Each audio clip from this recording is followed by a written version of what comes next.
Okay. I begin. Yeah. Good morning, good afternoon, good evening. Your Excellencies, Honorable Ministers, Ambassadors, Delegates, Director General, in my capacity as outgoing President of the 72nd World Health Assembly, I am pleased to welcome you all to this virtual platform. Now let us turn to the high-level welcome. I have the pleasure of giving the floor to Madame Michelle Bocos, Director General Envoy of Multilateral Affairs, to facilitate this session. Madame Bocos, you have the floor, please. Thank you very much, President. Your Excellencies, the World Health Assembly is the biggest event on the global health agenda. Each year, thousands of people, including health ministers and high-profile personalities, converge in Geneva to discuss issues of global importance, ranging from health security to universal health coverage. This year, we are meeting in a virtual platform. Nevertheless, the spirit of togetherness that characterizes the Assembly is still with us. Au nom du directeur général, le Dr Tedros, j'ai l'honneur d'accueillir les leaders mondiaux qui ont accepté de prendre part avec nous à cette assemblée historique. J'invite la première de nos 8 invités de haut niveau à prendre la parole au nom de notre pays hôte. Votre Excellence, Simonetta Myriam Sommaruga, présidente de la Confédération suisse, vous avez la parole.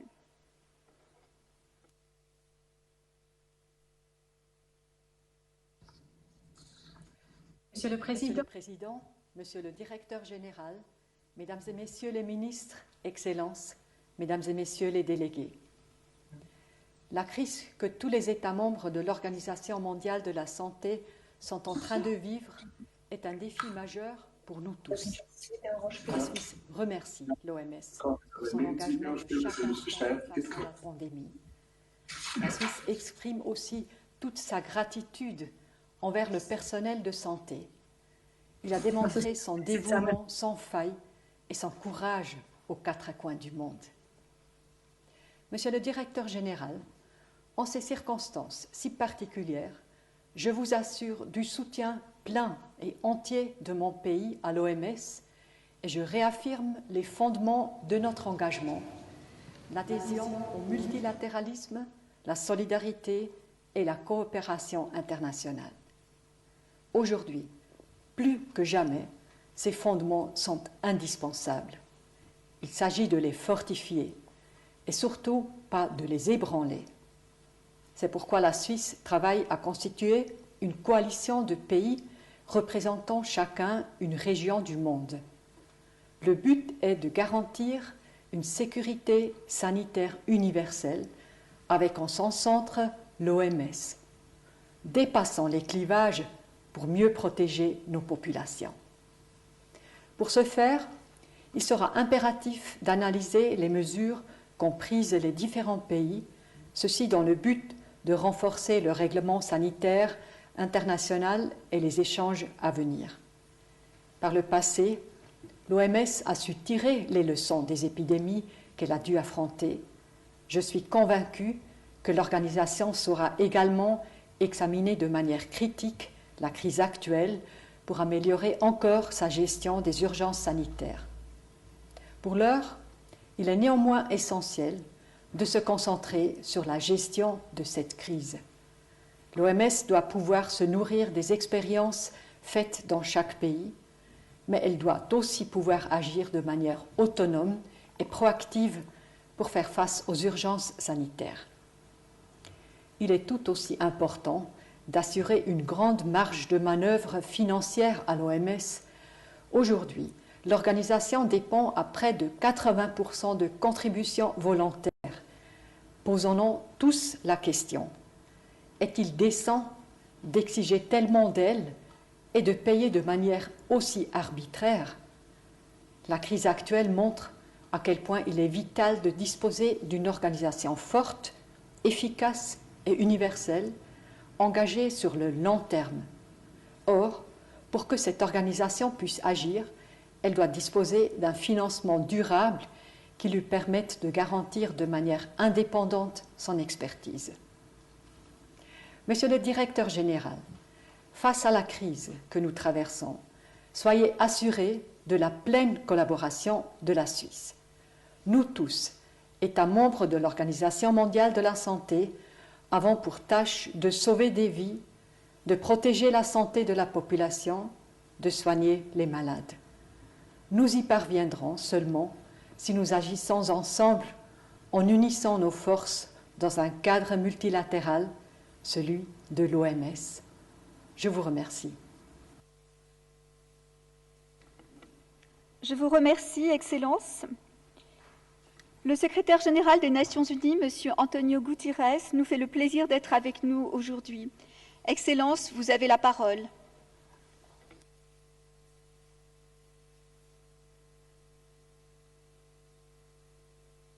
Excellency, ladies and gentlemen, dear colleagues,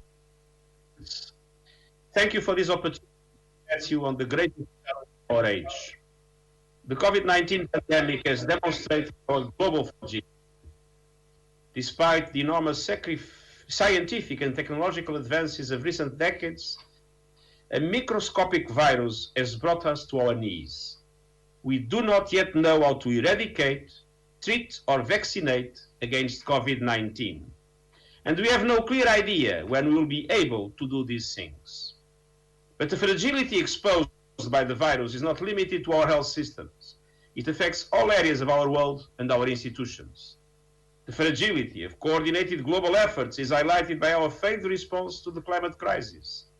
The fragility of our nuclear disarmament regime is shown by the ever-increasing risk of proliferation. The fragility of our web protocols is laid bare by constant breaches in cybersecurity, as cyber warfare is also already happening in a lawless international environment. COVID-19 must be a wake-up call. It is time for an end of this hubris. Our deep feelings of powerlessness must lead to greater humility. Deadly global threats require a new unity and solidarity. Excellences, Mesdames et Messieurs, chers amis, nous avons vu des expressions de solidarité, mais très peu d'unité dans notre réponse face au Covid-19. Les pays ont suivi des stratégies différentes, parfois contradictoires, et nous en payons tous les prix forts. De nombreux pays ont ignoré les recommandations de l'Organisation mondiale de la santé. En conséquence, le virus s'est répandu dans le monde entier et se dirige maintenant vers les pays du Sud, où il pourrait avoir des effets encore plus dévastateurs. Et nous risquons de nouveaux pics et de nouvelles vagues. Depuis le début de la pandémie, les Nations Unies et moi-même avons plaidé en faveur d'une réponse en 3 points. Premièrement, une intervention sanitaire complète, coordonnée et à grande échelle, guidée par l'OMS et mettant l'accent sur la solidarité avec les pays en développement. Nous devons unir nos efforts pour aider les pays les plus vulnérables et renforcer et étendre leur système de santé. Des mesures humanitaires doivent compléter ce dispositif. Nous devons également investir dans l'extension des services de santé mentale afin de faire face à l'immense souffrance psychologique causée par cette maladie, qu'il s'agisse du deuil, de la dépression, de l'anxiété ou de la peur de l'avenir. Deuxièmement, nous avons appelé à la mise en place de mesures pour faire face aux terribles conséquences économiques et sociales de la crise. Permettez-moi d'être clair. Nous ne devons pas choisir entre la réponse aux conséquences sanitaires ou aux retombées économiques et sociales de cette pandémie. Il s'agit d'une fausse dichotomie. Si nous ne contrôlons pas la propagation du virus, l'économie ne s'en remettra jamais. Ainsi, parallèlement aux mesures sanitaires, nous avons besoin d'un appui direct pour aider les ménages et les entreprises à se maintenir à flot.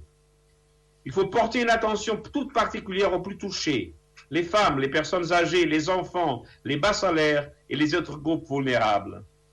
C'est pourquoi j'ai exhorté le G20 à envisager de toute urgence un plan de relance coordonné, complet et à grande échelle, représentant au moins 10% du produit intérieur brut mondial.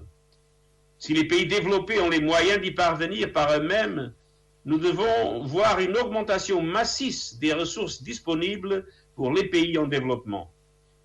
J'ai également demandé le renforcement de l'appui apporté via le Fonds monétaire international, le groupe de la Banque mondiale et d'autres institutions financières internationales. Troisièmement, il est clair que la reconstruction après la crise du Covid-19 doit aboutir à des économies plus égalitaires, plus inclusives et plus durables, et à des sociétés plus fortes et plus résilientes. Cette pandémie est une tragédie. Notre réponse à cette tragédie et notre reconstruction doivent placer les droits humains au centre. Mais nous devons aussi saisir cette occasion pour faire face à la crise climatique et pour lutter contre toutes les inégalités et notamment les lacunes ayantes de nos systèmes de protection sociale. Il s'agit d'une opportunité pour reconstruire autrement et mieux. Au lieu de revenir à des systèmes qui n'étaient plus durables, nous devons faire un bond vers un avenir qui fait place aux énergies propres par l'inclusion et l'égalité, au renforcement des filets de sécurité sociale, y compris à travers une couverture médicale universelle. Il faudra un grand effort multilatéral. J'espère que la recherche d'un vaccin pourra en être le point de départ. L'initiative ACT Accelerator est une collaboration mondiale historique visant à accélérer la recherche, la production et l'égalité d'accès aux solutions diagnostiques et thérapeutiques et aux vaccins pour le Covid-19. Il est essentiel que toute personne, où qu'elle se trouve, ait accès physiquement et financièrement à ces solutions qui constituent un bien public mondial par excellence. Nous pouvons le faire, mais le ferons-nous? Excellencies, ladies and gentlemen, dear friends, I'd like to close by paying tribute to the frontline health workers who are the heroes of this pandemic. From nurses, doctors and midwives to technicians and administrators, millions of healthcare workers are putting themselves in harm's way every day to protect us. We owe them our deepest appreciation and solidarity. The entire United Nations family stands with the thousands of our colleagues of the World Health Organization who are working around the world to support member states in saving lives and protecting the vulnerable, with guidance, training, and essential testing, treatment, and protective equipment. We thank you for your service. I saw the courage and determination of WHO personnel working to end the Ebola outbreak in the Democratic Republic of the Congo when I visited last year. It is partly or largely thanks to their efforts in very difficult and dangerous conditions that new infections have been contained, and we are counting down to the end of the Ebola outbreak. The WHO is irreplaceable. It needs enhanced resources, particularly to provide support to developing countries, which must be our greatest concern. We are as strong as the weakest health systems. Protecting the developing world is not a matter of charity or generosity, but a question of enlightened self-interest. The global north cannot defeat COVID-19 unless the global south defeats it at the same time. As I said last month, and I quote, "Once we have finally turned the page on this epidemic, there must be a time to look back fully, to understand how such a disease emerged and spread its devastation so quickly across the globe, and how all those involved reacted to the crisis. The lessons learned will be essential to effectively address similar challenges as they may arise in the future. But now is not that time. Now it's a time for unity, for the international community to work together in solidarity to stop this virus and its shattering consequences." End of quote. We cannot contemplate a future of fear and insecurity. Either we get through this pandemic together or we fail. Either we stand together or we fall apart. Thank you. Thank you, Excellency. I shall now invite the President of South Africa and current Chairperson of the African Union, His Excellency President Matamela Cyril Ramaphosa, to make his statement.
South Africa, can you please join us?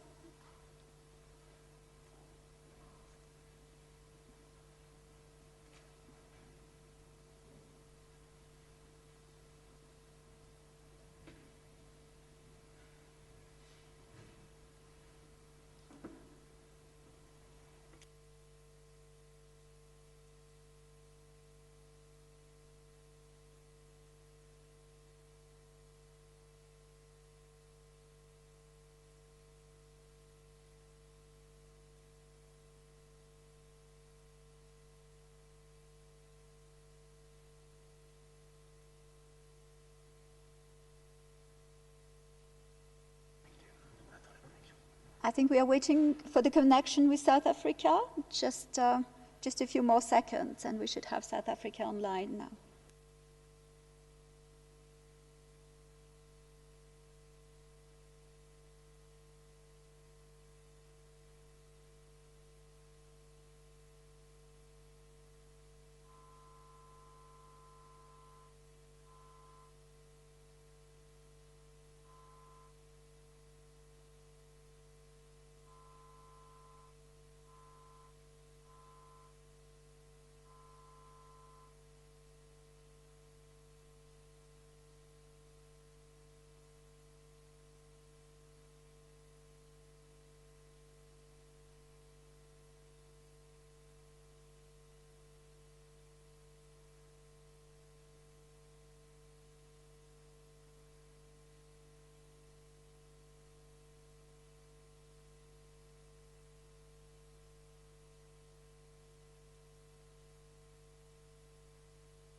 While we are waiting for the connection with South Africa, we'll just show a short video again.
It seems we still have a problem of connection with South Africa, so we are re-establishing the connection with South Africa. In the meantime, I welcome to speak next His Excellency President Xi Jinping, President of the People's Republic of China. Excellency, you have the floor.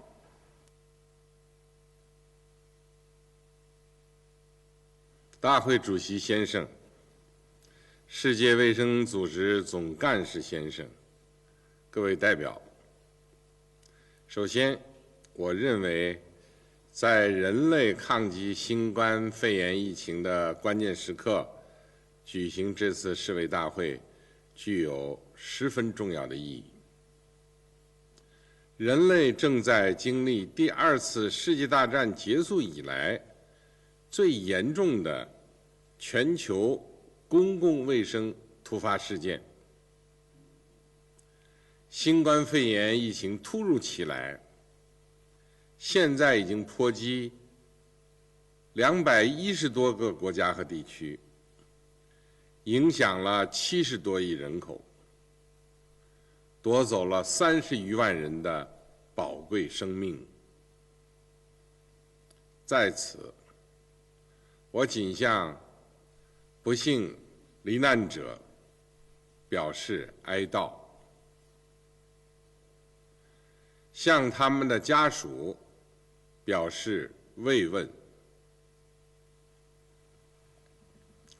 人类文明史也是一部同疾病和灾难的斗争史。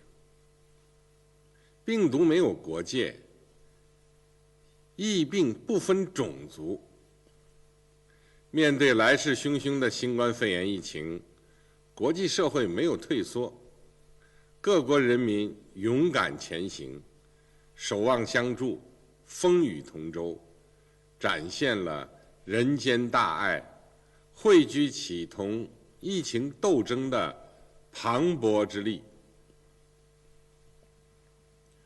经过艰苦卓绝努力，付出巨大代价，中国有力扭转了疫情局势，维护了人民生命安全和身体健康。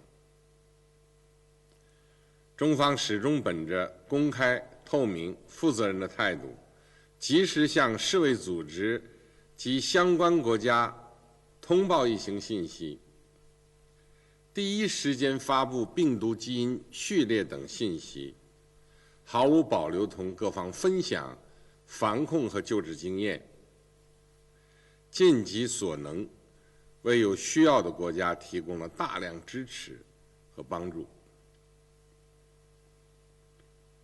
主席先生，现在疫情还在蔓延，防控仍需努力。我愿提出以下建议：第一，全力搞好疫情防控，这是当务之急。我们要坚持以民为本，生命至上，科学调配医疗力量和重要物资，在防护、隔离、检测、救治、追踪等重要领域采取有力举措，尽快遏制疫情在全球蔓延态势，尽力阻止疫情跨境传播。要加强信息分享，交流有益经验和做法，开展检测方法、临床救治、疫苗药物研发国际合作，并继续支持各国科学家们开展病毒源头和传播途径的全球科学研究。第二，发挥世卫组织领导作用。在谭德赛总干事带领下，世卫组织为领导和推进国际抗疫合作做出了重大贡献，国际社会对此高度赞赏。当前，国际抗疫正处于关键阶段，支持世卫组织就是支持国际抗疫合作，支持挽救生命。中国呼吁国际社会加大对世卫组织政治支持和资金投入，调动全球资源打赢疫情阻击战。第三，加大对非洲国家支持。发展中国家，特别是非洲国家，公共卫生体系薄弱，帮助他们筑牢防线，是国际抗疫斗争重中之重。我们应该向非洲国家提供更多物资、技术、人力支持。中国已向50多个非洲国家和非盟交付了大量医疗援助物资，专门派出了5个医疗专家组。在过去70年中，中国派往非洲的医疗队为2亿多人次非洲人民提供了医疗服务。目前，常驻非洲的46支中国医疗队正在投入当地的抗疫行动。第四，加强全球公共卫生治理。人类终将战胜疫情，但重大公共卫生突发事件对人类来说不会是最后一次。要针对这次疫情暴露出来的短板和不足，完善公共卫生安全治理体系，提高突发公共卫生事件应急响应速度，建立全球和地区防疫物资储备中心。中国支持在全球疫情得到控制之后，全面评估全球应对疫情工作，总结经验，弥补不足。这项工作需要科学专业的态度，需要世卫组织主导，坚持客观公正原则。第五，恢复经济社会发展。有条件的国家要在做好常态化疫情防控的前提下，遵照世卫组织专业建议，有序开展复工复产复学。要加强国际宏观经济政策协调，维护全球产业链、供应链稳定畅通，尽力恢复世界经济。第六，加强国际合作。人类是命运共同体，团结合作是战胜疫情最有力的武器。这是国际社会抗击艾滋病、埃博拉、禽流感、甲型 H1N1 流感等重大疫情取得的重要经验，是各国人民合作抗疫的人间正道。主席先生，中国始终秉持构建人类命运共同体理念，既对本国人民生命安全和身体健康负责，也对全球公共卫生事业尽责。为推进全球抗疫合作，我宣布，中国将在2年内提供20亿美元国际援助，用于支持受疫情影响的国家，特别是发展中国家抗疫斗争以及经济社会恢复发展。中国将同联合国合作，在华设立全球人道主义应急仓库和枢纽，努力确保抗疫物资供应链，并建立运输和清关绿色通道。中国将建立30个中非对口医院合作机制，加快建设非洲疾控中心总部，助力非洲提升疾病防控能力。中国新冠疫苗研发完成并投入使用后，将作为全球公共产品，为实现疫苗在发展中国家的可及性和可担负性做出中国贡献。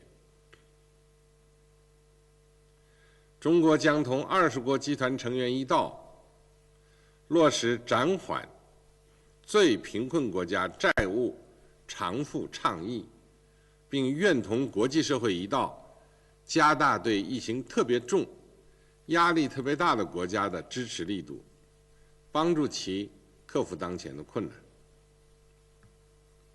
我呼吁，让我们携起手来，共同佑护各国人民生命和健康，共同佑护人类共同的地球家园，共同构建人类卫生健康共同体。谢谢大家。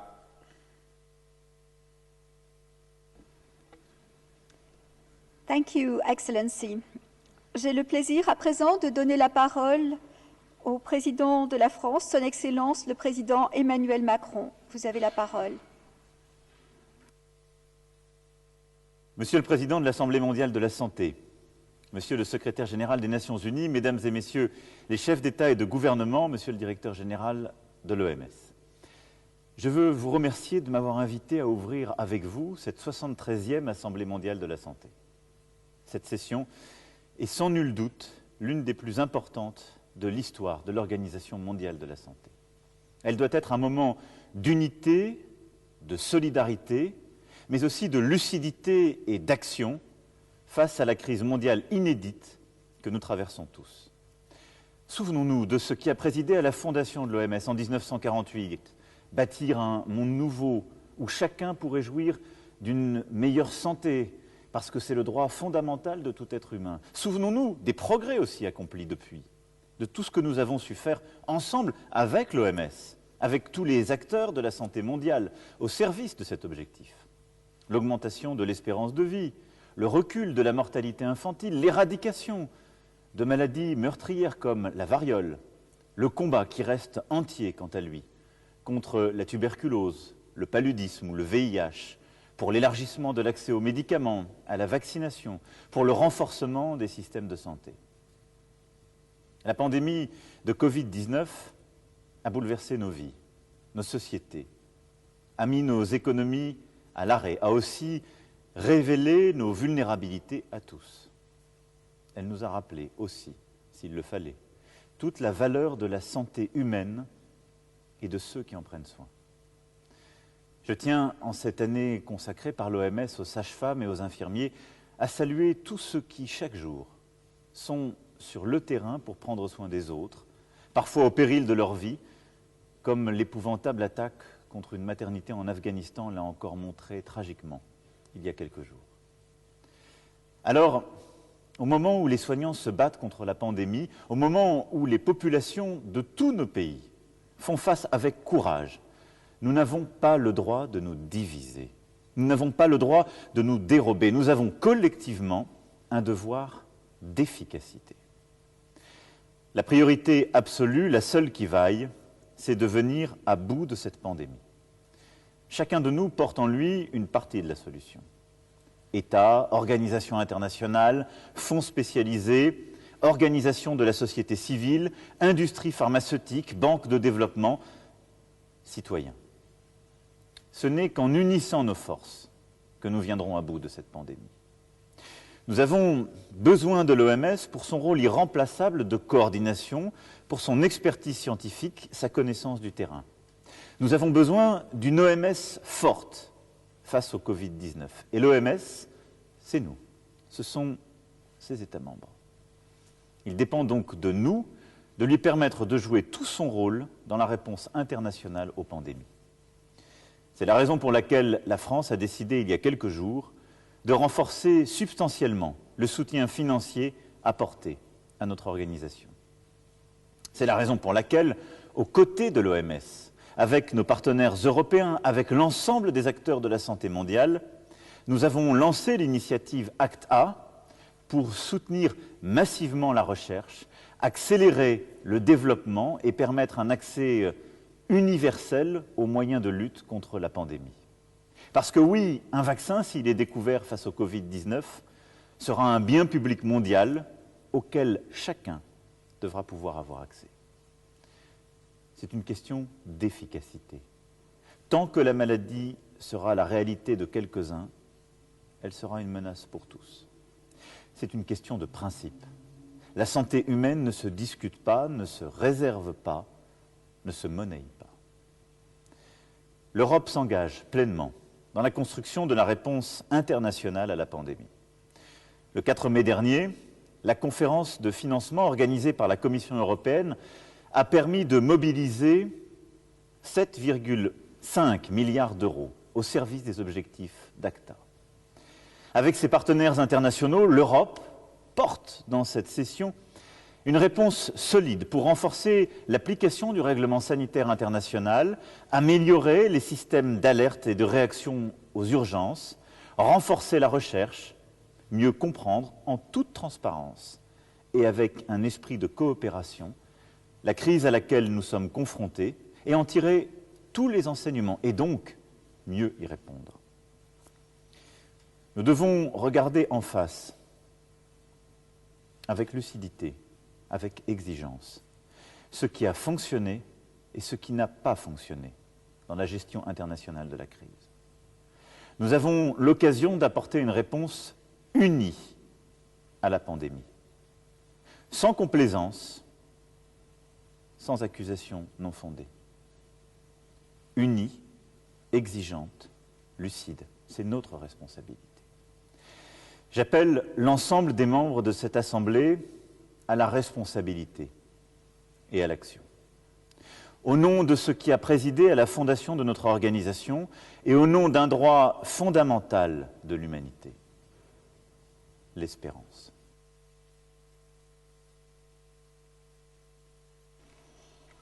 Je vous remercie, Monsieur le Président. It's my pleasure to now invite the President of the Republic of Korea, His Excellency President Moon Jae-in. You have the floor, Excellency. 존경하는 의장님, 사무총장님, 각국 대표단 여러분, 코로나를 극복하고 새로운 희망을 만들기 위한 세계보건총회에 함께하게 되어 뜻깊습니다. 먼저 전 세계에서 코로나로 희생되신 많은 분들께 진심으로 애도와 위로의 마음을 전합니다. 또한 인류의 건강과 안전을 위해 헌신하고 있는 모든 나라의 의료진과 방역진에게 깊은 존경과 감사의 말씀을 드립니다. 나는 오늘 코로나를 이기기 위해 대한민국 국민이 선택한 모두를 위한 자유의 길을 소개하고자 합니다. 한국은 코로나의 피해를 가장 먼저 입은 나라 중 하나였고 공격적인 바이러스에 대응하는 해결책을 빠르게 찾아내야만 했습니다. 도전과 위기의 순간 한국 국민들은 담대한 선택을 했습니다. 개개인이 가지고 있는 자유를 모두를 위한 자유로 확장시켰습니다. 이웃을 바이러스를 전파하는 위험한 대상으로 여기고 봉쇄하고 차단하는 대신 나의 안전을 위해 이웃의 안전을 먼저 지켰습니다. 자유롭게 이동하고 경제활동을 지속하기 위해 자발적으로 마스크를 착용하고 사회적 거리두기에 적극 참여했습니다. 사회적 거리두기 속에서도 서로의 마음은 더욱 가까워졌습니다. 의료인들은 자원봉사로 혼신의 노력을 다했고 시민들은 나눔으로 격려했습니다. 전국 단위의 총선거에서는 엄격한 방역 절차에도 불구하고 2,900만 명이 넘는 유권자가 투표에 참여했습니다. 평상시보다 더욱 높은 투표율을 기록하면서도 한 명의 감염자 없이 민주주의의 축제를 만들어냈습니다. 이웃의 범위는 국경 너머로까지 확장되었습니다. 국경을 막지 않고 교류를 계속하는 한편 형편이 허용하는 대로 진단키트와 마스크를 비롯한 방역 물품을 나누었습니다. 높은 시민의식으로 모두를 위한 자유의 정신을 실천하며 방역의 주체가 되어준 국민들 덕분에 개방성, 투명성, 민주성의 3대 원칙이 힘을 발휘할 수 있었습니다. 정부도 신속하고 광범위한 진단검사와 창의적인 방식으로 국민의 노력을 뒷받침했습니다. 한국이 코로나에 아직 완전히 승리한 것은 아닙니다. 사회적 거리두기를 생활 속 거리두기로 전환하여 일상과 방역이 공존하도록 노력하고 있지만 아직도 산발적인 집단 감염이 이어지고 있습니다. 또한 국외에서 계속되고 있는 세계적인 대유행이 여전히 위협적입니다. 치료제와 백신이 준비되지 않는다면 또다시 새로운 대유행이 올 수도 있습니다. 그러나 우리는 분명히 알고 있습니다. 정보를 공유하고 함께 협력하는 힘은 바이러스가 갖지 못한 인류만의 힘입니다. 코로나는 인류 공동의 가치인 자유의 정신까지 위협하지만 자유의 정신에 기반한 연대와 협력이야말로 코로나와의 전쟁에서 승리할 수 있는 가장 강력한 무기입니다. 의장님, 각국 대표단 여러분, 나는 모두를 위한 자유의 정신에 입각하여 세계가 지금의 위기를 극복하고 그 이후를 대비하기 위한 3가지 제안을 하고자 합니다. 첫째, 보건 취약국가에 대한 인도적 지원을 확대하고 방역 경험을 공유해 나가야 합니다. 모두가 코로나에서 자유로워질 때까지 단 한 사람도 소외되지 않도록 함께 협력해야 합니다. 한국은 올해 총 1억 불 규모의 인도적 지원을 계획하고 있습니다.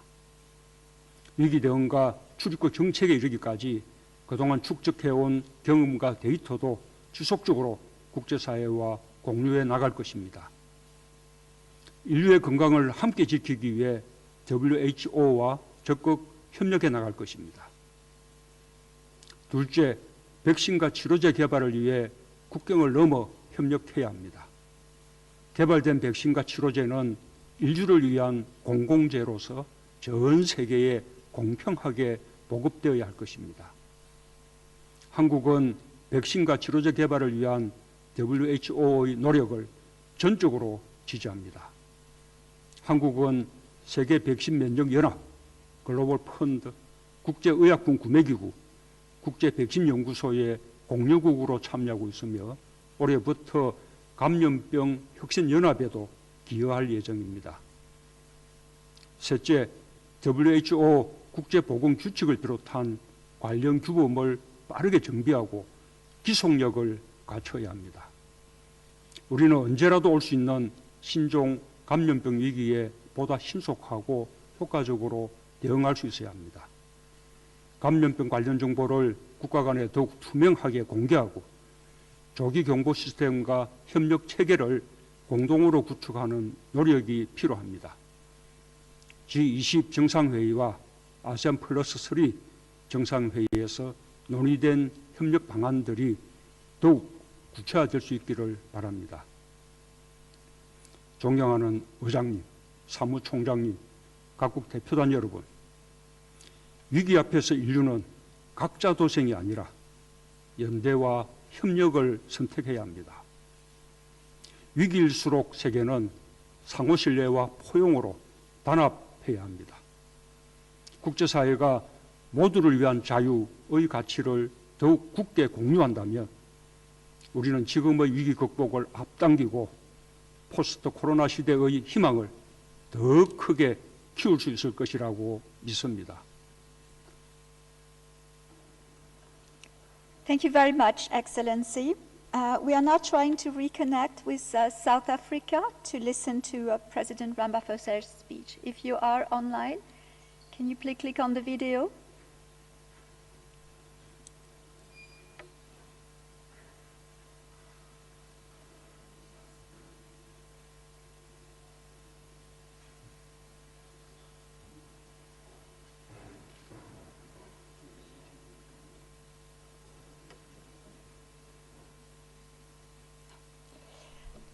I think we still have connection problems, so I will ask our next guest. Our next guest speaker is no stranger to the Health Assembly.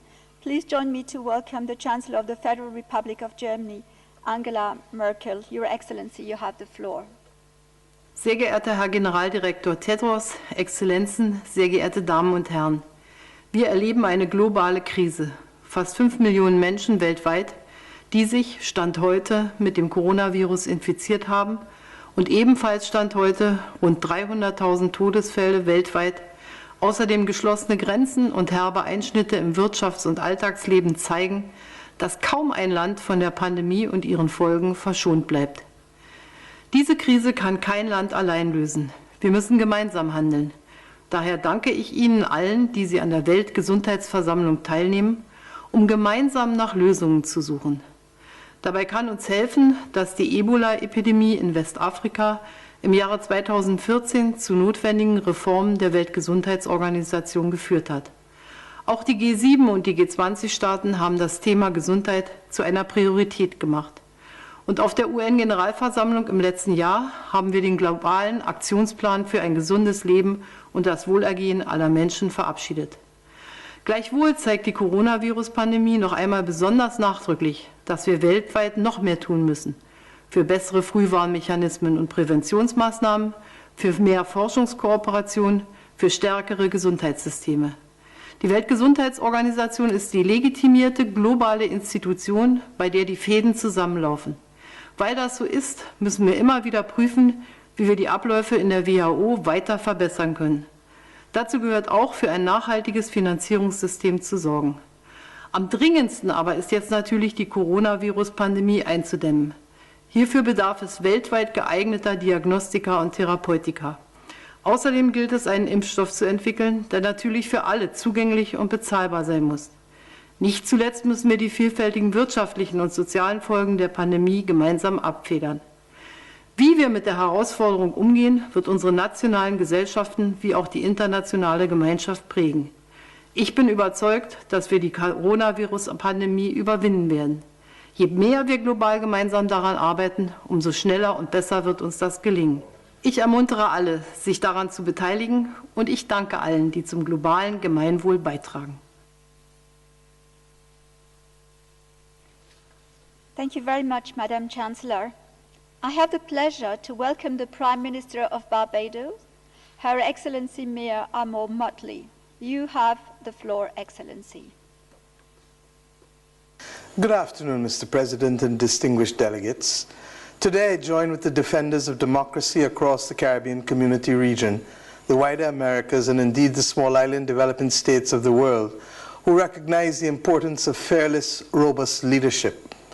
I speak to you from this region of the Caribbean, CARICOM as we're known, a region that is characterized by developing health systems that suffer from the same vulnerabilities as many of our countries. Low numbers of ICU beds per capita, few intensivist doctors and critical care nurses, few ventilators per capita. And regrettably, our people have a higher rate of NCDs and obesity than we would like. We have watched how COVID has decimated rich and powerful nations with strong curative care systems, killing their people, overrunning their healthcare systems, and halting business. And so early on, CARICOM decided that we cannot fight the illness and that we had to delay the arrival of COVID-19 into the region as far as possible. We mobilized all of our regional agencies, those that dealt with public health, like the Caribbean Public Health Agency, CARFA, or the modeling, like the University of the West Indies, or with our disaster preparedness and mitigation, like SEDIMA, or with the tracking and the movement of persons through our borders, like the Joint Regional Communications Center of CARICOM. The Caribbean region's economies ranks among the most travel and tourism dependent economies in the world. And this has exposed our people and our economies in a way that we have not experienced since becoming independent nations more than 50 years ago in some instances. In our own case in Barbados, our Emergency Operations Center in the Ministry of Health has been functioning since mid-January. We organized our health systems to improve access to the health service for COVID-19 patients, while at the same time reducing the risk of exposure for the most vulnerable populations through reduced movement from as early as February of this year. We repurposed an abandoned naval base into a facility for COVID patients. This expanded our access to critical care beds by over 300%. Fortunately, our investment in and our preparedness of our public health officials over the decades has permitted us to do the type of public health surveillance to detect cases, trace and quarantine contacts, isolate and treat the ill. You will forgive me if I use this opportunity to salute the public health pioneers of the Caribbean over the last 7 decades. They have been true heroes to our people. Our CARICOM heads of government adopted a whole of government and a whole of society approach. In addition, we reached to our Caribbean neighbor Cuba and received hundreds of doctors and nurses to help us. I take this opportunity to thank our brothers and sisters in Cuba and the government of the Republic of Cuba in particular for its unswerving assistance during this pandemic. It has been palpable and clear to all of our population. So, our CARICOM family banded together to lock down and ride out this first wave. And it has been a long and treacherous wave. The closing of our borders and the trebling of unemployment and the reduction of our government revenues by half have created grave challenges for many of us. Similarly, the psyche of people in our hemisphere has been disturbed. For the majority of persons under the age of 70 in the Caribbean, many of whom have never had to confront grave challenges, the world appears to be on autopilot. They wonder who is in control and where is the leadership? Where is the global cooperation that they so expected? And for too many of our citizens globally, life has become a game of roulette, betting on numbers and colors and ignoring the science that needs to underpin our actions. Nations rich and poor are seeking inspiration.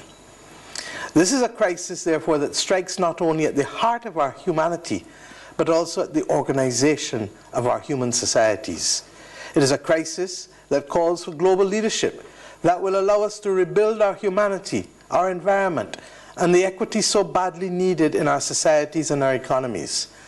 COVID has brought many of us closer than we have ever been with each other. It has equally cast a brighter light on the inequities in our society, but then it has also allowed the earth to breathe yet again. It is why we have contended that nothing short of coordinated global leadership, not just of governments, but also from people of influence, whether from the religious or faith-based organizations or in other areas of the society, that they ought to be involved. We need a global leadership initiative that is rooted in moral leadership, more so than ever. Moral leadership that recognizes that 75 years after the United Nations was formed, it is not good enough for us to accept that people or countries can fall through the cracks. That in particular, as we reflect on the events of the last 3 months, were it not for the Pan American Health Organization, PAHO, or CARPHA, the Caribbean Public Health Agency, and more recently the WHO, we would believe that we were living in the wild, wild west that we see in movies, where only those who are strong and well endowed should survive.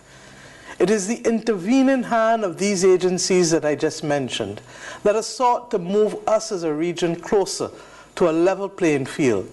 But my friends, there is still much work to be done. Moral leadership that will finally recognize that the use of historic per capita income to determine access to concessional funds or grant funds, or indeed, as I mentioned earlier, to determine fair access to the procurement of goods is unacceptable. As I have said many times, it is the equivalent of taking my blood pressure reading from 2 years ago and using it today to determine my vulnerability to a stroke. A completely useless exercise. Even when our circumstances deteriorate, there has been no review that takes into account the inherent vulnerability to which we are exposed and which prevents us from being able to access critical money or goods. In addition, the use of certain proxy criteria to access technologies, medicines, vaccines, or concessional funds would exclude vulnerable countries such as ours in the Caribbean, some in Latin America, and even in the Pacific. Why? Because we are using criteria that are more relevant to fighting problems that have little or no relevance to our current vulnerabilities and challenges. For example, we are less than 2 weeks away from the beginning of the hurricane season.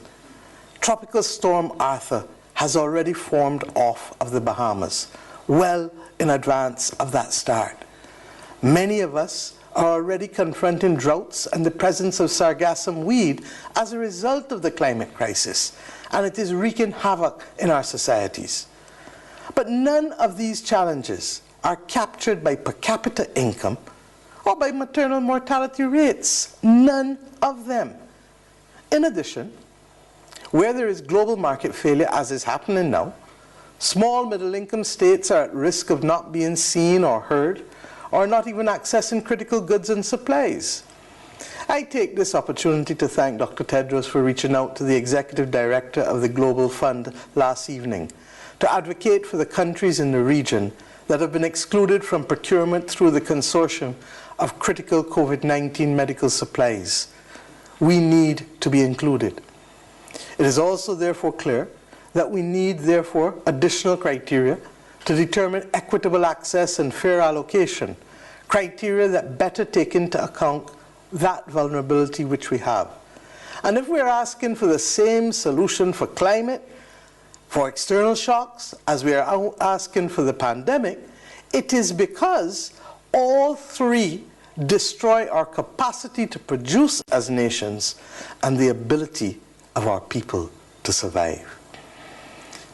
It is against this background, my friends, that equitable access and fair allocation of resources will allow our small states, particularly middle-income ones, dependent on travel, to be able to have access to increased supplies for testing, such that we can reopen our societies safely to intra-regional travel and thereafter to extra-regional travel. But it will also better allow us to ensure that there is a return to safe work by safe people, the least vulnerable people to COVID-19 in our countries. While we can tolerate high unemployment and severe contraction of our economies for 2 to 3 months, the consequences to our societies of prolonged shutdown are as equal as the high incidence of COVID among our population. That is why we need urgently to get access to adequate numbers of the appropriate tests, in particular the rapid tests that are affordable and reliable if we are to allow our economies and societies to reopen safely. Our small states have been suffering from high debt and low growth for decades, and we believe that there should also be more mature and relevant conversations for middle-income, small island developing states across the globe, especially as it relates to our debt obligations in the midst of this pandemic. Many countries will either have an orderly restructuring of debt, or at the very least, a debt moratorium that provides certainty for both the borrower and the lender. Or they will have a disorderly unraveling that will create a crisis both within the respective countries and within the global financial markets. These conversations must admit of greater certainty in the management of our affairs, and I pray that the global community will have the courage to allow us to have them. I say so, conscious that Barbados took a major leap of faith when we restructured our debt in the last 18 months to include natural disaster clauses in our domestic and external debt instruments that provide for greater fiscal space to be created through a moratorium on the payment of principal and a capitalization of the interests should we face a natural disaster event. The certainty that these natural disaster clauses provide is increased fiscal space. Were this provision available in the context of this pandemic, it would bring tremendous relief to those countries and better position many of us to rebuild in a post-COVID-19 environment.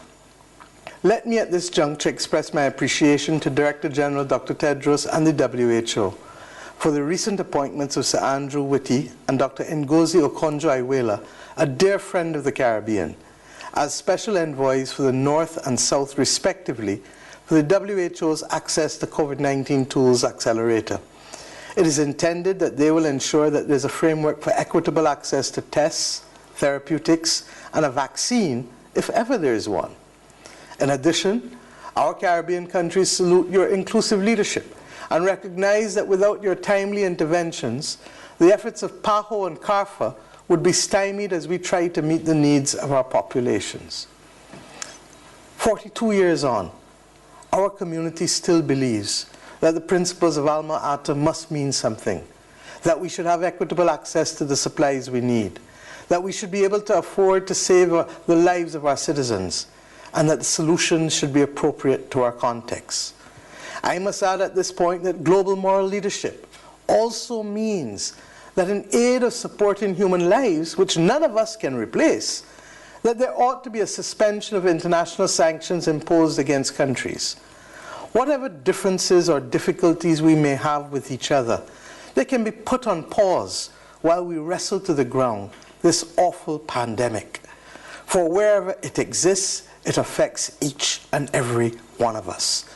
My friends, there was life before COVID-19, and I know that there will be life after COVID-19. For this reason, even with the pandemic, we must not drop the ball on those other global health priorities that are critical to our overall development. I refer specifically to the chronic NCDs, the silent killers of diabetes and cardiovascular disease, hypertension. I refer to HIV and AIDS, and to the antimicrobial resistance that we are fighting, and the other health-related diseases that come as a result of the climate crisis. For our populations, these challenges remain real and continue to be a silent but real and present danger. Let us use the cooperation we are trying to build to also help fight these challenges. Why?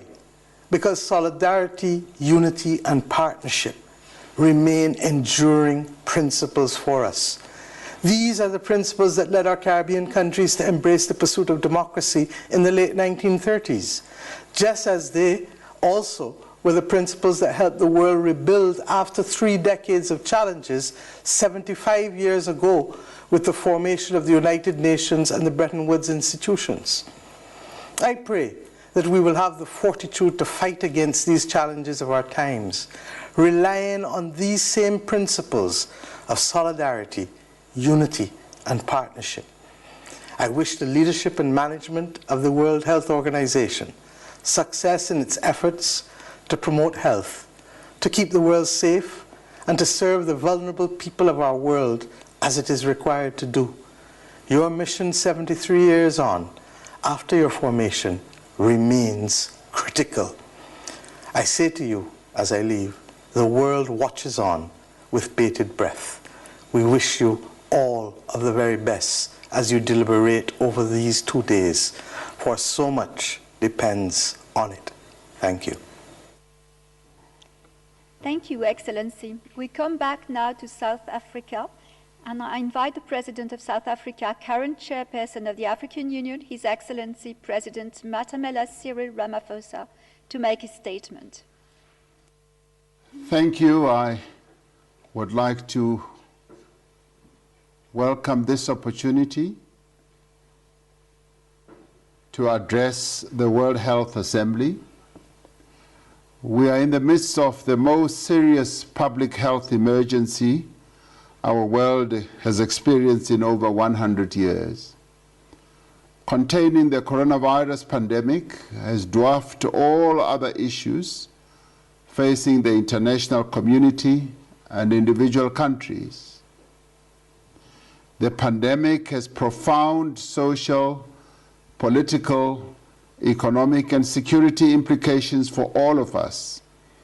It is impacting on human health, the economies of all affected countries, and the livelihoods of millions of people. Although the virus has affected both developed and developing countries, it is the poor who suffer the most. The pandemic has highlighted the dangerous and growing inequality that exists between countries and within them. The healthcare systems of many countries are struggling to cope. Some have been weakened by underfunding and neglect. Others are under pressure because they were designed to serve the select few. The pandemic has devastated the livelihoods of millions of people in many countries.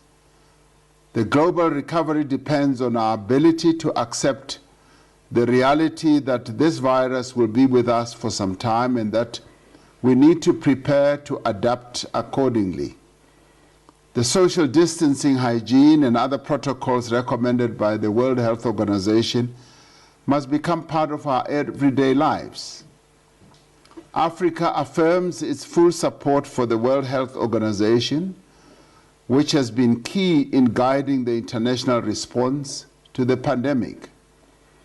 The World Health Organization has been instrumental in providing guidance and support to African governments. Africa is extremely vulnerable to the ravages of this virus and needs every possible support and assistance.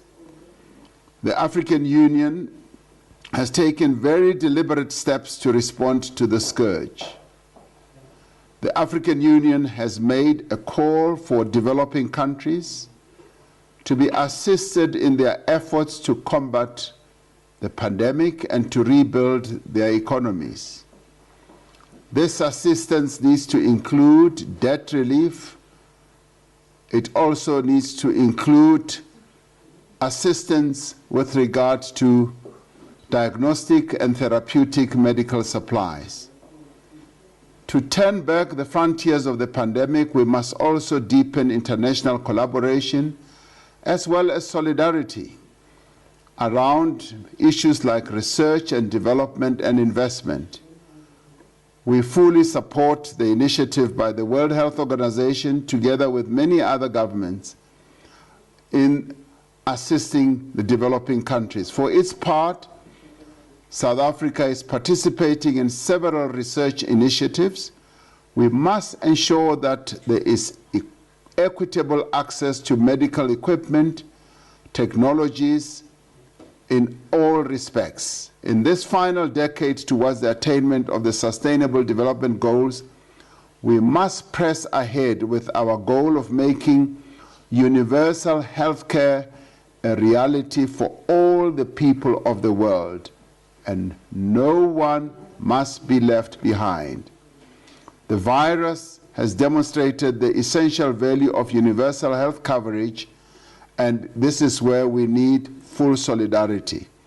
Let us continue to be bold and courageous in confronting this pandemic. Let us continue to collaborate and act in solidarity in the interests of the millions of people around the world. I thank you. Thank you, Excellency. It is my honor to now give the floor to the Director General of the World Health Organization, Dr. Tedros. You have the floor.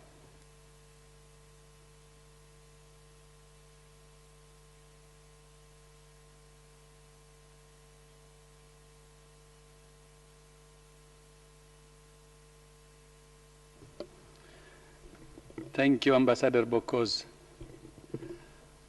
President Sommaruga, President Ramaphosa, President Xi, President Macron, President Moon, Chancellor Merkel, Prime Minister Motley, Mr. Secretary General, President of the World Health Assembly, Excellencies, colleagues, and friends. I would like to start by thanking all of our distinguished guests for their support today. Thank you for taking the time to address this important assembly. Thank you for your efforts to respond to COVID-19 at home and abroad. And thank you for your strong support for WHO at this critical time. My sisters and brothers, as you know, this year is the International Year of the Nurse and the Midwife. This assembly was intended to be a moment of recognition for the incredible contribution that nurses and midwives make every day in every country. The pandemic has robbed us of that opportunity, but it has only served to illustrate why nurses, midwives, and all health workers are so important. Nurses and midwives have been on the front lines of the fight against COVID-19, putting themselves in harm's way. Many have made the ultimate sacrifice in service of humanity. Last month, WHO published the first State of the World's Nursing Report. It shows that the world is facing a shortfall of 6 million nurses to achieve and sustain universal health coverage. But it also provides a roadmap for governments to invest in nursing, to fill that gap and progress towards universal health coverage, health for all. Now, more than ever, the world needs nurses and midwives. Please join me, wherever you are, in standing to show your appreciation for these true health heroes.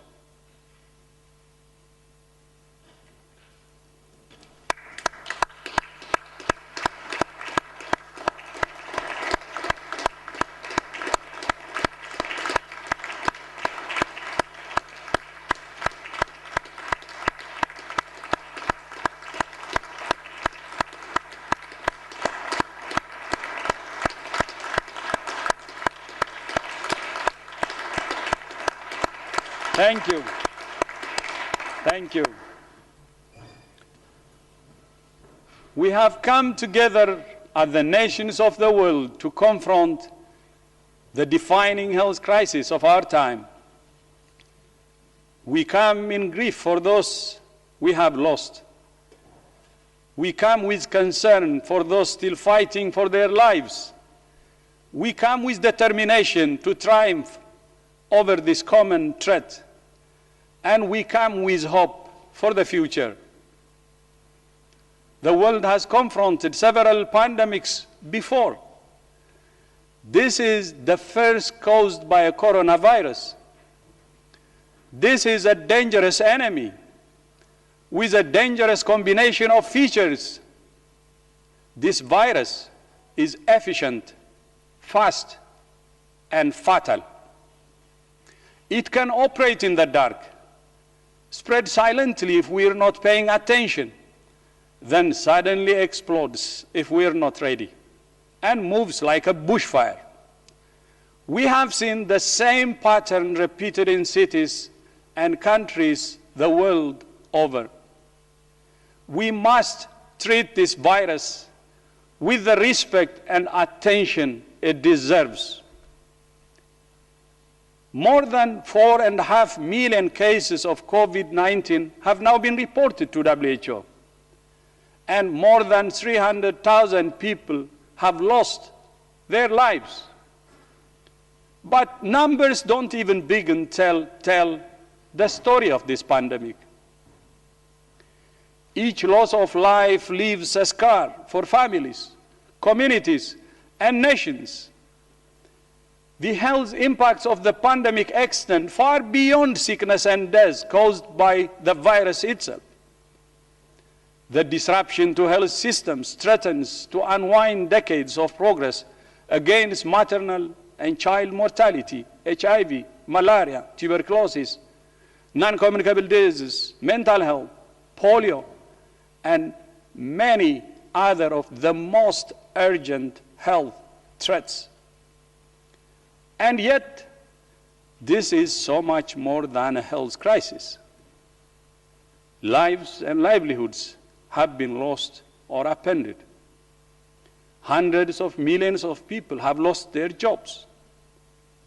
Fear and uncertainty abound. The global economy is headed for its sharpest contraction since the Great Depression.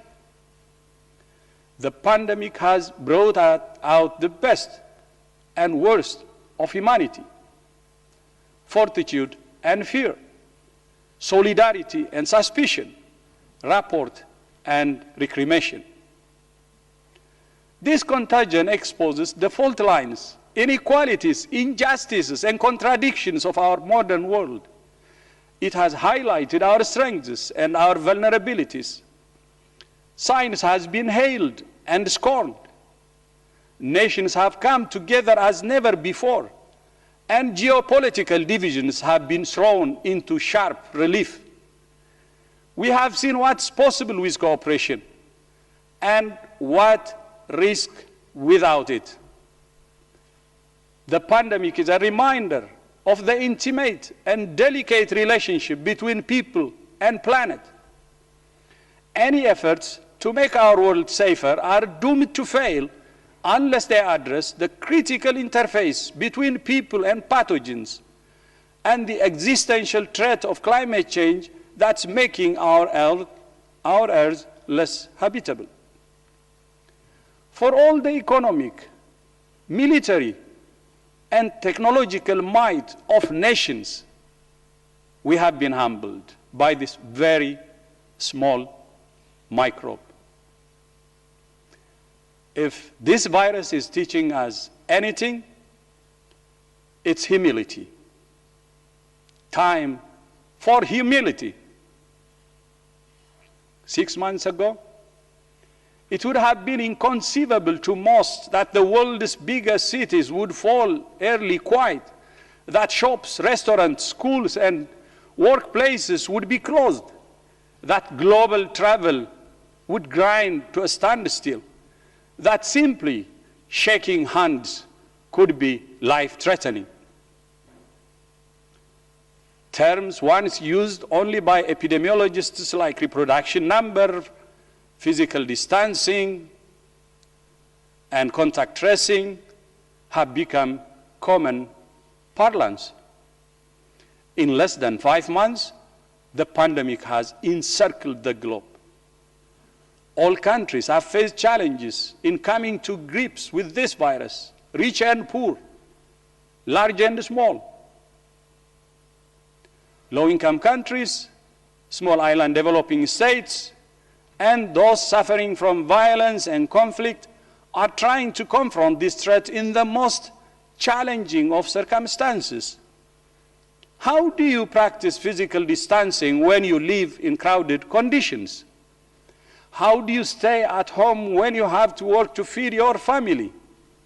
How do you practice hand hygiene when you lack clean water? Some countries are succeeding in preventing widespread community transmission. Some have issued stay-at-home orders and imposed severe social restrictions to suppress community transmission. Some are still bracing for the worst, and some are now assessing how to ease the restrictions that have exacted such a heavy social and economic toll. WHO fully understands and supports the desire of countries to get back on their feet and back to work. It's precisely because we want the fastest possible global recovery that we urge countries to proceed with caution. Countries that move too fast without putting in place the public health architecture to detect and suppress transmission run a real risk of handicapping their own recovery. Early serology studies are painting a consistent picture. Even in the worst affected regions, the proportion of the population with the telltale antibodies is no more than 20%, and in most places, less than 10%. In other words, the majority of the world's population remains susceptible to this virus. The risk remains high, and we have a long road to travel. Over the past few months, we have learned an enormous amount about how to prevent infections and save lives. But there is no single action that has made the difference. No testing alone, no contact tracing alone, not isolation, quarantine, hand hygiene, or physical distancing alone. The countries that have done well have done it all. This is the comprehensive approach that WHO has called for consistently. There is no silver bullet. There is no simple solution. There is no panacea. There is no one-size-fits-all approach. It takes hard work, fidelity to science, learning, adapting as you go, and difficult decisions, of course. But there are many common components that must be part of every national strategy. A whole of government and a whole of society response that engages and empowers people and communities to keep themselves and others safe. The commitment and capacity to find, isolate, test, and care for every case and trace and quarantine every contact, and special attention to vulnerable groups like people living in nursing homes, refugee camps, prisons, and detention centers. Since day one, WHO has stood shoulder to shoulder with countries in this darkest of hours. WHO sounded the alarm early, and we sounded it often. We notified countries, issued guidance for health workers within 10 days, and declared global health emergency, our highest level of alert, on the 30th of January. At the time, there were less than 100 cases and no deaths outside China. We have provided technical guidance and strategic advice based on the latest science and experience. We have supported countries to adapt and implement that guidance. We have shipped diagnostics, personal protective equipment, oxygen, and other medical supplies to more than 120 countries. We have trained more than 2.6 million health workers in 23 languages. We have driven research and development through the Solidarity Trial. We have called the equitable access to vaccines, diagnostics, and therapeutics through the ACT, the ACT Accelerator. We have informed, engaged, and empowered people. We have fought the infodemic, combating myths with reliable information. And we have called consistently for the two essential ingredients for conquering this virus: national unity and global solidarity. We all have lessons to learn from the pandemic. Every country and every organization must examine its response and learn from its experience. WHO is committed to transparency, accountability, and continuous improvement. For us, change is a constant. In fact, the existing independent accountability mechanisms are already in operation. since the pandemic started. The Independent Oversight Advisory Committee has today published its first report on the pandemic, with several recommendations for both the Secretariat and Member States. In that spirit, we welcome the proposed resolution before this Assembly, which calls for a stepwise process of impartial, independent, and comprehensive evaluation. To be truly comprehensive, such an evaluation must encompass the entirety of the response by all actors in good faith. So, I will initiate an independent evaluation at the earliest appropriate moment to review experience gained and lessons learned, and to make recommendations to improve national and global pandemic preparedness and response. But one thing is abundantly clear: the world must never be the same. We do not need a review to tell us that we must all do everything in our power to ensure this never happens again. Whatever lessons there are to learn from this pandemic, the greatest failing would be to not learn from them and to leave the world in the same vulnerable state it was before. If there is anything positive to come from this pandemic, it must be a safer and more resilient world. This is not a new message. Reviews after SARS, the H1N1 pandemic, and the West African Ebola epidemic highlighted shortcomings in global health security and made numerous recommendations for countries to address those gaps. Some were implemented, others went unheeded.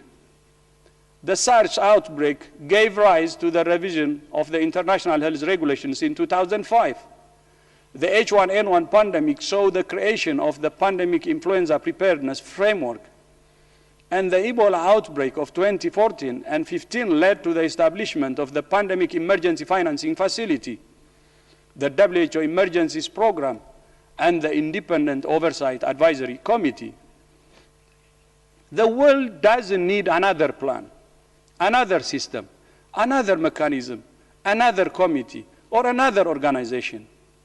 It needs to strengthen, implement, and finance the systems and organizations it has, including WHO. Many leaders who have spoken today raised two issues: implementing, supporting WHO, and financing. The world can no longer afford the short-term amnesia that has characterized its response to health security for too long. The time has come to weave together the disparate strands of global health security into an unbreakable chain, a comprehensive framework for epidemic and pandemic preparedness. The world does not lack the tools, the science, or the resources to make it safer from pandemics. What it has lacked is the sustained commitment to use the tools, the science, and the resources it has. That must change, and it must change today. Today, I'm calling on all nations to resolve that they will do everything it takes to ensure that the 2020 coronavirus pandemic is never repeated.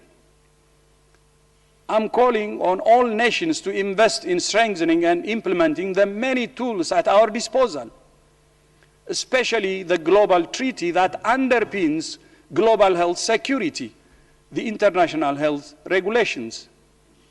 To be successful, we must all commit to mutual ownership and accountability. One way to do that, proposed by the Africa Group last year, is through a system of universal periodic review, in which countries agree to a regular and transparent review of each nation's preparedness. Since my election at this Assembly, 3 years ago, I have made a priority of transforming WHO into an organization that's agile and responsive, focused on outcomes and impact. 2 years ago, I presented, and this assembly approved, the cornerstone of our transformation, WHO's 13th General Program of Work. At its heart are the ambitious triple billion targets: 1 billion more people enjoying better health and well-being, 1 billion more people benefiting from universal health coverage, and 1 billion more people better protected from health emergencies. These are the targets that the world has set itself to achieve by 2023 to get on track and stay on track for the Sustainable Development Goals. The WHO results report launched today provides a comprehensive picture of what WHO, its member states and partners have achieved in the past 2 years.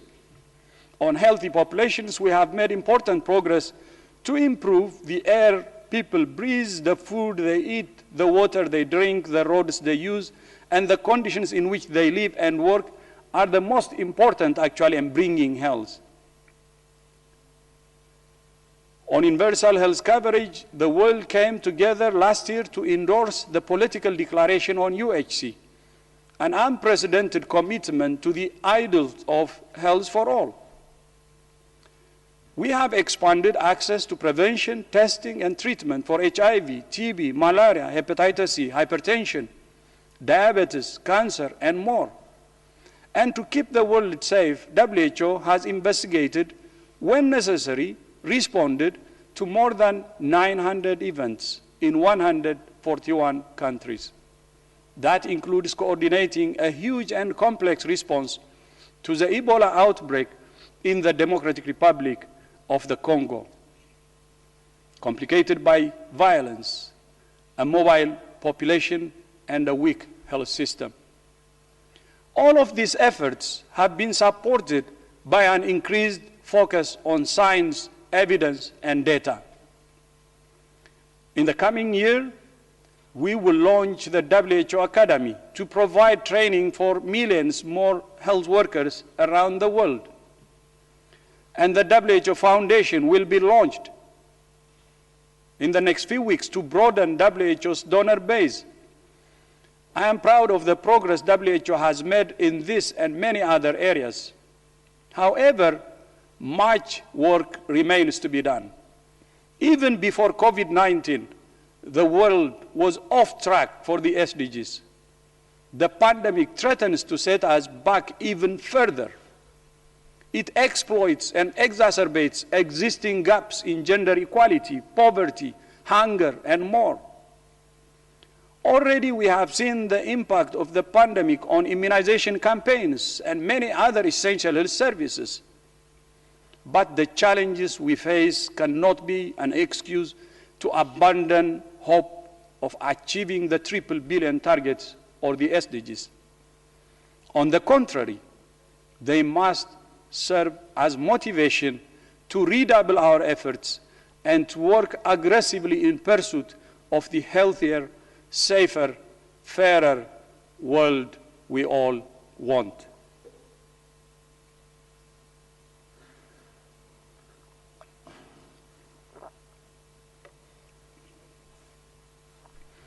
Although COVID-19 is rightly the focus of the world's attention now, we must not lose focus on sustaining and accelerating other initiatives that have saved millions of lives in recent years, like the work of Gavi, the Vaccine Alliance.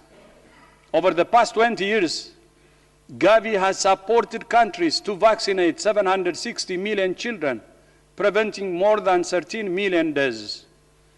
Gavi has set an ambitious goal to immunize 300 million more children with 18 vaccines by 2025. We call on the global community to support Gavi's upcoming replenishment, hosted by the United Kingdom, to ensure it is fully funded for this life-saving work. Last week, my friend Dr. Suit from Thailand sent me a message. This is what he said. Actually, COVID has demonstrated how WHO's triple billion goals are interconnected.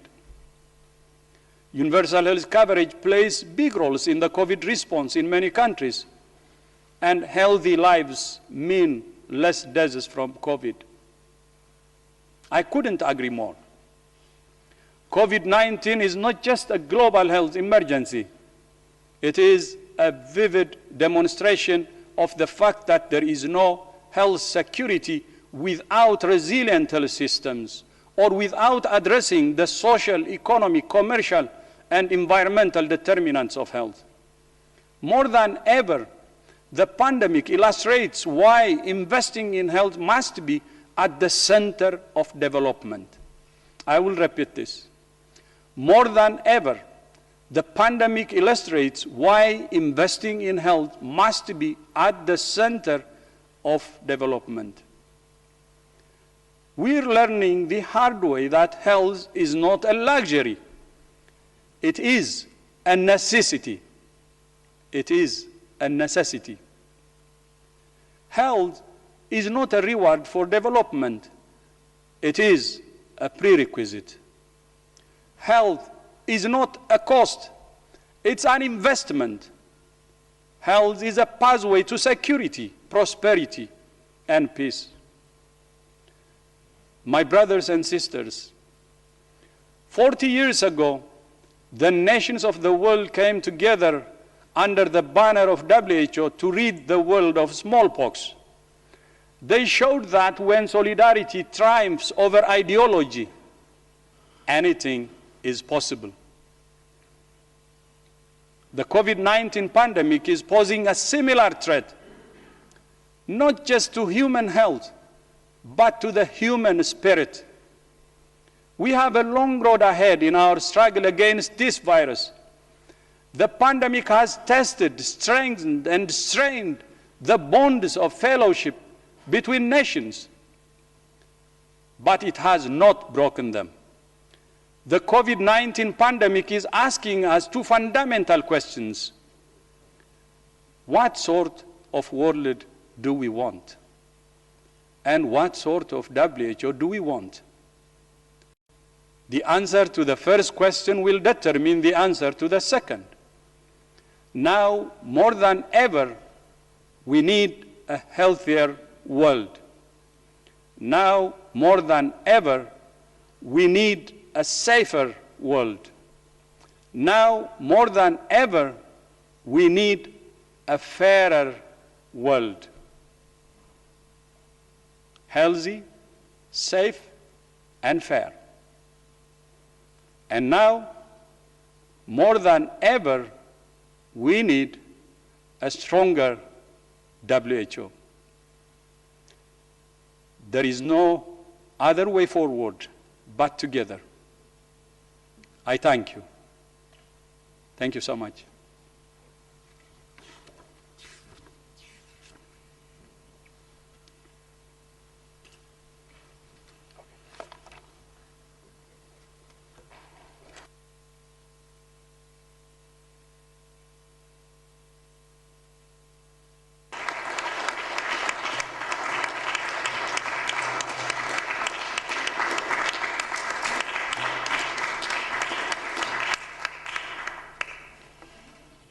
Thank you, Director General, for your speech.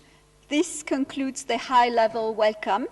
And I now hand over the floor to the 72nd WHA's President. President, you have the floor. Thank you very much, Madam.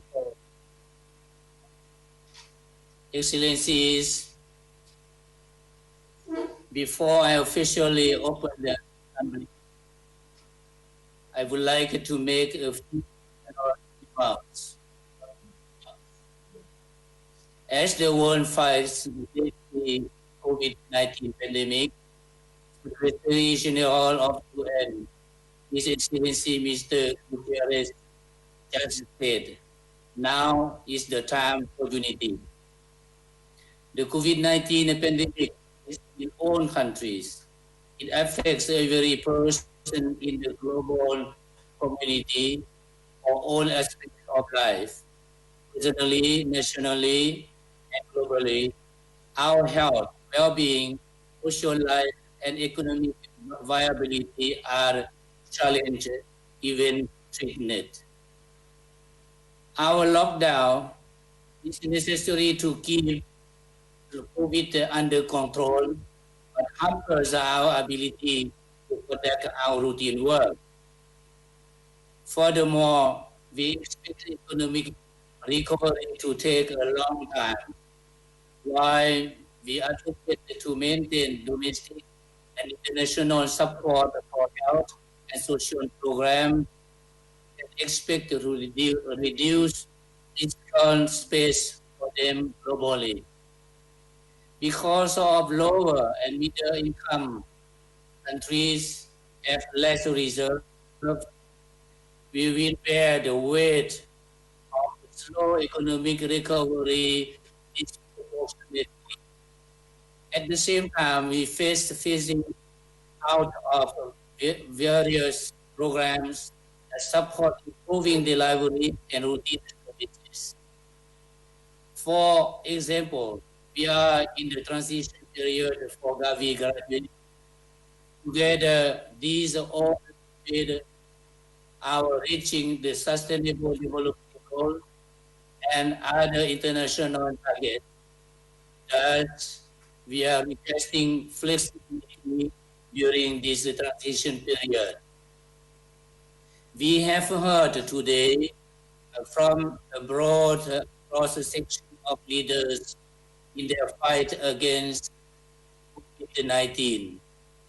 Evident were the struggles we all face, both domestically and distribution to address the global pandemic, from France, Germany, and Switzerland in Europe to the Republic of Korea in our own region, across South Africa, and from a small island state, Barbados.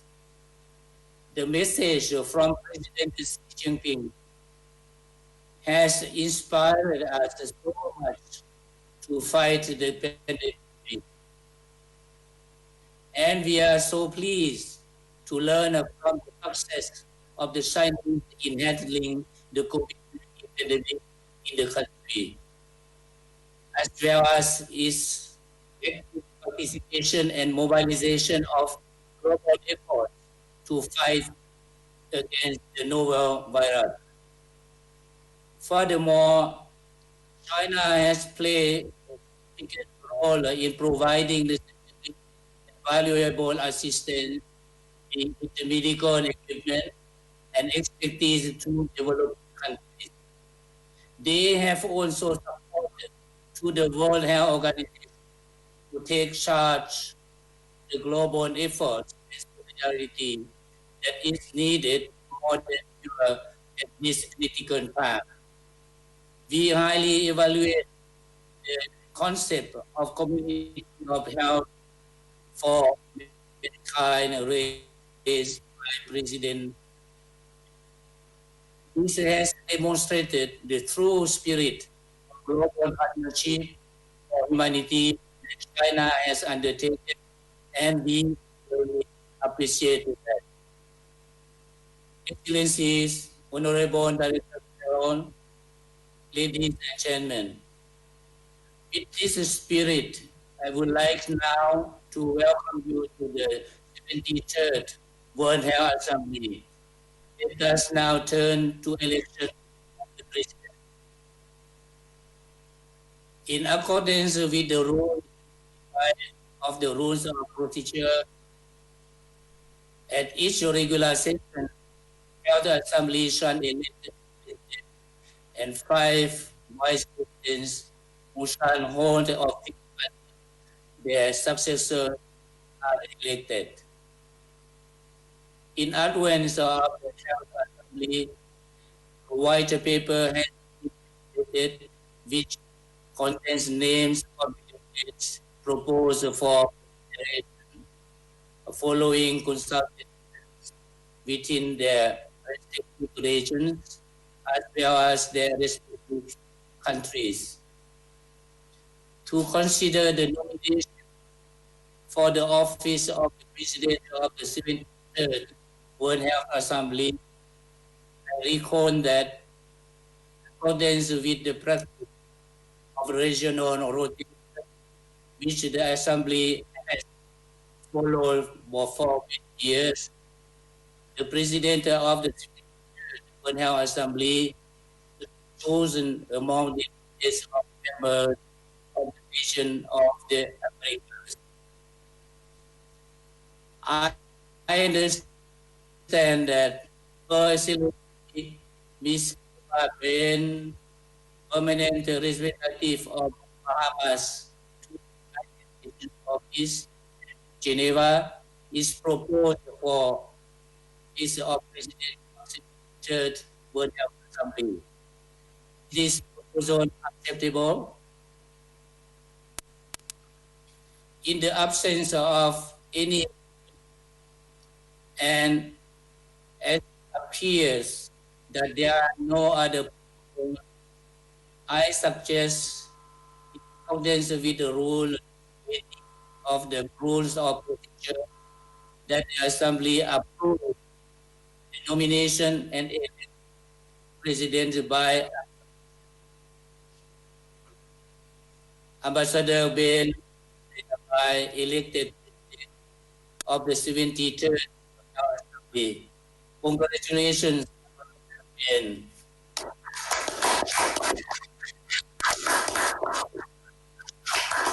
Thank you.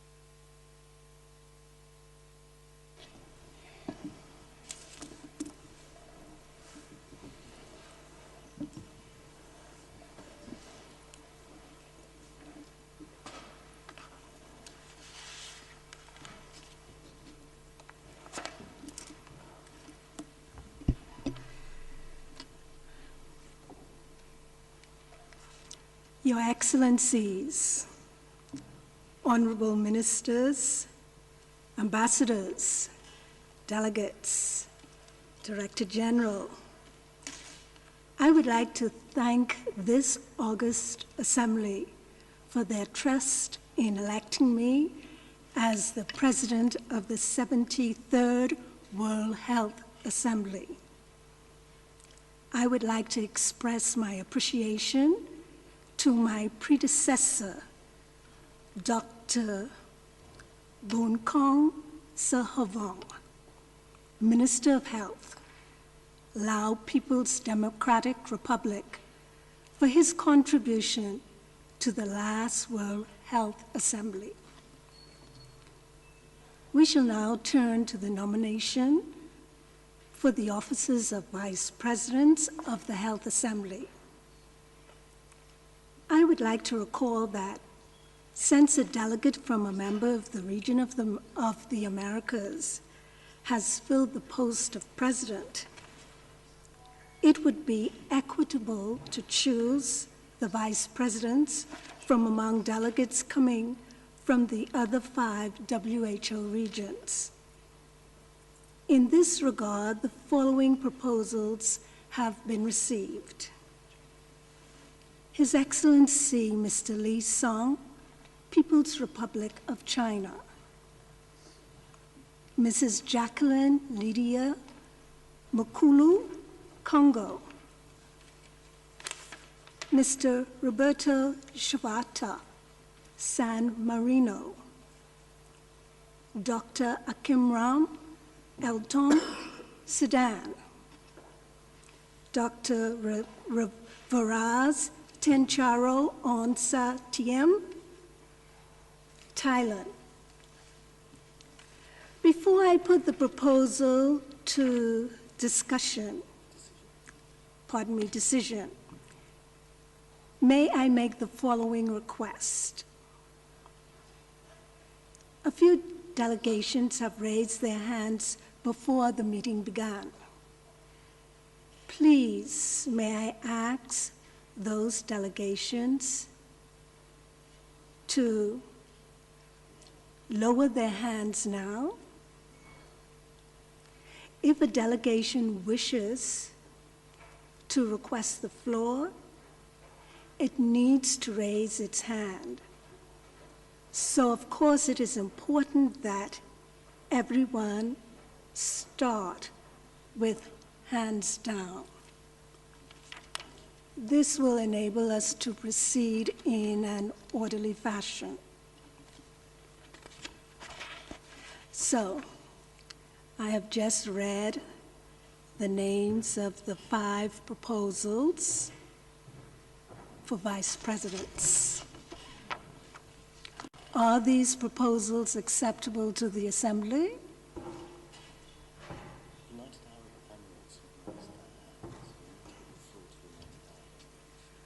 I understand that the United Arab Emirates has raised their hand.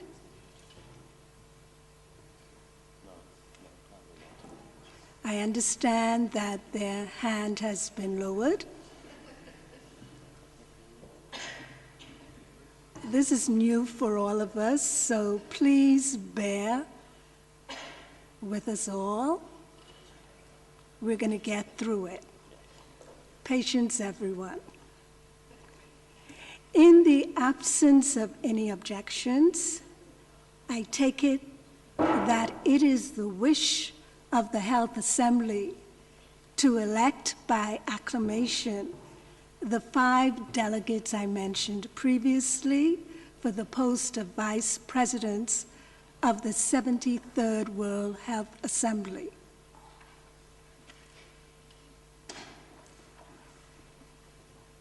I take this opportunity to congratulate the vice presidents on their election.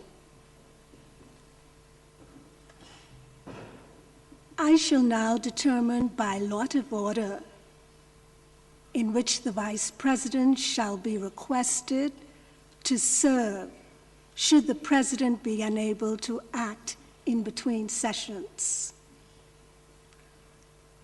The names of the 5 vice presidents who I referred to earlier have been written down on 5 separate paper slips, which I'm going to draw by lot.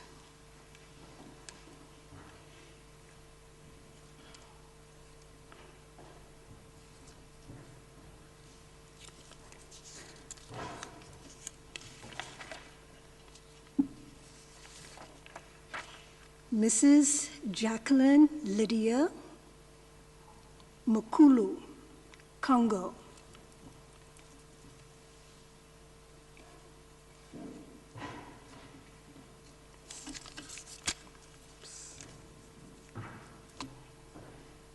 Mr. Roberto Shabata San Marino. Vice Presidents, please bear with me should I not be pronouncing your names correctly. I'm trying here.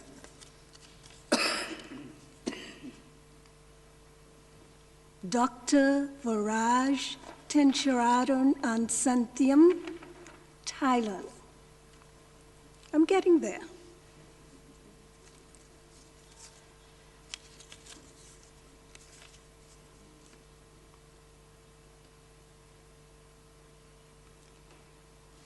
His Excellency Mr. Li Song, People's Republic of China.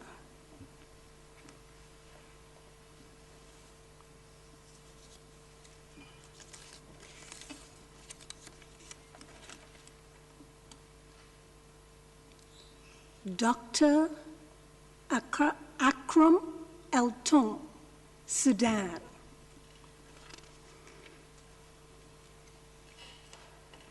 Now, it is my pleasure to deliver the presidential address.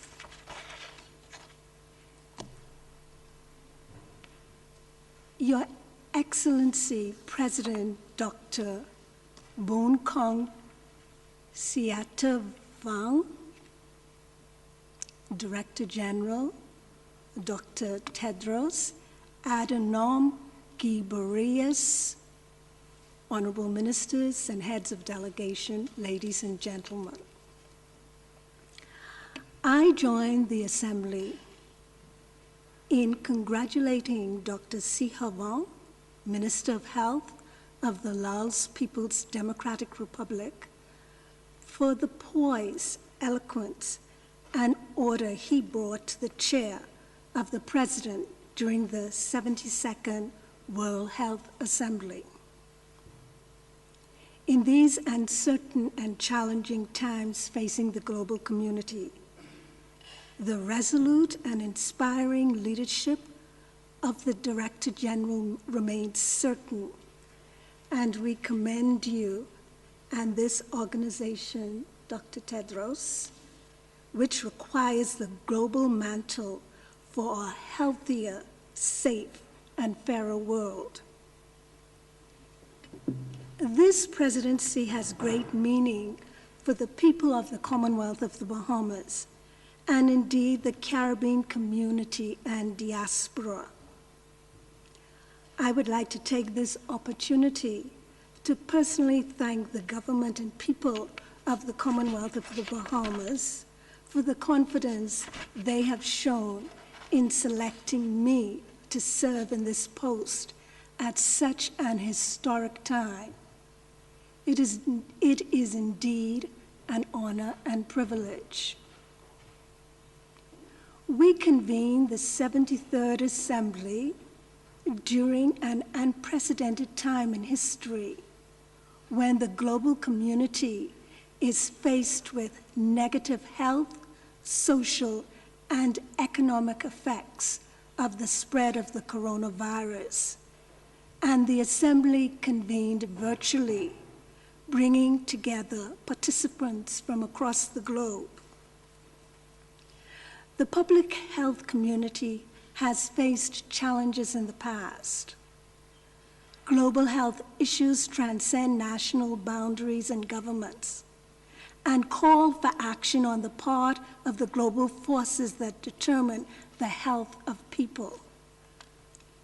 However, at no time in our recent memories has there been such a global impact of a disease, placing the lives, livelihood, and learning of so many in peril, disrupting supply chains, and bringing economies to a grinding halt.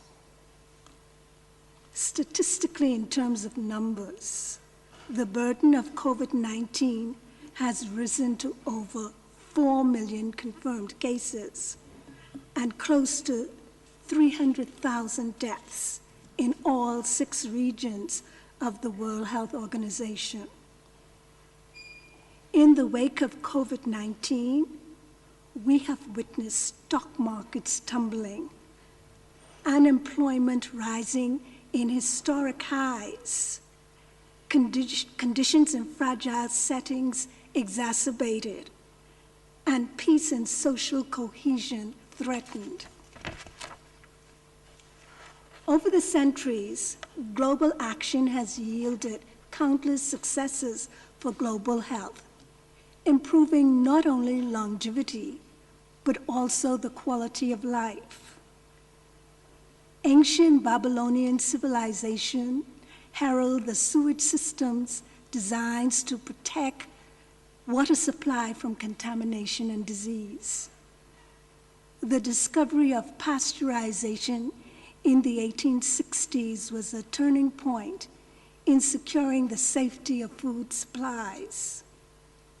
The post-World War II era gave the global health community the tuberculosis vaccine. The past 25 years have witnessed a particularly golden era of unprecedented health achievements. child mortality cut by 47%, maternal mortality reduced by 45%, and reversals in the spread of HIV and AIDS, malaria, and other diseases. This era of COVID-19 ushers in new technology. It requires new knowledge, new innovations, flexibility, meaningful, respectful country interactions, as well as new and greater global partnerships. The role of the World Health Organization in this time of crisis reminds us that we live in an interdependent and interconnected world, where health and well-being are shaped by circumstances, decisions, and events occurring in distant places. Bacterial and viral threats travel almost as quickly and unencumbered as email messages, Twitter, and money flows. The World Health Organization must be steadfast in guiding the response to COVID-19, and at the same time, exact a balance with its mandate to meet the challenges that threaten the survival of many people, including those with chronic non-communicable diseases. The mere nature of our explorative spirit and our humanity suggests we will overcome these challenges. We will find solutions to these current realities that confront us now and in the aftermath of COVID-19. We will embrace new lifestyles that promote good health.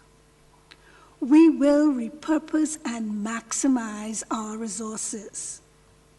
We will establish a new balance between the economic, the physical, and the psychological welfare of our citizens.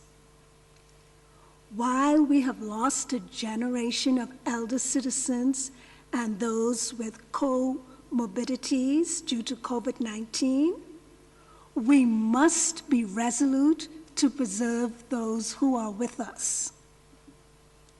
Juggling the health welfare with the social and economic pressures confronting us signals the complexity of the moment. But we are up to the task. Successfully negotiating COVID-19 and the post-COVID era requires that we shift, we recalibrate, and make key investments. It requires that we invest more in new technologies which are accessible to the majority of the people, that we take measures to protect the most vulnerable during the epidemic, and that we address the economic aftermath of worsening inequities. The Assembly would recall that in September 2020, Hurricane Dorian, a Category 5 climatic event, mercilessly brought mass devastation on the islands of Abaco and Grand Bahama, two of the more northern islands in our archipelagic chain. For us, Dorian amassed 74 official deaths, but it displaced thousands and exacted an economic toll of $3.4 billion in damages and losses. The Bahamas has yet to recover from Dorian and does not have the luxury of dismissing COVID-19. The Bahamas must delicately strategize to mitigate the human, social, environmental, and financial fallout of Dorian and COVID-19. This is no small task, but we will not be daunted. We will rebuild strong. Our resilience continues to propel us to new strengths. Despite the financial challenges, the Bahamas, as evidenced by its modeling approaches, has demonstrated the positive impact of public health measures for COVID-19. To date, the Bahamas has confirmed 96 cases of COVID-19 and 11 deaths. The number of recovered cases are at 43. There are 7 hospitalized cases. 1,814 tests have been completed. I salute the millions of healthcare workers who valiantly stood in the gap as we fought the spread of the virus and its impact on the global community. Some lost their lives. Others endured substantial emotional and mental strains, but all continue to give their best for mankind. In conclusion, the bedrock of public health remains constant. Equity, quality, whole of society approach, collaboration, and solidarity across boundaries and borders. As we deliberate over the next 2 days, I trust we will manage our time effectively and efficiently and remain resolute in our determination to aim for the greater good, the common good, the public good. Thank you.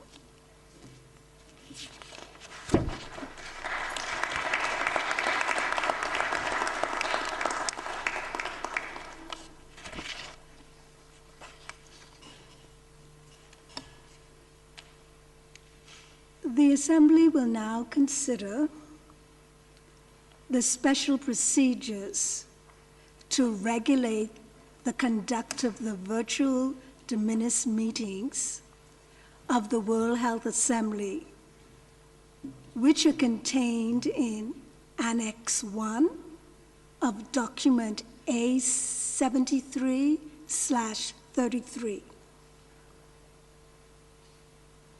As we all know, the document before us today has been the subject of extensive informal consultations involving all members. May I take it that the Health Assembly is content to adopt the special procedures contained in Annex 1 of document A73/33 and to apply them to this meeting?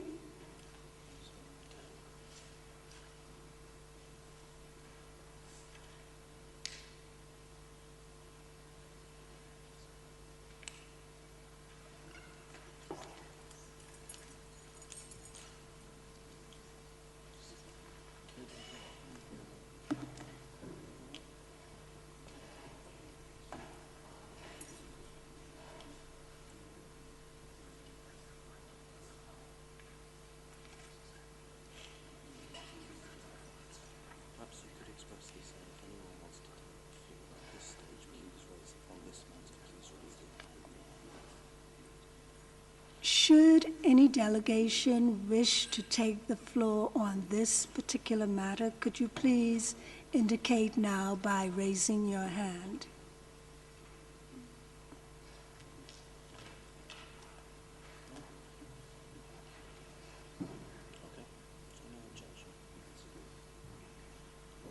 I see no objection. It is so decided. I'd like to thank you for your cooperation.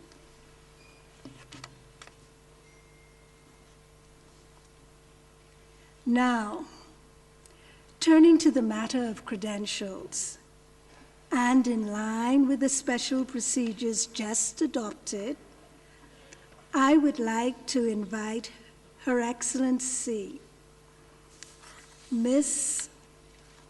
Socorro Flores Lira, Permanent Representative of Mexico to the United Nations Office in Geneva, to present the report. Her Excellency, I give you the floor. Muchas gracias, señora presidenta. En mi carácter de primera vicepresidenta de la 72ª Asamblea Mundial de la Salud, me reuní con el presidente y con otros dos vicepresidentes de la 72 Asamblea el domingo 17 de mayo de 2020 a fin de examinar las credenciales presentadas por los Estados miembros para participar en la 73 Asamblea Mundial de la Salud. Me complace informar a la Asamblea que 180 Estados miembros han presentado credenciales que se han considerado conformes al reglamento de la Asamblea. Por consiguiente, recomiendo a la Asamblea que se acepte que los 180 Estados miembros mencionados presentaron credenciales de conformidad con dicho reglamento. Además de este informe oral, he sido informada que desde la reunión de ayer con los miembros de la mesa de la 72 Asamblea, otros 6 Estados miembros presentaron credenciales. No ha sido posible sostener otra reunión con los miembros de la mesa de la 72 Asamblea, pero de conformidad con la práctica seguida durante las reuniones ordinarias, el presidente de la 72 Asamblea examinó las credenciales de estos 6 Estados miembros y consideró que se encuentran conforme al reglamento de la Asamblea. Por consiguiente, recomiendo también a la Asamblea que se acepte que los 6 Estados miembros mencionados presentaron credenciales de conformidad con el reglamento. Quiero mencionar también que en las últimas horas los siguientes Estados miembros presentaron credenciales que han sido consideradas conformes con el reglamento de la Asamblea de la Salud. Estos estados son Comoras, República Centroafricana, República Democrática del Congo y Gambia. Por lo tanto, recomiendo a la Asamblea que Comoras, República Centroafricana, República Democrática del Congo y Gambia sean aceptados por haber presentado credenciales de conformidad con el reglamento de la Asamblea de la Salud. Por último, señora presidenta, informo a esta Asamblea que los siguientes Estados miembros no presentaron credenciales y, por lo tanto, no estarán representados en esta Asamblea: Guinea-Bissau, Niue, Samoa y Sudán del Sur. Con esto concluyo mi informe. Muchas gracias.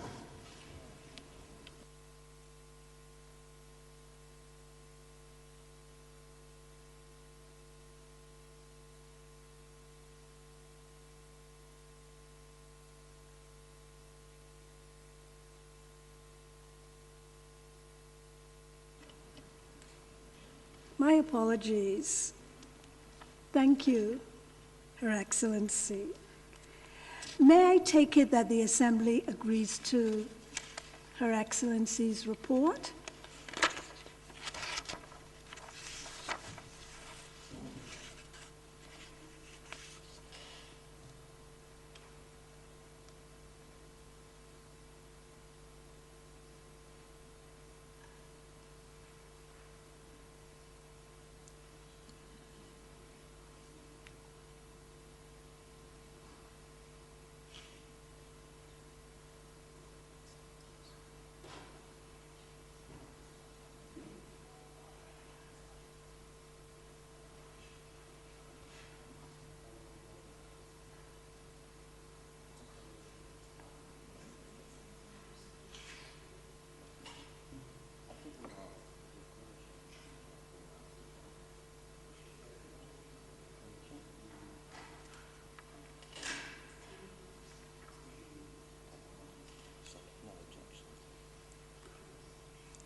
In this age of technology, I see no objections.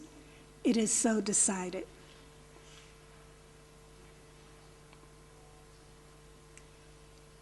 The list of member states having submitted valid credentials will shortly be available in the journal. Dear delegates, we now turn to the important matter of our agenda. This is item 1.4. You will see that we have before us 3 documents. They are the Provisional Agenda, document A73/1, the Provisional Agenda Abridged, which is document A73/1, add 1, and a proposal for a supplementary agenda item entitled Inviting Taiwan to Participate in the World Health Assembly as an Observer. This is contained in document A73/1, add 2. Regarding this matter, I would like to propose the following. I would propose that we adopt our agendas, both the abridged and the provisional agenda, on the understanding that we shall consider the request for the supplementary agenda item at the resumed session of the Assembly. Further, consideration of the request for this supplementary item at the resumed session would be done in accordance with the relevant rules of procedure. By this, I mean that at the resumed session, the proposal for the supplementary agenda item would, in accordance with Rule 12 of the Rules of Procedure, first be considered by the General Committee. Then, the General Committee would make a recommendation to the plenary on whether or not to include the proposed supplementary item on the agenda. The recommendation would then be considered by the plenary. I note that we hope that the resumed session of the Assembly will be actual and not virtual. But in the event that the resumed session is virtual, we would find a virtual way to follow this arrangement, convening the General Committee in virtual session. This proposal of mine to the plenary is based on my understanding of the outcome of informal consultations among concerned parties, including, of course, the 14 member states who submitted the request for the supplementary agenda item, and my understanding that there is general support for my proposal way forward. In this connection, please also allow me to express appreciation for the goodwill of all concerned in respect of this matter. May I therefore take it that there is no objection to my proposal as I have just set out?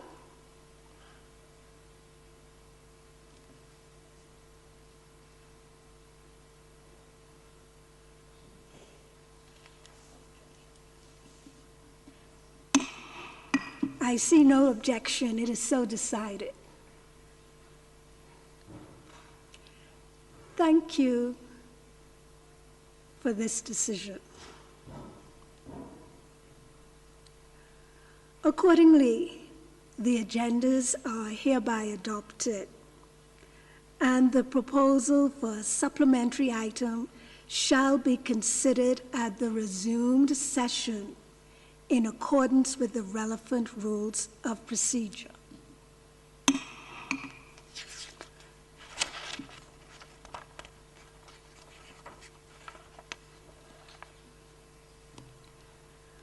We have now completed our work under Agenda Item 1.4.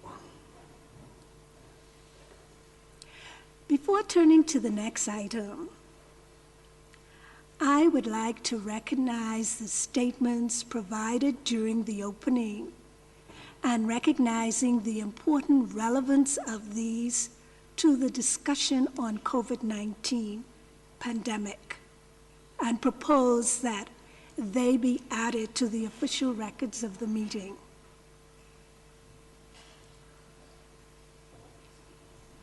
May I take it that the Assembly agrees with this proposal?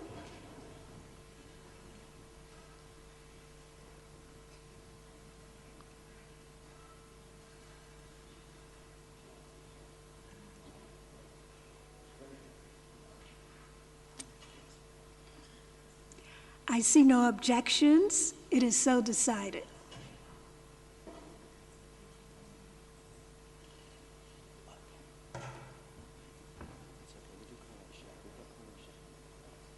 Croatia.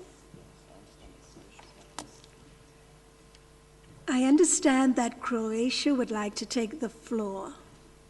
Croatia, you have the floor.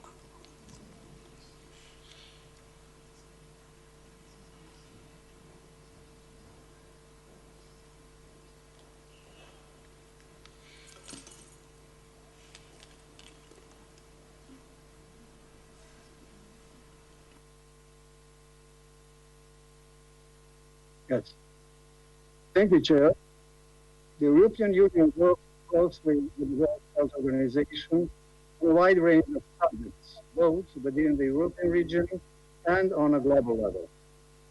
As agreed in the exchange of letters of 2000 between the WHO and the European Commission concerning the consolidation and intensification of cooperation, and without the prejudice to any future conclusion of a general agreement between the WHO and the European Union,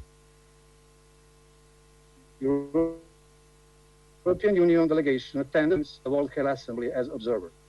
As in previous sessions, we ask the Assembly to kindly agree that the European Union delegation be also invited to attend and participate also in the deliberations of meetings and some committees, drafting groups, or other subdivisions thereof pressing matters failing within Union competence in the 73rd session of the World Health Assembly. Thank you.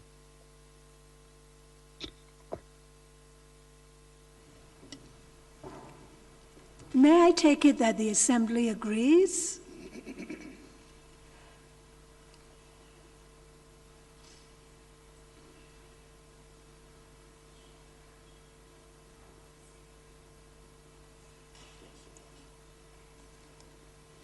It is so decided.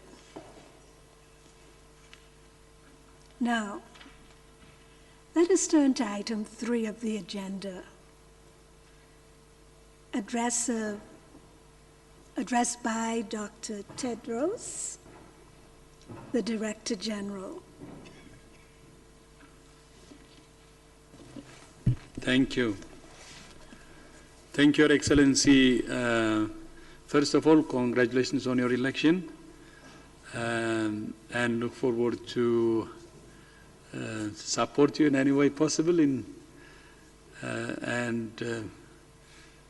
help this assembly virtual for the first time, which will be a challenge for all of us to go through together. You have made already a very good start, so congratulations on that. I have already spoken earlier, and I believe that I don't want to take more time. So thank you so much again for the opportunity. I will follow the other programs and participate, but I don't think the additional speech will be necessary, and I hope our member state will get a chance also to participate. Thank you.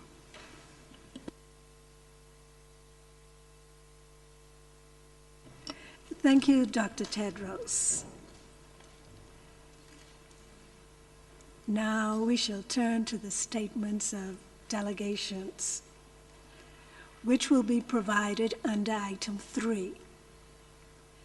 And I shall turn the floor over to the Secretariat to manage this aspect of the session. Secretariat, you have the floor. Thank you, Madam President. We have a number of countries who've inscribed to speak, and we do have regional statements that would precede those national statements. If you permit me, I would indicate those who've asked to make regional statements.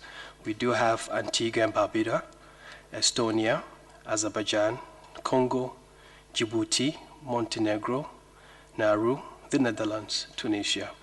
I'll give the floor to Antigua, to be followed by Estonia.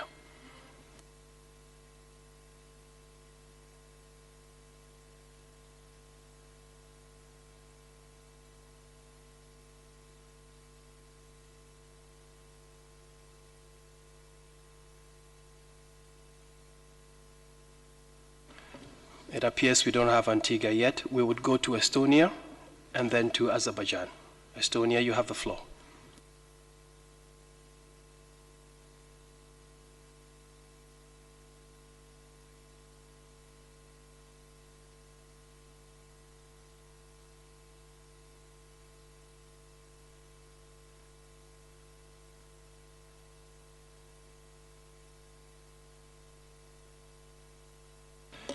Okay, we would call on Azerbaijan.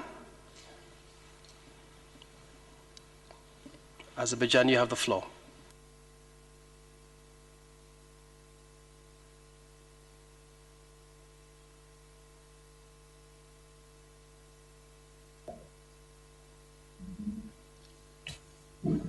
Hello, everybody. This is the statement of the Ministry of Health on behalf of the non-aligned movement at the 73rd Assembly. Madam President, Mr. Director General, I have the honor to deliver this statement on behalf of the non-aligned movement. This year, the international community has been faced with a pandemic which has disrupted lives and livelihoods of millions of people, thus creating a state of paralysis in societies and economies. The non-alignment movement expresses its concern at the global threat posed by COVID-19 and emphasizes that the control of the pandemic relies on preparedness, prevention, resilience building, and the greater national, regional, and international collaboration and actions to address this challenge in an effective and timely manner. Upon the initiative of Azerbaijan's NAM chairmanship, the contact group to combat coronavirus was set up, and on May 4th, year 2020, on the online summit of this contact group has been held. In the declaration adopted by summit, the heads of the states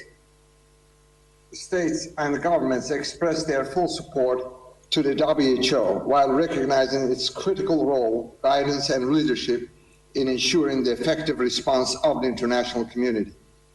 The summit also established the NAM task force, which will develop a database of humanitarian and medical needs of NAM member states, which will be presented to donor countries and international organizations for the provisions of feasible assistance.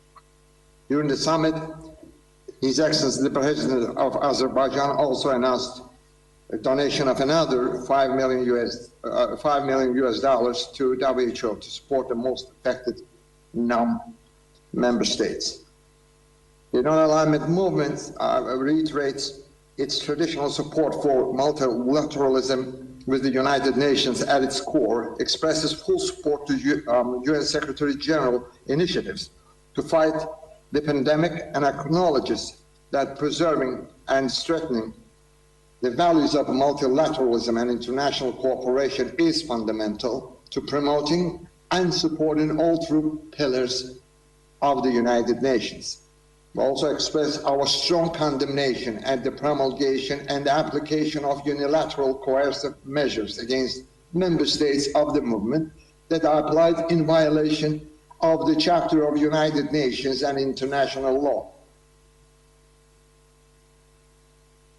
further express our support in accordance with international law to the states affected by such measures and urge the international community to adopt urgent and effective measures to eliminate the use of such measures that are inconsistent with the principles of international law or the chapter of the United Nations, with a view of ensuring the effectiveness of national responses to COVID-19 pandemic. The non-member states express their gratitude to medical personnel and reiterate their readiness to continue collaborating with the WHO in ensuring that one of the fundamental rights of every human being, the enjoyment of highest attainable standards of health, is ensured, that no one is left behind. Global efforts are rightly focused on countering the immediate and devastating impacts of COVID-19. However, going forward, the international community needs to shape a global health agenda that responds effectively to the future pandemics. That would require adequate resourcing and, where appropriate, policy space for the WHO. Equitable access, fair distribution, and affordability of diagnostics, therapeutics, and vaccines for COVID-19 are important priorities for the developing countries, which should be responded to. There is also a need for exploring new instruments to regulate R&D for pharmaceutical products guided primarily by health consideration. The non-member states reiterate their commitments to achieving universal health coverage and health-related sustainable development goals by year 2030 to ensure health security and emergencies, particularly to integrated surveillance, building long-term capacities, and promoting progressive self-reliant strategy based on local production and affordable quality medicines and the development of health technologies. In line with the principle of health for all, the member states call upon the WHO to strengthen their support to governments in their efforts to effectively respond to COVID-19 by providing unhindered assistance and an inclusive and sustained manner during and after the pandemic.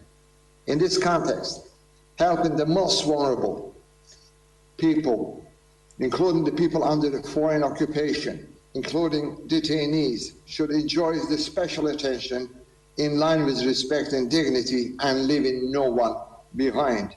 In conclusion, the non-aligned movement calls upon all states to spare no effort in transforming 2020 into the year of solidarity and renewed multilateral cooperation to effectively address the emerging global threats. Thank you very much. I really appreciate this.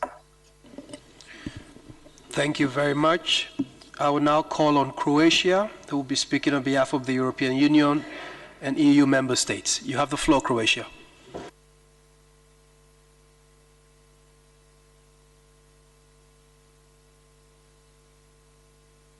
Honorable Distinguished Director General, distinguished delegate.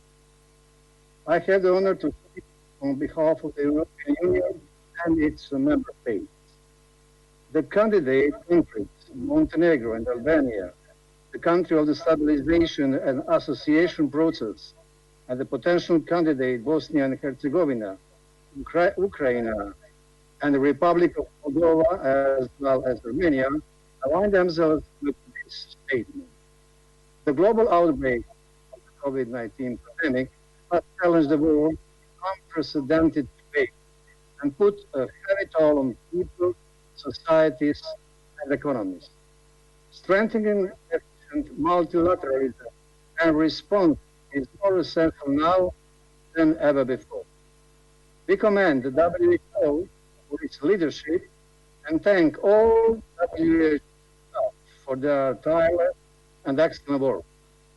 We stress the pertinence of coordinated international cooperation and solidarity under the umbrella of the United Nations system and the crucial importance of measures taken at national level for a successful response to the COVID-19 pandemic. We acknowledge the incredible dedication of all frontline workers were crucial to the COVID-19 response. 2020 is the International Year of the Nurse and the Midwife. Their contribution is indispensable, and we thank them specifically. We recognize the role of immunization in bringing the pandemic to an end, and we consider this is a global public good for health. We ask WHO, in close cooperation with other relevant international organizations, to play a key role in realizing equitable access to vaccines and treatment against COVID-19 for everybody, wherever they are. We call upon all member states to continue their financial support to WHO in response to the COVID-19 pandemic.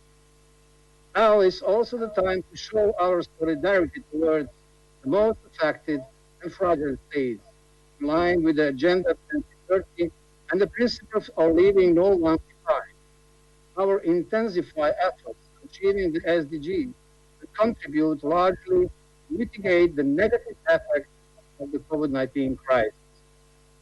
At the country level, a strong health system and whole of government, all of society, and gender-responsive approach is the key to a successful response. Health systems now need to respond both to the pandemic and to continue to safeguard essential programs and provide essential health services, including for immunization, maternal, newborn, child, adolescent, mental health, trauma prevention, and sexual and reproductive health, in accordance with the 2017 EU Consensus on Development. We have led the coronavirus global response, getting initiative with WHO and global partners to accelerate the development, production, and deployment of vaccines, diagnostics, and therapeutics, and strengthen national health system against COVID-19. We invite all member states to contribute financially to this initiative in favor of funding the ACT Accelerator. I would also like to recall the Team Europe package of 50.6 billion euros, combining EU and EU member states resources to assist third countries for preparedness and response to COVID-19. In this pandemic, threat at microbial requires our attention. The importance of a One Health approach must be incorporated. We need to undertake an independent, comprehensive evaluation of the response to consider all relevant factors to prevent future outbreaks and strengthen preparedness, fully implementing and capitalizing on the IHR, aligned with international priorities. This includes the interface of human and animal health and well-being. The causes and the prevention of zoonotic outbreaks need our special attention, and we would appreciate a report on this by the Secretary. We thank Member States for their engagement in the negotiation on the resolution that is proposed by the EU and its member states, and the co-sponsors for the consideration of this effort. Now is the time to work together and mitigate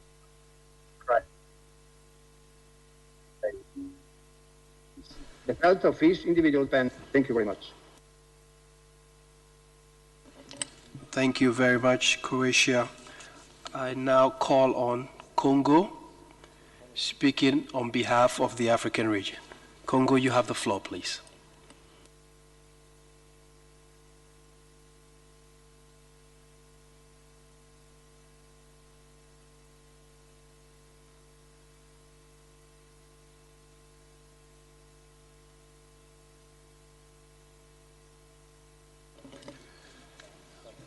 We do not appear to have Congo online. We will move to Djibouti, speaking on behalf of the group of ambassadors for the Francophonie. Djibouti, you have the floor.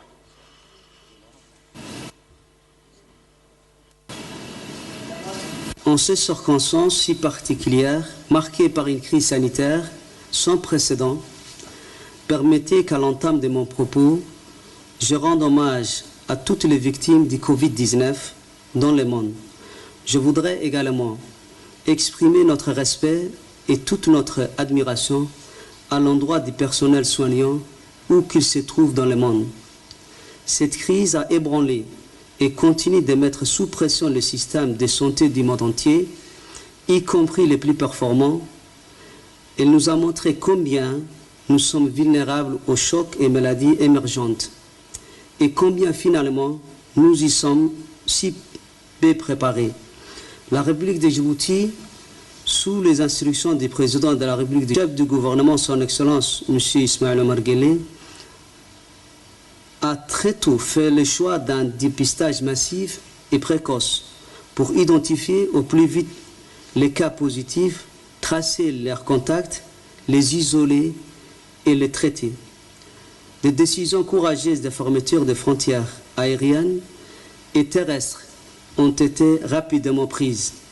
Un véritable arsenal de riposte a été déployé pour tester, tracer et traiter les cas.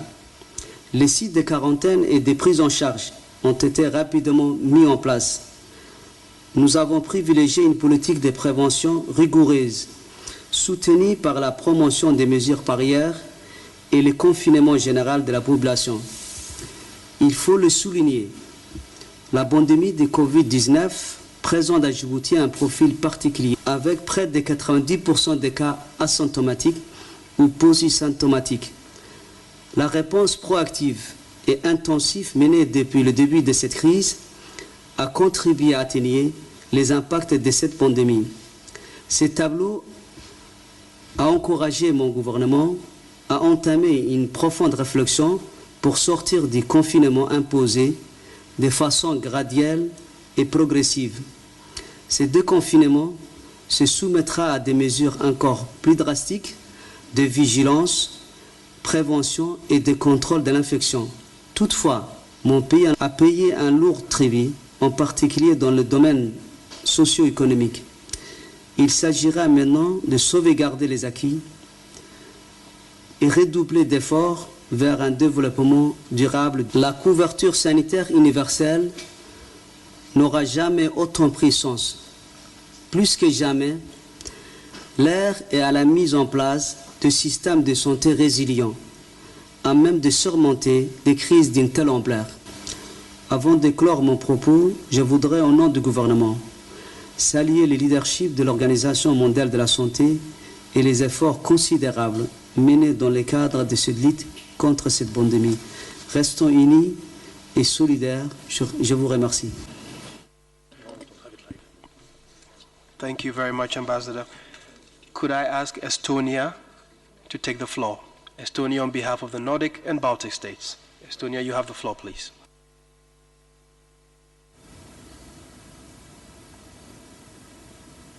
Honorable President, distinguished Director General, distinguished delegates, I'm speaking on behalf of the Nordic and Baltic countries, Denmark, Estonia, Finland, Iceland, Latvia, Lithuania, Norway and Sweden.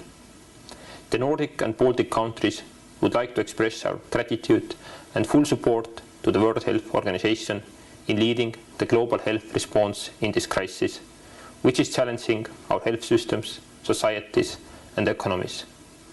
The COVID-19 crisis has demonstrated how crucial multilateral cooperation is to our collective health, prosperity and security. Now more than ever, we need to act together as a global community and leave no one behind. In particular, global coordination is needed when it comes to the availability of new vaccines, diagnostics and treatments. We call on global solidarity and a global agreement among all actors to secure equitable and fair distribution once they become available. The pandemic has both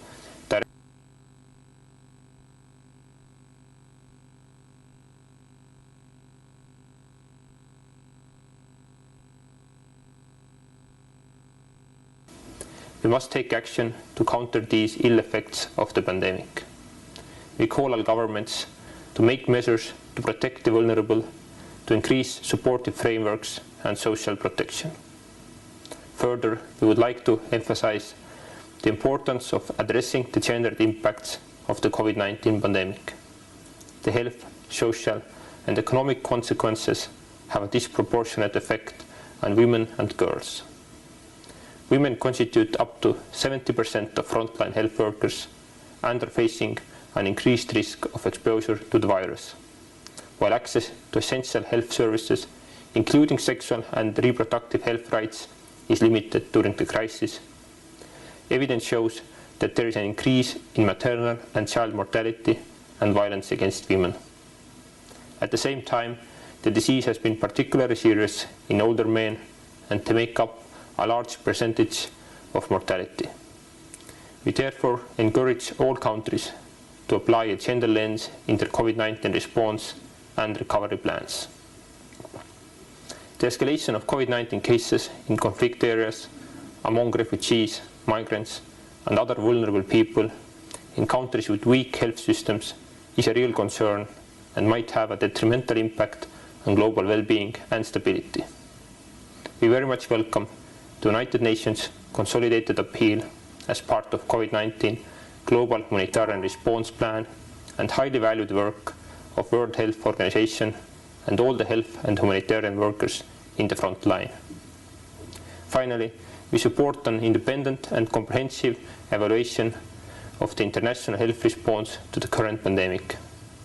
It would facilitate an effective, accountable and impartial review of the response with a view to strengthen the global preparedness in the future. There are certainly many lessons to be learned. This evaluation should, however, not divert our attention from the current efforts at the global level to put an end to the ongoing pandemic. The right to health is a fundamental human right. The commitment of World Health Organization and the member states to achieving the Sustainable Development Goals and leaving no one behind should be our guiding light going forward. Thank you. Thank you, Estonia. I shall now call on Nauru to make a statement on behalf of the Pacific Island countries. Nauru, you have the floor, please.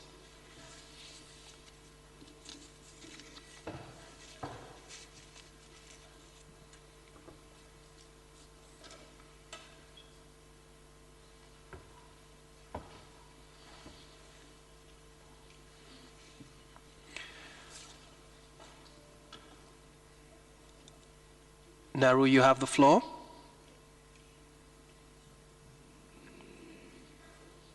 Very well. We don't seem to have Nauru.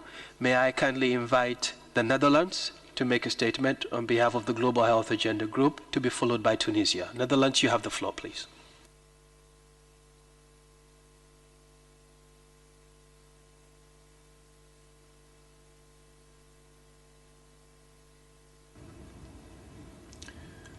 Dear Director General, distinguished colleagues, ladies and gentlemen, thank you for the opportunity to speak to you on behalf of the Kingdom of the Netherlands. We align ourselves with the statement made by Croatia on behalf of the European Union. We express our support and appreciation for the World Health Organization. Now, more than ever, effective international cooperation on global health issues embedded in strong multilateral response and global solidarity is crucial. The current collaboration between global health partners is an inspiring example, and community engagement is essential.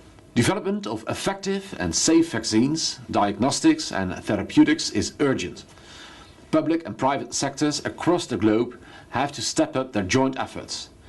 Once available, we will need to facilitate equitable access.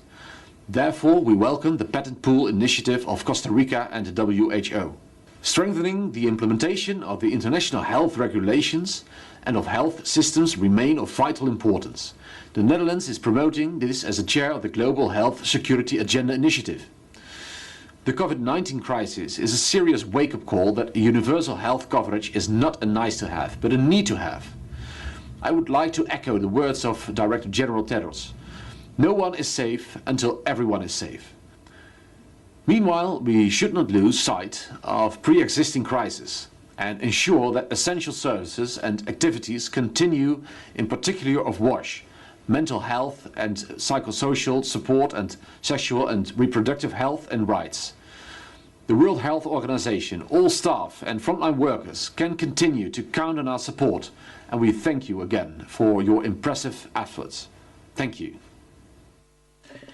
Thank you very much. The Netherlands, I now call on Tunisia to be followed by Antigua. Tunisia, you have the floor, please, on behalf of the Eastern Mediterranean region.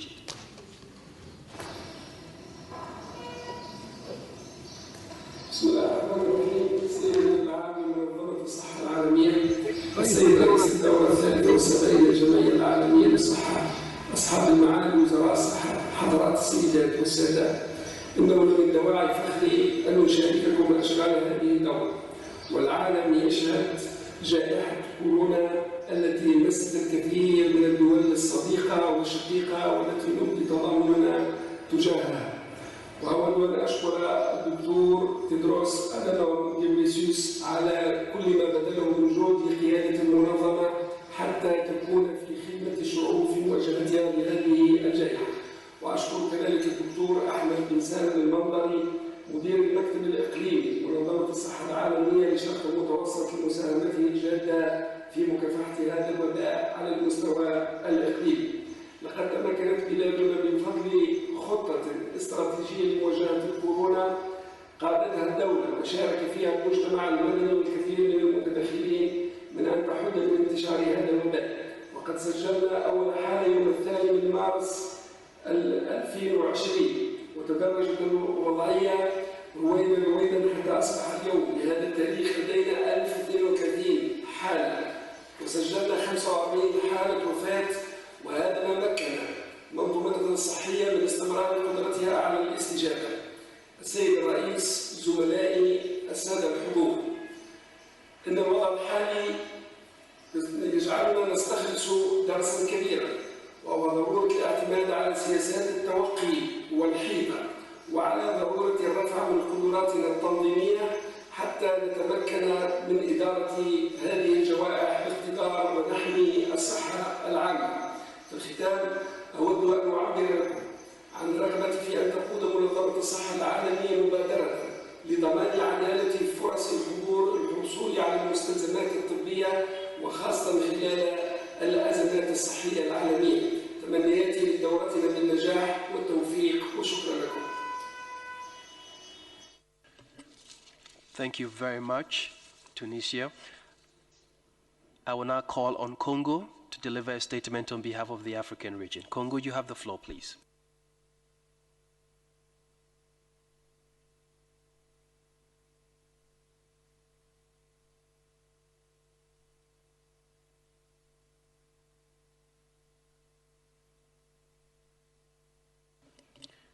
Do we have Congo with us?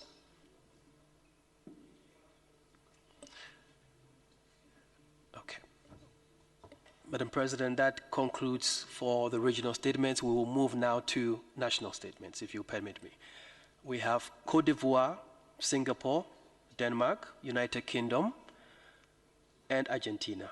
Côte d'Ivoire, you have the floor, please.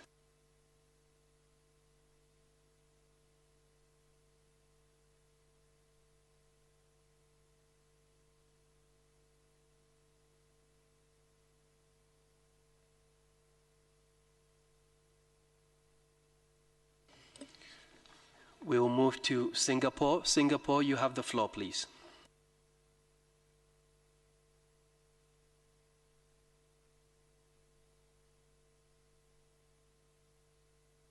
Excellency, Madam President, Director General, guests, and colleagues, COVID-19 is the greatest challenge our generation faces. It has infected almost 5 million people worldwide. Our thoughts and prayers are with those who have been infected and their family members. We would also like to express our gratitude towards the healthcare workers who have been taking care of our patients. Each member state faces different challenges and adopts a different strategy to fight the pandemic, but all with the same goal of keeping their people safe. In Singapore, we introduced a set of measures called the circuit breaker measures since 7th of April to suppress community transmission. These measures have shown promising results. The daily number of new community cases averaged about 3 in the past week, our lowest since mid-March. On the other hand, we are proactively managing the COVID-19 cases in our migrant worker dormitories, and the situation has stabilized. Overall, our case fatality rate remains one of the lowest in the world at 0.08%. As COVID-19 will be with us for some time, perhaps until an effective vaccine is available, we must adjust the way we work and live as we move forward. Singapore, like many countries, are now planning to roll back some of the stringent measures we introduced earlier. We need to preserve people's livelihoods while at the same time continue to protect their lives and well-being. Therefore, we must adopt a cautious approach as we gradually open up and progressively roll back the measures. I hope we can learn from each other and cooperate with one another as we fight the pandemic. This is a challenge that no country can succeed on its own. The COVID-19 resolution sends a strong signal to the world that global solidarity is needed to win this war against the virus. Singapore is a co-sponsor of this important resolution. Even as we focus on the immediate challenges of COVID-19, we must not lose sight of the sustainable development goals that ensure that we leave no one behind. We must continue to support the public health efforts and address these health priorities identified in the SDGs alongside our COVID-19 response plans. Singapore fully agrees with the Director General on this. Now is the time for our unity and cooperation. Singapore greatly appreciates the leadership and expertise of the WHO under Dr. Tedros. We affirm our solidarity with the WHO, fellow member states, and the global community in the fight against COVID-19 and in paving the way forward as we begin to plan for recovery from the pandemic. Thank you. Thank you, Singapore. I would call on the next 4 countries to deliver their statements: Denmark, United Kingdom of Great Britain and Northern Ireland, Argentina, and the Philippines. You have the floor, Denmark. Dear delegates, dear Director General, Denmark supports the statement made by Croatia on behalf of the EU and its member states. We are exploring unknown territory in our mutual fight against an invisible enemy.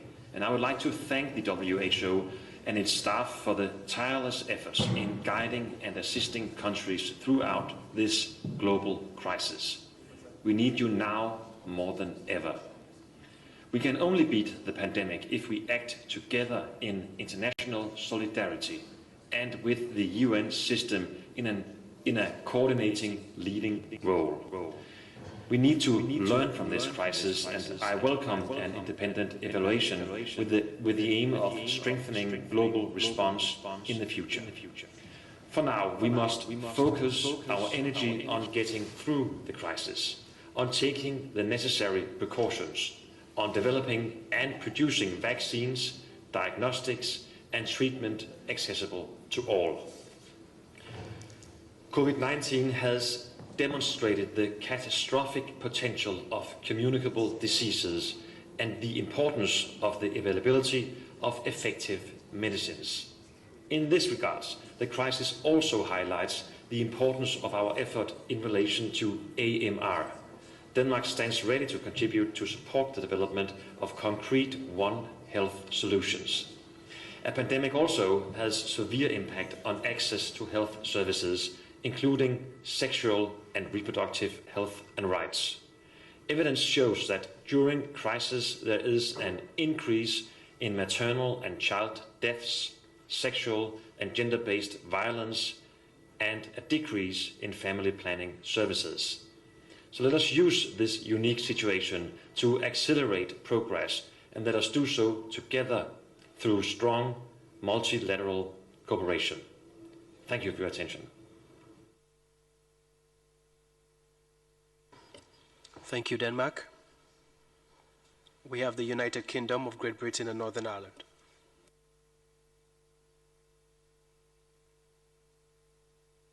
Good afternoon. Today's World Health Assembly is so important because coronavirus does not care about nation states. It is a shared challenge, and we can only defeat this invisible killer through a collective response. And if we work together to fight this common threat, I'd like to thank health and care workers across the world for the important work they're doing on the front line, and to thank the World Health Organization and Dr. Tedros for your work. It is so important that all relevant administrations are included in this forum, so discussions on global health security benefit from their valuable experience and expertise. Of course, as with any emergency, there will be lessons to learn from coronavirus, not only for the World Health Organization, but for the wider international system and for all member states. And so we support the need for a review of the global response at the appropriate point. As the international health regulations set out, we all have a collective responsibility here. But for now, we must all remain focused on the fight against the virus. And of course, a vaccine will be our best weapon in this fight. I'm proud that the UK is leading this work, that we're the biggest donor to the global effort to find a vaccine, and that UK research efforts are leading the way. To build on this, the UK will be hosting a global vaccine summit on 4th of June. This will be an important event. Not only do we want to boost efforts to develop a coronavirus vaccine, but we also want to raise the funds so Gavi can immunise 300 million more children and save up to 8 million lives from preventable diseases. I hope that you'll be able to lend your support, because ultimately, we are all on the same side in this battle, and it is in all of our interests to succeed. Thank you very much, United Kingdom. And I call on Argentina to be followed by the Philippines. Argentina, you have the floor. Muchas gracias, señor presidente. Como ha expresado nuestro presidente Alberto Fernández, nadie se salva solo. Somos conscientes del daño socioeconómico que estamos atravesando a nivel global y por eso debemos continuar trabajando bajo un enfoque integral, implementando medidas que nos permitan mitigar los efectos negativos en la comunidad, poniendo en primer lugar la protección de la vida de las personas. Con objeto de trabajar en forma multisectorial, Argentina creó la Unidad de Coordinación General del Plan Integral para la Prevención de Eventos de Salud Pública de Importancia Internacional, coordinando por el jefe de gabinetes y liderado por el Ministerio de Salud. En este marco se implementaron de forma temprana medidas sanitarias, sociales y económicas destinadas a mitigar la propagación y el impacto del nuevo coronavirus. El 22 de enero, un mes y medio antes de nuestro primer caso, Argentina emitió la alerta epidemiológica y unos días después comenzó a supervisar el ingreso de pasajeros y a recomendar el aislamiento de viajeros que arribaban de zonas afectadas. Al menos 10 días antes de la detección del primer caso, decretamos el cierre de las fronteras, el autoaislamiento preventivo, el teletrabajo, la suspensión de las clases en todos los niveles y la cancelación de espectáculos públicos, entre otras medidas. A los 14 días se estableció el aislamiento social preventivo y obligatorio en todo el país, que aún está vigente. Desde el Ministerio de Salud se trabajó en coordinación con todas las provincias en el fortalecimiento de las capacidades de prevención, detección y respuesta del sistema sanitario. En 45 días se incorporaron 21.850 nuevas camas, 1.452 de ellas de unidades de cuidados intensivos, 5.466 camas generales y 19.907 camas de aislamiento, 1.181 respiradores, 200 ecógrafos portátiles, 12 hospitales modulares y 4.000 profesionales de la salud. Además, se creó un Fondo Nacional de Equidad para asegurar la cobertura integral a toda la población. Se trabajó junto al Ministerio de Producción en el fortalecimiento de la producción nacional de insumos críticos, logrando duplicar la capacidad de producción de respiradores mecánicos y reconvirtiendo una parte de la industria textil para producir equipos de protección personal. Con el objetivo de fortalecer las capacidades de desarrollo tecnológico, recursos humanos y equipamiento de diagnóstico e investigación, se creó la unidad coronavirus, a través de la cual se promueven 3 importantes desarrollos nacionales. La utilización de saliva como muestrea en reemplazo de los hisopos, un test serológico que permite cuantificar los anticuerpos y la autorización de plasma de personas convalecientes como tratamiento. Además, Argentina fue invitada a participar en el estudio múltiple Solidarity de la OMS. Argentina manifiesta su interés en avanzar y apoyar toda iniciativa regional y global destinada a fortalecer las acciones del combate a la pandemia y todas aquellas que permitan el acceso a los resultados de las investigaciones en tratamientos, vacunas y productos médicos.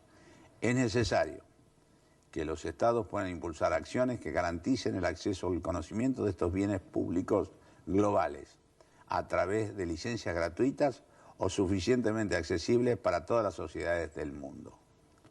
Esta batalla se gana con el compromiso de cada ciudadano. No es solo una tarea de los gobiernos, es una responsabilidad colectiva. Estamos convencidos que en toda medida que se tome a nivel nacional debe ser coordinada con el ámbito internacional. Poder sortear esta crisis y enfrentarnos a este nuevo mundo nos exige diseñar y suscribir un gran pacto de solidaridad global. Muchas gracias. Thank you, Argentina. May I now invite the Philippines to follow by Belgium and Kenya. Philippines, you have the floor, please.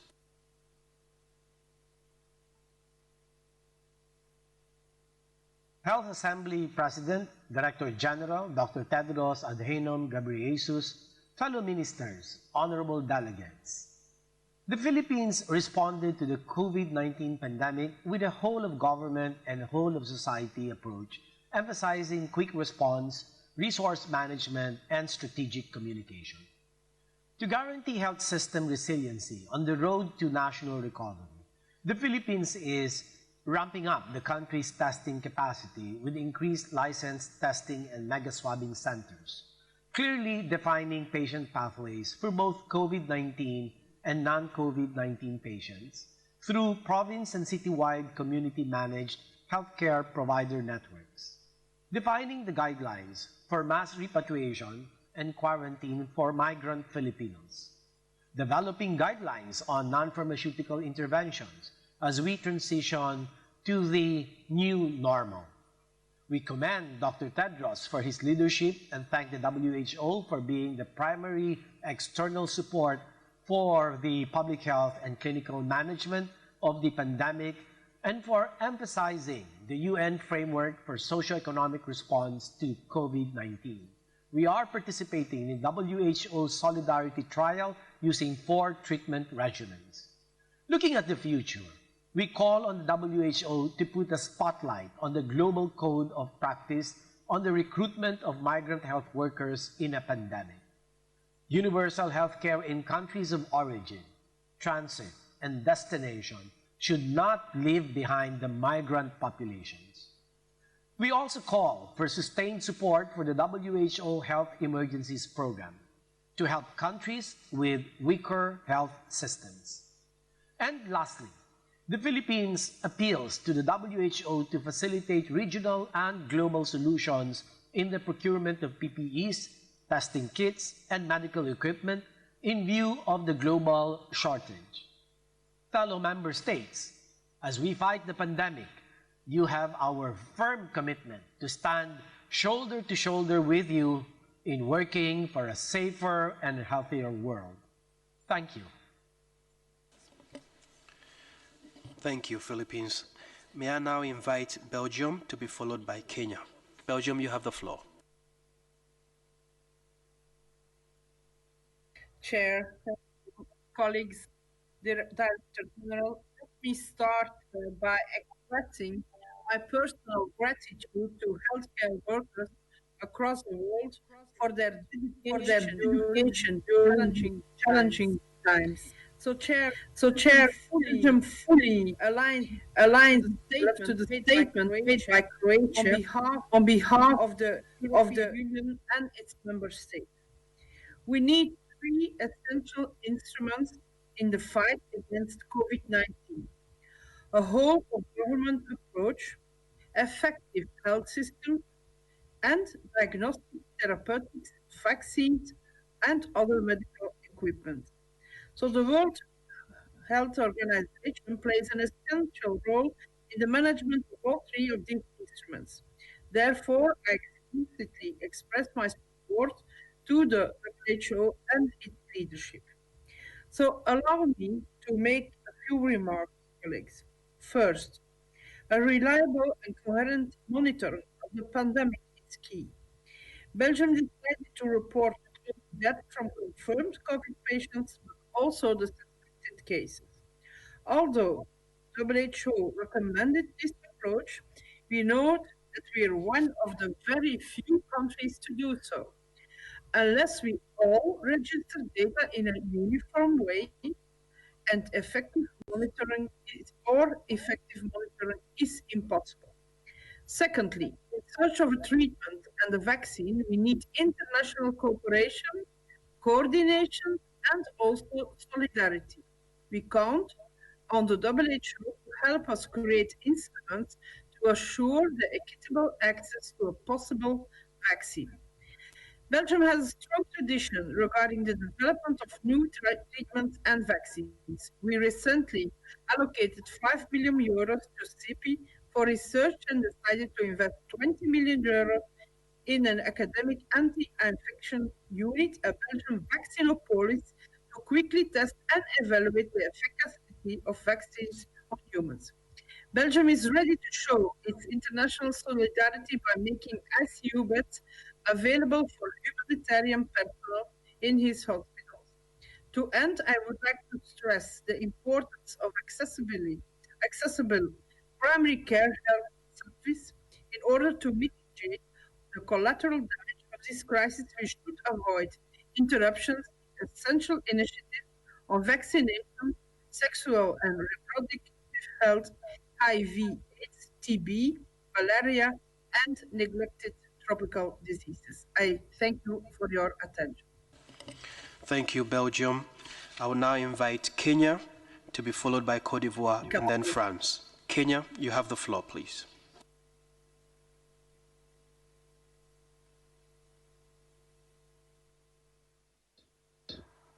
To address this historic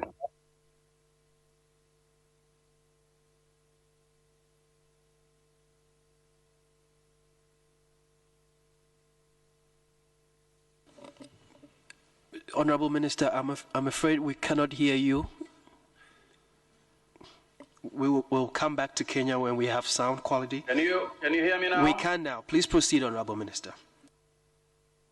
I'm delighted to address the virtual 73rd World Health Assembly, the first of its kind since the establishment of the World Health Organization. On behalf of the government of the Republic of Kenya, I wish to reaffirm our commitment to WHO and its leadership, led by Dr. Tendro, as it spearheads multilateral efforts in the response to COVID-19 pandemic. Kenya reported its first case of COVID-19 on March 13, 2020. As part of its preparedness, President Uhuru Kenyatta issued an executive order on February 28, establishing the National Emergency Response Committee on COVID-19. Since then, we have put in place economic, social, and public health measures aimed at interrupting the transmission of the virus within and beyond our geographic focus. Madam President, Kenya is making significant and steady progress towards flattening the curve. We have learned many lessons along the way and continue to apply mitigating measures day by day. Planning for the current situation as well as COVID-19, we aim to build greater resilience in our health systems through increased investments in primary healthcare and health commodity security as critical pillars towards attainment and universal health coverage. Lessons learned from this crisis has reaffirmed the need for regional, global, and multilateral solidarity and cooperation. We now know that no nation can succeed in isolation. We are particularly encouraged by the demonstrations of unity and humanity shown both within and application of information.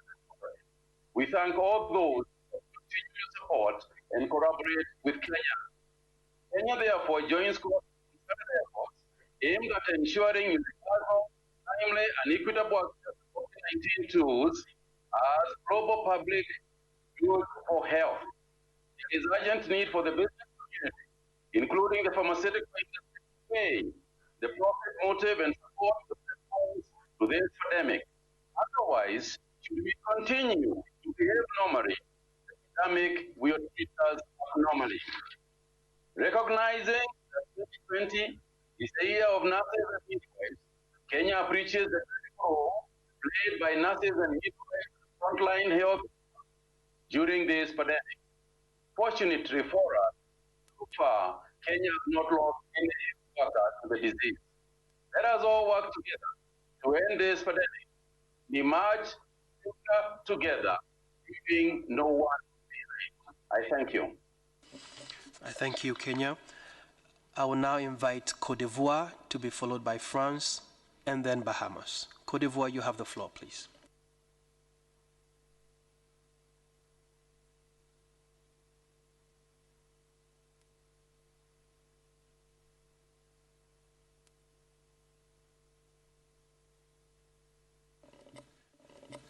Okay. We don't seem to have Côte d'Ivoire yet again. We would go to France to be followed by Bahamas and then South Africa. France, you have the floor, please. Madame la Présidente, Mesdames et Messieurs les chefs d'État et de gouvernement, Mesdames, Messieurs en vos grades et qualités, chers collègues, à l'heure où tous les continents sont touchés par la pandémie de Covid-19 et où de nombreux gouvernements, grâce aux efforts de soignants héroïques et d'une société civile engagée, œuvrent à protéger leurs citoyens de cette crise mondiale, je me félicite que la 73e Assemblée mondiale de la santé puisse se tenir aujourd'hui. Je m'associe à la déclaration prononcée par la Croatie au nom de l'Union européenne et de ses États membres. Face à l'ampleur des défis sanitaires, mais aussi sociaux, économiques, auxquels nous sommes tous confrontés simultanément, il apparaît crucial de rappeler combien le multilatéralisme est aujourd'hui essentiel dans tous les domaines et encore plus dans celui de la santé. À cette occasion, je tiens à rappeler le plein soutien de la France à l'Organisation mondiale de la santé, à son rôle central dans la coordination de la coopération sanitaire internationale. La solidarité internationale nous a permis, nous permet et nous permettra, j'en suis convaincu, d'améliorer notre réponse sanitaire à cette pandémie. Aussi, j'encourage chacune et chacun à poursuivre cet élan sans précédent de mise en commun de nos connaissances et de nos ressources pour avancer ensemble et pour tous selon une approche une seule santé. Je salue les efforts des organisations internationales déjà impliquées ainsi que des initiatives déjà lancées telles que l'initiative ACT qui doit permettre de garantir l'accès de tous aux outils nécessaires pour vaincre le Covid-19. À cette occasion, je me félicite des actions menées par l'Union européenne, tant au niveau régional qu'international. À plus long terme, il est évident qu'il nous faudra poursuivre sur la base de ces acquis notre coopération internationale pour rendre nos systèmes de santé encore plus adaptés à nos besoins de santé, plus résilients face aux crises sanitaires, plus justes face aux inégalités de santé. Dans ce contexte, et conformément au mandat qui lui a été donné depuis sa création, l'OMS aura un rôle majeur à jouer pour fédérer la communauté internationale et promouvoir la santé de nos populations. L'universalité de l'accès à la santé, la qualité et la sécurité des soins et l'adoption d'une approche inclusive de la santé mondiale sont essentielles pour la France. Mesdames, Messieurs, à la lumière de la crise que nous traversons, nous partageons une responsabilité collective. Aucune région ne peut gagner seule la bataille contre le Covid-19. La solidarité entre les pays est plus que jamais indispensable pour préserver nos biens communs. La santé est l'un d'entre eux. Aujourd'hui, sans nul doute, l'un des plus essentiels, mais aussi, nous le voyons, l'un des plus fragiles. Je vous remercie. Thank you very much, France. I understand we have the Honorable Prime Minister of Bahamas who would like to take the floor. Prime Minister, you're most welcome. You have the floor.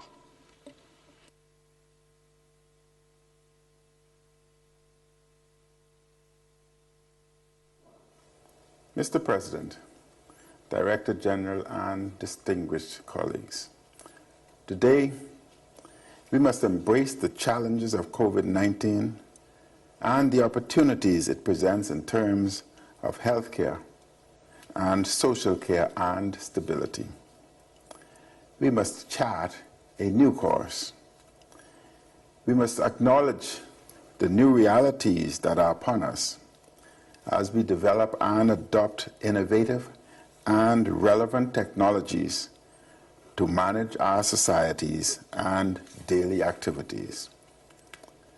The Bahamas wishes to bring to your attention the health challenges we continue to overcome and the dire economic situation that is upon us as a primarily tourism-based economy. At least 50% of our GDP is derived from tourism, which employs directly or indirectly up to 60% of the working population. Last September, we experienced Hurricane Dorian, one of the most powerful hurricanes in the Atlantic in recorded history, which ravaged our second and third most populous islands and economic centers. Now, COVID-19 has closed our borders and destroyed our tourism-dependent economy. Economic recovery is halted, even as we prepare for the impending hurricane season in our region, which begins on June 1st and extends to November 30th. The twin unprecedented events of Hurricane Dorian and the COVID-19 pandemic threaten to destabilize our health response and our public health gains. The Bahamas is a far-flung archipelago with many rural areas requiring us to replicate basic healthcare and social services in a geographic area which extends from South Florida in the United States to the tip of northern Cuba. These two seismic events threaten to widen inequalities and increase the burden of non-communicable disease. We benefited greatly from the application of WHO tools, particularly when testing capacity was limited. We support the draft resolution that addresses timely access to quality, safe, affordable, and efficacious diagnostic, therapeutic, medicines, and vaccines. We thank our partners who donated personal protective equipment and medical devices, training materials, and technical support. I wish to reiterate what I noted at the UN General Assembly last year, soon after Hurricane Dorian devastated two of our major islands. For many years, the Bahamas and countries with similar characteristics have urged an alternative to per capita gross national income as the sole indicator of a country's level of development and eligibility for concessionary financing.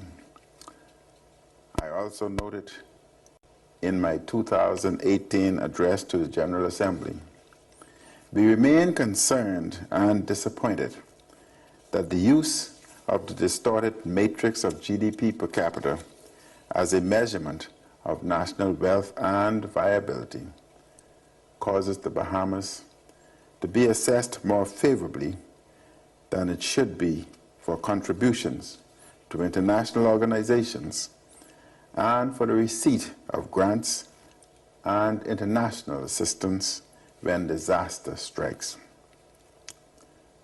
In this vein, as we request assistance to address COVID-19 in the Bahamas and in other small island states, we urge the international community to adopt and to appreciate a broader understanding of the developmental levels and the unique local circumstances in our states. Thank you and good afternoon. Thank you very much, Most Honorable Prime Minister. We will now invite South Africa to make their statement, followed by Algeria and then Poland. South Africa, you have the floor, please.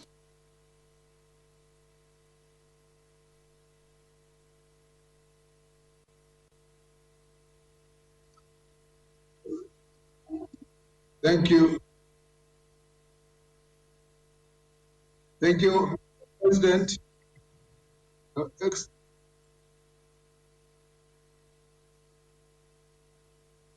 Please proceed, South Africa.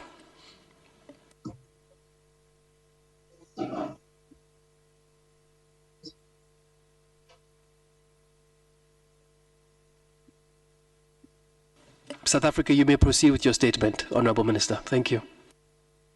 Thank you very much, Mr. President, Your Excellencies, the Director General, Mr. Tedros, and other ministers.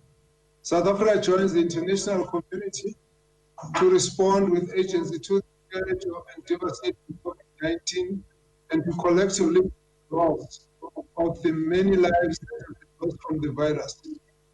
As a country, we have not been spared by COVID-19. In fact, we are amongst those countries that are reporting the highest number of cases on the African continent. We have managed to keep our case fatality at approximately 1.9%. As of the 17th of May 2020, cumulatively, we have 413,000 people with 14,000 positive cases and 261 deaths. The key objective of our COVID-19 response strategy has been to slow down the infection rate through several interventions. By delaying the spread of the disease, we've been able to strengthen the capacity of our health system and put in place wide-ranging public health programs to better manage the inevitable increase in the infections. Using the valuable time with the lockdown gave us, we have managed to significantly expand our testing and testing. In all, our workers have now spent over 10 million people. We have referred 132,000 for further testing. Our strategic approach is based on saving the lives and preserving livelihood. Like other countries, we are also experiencing challenges the following, such as the limited production, distribution, testing, and extraction by international suppliers. Personal protection in the form of masks, body suits remain a challenge, and balancing the need to save the lives and the economy, and our people are also destitute. From the very beginning, our response has been guided by the advice from the world experts and from our country and across the world. We must take the opportunity to appreciate the guidance of the technical experts, the WHO, further commend the leadership of the WHO, in particular Dr. Tedros, in these difficult times for the entire globe. As South Africa, we are pleased to be participating in the Solidarity Trail and look forward to using our expertise to also conduct research on markets. We wish to highlight His Excellency as the current chair of the joined the Global People's Vaccine Statement, which emphasized that the vaccine should be available to on the basis of need and ability to pay where the vaccine was produced. This is the real essence of universal health coverage at a global level, an example of real global solidarity. We as other nations have tested to the fullest, invested to the fullest from this pandemic, both from the health system and perspective. We have, however, become stronger and wiser. If we will collectively rise again as a nation, a family of nations across the globe, and will overcome these things. I wish to therefore thank you, Mr. President. Thank you very much, Honorable Minister. I'm advised that we have now Congo, who is ready to make a statement on behalf of the African region, and we did play the video of Tunisia in their national capacity rather than in the regional statement that they had been also ready to present. So I'll call on Poland, and then I'll give the floor to Congo, to be followed by Tunisia. Poland, you have the floor, please.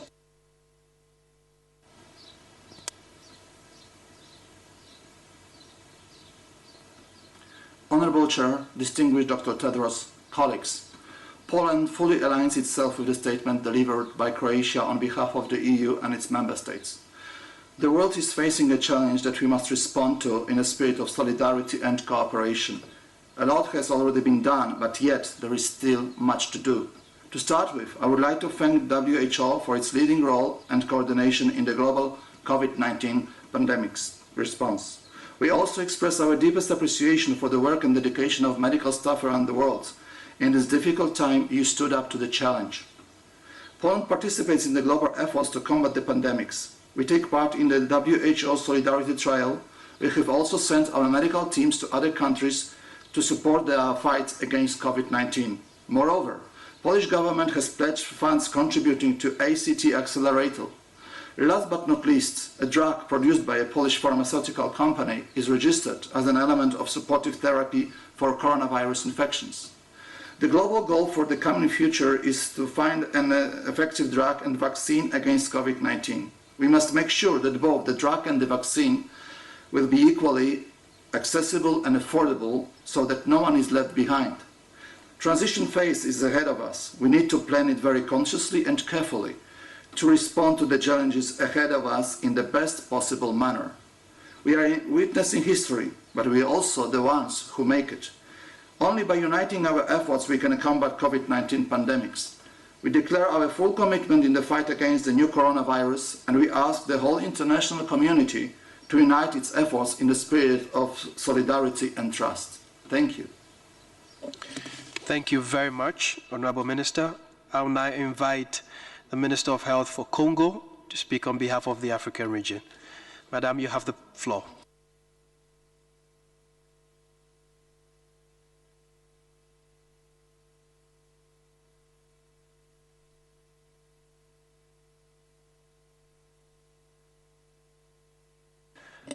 Honorable Minister from Congo, you have the floor.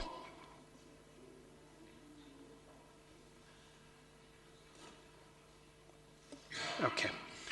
I would move to the regional statement on behalf of the Eastern Mediterranean. I understand Congo is back. Honorable Minister, you have the floor, please. Madame la Présidente de la 65e session de l'Organisation mondiale de la santé, Mesdames et Messieurs les ministres de la Santé, Monsieur le Directeur général de l'Organisation mondiale de la santé, distingués participants, la République du Congo a l'honneur de faire cette déclaration au nom des États africains, membres de l'Organisation mondiale de la santé, à l'occasion de la 73e Assemblée mondiale de la santé qui se tient pour la première fois dans des conditions particulières imposées par la pandémie Covid-19.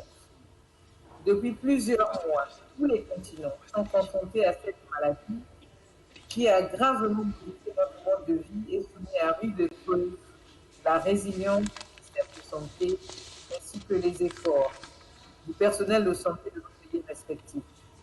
C'est ici l'occasion pour les États africains de remercier l'Organisation mondiale de la santé pour son leadership dans la riposte à cette pandémie. Féliciter et rendre un vivant hommage à tout le personnel de santé de tous les pays pour leur inlassable effort aux côtés des patients et s'incliner devant la mémoire de toutes les personnes décédées à travers le monde des suites de cette maladie. Madame la Présidente, la pandémie Covid-19 constitue une grave menace pour notre continent. Elle vient malheureusement ajouter aux multiples défis auxquels nos pays restent confrontés depuis des décennies. Dans le contexte de la riposte au Covid-19, les pays africains rappellent qu'il est impératif que des actions concertées soient entreprises au niveau national, régional et international pour combattre efficacement cette pandémie. Il est donc nécessaire de mettre l'accent sur la coopération, la coordination et la communication.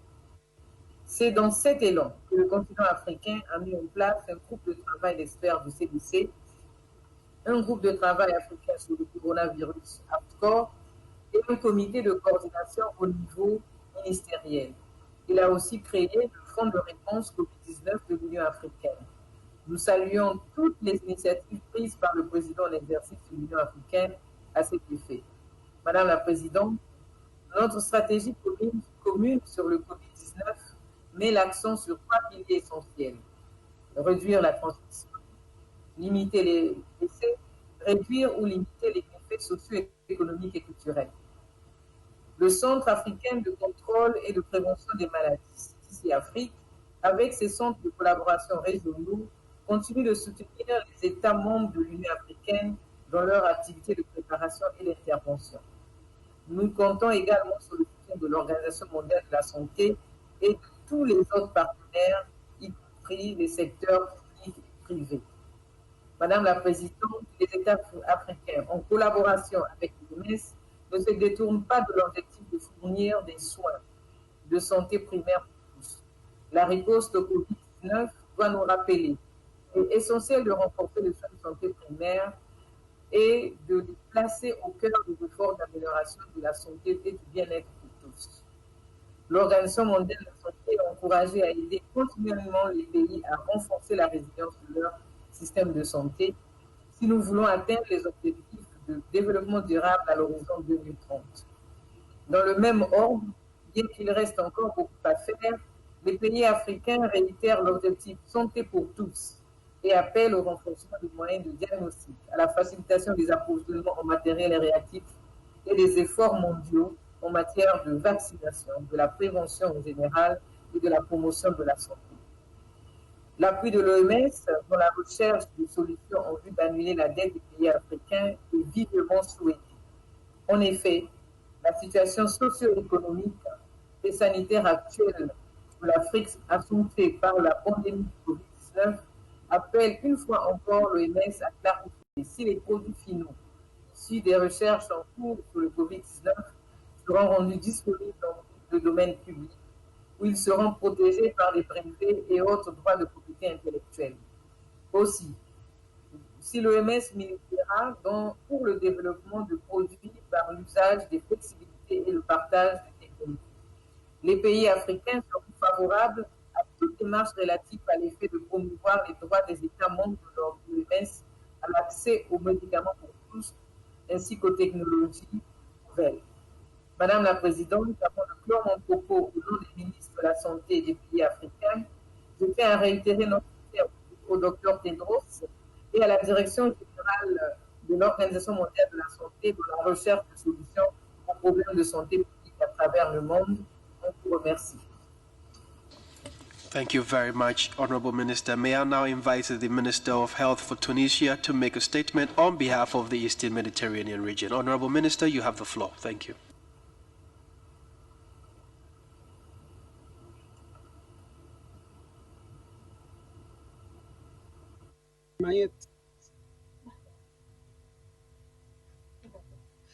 السيد المدير العام لمنظمة الصحة العالمية، السيد رئيس الدورة 73 لجمعية الصحة العالمية لجمعية الصحة العالمية، السيدات والسادة أصحاب المعالي والسعادة. نتوجه بالشكر لدول الإقليم الشرق المتوسط للمدير العام لمنظمة الصحة العالمية على ما بذلوه من جهود لدعم الدول الأعضاء قصد التصدي لجائحة الكوفيد-19. إننا نواجه تحديا صحيا عالميا هائلا، وهو ما يتطلب منا جميعا اتخاذ إجراءات منسقة وحاسمة ومبكرة. ويواجه إقليم المتوسط حالات طوارئ إنسانية واسعة النطاق يرجع الكثير منها إلى الاحتلال الأجنبي والنزاعات المسلحة، وأضعفت بشدة عديد النظم الصحية في الإقليم، ولذلك بات اتباع نهج يشمل الحكومات بأكملها والمجتمع بأسره أمرا ضروريا لاحتواء انتشار الكوفيد-19، مع التركيز على تعزيز النظم التي لا غنى عنها لتحسين التأهب والاستجابة.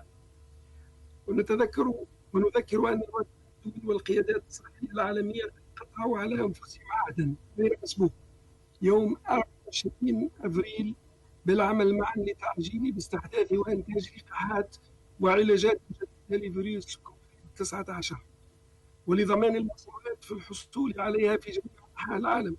وقد سارع مكتب المنظمة الإقليمية ومكاتبها الوطنية حال الإبلاغ عن أولى حالات الإصابة بكوفيد-19 على المستوى العالمي لتكثيف الجهود لمساعدة الدول الأعضاء على التأهب لمواجهة الأثر المحتمل للفيروس في إقليمنا.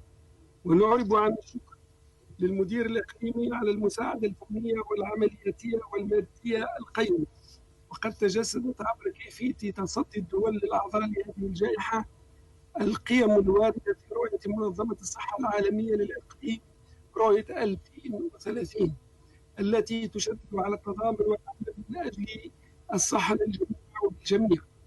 وعلى الرغم من الجهود الكبيرة التي بذلت لتطبيق تدابير الصحة العامة اللازمة، لا نزال نواجه تحديات كثيرة، ولا نزال نتعلم المزيد عن هذا الفيروس الجديد. وتمر الدول الأعضاء في الإقليم حاليا بمراحل مختلفة من الوباء، وعلينا أن نستعد لموجات تفشي لاحقة سواء في البلدان التي تنخفض فيها أعداد الحالات أو في البلدان التي لم تبلغ فيها الجائحة ذروتها بعد. ويجب علينا أن نحمل العاملين في الرعاية الصحية في بلادنا وأن نستثمر فيها. ويجب أن نواصل إشراك مجتمعاتنا المحلية وتعبئتها ودعمها وإبلاغها بالحقائق والمعلومات. ولا بد أن نتأكد من استمرار حصول الناس على الخدمات الصحية الأساسية الأخرى مثل التمويع وتقديم الرعاية الصحية للأمهات والأطفال. ونحث منظمة الصحة العالمية على مواصلة السعي لإيجاد حلول علمية لمرض كوفيد-19، وكذلك تحديد النهج المستدامة التي من شأنها أن تمكن البلدان من تقليل سريان المرض إلى أدنى حد مع السماح بالاستئناف التدريجي للحياة الاقتصادية والاجتماعية استنادا إلى تقييمات دقيقة للمخاطر. كما ندعو إلى مواصلة المنظمة وشركائها العمل مع الحكومات وغيرها من الجهات المعنية للمساعدة على ضمان تدفق الإمدادات الطبية الحيوية وغيرها من السلع والخدمات بين البلدان. ونشيد بالعمل الجاري الذي تقوم به المنظمة وشركائها بخصوص إنشاء نظام مشترك بين الوكالات لسلسلة إمدادات كوفيد-19، لأنه أمر ضروري حتى تتمكن الدول ذات الدخل المنخفض والمتوسط من التصدي بفاعلية لهذه الجائحة وفقا للوائح الصحية الدولية 2005 والقوانين واللوائح الوطنية. ونحث المجتمع الدولي على مواصلة اتباع مبادئ القانون الدولي وميثاق الأمم المتحدة من أجل التمكن من التصدي بفاعلية للكوفيد-19 في جميع البلدان. وأخيرا نشدد على الأهمية البالغة للتعاون العالمي من أجل احتواء الجائحة تعزيزا للحق بالصحة والحياة. ولذلك نجدد الدعوة الصادرة عن الأمين العام للأمم المتحدة والمفوضية السامية للأمم المتحدة لحقوق الإنسان لرفع العقوبات أحادية الجانب التي تعيق الجهود الدولية المشتركة للحد من انتشار الفيروس ومعالجة المرض في البلدان المستهدفة. شكرا لكم على حسن الإصغاء. Thank you. Please accept our sincere apologies.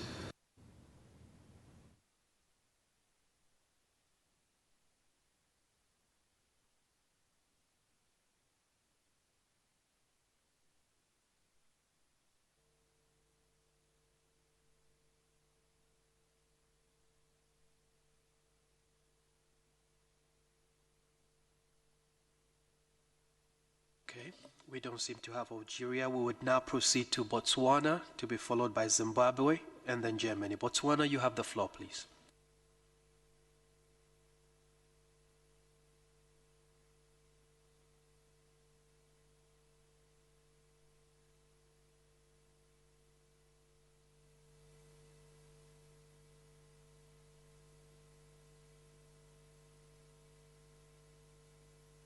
Thank you, Chairperson.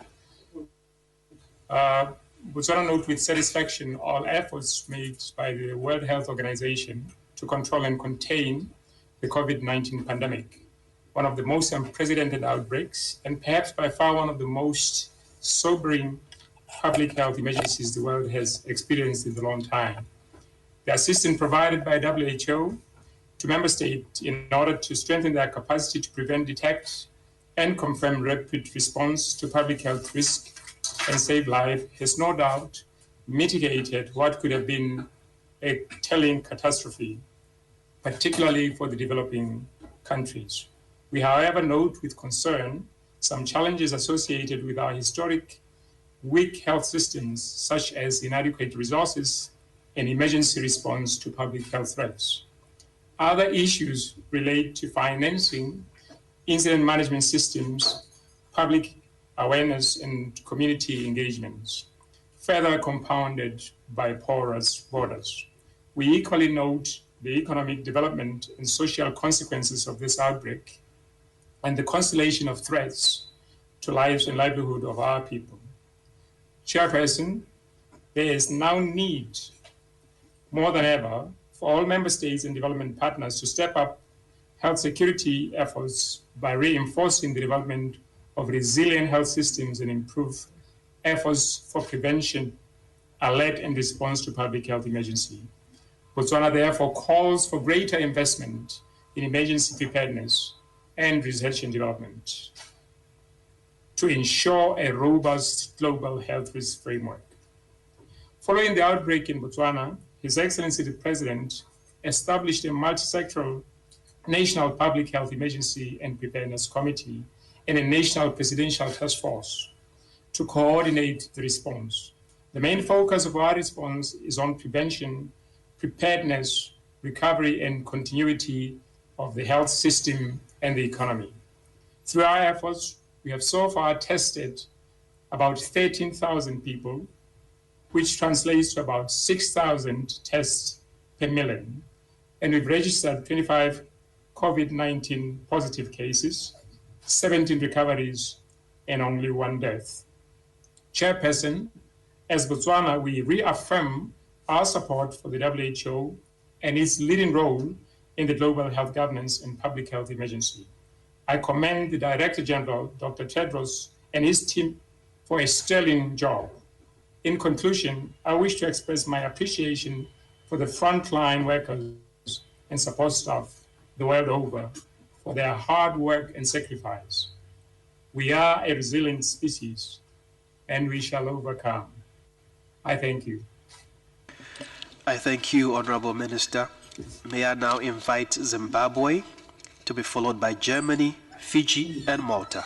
Zimbabwe, you have the floor, please. Accessibility shortcuts, 17 items, voice vote. Off.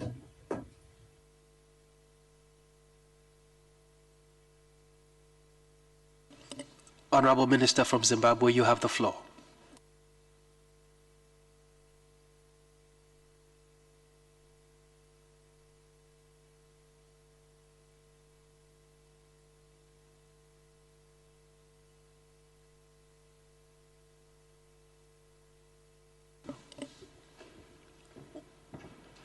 Okay, we would move to Germany and then come back to Zimbabwe when we have the feed.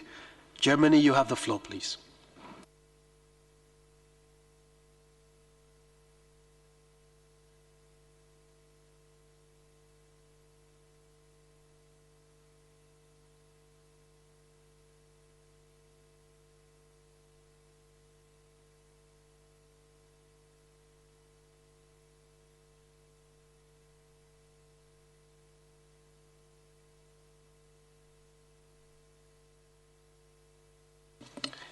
I'm afraid we still don't have Germany. We would go to Fiji and then Malta. Fiji, you have the floor, please.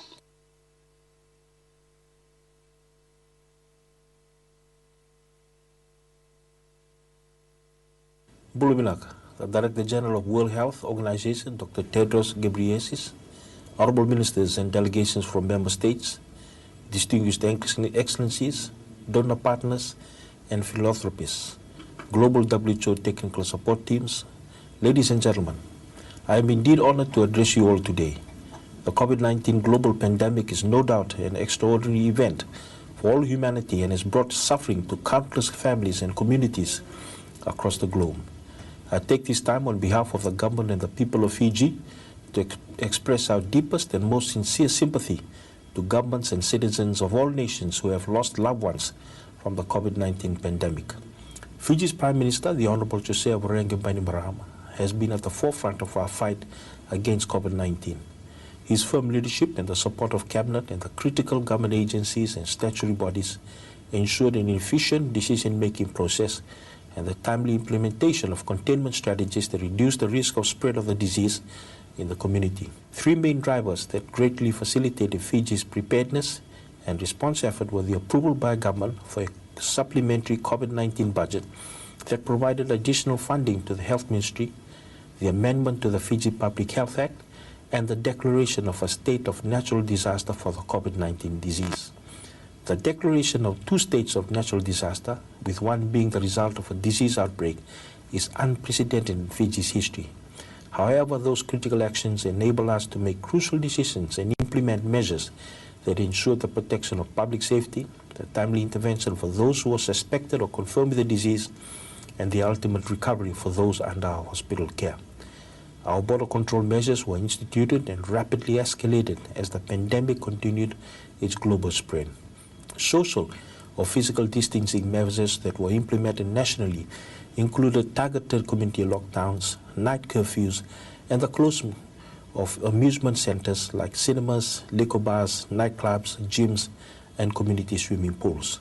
Our contact tracing teams that include personnel from health, the military, and police force have followed up 100% of all close contacts of the confirmed cases and continue to follow them up to date. WHO assisted our laboratory testing capacity, firstly through the sending of samples to the reference laboratory in Melbourne, Australia, and later with the opening of our own RT-PCR testing facility at the Fiji Center for Disease Control on the 11th of March 2020.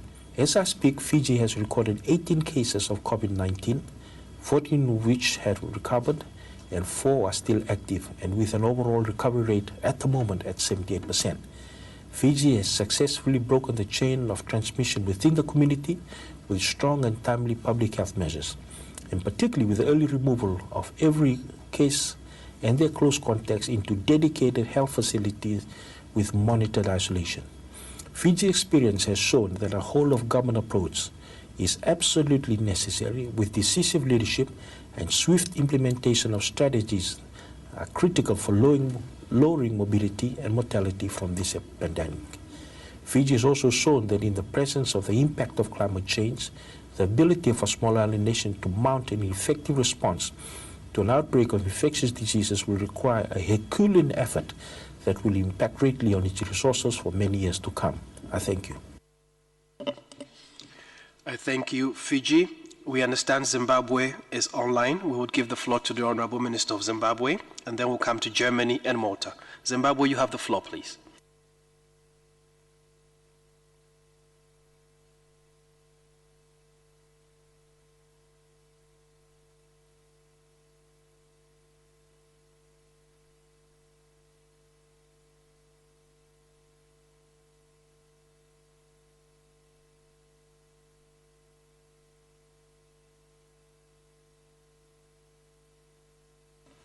Minister, we are unable to hear you. Could you...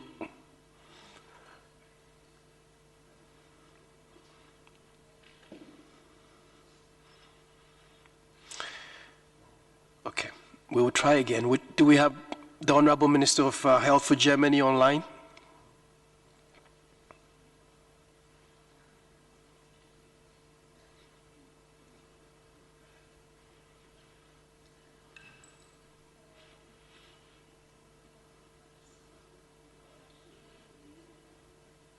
Okay, we will move to Malta, to be followed by Thailand. Malta, you have the floor, please.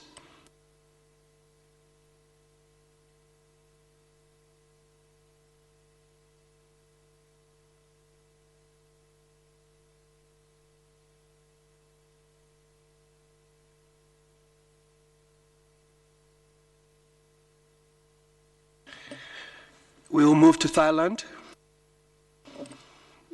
We'll move to Thailand and then Colombia. Thailand, you have the floor, please.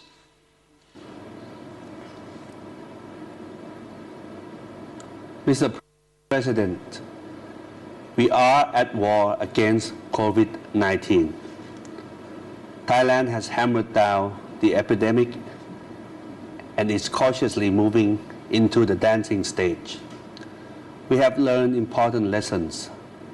First, we have survived only the first few battles. Before the war is over, we must remain vigilant and should not yet declare victory. Second, this war requires the leadership of the head of state or government to ensure effective multi-sectoral actions. As the battlefield is nationwide, more than 1 million Thai village health volunteers and leaders of local governments have been actively involved. Third, a wide range of mandatory and voluntary measures is needed. Their success requires strong public awareness, engagement, and cooperation. Fourth, although fighting COVID-19 requires political decisions, we must quarantine politicizing COVID-19 to ensure solidarity. Finally, COVID-19 proves the value of long-term investment on universal health coverage and health systems manned by well-trained and committed health workers, especially nurses. Our USC covers all health services of COVID-19 for everyone on Thai soil. We do not and will not leave anyone behind. We do not have other options. We only have to fight, and we will win. Thank you, Mr. President. Thank you, Honorable Minister. May I now invite Colombia to be followed by Australia and Indonesia. Colombia, you have the floor, please. Un saludo especial al presidente de la Asamblea, a la mesa directiva, al personal de la OMS y a las demás delegaciones de países asistentes. Queremos agradecer al director general y al personal de la OMS por todo el arduo trabajo realizado durante los últimos meses, brindando asistencia técnica a los países para afrontar la epidemia. La pandemia del COVID-19 ha puesto a prueba todos nuestros sistemas de salud y los sistemas de vigilancia epidemiológica de los diferentes países, requiriendo de grandes esfuerzos técnicos y económicos para poder soportar la epidemia. El periodo de la cuarentena ha permitido igualmente fortalecer los servicios de salud, nuestra capacidad de respuesta, la capacidad de asistencia y la capacidad de tomar acciones para poder desarrollar y proteger a nuestra población frente a la eventualidad y los riesgos de salud. Nosotros, como país, como Colombia, un país de 50 millones de habitantes, hemos retomado diferentes acciones que incluyen el aislamiento de la población mayor de 70 años, la eliminación de las clases por un periodo prolongado de los jardines infantiles y áreas escolares. Igualmente hemos tomado acciones que buscan el distanciamiento físico de las personas como estrategias fundamentales para poder abordar la epidemia. Colombia ha realizado más de 150.000 pruebas al día de hoy. Tenemos una inversión de cerca de 21 billones de pesos en todo lo que tiene que ver con atención, elementos para la atención directa e indirecta de la población afectada por el COVID-19 y estamos en la búsqueda de capacidad y expandir nuestra capacidad de realización de pruebas, nuestra capacidad de atención e igualmente las posibilidades de uso social y comunitario de elementos de protección personal. Colombia como país y como sociedad ha podido desarrollar esquemas solidarios, esquemas de cooperación con los países vecinos para poder igualmente integrar acciones conjuntas y para poder afrontar el riesgo grande que implica la atención integral e implica la protección de nuestros ciudadanos frente a la pandemia. Entonces hacemos un llamado muy especial a todos los países del mundo, a los integrantes de la Organización Panamericana de la Salud, de la Organización Mundial de la Salud, en esta asamblea desarrollar mecanismos de cooperación que nos permitan integrar nuestros esfuerzos, desarrollar conjuntamente protocolos y estrategias para el abordaje de la epidemia y también para el restablecimiento del orden social, cultural y económico de nuestras sociedades. Thank you very much, Colombia. I will now invite Australia to be followed by Indonesia. Australia, you have the floor.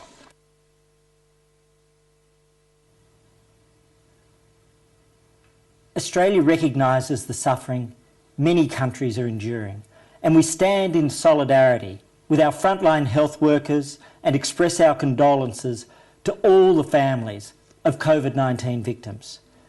Our steps towards suppressing COVID-19 were swift, and we acted decisively, containing our cases to approximately 7,000. As a result, we are now therefore able to carefully ease some restrictions. But no single country or organisation can effectively respond to COVID-19 alone. We therefore thank the EU for its leadership and are proud to co-sponsor the COVID-19 resolution. We are pleased to have support for an impartial, independent and comprehensive evaluation of the global response. We need to learn the lessons from this pandemic and ensure we have the strongest possible global health architecture with an enhanced ability to prevent and respond to future outbreaks. This could include an examination of whether the WHO's mandate and powers, including around inspection, need to be strengthened to ensure WHO members have timely access to critical data, and we need to protect against the global health threat posed by wildlife wet markets. Global efforts also need to prioritise finding a vaccine, and Australian researchers are playing a vital role in this. Australia is providing development assistance in response to the pandemic, and the WHO is an important partner in this effort. Inclusivity has never been more important as we confront the immediate impacts on communities and economies. It is essential that no populations or potential partners are excluded. Australia will continue working with the global community to end this pandemic and strengthen health systems to protect against future pandemics. Thank you very much, Australia.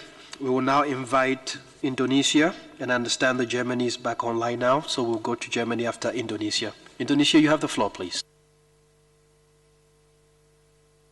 Excellencies, at the outset, our appreciation to the WHO for its continued support and effort in coordinating the global COVID-19 response.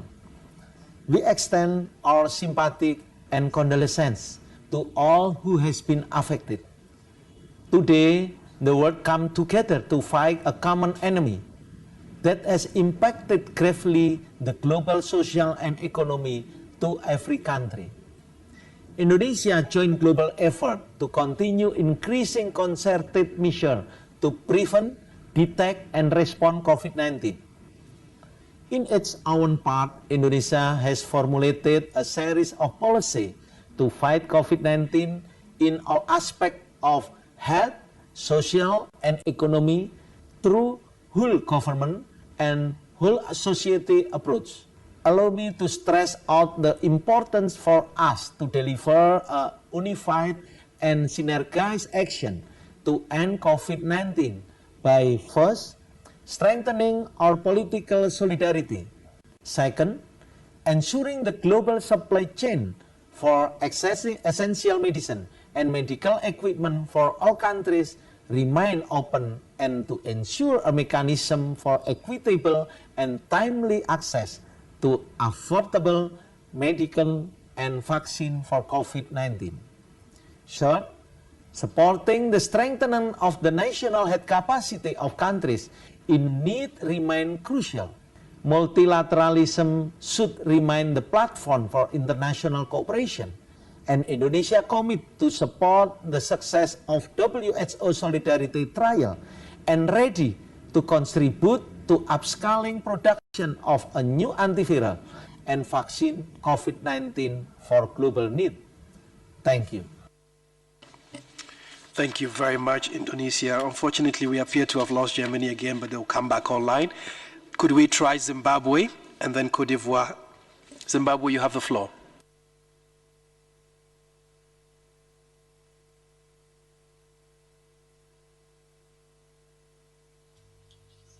Thank you once again, President of the 73rd World Health Assembly, Ambassador and Permanent Representative of the Bahamas, Her Excellency Mrs. Kiva Bain, the Director General of the WHO, Dr. Tedros, distinguished guests. Let me begin by congratulating you, Madam President, and the Bureau on your election to preside over these proceedings.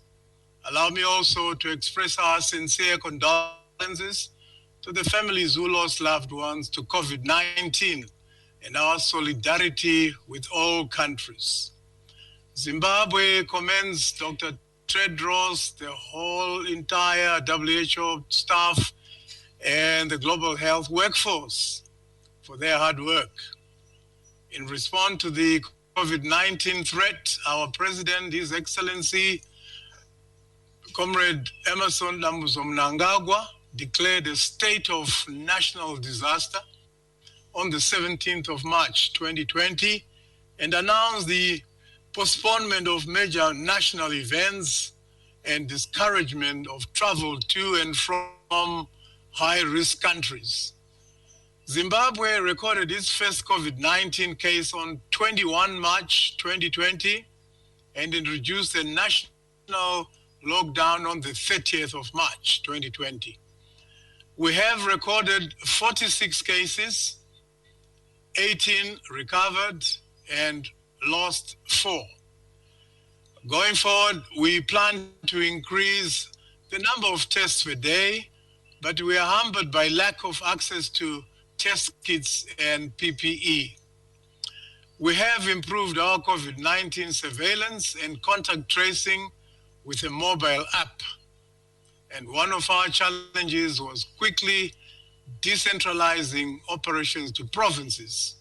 However, significant progress has been made on that score, and we continue to strengthen our primary healthcare systems. Since February 2020, we have instituted travel restrictions with a 21-day mandatory quarantine for returning residents. We continue to strengthen our public health rapid response teams to conduct case investigation and screening of contacts and high-risk groups. In conclusion, let me express my government's gratitude to the WHO, development partners, and countries that have provided support to our COVID-19 response and our continued strengthening of our routine health service delivery. Thank you. Thank you very much, Honorable Minister. May I now invite the Minister of Health from Côte d'Ivoire to be followed by Bhutan and then India. Côte d'Ivoire, you have the floor.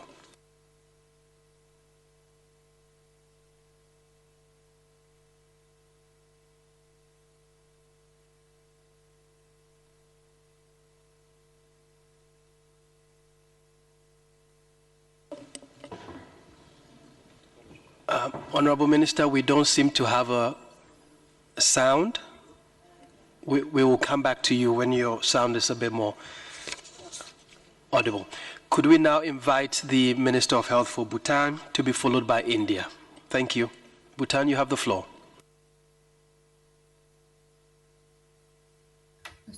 Thank you.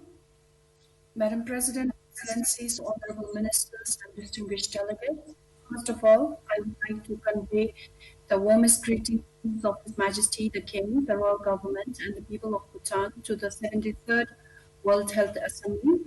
The world now more than ever has realized the importance of investing in the health for all and health in all agenda. Today, as we convene the 73rd WHA, the world is faced with an unprecedented public health crisis. This global pandemic has reminded us of the critical need to invest in building resilient and sustainable health for all.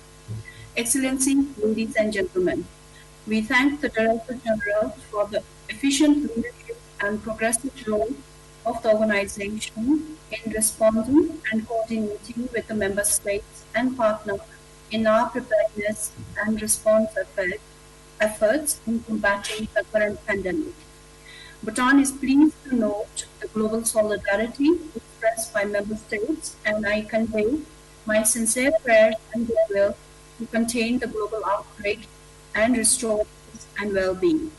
Excellencies, ladies and gentlemen, Bhutan's response to the COVID-19 pandemic is led by His Majesty the King, who himself is at the front line and continues to lead with compassion and wisdom.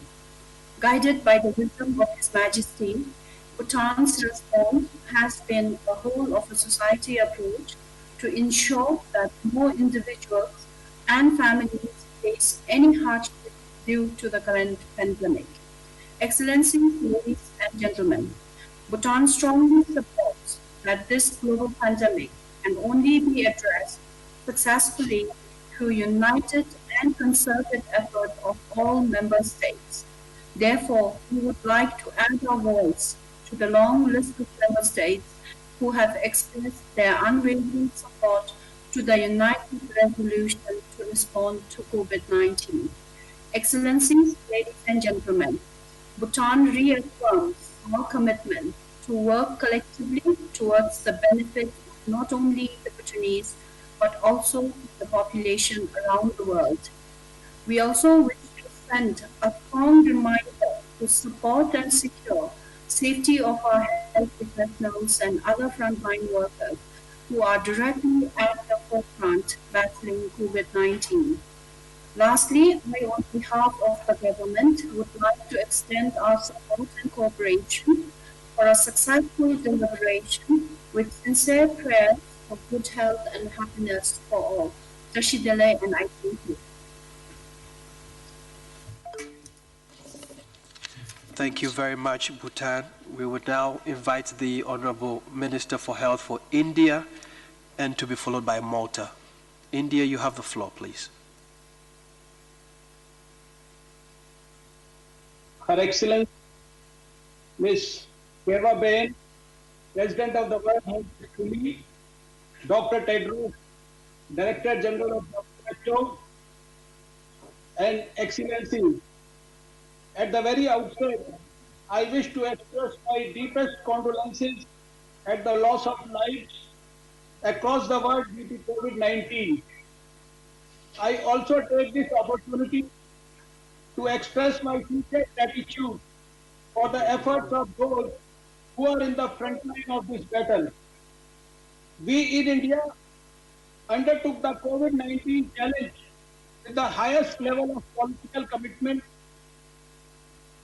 Our Honorable Prime Minister, Shri Narendra Modi, personally monitored the situation and ensured a preemptive, proactive, and graded response, leaving no stones unturned to contain the deadly virus from spreading.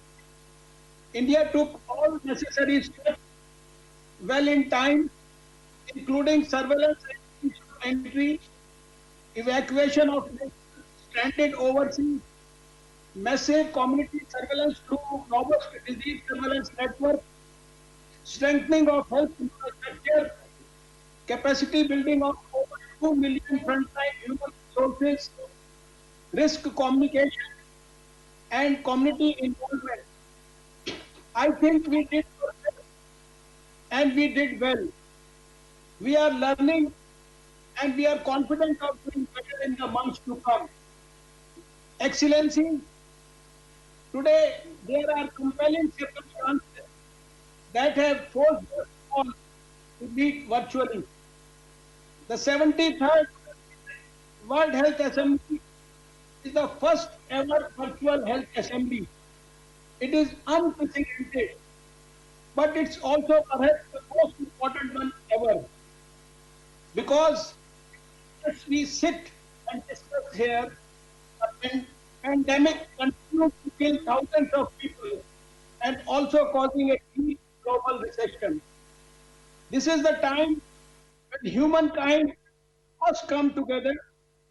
Today, I urge upon the governments, industry, and the philanthropy to prioritize the long term and pool their resources to ensure everyone benefits.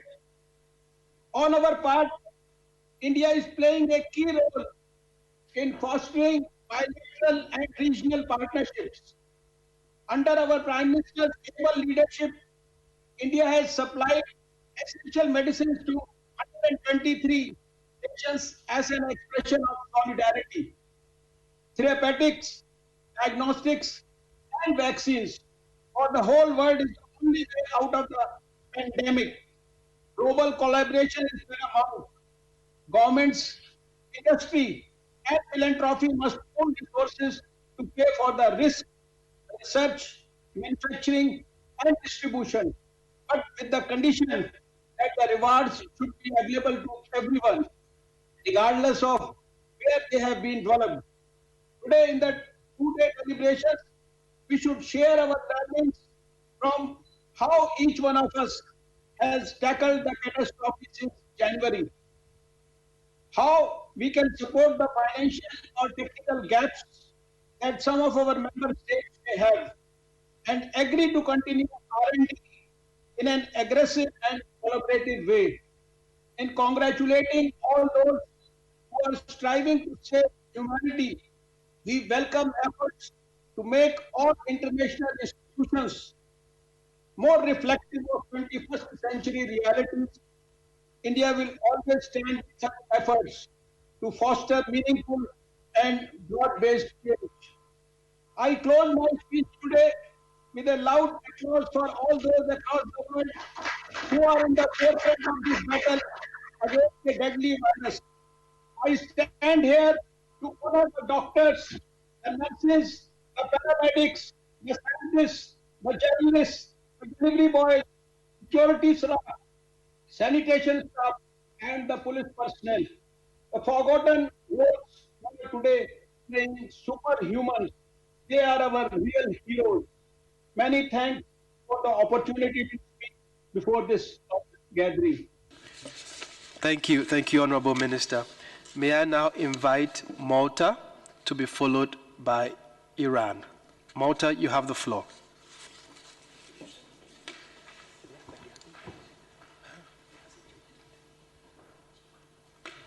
Regional Director, colleagues, good afternoon.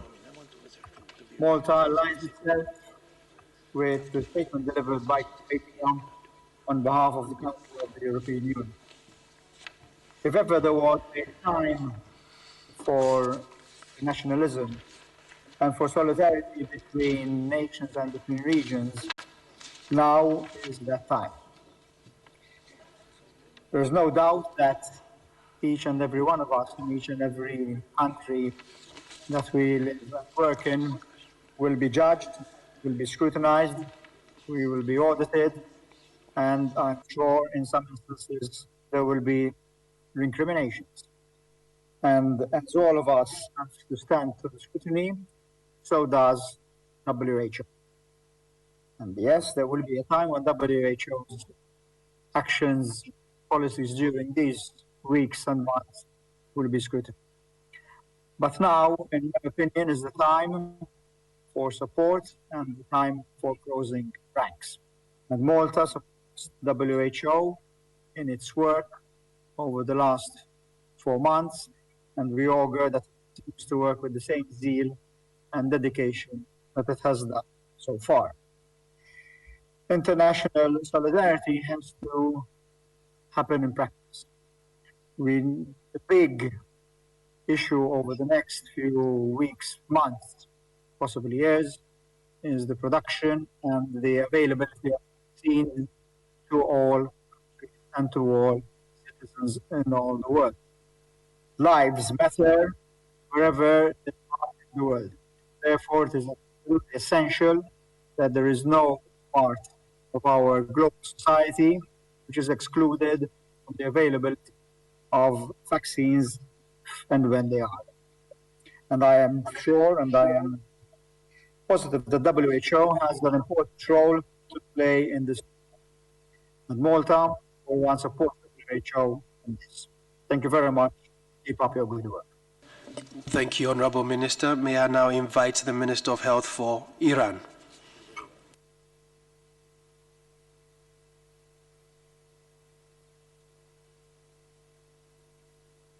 For the mobilizing and coordinating our collective battle against the COVID-19 pandemic.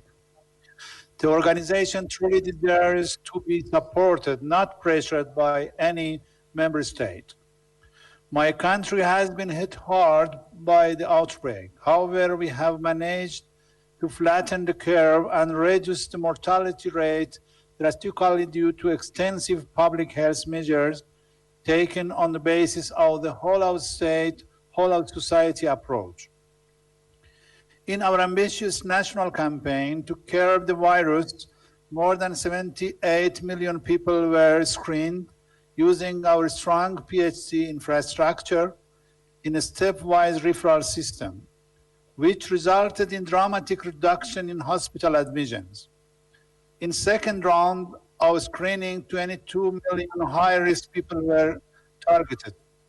We provided equal care for all based on needs, including elderly, poor, and even refugees. We expanded our laboratory capacities to outpatient clinics, focusing on contact tracing, isolation, and early treatment. To avoid further damage to the economy, in the framework of smart distancing, we decided a step-by-step reopening of businesses. I would like to underline the critical importance of global solidarity and international collaboration to overcome the pandemic and to ensure timely, affordable, and equitable access to medicines and vaccines. Unilateral sanctions are inhuman impediments that inflict unnecessary suffering and pain. The U.S. must be held to account for its ever-intensifying genocidal sanctions against Iranian and other affected nations. The year 2020 is named the Year of Nurses and Midwives, and I would like to commend all frontline health workers, particularly those who dedicated their lives to save COVID patients. Thank you for your attention. Thank you, Honorable Minister. Madam President, we've now moved into the second session that we had made inscriptions for. I'd just like to point out that there are a number of countries who had inscribed for the second session, and we would like to accommodate that request, given that they inscribed on the list much earlier than some of the countries that we have now for this session. And to that end, we would like to invite, after Norway, Mexico, Canada, Nigeria, USA, Honduras, Zambia, Cuba, Brazil, Peru, and then Panama. So we'll give the floor to Norway, and then we'll invite these names that I've just read out. Thank you. Norway, you have the floor.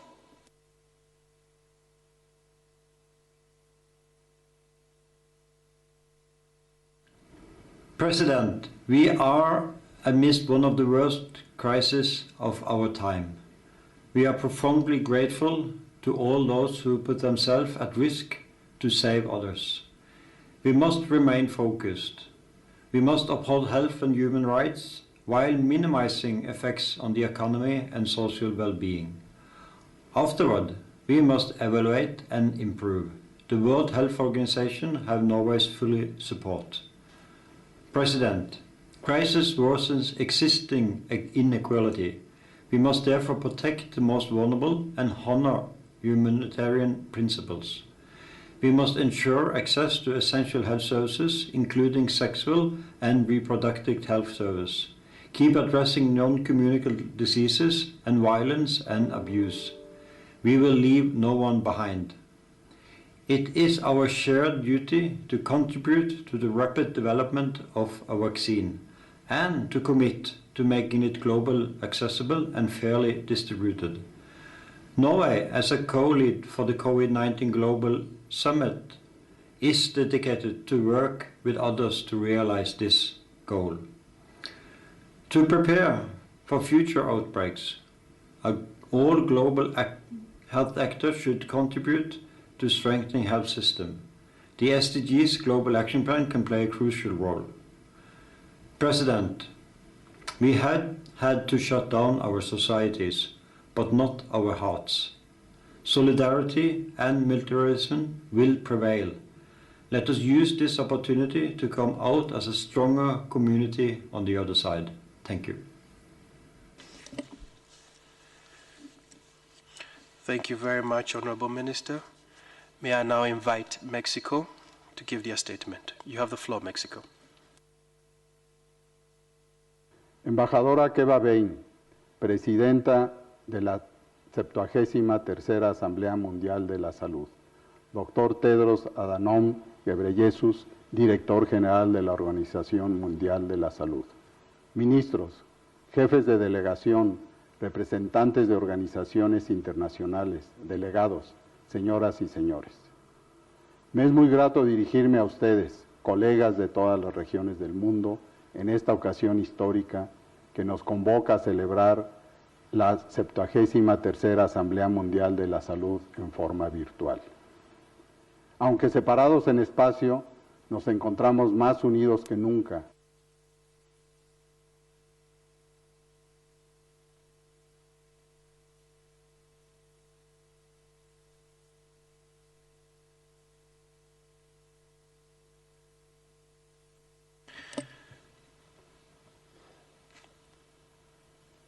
Okay, we will take that again. May I now kindly invite Canada to take the floor, to be followed by Nigeria. Canada, you have the floor, please.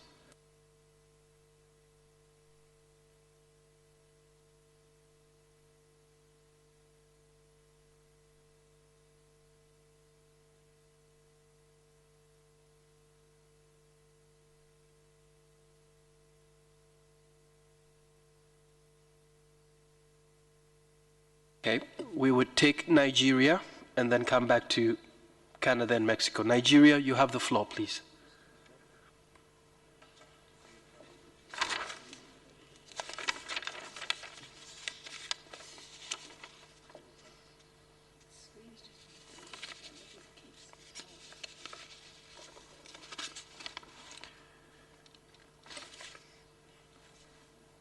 Okay, we don't have Nigeria. We'll come back to that country.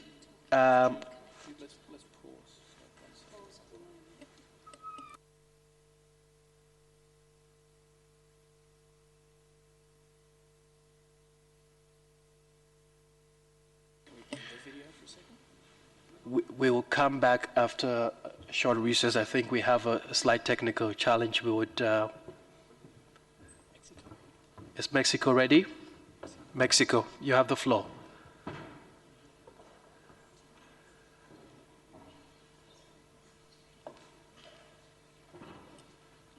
Embajadora Keva Bain, Presidenta de la 73ª Asamblea Mundial de la Salud. Doctor Tedros Adhanom Ghebreyesus, Director General de la Organización Mundial de la Salud.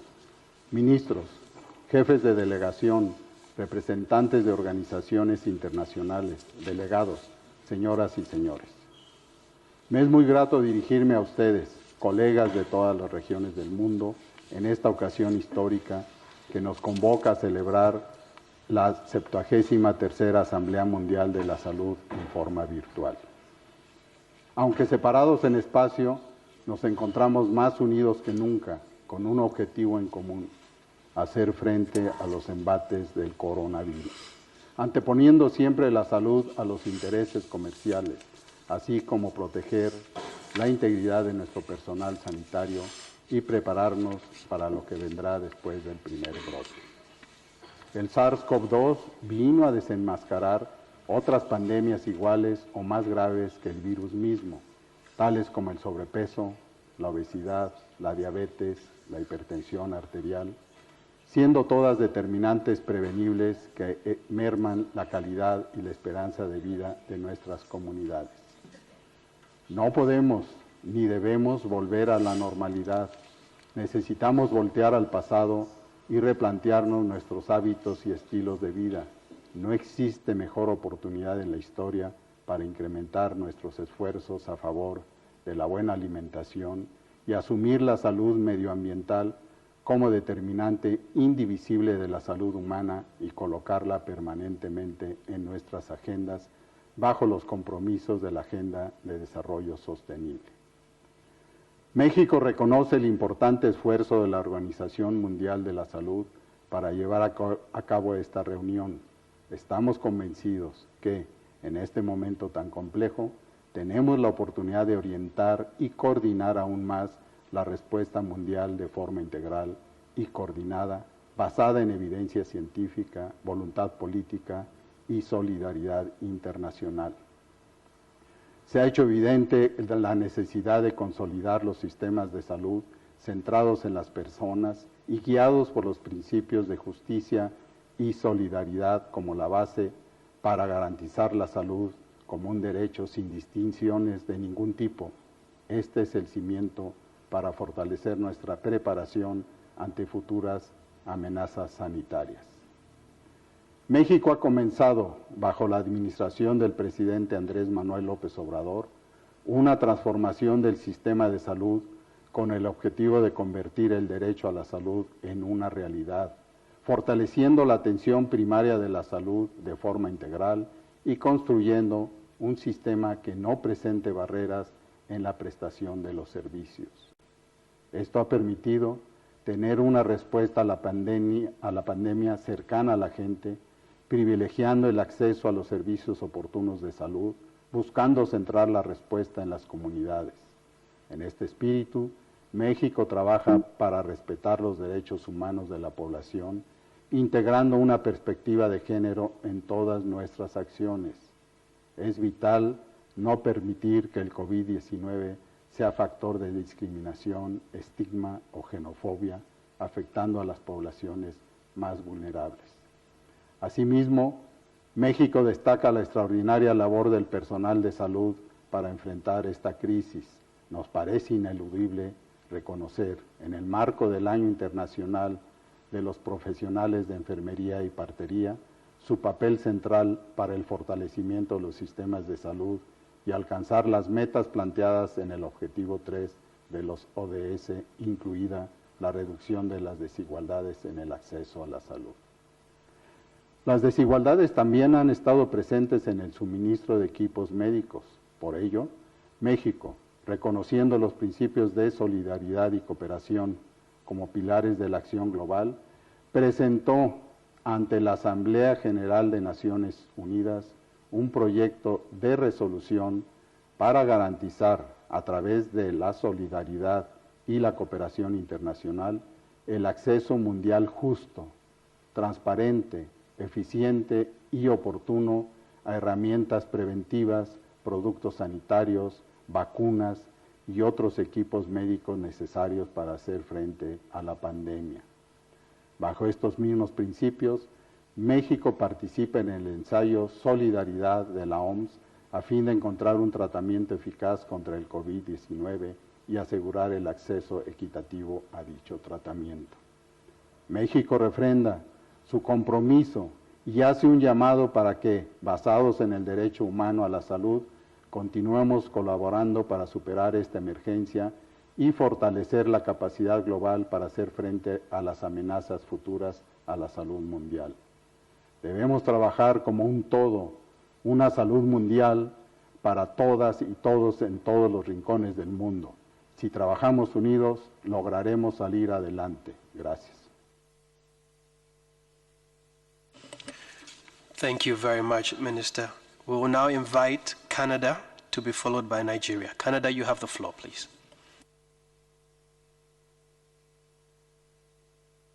Honorable ministers, distinguished delegates, I'm honored to address the World Health Assembly on behalf of Canada.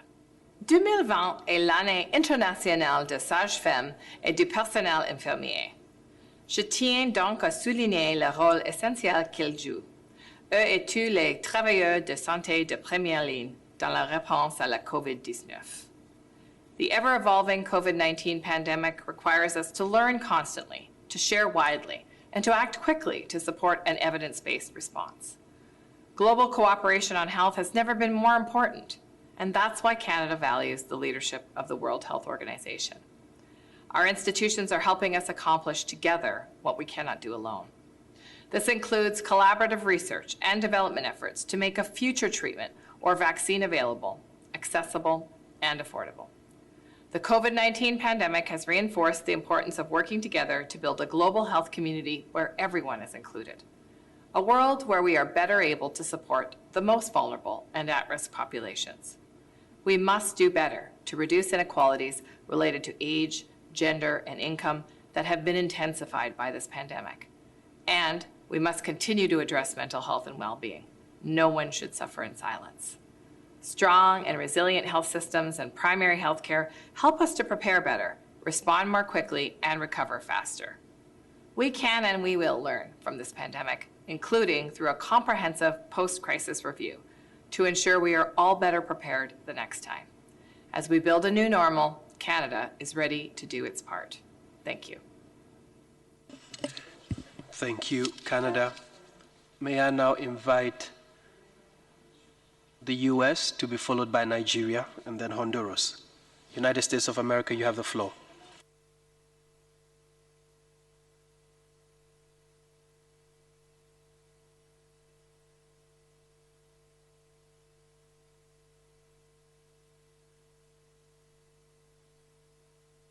Director General Tedros, fellow ministers, COVID-19 has tragically taken hundreds of thousands of lives, impacted millions of people, and done deep damage to the world economy. We must be frank about one of the primary reasons this outbreak spun out of control. There was a failure by this organization to obtain the information that the world needed, and that failure cost many lives. The United States welcomes the assistance provided by our friends during this crisis, and we have been proud to allocate over $9 billion that will benefit the global COVID-19 response, including more than $500 million in planned investments by my ministry to support more than 40 of the most at-risk countries. The United States launched the first human vaccine trial and reported the first positive results from a therapeutic clinical trial. These successes and the transparent way in which we share them will benefit the whole world. WHO's operations must be transparent too, and we support an independent review of every aspect of WHO's response to the pandemic. We all must come together to ensure that WHO fulfills its key mandate and that member states comply with the international health regulations. In an apparent attempt to conceal this outbreak, at least one member state made a mockery of their transparency obligations with tremendous cost for the entire world. We saw that WHO failed at its core mission of information sharing and transparency when member states do not act in good faith. This cannot ever happen again. The status quo is intolerable. WHO must change, and it must become far more transparent and far more accountable. It is also critical that Taiwan participate as an observer at the WHA to bring the helpful perspective regarding their effective and exemplary response. WHO barred Taiwan from participation in 2016, just a few months after Taiwan's free and fair elections. The health of 23 million Taiwanese people should never be sacrificed to send a political message.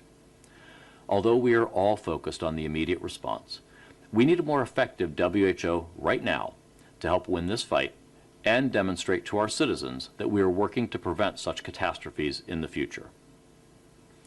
The United States sends our best wishes and open offer of cooperation to each of you in our shared efforts to defeat this pandemic and protect the health of each nation around the world. Thank you very much. We will now invite Nigeria to be followed by Honduras. Nigeria, you have the floor, please.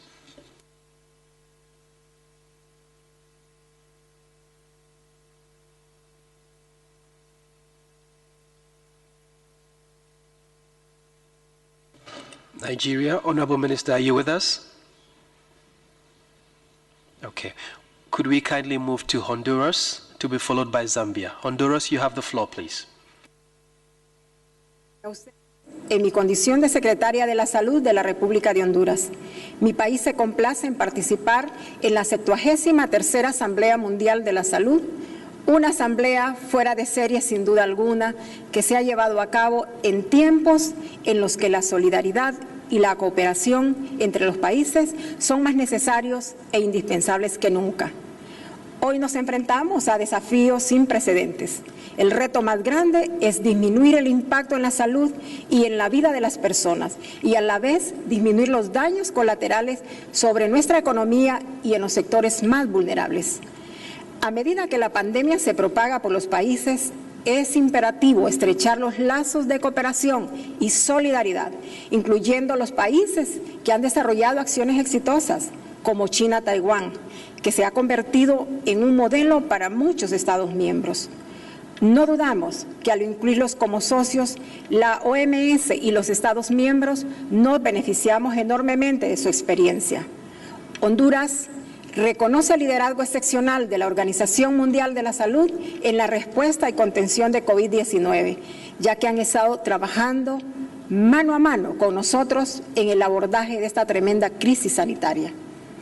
Todos los países debemos aprovechar nuestras experiencias para construir respuestas globales basadas en capacidades y fortalezas de cada uno, pero en solidaridad y unión para avanzar y vencer todos juntos esta pandemia. Quisiera aprovechar esta oportunidad para rendir un homenaje a los trabajadores de la salud que en Honduras y en todos los países dedican su vida al cuidado de la salud de la población. Ellos merecen que centremos nuestros esfuerzos en continuar facilitando las condiciones para que estén protegidos mientras desarrollan su trabajo. Para ello es necesario la solidaridad de todos los países y de la industria en general. Muchas gracias. Thank you very much. May we now invite the Minister of Health for Zambia to be followed by Cuba. Zambia, you have the floor.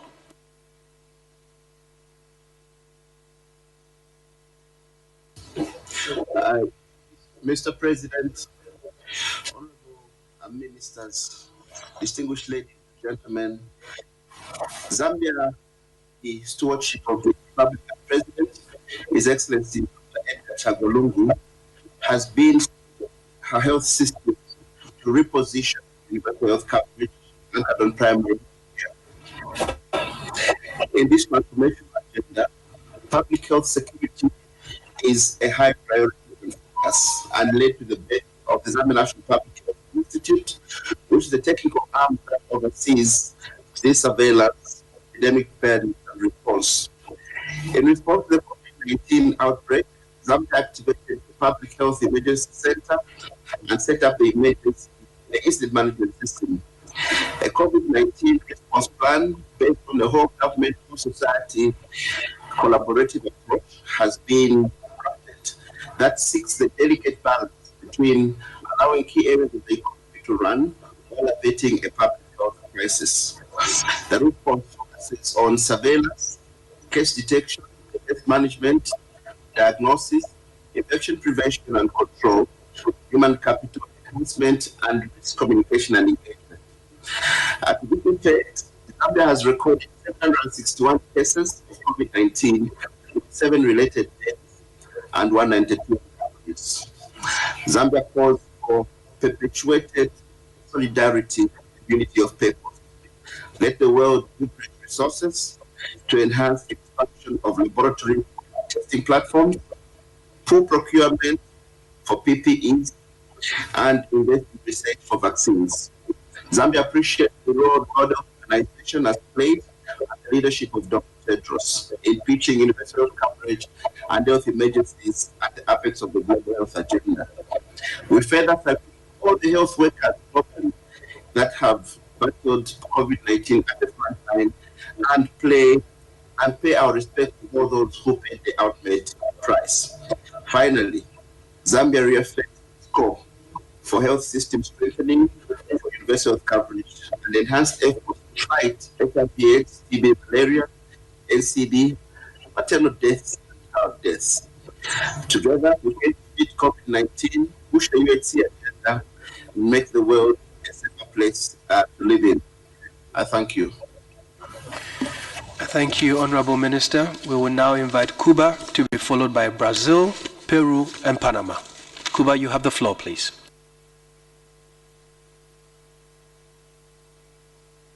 Muchas Gracias, señora Presidenta, estimado director Tedros, distinguidos ministros y ministras de salud, delegados. La COVID-19 es un reto global que no distingue fronteras, ideologías o niveles de desarrollo. Ha puesto a prueba los sistemas sanitarios de todo el mundo, así como nuestra capacidad de respuesta ante eventos epidémicos. Cuando en Cuba se diagnosticaron los primeros casos, el pasado 11 de marzo, ya se aplicaban medidas del Plan Nacional elaborado en consonancia con los protocolos y buenas prácticas de la Organización Mundial de la Salud. Su seguimiento diario ha permitido reforzar la vigilancia epidemiológica, garantizar el diagnóstico temprano y el tratamiento oportuno de la enfermedad en esta, la mayor de las Antillas. Su implementación se apoya en un sistema de salud gratuito y resiliente, con un indicador de 9 médicos por cada 1.000 habitantes que permite un 100% de cobertura de la población. También en una industria médico-farmacéutica y biotecnológica con productos novedosos para el tratamiento de la enfermedad, como el interferón alfa-2B, los anticuerpos monoclonales, el péptido 6GB258 y el sulfacén. Gracias a ello, se ha logrado que el país esté actualmente en un escenario favorable en el enfrentamiento a esta pandemia. Sin descuidar en ningún momento la responsabilidad de proteger a nuestro pueblo, no hemos abandonado la vocación solidaria de la Revolución Cubana. Más de 2.300 colaboradores, organizados en 26 brigadas del contingente Henry Reed, contribuyen hoy en la lucha contra esta enfermedad en 24 países. A ellos se suman los más de 28.000 profesionales de la salud que ya se encontraban en 59 naciones. Este gesto solidario no han podido impedirlo ni el genocida bloqueo impuesto por el gobierno de los Estados Unidos contra Cuba, cruelmente recrudecido, ni los intentos de la administración de ese país para desacreditar y obstaculizar la cooperación médica internacional cubana. Señor presidente, ningún país por sí solo puede enfrentar esta pandemia. Se requiere de una respuesta mundial sobre la base de la unidad, la solidaridad y la cooperación multilateral renovada. Cuba reitera a la OMS y a sus Estados miembros la disposición de cooperar y compartir nuestras modestas experiencias. Muchas gracias. Thank you very much. May I now invite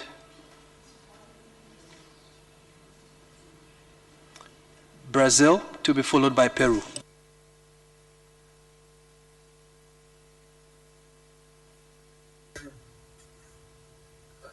Okay. Director General, honorable ministers, ladies and gentlemen, good afternoon. First of all, I'd like to express my deepest solidarity to all families in the world, especially in Brazil, for their losses due to COVID-19. The coronavirus pandemic brought a challenging reality for the entire world. Brazil has organized its response within two macro structures, the Crisis Committee, coordinated by the Presidency, and the Emergency Operational Committee, coordinated by the Ministry of Health. The mission of the first one is monitoring and coordinating inter-ministry measures, and the mission of the second one is defining health strategies and actions related to this public health emergency. As we know, Brazil has a continental dimensions and important regional difference that require appropriate strategies to respond to each of them. Through dialogue with the three levels of governance, having focus on the north and northeast regions of the country that has some particular challenges. The federal government daily assess the risk situation, supporting states and cities with the necessary resources to mitigate the effects of the pandemic. In addition, the Ministry of Health has been adjusting its protocols based on evidence and on the needs of most affected places. I would like to express my deep respect and thanks to all health professionals and people involved in the frontline response. Finally, I'd like to reinforce Brazil's commitment to support and to participate in international initiatives, such as the Solidarity Trial, which reinforces international cooperation and seeks to guarantee universal access to diagnosis, treatment, and vaccines, allowing us to save lives and safely return to normal, leaving no one behind. Thank you. Thank you very much, Minister. May we now invite Peru to be followed by Panama and Costa Rica. Peru, you have the floor.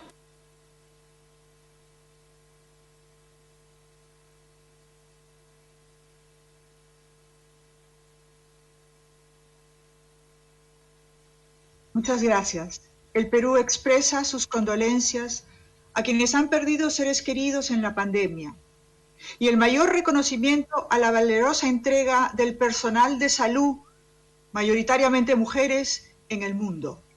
Enfrentamos una crisis global que requiere de una respuesta global. Por ello, el Perú reitera su firme compromiso con el multilateralismo y con sus instituciones.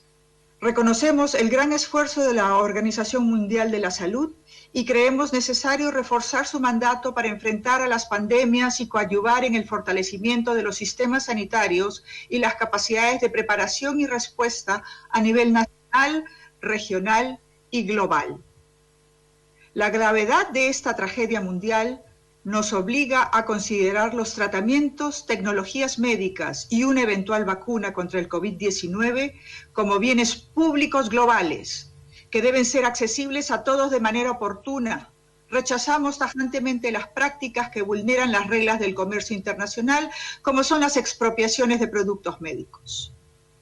A nivel nacional, además de haber declarado la emergencia sanitaria, hemos implementado acciones para reforzar la prevención, control, vigilancia y respuesta, que suponen un esfuerzo económico sin precedentes que representa más del 12% del PBI en el país, priorizando reducción de brechas de acceso al servicio de salud, implementación de medidas de contención sanitaria, otorgamiento de beneficios monetarios directos a las poblaciones más vulnerables y medidas para reactivar la actividad económica. Los desafíos para lograr la cobertura sanitaria universal y alcanzar los objetivos de desarrollo sostenible se incrementan y la cooperación internacional sigue siendo necesaria para complementar los esfuerzos nacionales, incluidos aquellos de los países de renta media alta como el Perú, teniendo presente la promesa de no dejar a nadie atrás. Muchas gracias. Thank you, Honorable Minister. We would invite Panama and then followed by Costa Rica. Panama, you have the floor.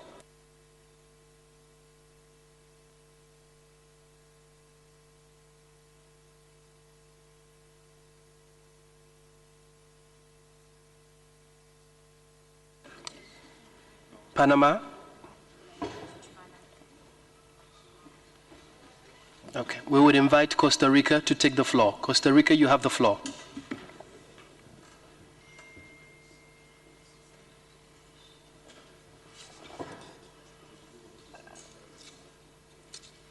Una de las decisiones más acertadas que han tomado los diferentes países en términos de salud fue, en el marco del sistema de Naciones Unidas, conformar una organización mundial que busca proteger y mejorar la salud de los pueblos. La Organización Mundial de la Salud ha sido ese organismo que en las últimas décadas ha sabido liderar a nivel político y técnico a todos los países en la toma de las mejores decisiones posibles para ese fin.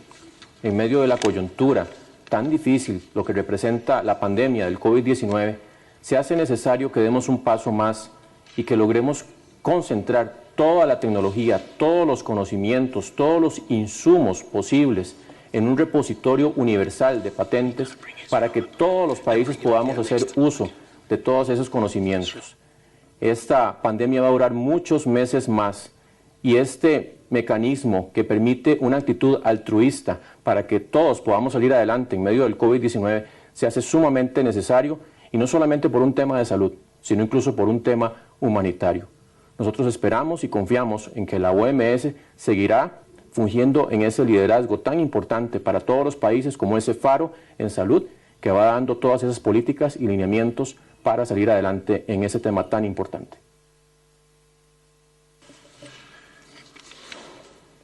Thank you very much, Costa Rica. We will now invite Ecuador to be followed by Sri Lanka, Israel, and Barbados. Ecuador, you have the floor.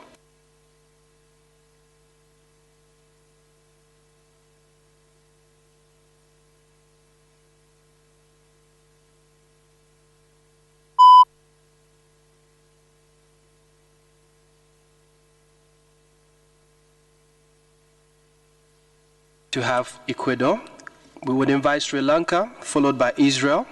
Sri Lanka, you have the floor.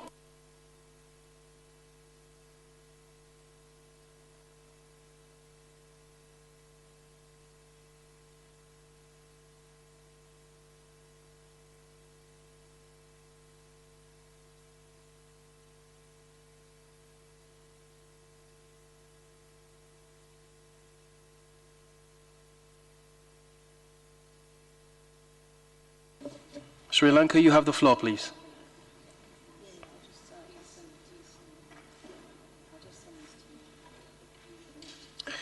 Okay, we would invite Israel to take the floor. Israel, you have the floor.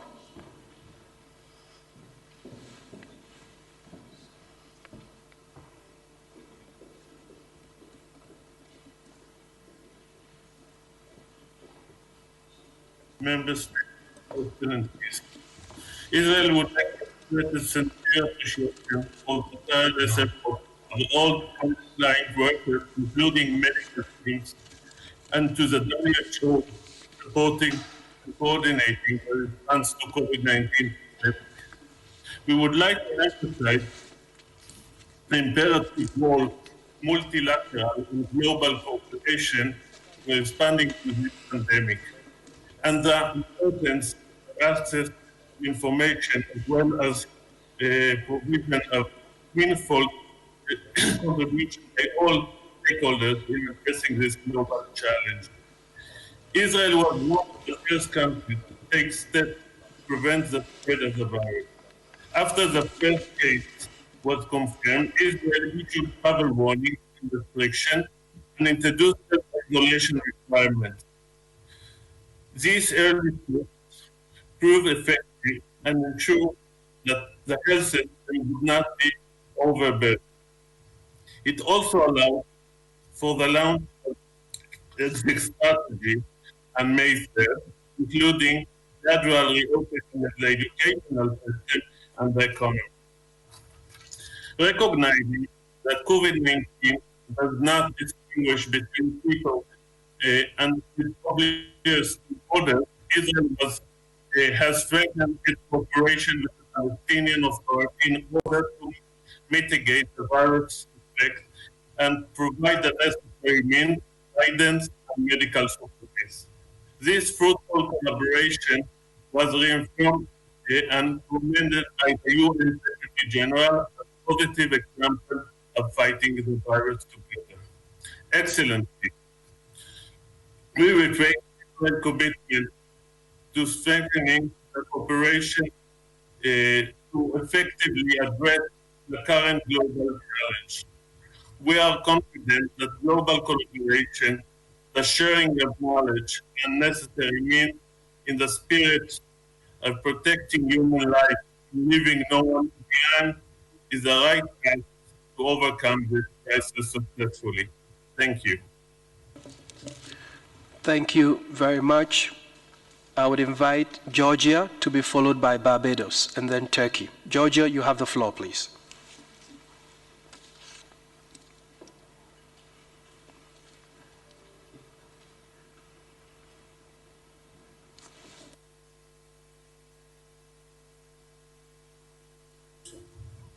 Sehr geehrte Frau Präsidentin, sehr geehrte Herren Nachrichten, ich möchte mich die Möglichkeit nutzen und mich vor allem für diese große Mühe im Kampf gegen Covid-19 und diese Solidarität bedanken. Ab Januar hat die georgische Regierung strenge Maßnahmen gegen die Verbreitung von Covid-19 durch die Nutzung der Maßnahmen soziale Distanzierung, Mobilisierung medizinischer Behörden und Gründung der Programme für Fieber und auf dem Niveau des primären Gesundheitsschutzes eingeleitet.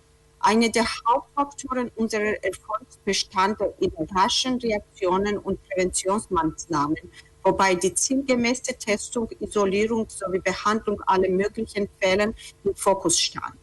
Die technologischen Mittel ermöglichten uns die Fortführung des Lernprozesses an den Schulen und Hochschulen. Wir unterstützen auch Online-Arbeitsplattformen. Wir gründeten besondere Applikation Stop Covid zum Schutz der Gesundheit unserer Bürgerinnen und Bürger. 20% unseren Territoriums. Daher hatte die zentrale georgische Regierung leider keine vollständige Information über die Epidemiesituation der besetzten Region, Abchasien und Trinvali. Die Information seitens der Okkupationsregimes entspricht nicht der Realität. Die zentrale Regierung we don't have interpretation for the language you're using. Auf dem besetzten Territorium durch die Unterstützung von UNO und weiteren internationalen Partnern zu unterstützen. Einheitliche und koordinierte Handlung der Regierung sowie die entsprechenden Behörden ermöglichten uns, die Infektion einzudämmen und Virusfälle zu minimieren. Die Pandemie zeigte uns noch einmal, wie wichtig die primäre medizinische Hilfe, Entwicklung regulierenden Rahmen der Infektionskontrolle sowie unseren Programmen für die Verwaltung der Immunisierung und chronischer Krankheiten ist, um die Anzahl chronischer Krankheiten zu minimieren. Thank you, Honorable Minister. We would give the floor to Barbados, and I understand Sri Lanka is back online, so we'll give the floor to Sri Lanka after Barbados. Barbados, you have the floor, please.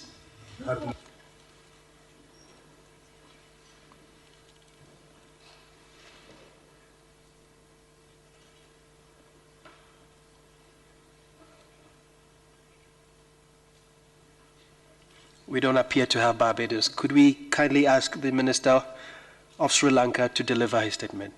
Honorable Minister, you have the floor.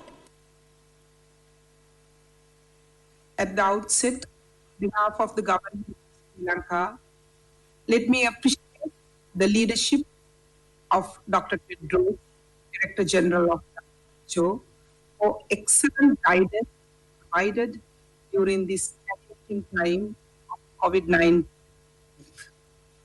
Excellency and distinguished delegates, Sri Lanka is one of the few countries in the world with free healthcare and education, both of which have been national priorities of decades. Sri Lanka has established primary healthcare infrastructure. With this infrastructure, we were able to reach many milestones such as universal immunization, exclusive breastfeeding, elimination of children, to mention among many. Sri Lanka scores higher than the East Asia regional average in healthcare, having a high life expectancy and a lower maternal and death rate. Sri Lanka is having one of the earliest healthcare systems and has its own indigenous medicine system. Let me mention the progress we have made in healthcare delivery since the last WHA on selected programs due to time limitation. Our intervention to address non-communicable diseases are continuing. The prevention detection program for NCD is being further strengthened by adding more healthy lifestyles. Currently, we are practicing the traffic light system for sugar, salt, and fat for confectionery. I am honored to talk about malaria in Sri Lanka since the World Health Organization certified Sri Lanka as malaria free.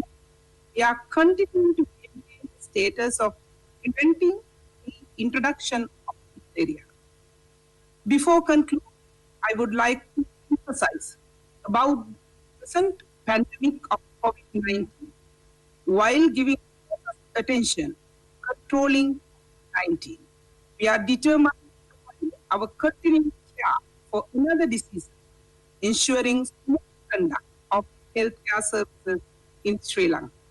Let me conclude by saying Sri Lanka is committed to share our experience, always from best practices to save lives and finally to control the pandemic together with the global. Thank you. Thank you very much, Honorable Minister. May we now welcome the Honorable Minister of Turkey. Please, you have the floor.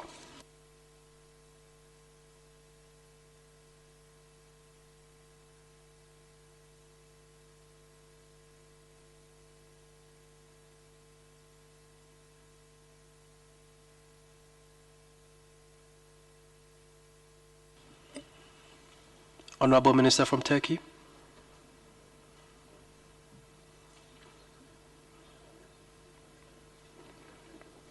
Okay, we would go to Honorable Minister from Ghana to be followed by Bangladesh. Ghana, you have the floor.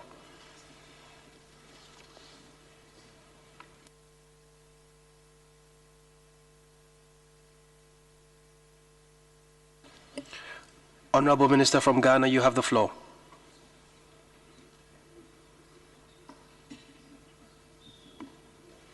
Right, we would move to Bangladesh, followed by Chile. Honorable Minister from Bangladesh, you have the floor, please.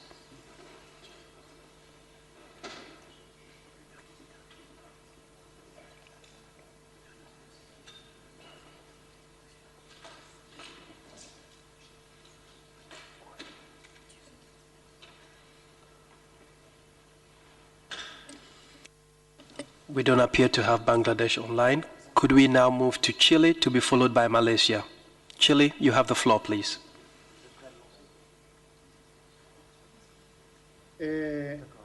Estimado señor presidente, doctor general, doctor Tedros, ministros, embajadores, delegados. El mundo atraviesa por momentos difíciles, qué duda cabe. En este sentido, la pandemia del COVID-19 nos empuja a la acción más que a las palabras. Los efectos económicos, sociales y particularmente sobre los sistemas de salud se materializan dolorosamente en todos los países, afectando desproporcionadamente a los adultos mayores. Este cuadro, en nombre de Chile, quisiéramos reconocer y agradecer el esfuerzo de los trabajadores de la salud, de los cuidadores y así como también la labor de apoyo y orientación que la OMS ha brindado en momentos en que la solidaridad y la colaboración internacional son claves. También quisiéramos agradecer a la Unión Europea por el esfuerzo de construir conjuntamente un documento de resolución que identifica desafíos y propone soluciones a las dificultades provocadas por la pandemia del COVID-19. Asimismo, apoyar igualmente a Costa Rica por su llamado a la acción para garantizar un acceso equitativo a tecnologías sanitarias, el intercambio de conocimientos, propiedad intelectual y datos necesarios para la detección, prevención, tratamiento y respuesta del COVID-19. Junto con hacer llegar sus condolencias a las familias por las lamentables muertes de sus seres queridos, Chile quisiera aprovechar esta oportunidad para renovar su compromiso con el multilateralismo y la cooperación entre países.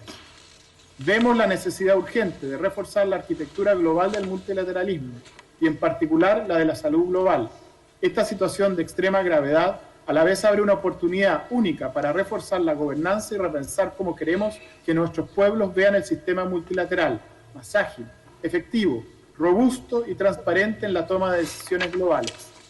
El esfuerzo y consenso multilateral que se plasma concretamente en la Agenda de Naciones Unidas para el Desarrollo Sostenible debe continuar siendo una hoja de ruta global. Es por ello que debemos sumar nuestros esfuerzos para preservar y fortalecer el sistema multilateral durante esta crisis y para beneficio de las generaciones futuras. Muchas gracias, señor presidente. Thank you very much, Minister. I understand Turkey is now ready to make their statement. Turkey, you have the floor, please. Honorable Chair, esteemed Director General, distinguished delegates. We have been going through different times in which we are facing the harsh reality of many issues that we have talked about in theory. We have echoed concepts such as universal health coverage and preparedness to health emergencies at World Health Assemblies. The COVID-19 pandemic has put both our national health systems and global health management to a difficult test with regard to these concepts. Regardless of development level, this test has brought to light which country has better infrastructure and how its health system was designed. As policymakers, we should be able to properly analyze the results of this picture and take sound steps. Only then we will be able to contribute to a safer future both nationally and globally. Turkey has been one of the countries which detected cases the most rapidly and took an important step by starting treatment at an early stage centrally. Thus, it is among the best performing countries in terms of mortality rate and burden on the healthcare system. Thanks to the measures taken, Turkey was able to delay the arrival of the virus for 3 months and use this time to prepare its hospitals and healthcare system for the outbreak. Occupancy rate in our hospitals is still below 40% and below 60% in our intensive care units. Turkey is one of the few countries providing all services to its citizens free of charge under universal health coverage. We are always ready to exchange knowledge and experiences. While we mourn for the ones we have lost, I believe that we should not waste this historical opportunity COVID-19 is offering us with conflicts and disagreements. With this in mind, I would like to emphasize that Turkey will be a part of the global solidarity and the global quest to find solutions. I would like to thank you and wish you all a fruitful assembly.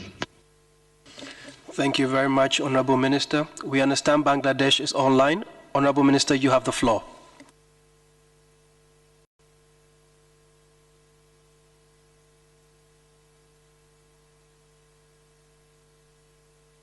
Our commitment to stand together in the spirit of global solidarity to defeat COVID-19. Let me express our condolences and sympathy to all the families of the victims of COVID-19. We thank Dr. Tedros and his team for their continued tireless efforts during this global crisis. Mr. President, our government is responding to the pandemic under able leadership of Honorable Prime Minister Sheikh Hasina. We have adopted a whole of the government approach in Bangladesh. We developed a national preparedness and response plan for COVID-19 in line with WHO SPRP. Mr. President, I have 5 points to make today. First, we need new thinking on human well-being, tackling inequality, supporting the poor, and getting our economies back on track. Second, the due assistance should be rendered to low and middle-income countries to fight the pandemic. Third, equitable and affordable access to medicines and vaccines must be ensured once those are available. Fourth, we need to develop innovative and digital health solution to prepare for the future.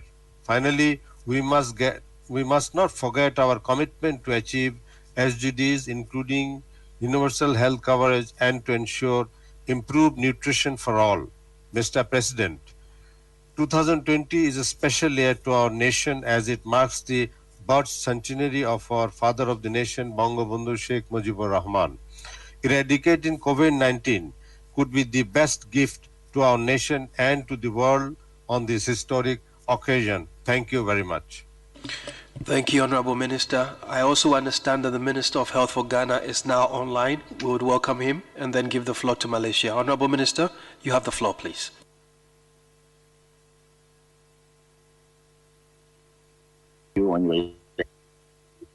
As President of the 73rd World Health Assembly, the first ever meeting of the Assembly to be held virtually.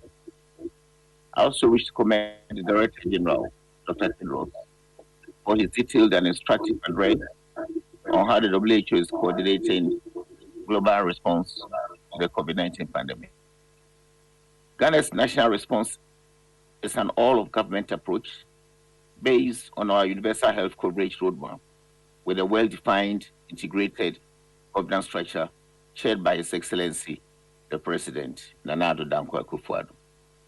Underpinning the COVID-19 response plan are 6-point strategic objectives: limit and stop importation of cases by mandatory quarantine and border control measures, detect and contain cases by identification, testing, and isolation of cases, which will allow for effective containment, slow down community spread by putting social distancing measures in place to slow down spread of virus, care of the sick, by preparation to provide health care and appropriate health interventions at all levels, minimize disruption to the social and economic life of Ghanaians, especially the vulnerable, and domestic capacity and self-reliance, increase the domestic capacity of all sectors, deal with existing and future shocks in line with the government's policy of Ghana Beyond Aid. Since Ghana recorded its index case on March 12, a total of 5,638 cases have been confirmed, with 1,460 recoveries and 28 deaths as of May 17, 2020. The enhanced testing strategy, currently about 165,000 tests, has proven to be effective.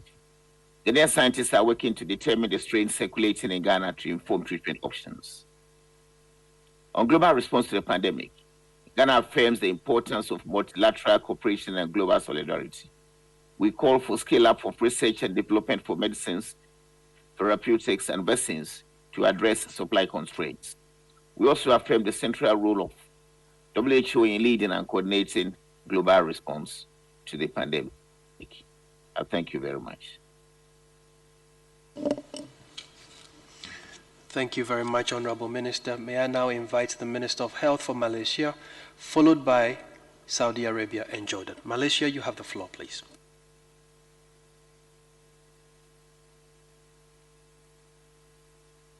Greeting from Malaysia. Firstly, we wish to express our appreciation to WHO for the assistance and response to the COVID-19 pandemic.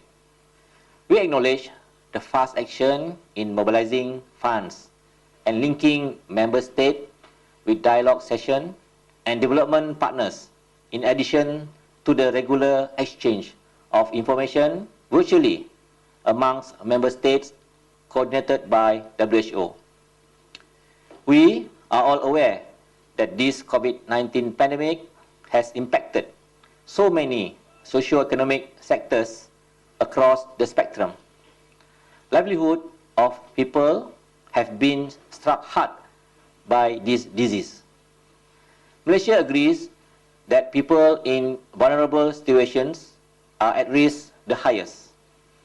The government of Malaysia has prioritized sufficient financing to contain this pandemic and to protect our people. This has been done by mobilizing funds, namely the economic stimulus package, targeted toward these vulnerable households as they have been hit the hardest during this COVID-19 pandemic. We have learned that community engagement assures us that success of our national control measures against COVID-19. The government of Malaysia had implemented a movement control order in mid-March, and this has been scheduled to go on till 9 of June 2020. In embracing the spirit of leaving no one behind in the universal health coverage, we have conducted targeted health screening approach for our migrant population, regardless of citizenship status residing in Malaysia. The government of Malaysia recognized that during this period of social distancing and avoidance of mass gathering, digital connectivity is of paramount importance. We have ensured that our people are well updated daily through strategic risk communication by relaying latest COVID-19 update.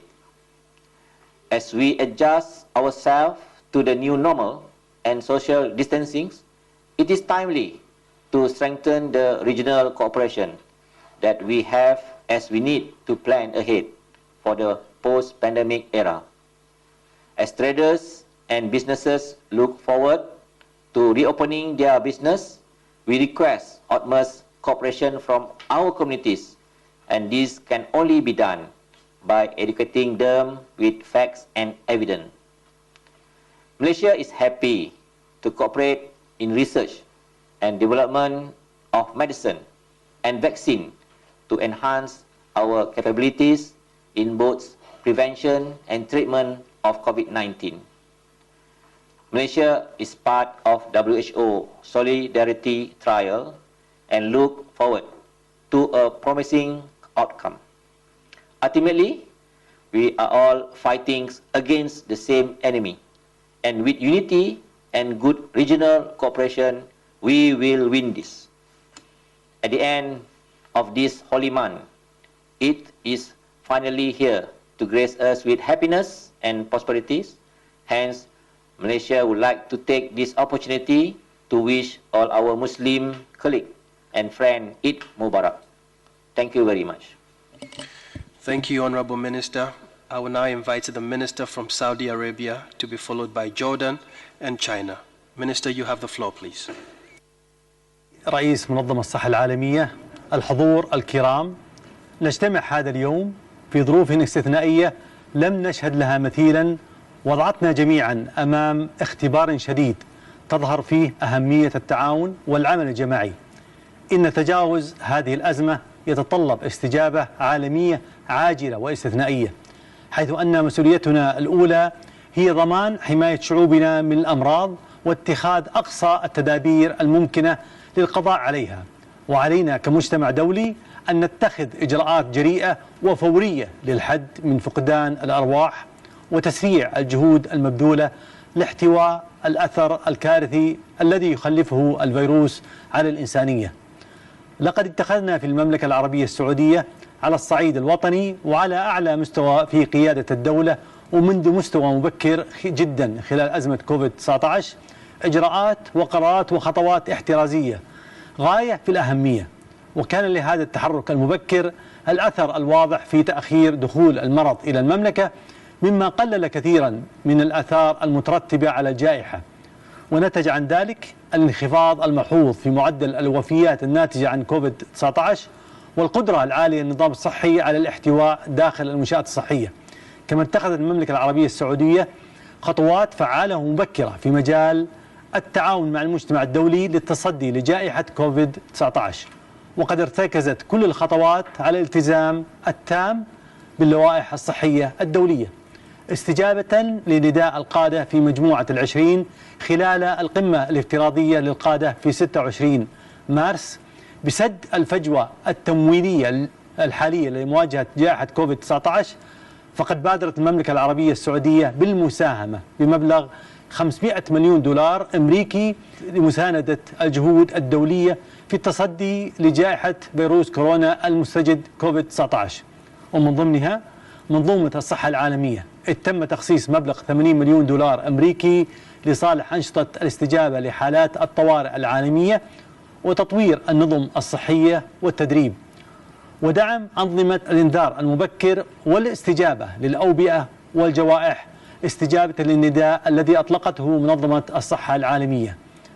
تقوم رئاسة المملكة لمجموعة ال20 تنفيذا لتوجيهات خادم الحرمين الشريفين بالعمل بشكل وثيق مع الجهات ذات العلاقة على تحديد الفجوات في الاستعدادات العالمية ضد تفشي الأمراض المعدية في المدى المتوسط والطويل، بهدف إنشاء مبادرة عالمية لمعالجة هذه الفجوات وزيادة الاستعدادات العالمية ضد تفشي الأمراض في المستقبل.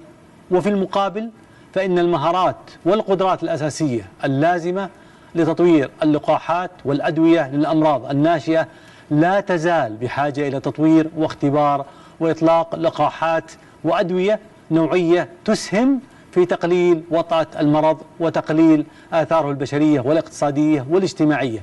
وحتى لو توفرت هذه الوسائل فإن ضمان وصولها للجميع هو مهم جدا. وفي الختام، لكي نتعامل مع الأوبئة المستقبلية بفعالية علينا أن نستثمر في تعزيز أنظمة التأهب والاستجابة لدينا، بحيث نكون باستعداد أفضل للاستجابة لها وإنقاذ أرواح الناس والحفاظ على رفاههم. شكرا لكم. Thank you very much, Minister. I invite Jordan to be followed by China, Lebanon, and Sweden. Jordan, you have the floor, please.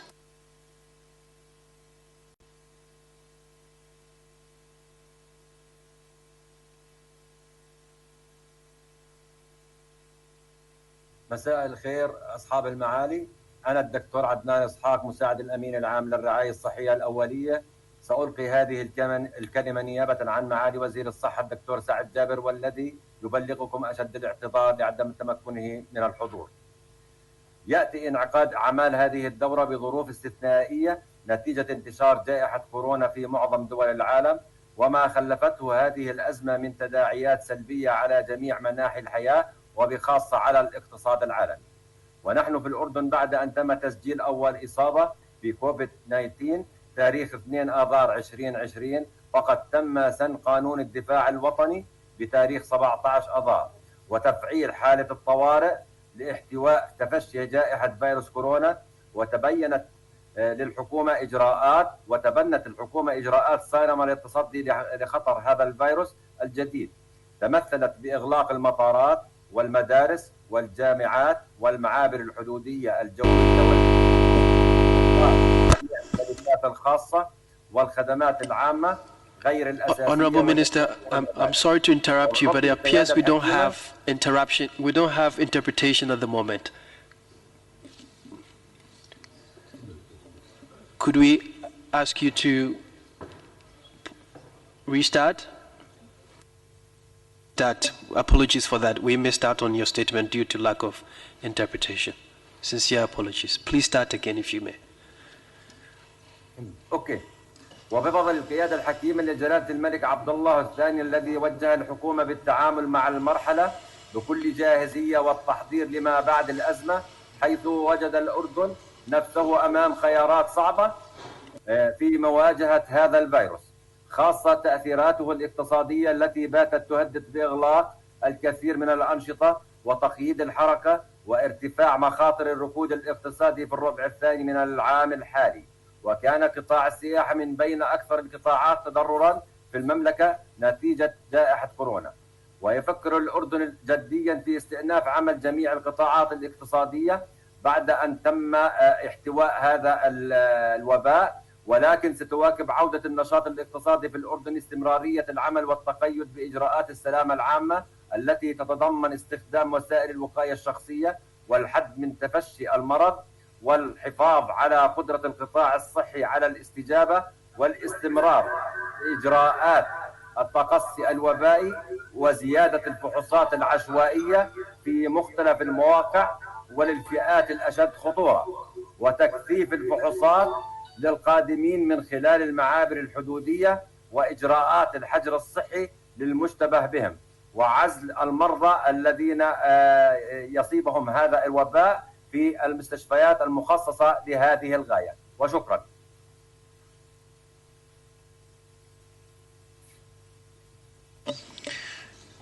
Thank you very much, Honorable Minister.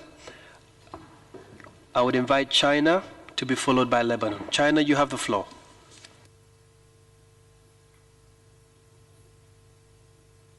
尊敬的各位部长、各位代表，大家好！感谢谭德赛总干事的报告。我谨向全球因新冠肺炎不幸罹难的人们致以深切哀悼，向奋战在一线的医务人员致以崇高敬意。中国政府始终坚持把人民生命安全和身体健康放在第一位。习近平主席亲自指挥、亲自领导、亲自部署，我们坚持早发现、早报告、早隔离、早治疗，集中患者、集中专家、集中资源、集中救治，付出巨大努力和牺牲。目前疫情本土传播已基本切断。新冠病毒是全人类共同的敌人，中国始终本着及时、公开、透明和负责任的态度，第一时间向国际社会通报疫情，分享病毒基因序列、引物和探针，与各国同行开展技术交流。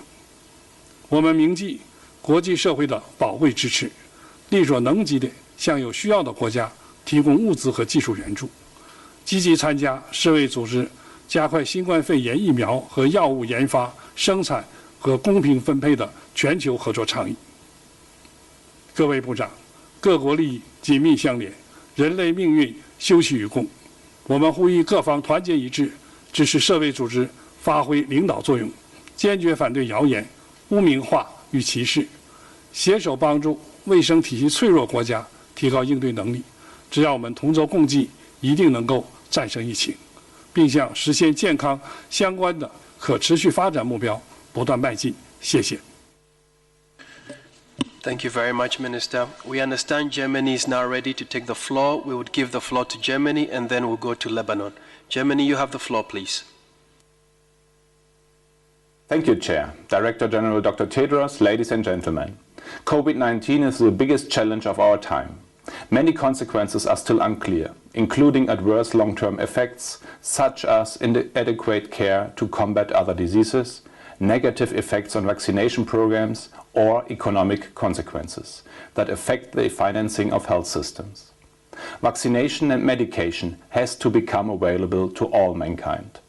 Future vaccines against COVID should be seen as a global public good. I expect WHO to ensure a proper implementation of the Equitable Access Principle. Global health security has already improved a lot through the Contingency Fund and the WHO's Health Emergency Program, to which Germany will double its contribution to €50 million. But further strengthening and reform is needed. WHO should be a place for all relevant players who are able to contribute experiences in successfully fighting COVID-19. WHO must become more independent from external interference. WHO needs a substantial increase of assessed contributions for a sustainable financing of its emergency program. Important questions remain. How can we incentivize states to comply with their international health regulation obligations, including reporting outbreaks? Multinational experts need to be able to carry out independent investigations into outbreaks as quickly as possible. After the pandemic, we need to make sure that the world is best prepared to respond to future pandemics. The world needs an extensive lesson learned process. This also implies the world-leading health organization. We need to further strengthen WHO's leading and coordinating role. Therefore, as a joint initiative with France and other European countries, we will pool our global health expertise to provide guidance to WHO for the needed review of the global health security structures, including the WHO Emergency Program and the International Health Regulation. The COVID-19 response will be the key health theme for the German EU presidency starting in July. The EU has to play a crucial role in reforming the global health security landscape. Germany fully supports WHO. It is my pleasure to announce a total amount of €176 million for WHO's programmatic work, the response plan, and efforts to develop and equitable distribute of a COVID vaccine. Thank you. Thank you, Honorable Minister. We will move to Lebanon, followed by Sweden, and then I'll yield the floor to the President of the Assembly. Lebanon, you have the floor, please. السيد رئيس الجمعية العامة في دورتها 73 المحترم، السيد المدير العام لنظم الصحة العالمية المحترم، السيدات والسادة رؤساء وأعضاء الوفود المحترمون، إنه من دواعي سروري أن أخاطبكم عبر هذا التسجيل حول موضوع السنة المتعلق بجائحة كورونا المستجد الذي وعلى خطورته جمع الحامل حول قيم أساسية من أهمها التكاتف والتعاون الإنساني للتغلب عليه وإنقاذ البشرية جمعاء. أستهل حديثي بشكر منظمة الصحة العالمية على جهودها في دعم البلدان لمواجهة هذه الجائحة. إننا وعلى الرغم من الضائقة الاقتصادية التي نمر بها بوطننا عملنا بحسب توجيهات منظمة الصحة العالمية واستطعنا احتواء المرض بنجاح، ونحن على الطريق الصحيح لتصحيح المنحنى. حتى تاريخه عدد الحالات المثبتة مخبريا في لبنان 900 حالة وعدد الوفيات 26. مع ذلك لازلنا في مرحلة الخطر المتمثل بعودة المغتربين من دول لم تستطع السيطرة على الوباء، مع اتخاذ كافة التدابير الآيلة إلى ضمان صحة الوافدين والمجتمع المقيم.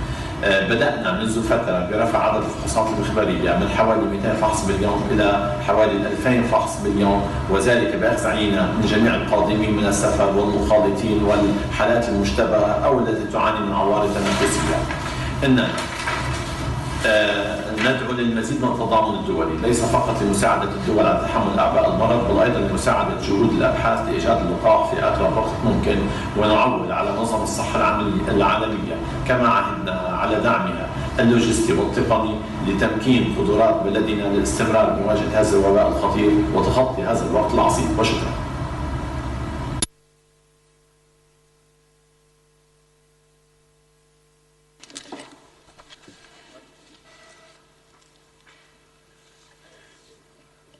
Thank you, Honorable Minister.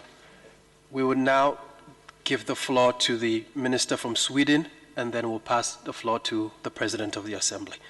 Sweden, you have the floor. Director General, Excellencies, Sweden aligns itself with the statement made on behalf of the EU and its member states. I want to express Sweden's strong support and appreciation for WHO's crucial role and irreplaceable leadership in this pandemic. Now, maybe more than ever, is the time to strengthen our international cooperation and show global solidarity. Sweden strongly supports the COVID-19 resolution, which aims to ensure equitable and timely access to quality, safe and affordable vaccine. Until we have a vaccine in place, the most important thing we can do is staying safe and healthy. In doing so, we need to ensure everyone's access to uninterrupted, affordable, essential health services, including sexual and reproductive health and rights, as well as mental health services. Vulnerable groups tend to suffer the most in crisis and the aftermath. The importance of achieving universal health coverage cannot be stressed enough. In its response to COVID-19, Sweden has benefited from having a universal welfare state, which includes a healthcare system and a social protection system that is needs-based and accessible for all. We have not yet seen the full effects of COVID-19 in Sweden or globally. This pandemic has once again reminded us on the importance of investing in resilient health systems and emergency preparedness. We should always invest in humans by investing in their health. Thank you. Thank you very much, Honorable Minister. Honorable Ministers, we would take some interventions from the President of the Assembly, and then we'll come back to the list of speakers. Thank you very much.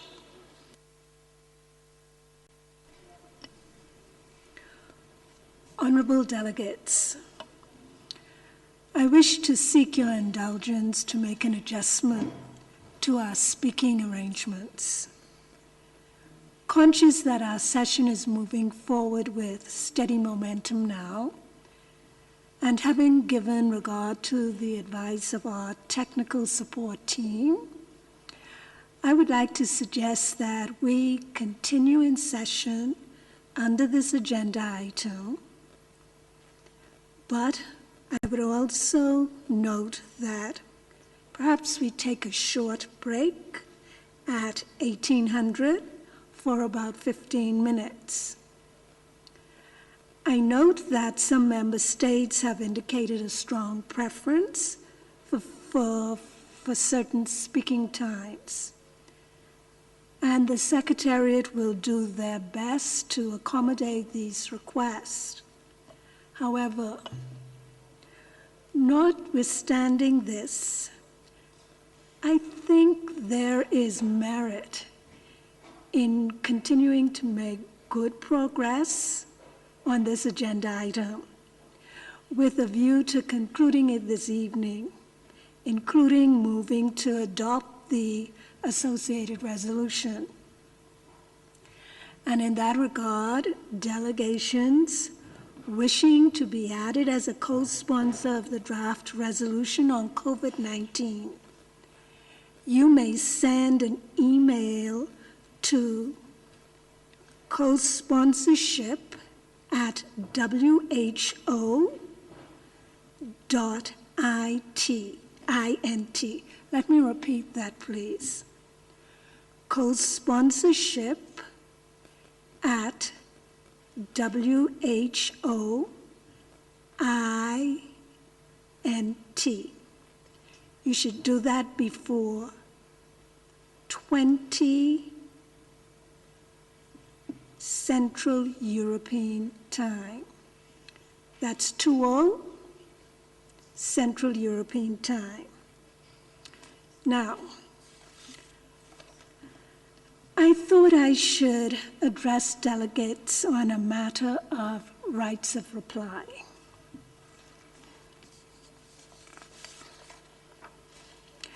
I recognize that a delegation would like to exercise a right of reply. So, in accordance with Rule 57 of our Rules of Procedure, and as agreed in the special procedures, I will invite those delegations that request to exercise the right of reply to please do so at the end of this virtual meeting. I'll repeat it, please, at the end of this virtual meeting. I thought I should also make an intervention here. May I kindly request that in delivering a right of reply, delegations be as brief as possible, taking into account that at this meeting, interventions themselves are limited to 2 minutes. If delegations could kindly interpret the word brief relative to the time allotted for interventions themselves, it would be very greatly appreciated. And finally, if there are subsequent requests by delegations for additional spoken rights of reply concerning the same matter as previous replies, may I kindly request delegations to limit such spoken statements to 30 seconds or less. I hope delegations will understand that these requests are made in our common interests in the good order of our proceedings.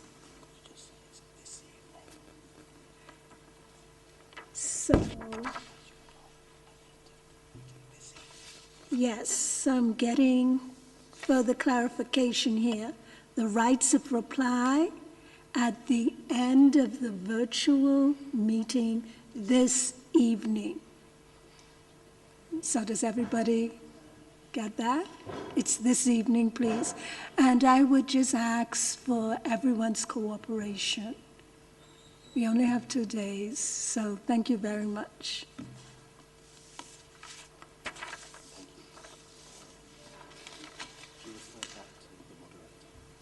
I'll now turn over to the moderator. Thank you, sir. Thank you, Madam President.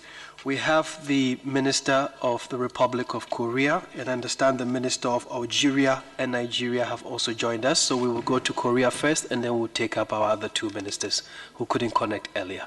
Minister, you have the floor, please. Thank you, Chair. The post-COVID-19 era presents a transformational changes to our life and society. To return to our normal life and restore our economy amid these changes, we need a multi-sectoral and innovative efforts, and above everything, international cooperation. With that, I would like to make a few suggestions and respectfully ask for active cooperation from the international community. First, in order to secure the necessary and the sustainable social system, even amid the global pandemic, we should explore ways to ensure essential movement of scientists, health personnel, and the business people across board without undermining national efforts to prevent the spread of the virus. Secondly, we should enhance transparent and timely sharing of information, data, and knowledge on COVID-19.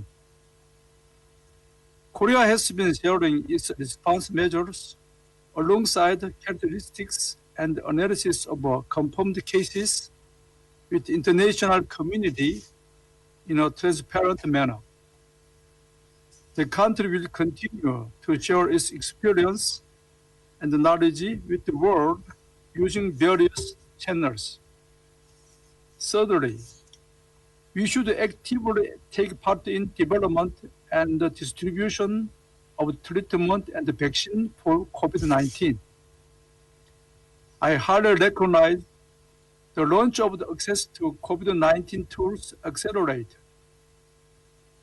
The international community should concentrate its political will to ensure that the efforts led by WHO to develop a vaccine and the treatment are translated into an adequate level of supply for everyone at a reasonable price. In addition, I would like to acknowledge with pleasure that Korea participated and made a pledge in the Coronavirus Global Response International Pledging Conference led by the European Commission. Although COVID-19 may have widened our physical distance, I'm sure it has brought us together closer than ever in the fight against this pandemic. Thank you. Thank you very much, Korea. I will now invite the Minister of Nigeria to take the floor. Honorable Minister, you have the floor.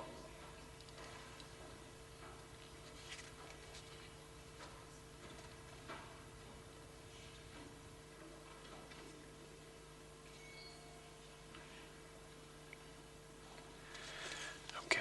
We don't seem to have the Honorable Minister online. It's okay? Okay, thank you. Give the Minister a few more seconds. Madam Secretary General, Madam President, Director General of the World, I bring greetings from the government and people of the Federal Republic of Nigeria. I congratulate you, Madam President, and other officials on your elections to chair the 73rd session of the World Health Assembly.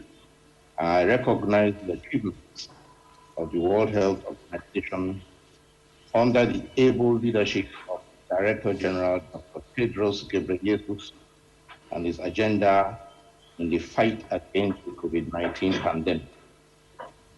Nigeria noted the escalating devastation wreaked on nations of the world since January 2020, the shocking loss of lives and damage to economies and livelihoods, even in countries with staunch health systems. We empathize with all families who lost loved ones in the pandemic. Well before the first case was imported into our country, we put up resources at our disposal for a robust preparedness and response plan.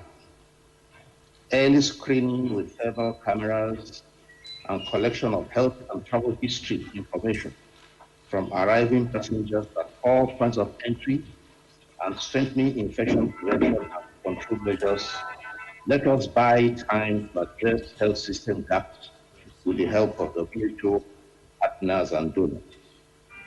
Our first COVID-19 traveler had news on the 27th of February 2020, 2 days after arrival by air. From testing, identified him and the one contact out of 179 traced who were positive. Subsequent virus reports and the dramatic global spread underpin the extent to which all nations are connected. Our government set up a task force on COVID-19 in March to coordinate a multilateral effort to contain spread and mitigate impact on citizens' lives. The task force provides policy direction, sets priorities, and mobilizes resources to support and coordinate the national emergency operation. A 5-week lockdown was executed in 4 high-burden states of Nigeria, which were the air gateways for the COVID-19 imported. The lockdown has since been relaxed, to allow essential activities. But all land, air, and sea borders have been sealed, and only all but emergency and essential services. Nigeria is scaling up testing, surveillance, risk communication, isolation, and case management capacity. We also increased healthcare training to curtail infection in the line of duty. Non-pharmaceutical measures taken to reduce risk of transmission include closure of domestic air and rail passenger prohibition of non-essential interstate road travel, and a nationwide curfew. Persons arriving in Nigeria undergo supervised mandatory 14-day quarantine. The use of cloth masks is mandatory for all persons when outside their homes, so as to leave medical grade masks to frontline health workers. Personal protective equipment, diagnostic and medical devices, and kits have been supplied to healthcare facilities. Nigeria appreciates healthcare workers and has assured them hazard of bonuses and insurance.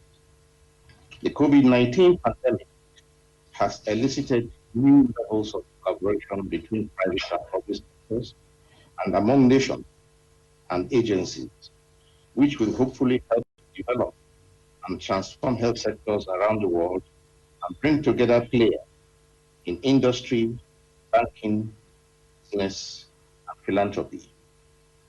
Nigeria is participating in and supporting the World Health Organization-led solidarity programs and other research initiatives aimed at finding vaccines and developing treatment options. A National Economic Committee was set up to develop a comprehensive response to socio-economic disruptions and dislocation caused by COVID-19 and chart a way into the post-COVID-19 era. In this regard, Nigeria is already studying options to rebuild its health using all lessons learned. A state-sponsored stimulus package is to help micro business and small business enterprises to recover, and social palliative put up to palliate.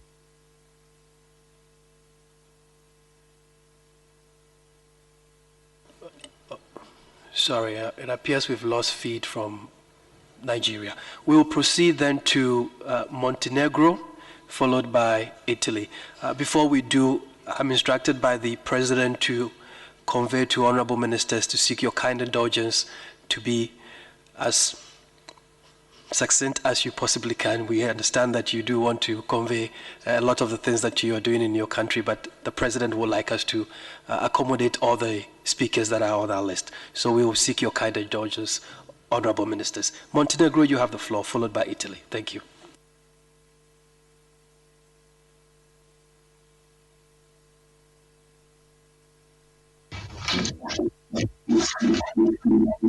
Okay.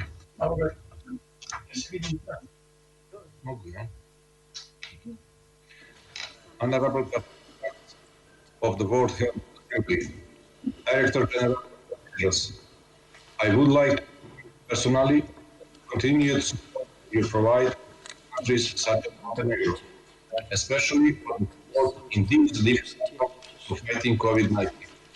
Montenegro, its highest appreciation for your comprehensive report and for the WHO comprehensive response to the COVID-19 pandemic. I have the honor to speak on behalf of the 9 member states of the SEE Health Network who have associated themselves with this statement. Montenegro is currently holding the presidency within the Southeast European Health Network. We are all facing the new reality more than ever. The importance of partnership and solidarity is emphasized, and these are the principles that are embedded in the SEE Health Network founding document and our memorandum of cooperation. The COVID-19 pandemic has hit hard on the middle-income countries, revealing an essential value of health as an investment, not as an expenditure. Now, more than ever, the investment in the health system are crucial to be kept high on the political agenda and strive to good health and well-being of our populations. The Ministry of Health has been constantly working to improve our health system, even before the emergence of the new coronavirus in Europe. Thus, in cooperation with the World Health Organization and the European Commission, before the conference of the new coronavirus, we were working on the improvement of our national health system, and some of the activities included the following. In 2019, WHO mission for evaluation of the implementation of the international health regulation in Montenegro rated the health systems with the best marks. In January 2020, the improvement of laboratory capacity for self-diagnosis of the new strain of coronavirus was initiated. In cooperation with the World Health Organization, which I also wish to thank for this farm help, especially to Dr. Kluge, the first mission of the World Health Organization was started with the aim of assessing national capacities for readiness and response to the COVID-19 pandemic. In total, 3 expert studies were conducted by the WHO. WHO experts estimated that the Montenegrin health system was ready to respond to the challenge. Following the recommendation of the WHO, we are one of the few countries introducing measures to prevent the import of a new coronavirus before the first case of the infection, resulting in Montenegro being among the last countries to import this virus, of which we are extremely proud.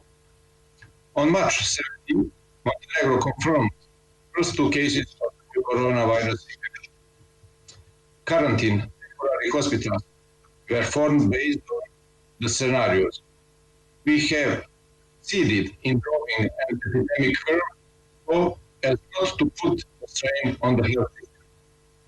I consider very important that our response to COVID-19 was particularly supported by well-prepared and implemented communication strategy. Since the beginning of January, the health system has been informing the citizens in a timely manner about the risk and prepared the public for the upcoming epidemic. According to the latest survey, 95% of Montenegrin citizens believe that they are well informed about the new coronavirus.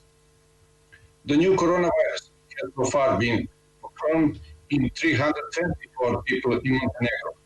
In our country, 9 deaths with COVID-19 infection have been reported, with over 7,000 people tested, and the number of recovered patients amounts to 312, with 3 infected at the moment. Montenegro is at the top when it comes to the number of tested people in the region. As we can see, there is a curve that will case lead to relaxation. It gives us the right to say that we are doing a good job. Thank you. Thank you, Honorable Minister. The last country on my list before we take the break, as advised by the President, is Italy. Italy, you have the floor.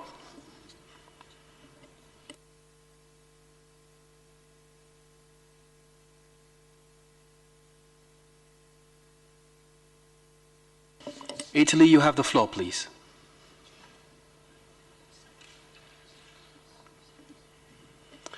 We don't seem to have Italy on the line. Madam President, we would have to suspend for 15 minutes that you'd advise. When we come back, may I kindly read out the first 10 speakers so that they can get themselves ready. We would have Italy, if they do come back, Myanmar, Russian Federation, Laos, Bahrain, Kyrgyzstan, Azerbaijan, the Syrian Arab Republic, Uganda, Mozambique. These are the 10 countries that we speak when we do convene. Thank you very much, Madam President.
C'est Speranza.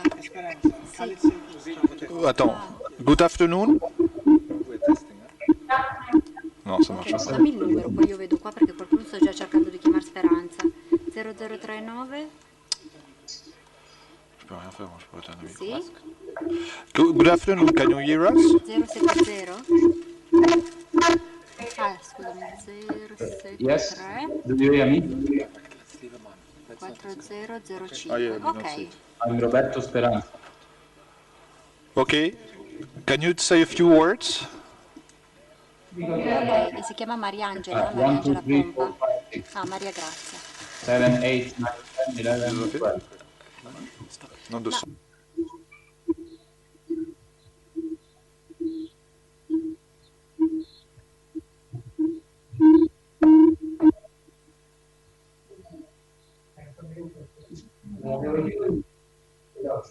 Can you please stay online? We will not cut the connection. Just remain Stanno online. parlando adesso con Nils.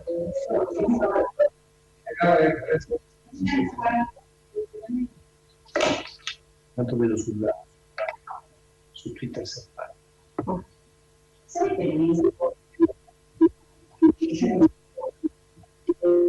non è ricominciata.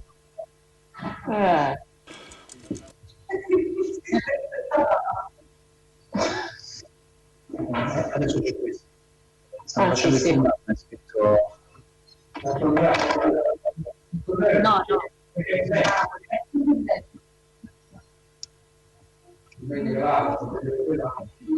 Si legge male, sulle bandiere.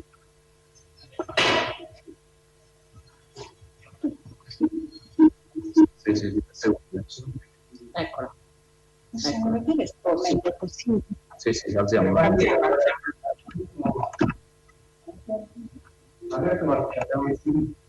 Eccola, però non è dell'Italia. Dov'è l'Italia? Ah, mi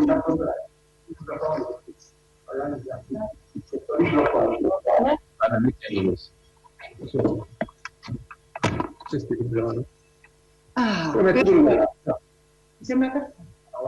Va bene, dai. Sì, le bandiere vanno bene. Ecco il dottor regia. Sì.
the last regional committee for the Western Pacific, member states overwhelmingly endorsed for the future a regional implementation plan for GPW13 as our shared commitment to prepare for the health challenges of a rapidly changing world.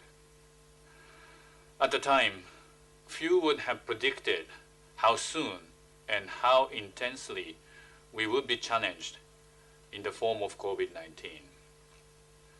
Since January, governments and people in our region have made unprecedented efforts and sacrifices to minimize the devastating consequences of this epidemic, save lives, and protect the vulnerable.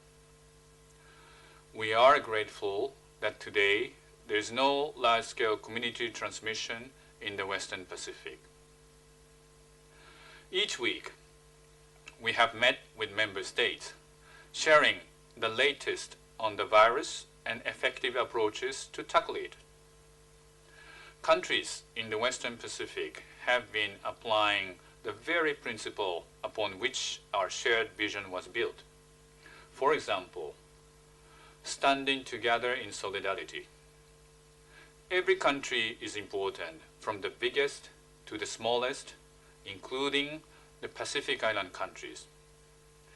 Each country is sharing and learning from each other, reaching the unreached, putting communities at the center and fostering homegrown solutions to minimize infection, care for the sick, and look out for the most vulnerable, and leveraging every part of the health system and every health worker.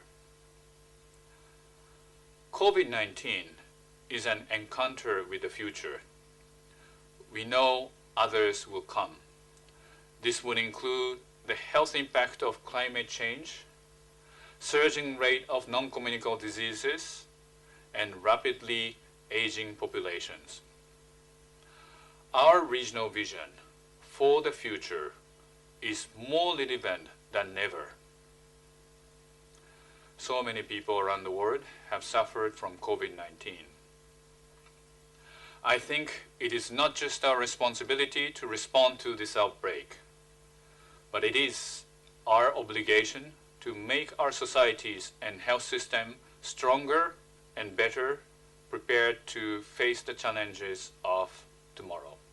The WHO Southeast Asia region continues to work closely across the three levels of the organization in taking swift, decisive, and evidence-informed action against the COVID-19 pandemic.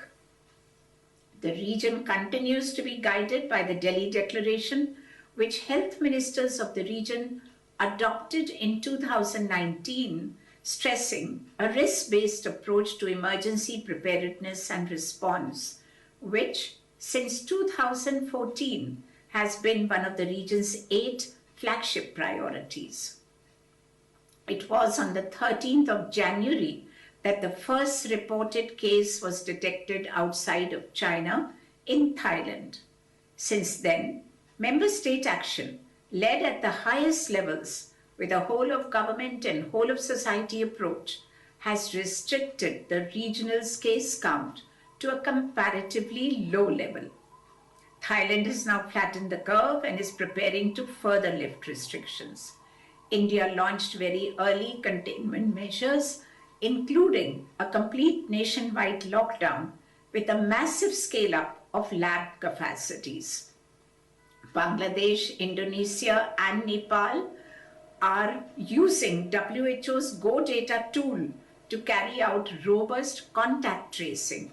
Bhutan, Maldives, and Timor-Leste are demonstrating how small countries with geographical vulnerabilities can generate and apply maximum capacity.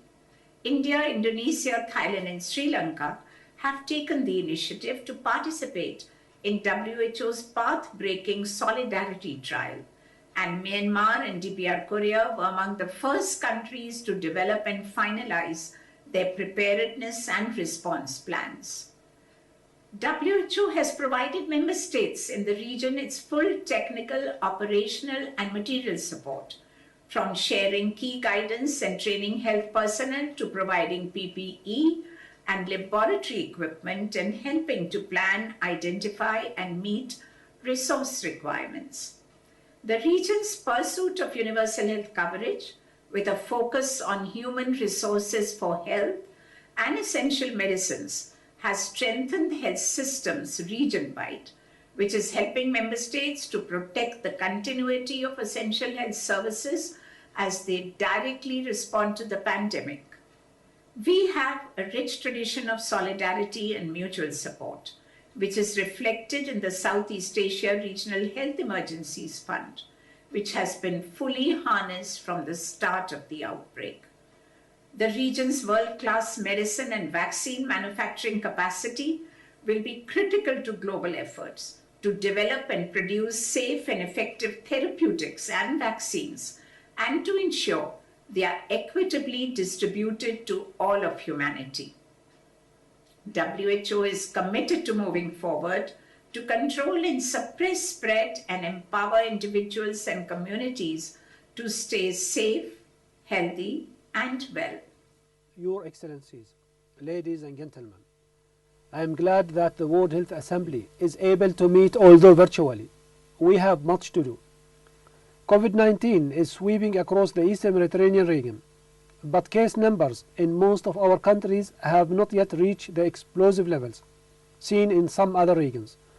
We can slow and reduce its transmission if we act decisively now.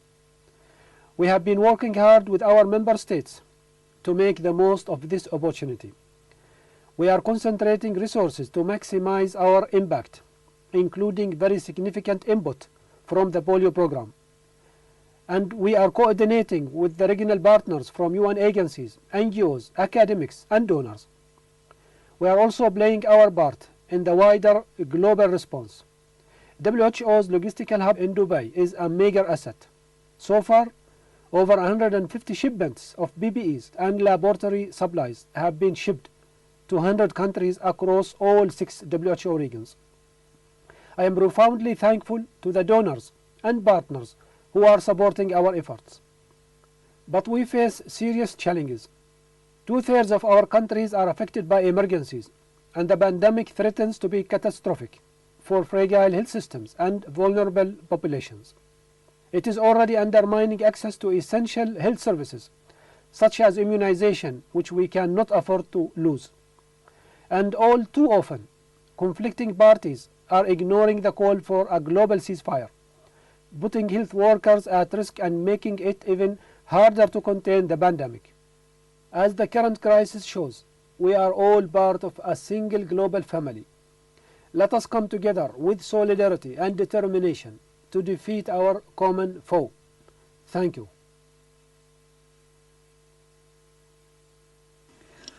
Honorable delegates, I would like to welcome you back from your short break. I think we may have taken a little bit more time, but I think it was worth it. We will now continue to hear the statements by delegations, which are provided under item 3, and I will turn the floor over to the Secretariat to manage this session. Thank you, Madam President. As announced before the break, we would like to invite Italy to take the floor. Honorable Minister, you have the floor.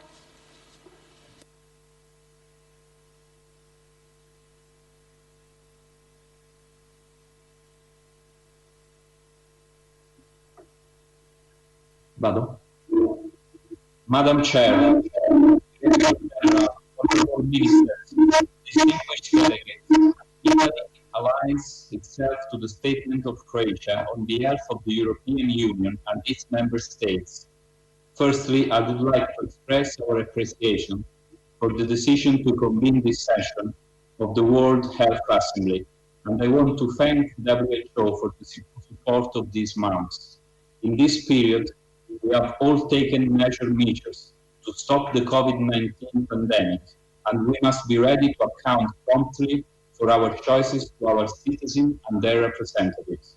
We believe that it is absolutely necessary to start immediately, also within WHO, joint reflection on an emergency that is affecting the whole of humankind, and to develop a broader assessment of this experience. A first consideration is certainly the central role taken on by health at this time of history. It is a role that must be maintained and enforced in the future to ensure that we are prepared for the challenge to the health, security and social and economic stability of our communities. Consequently, the national ministries and the international bodies in charge of this issue will also need to enter a new season and be revitalized by extensive reforms. In particular, as regards WHO, we must ensure that it maintains abstractions its central role, especially in times of crisis. This means that from this point forward, we need to work together to build an always stronger agency, rethinking its role and operation. At the same time, we must ensure that it is fully independent of any external influence, whether political or financial, that is only guided by science, and that is transparent in its process and fast in responding to challenges that can be complex, such as the pandemic.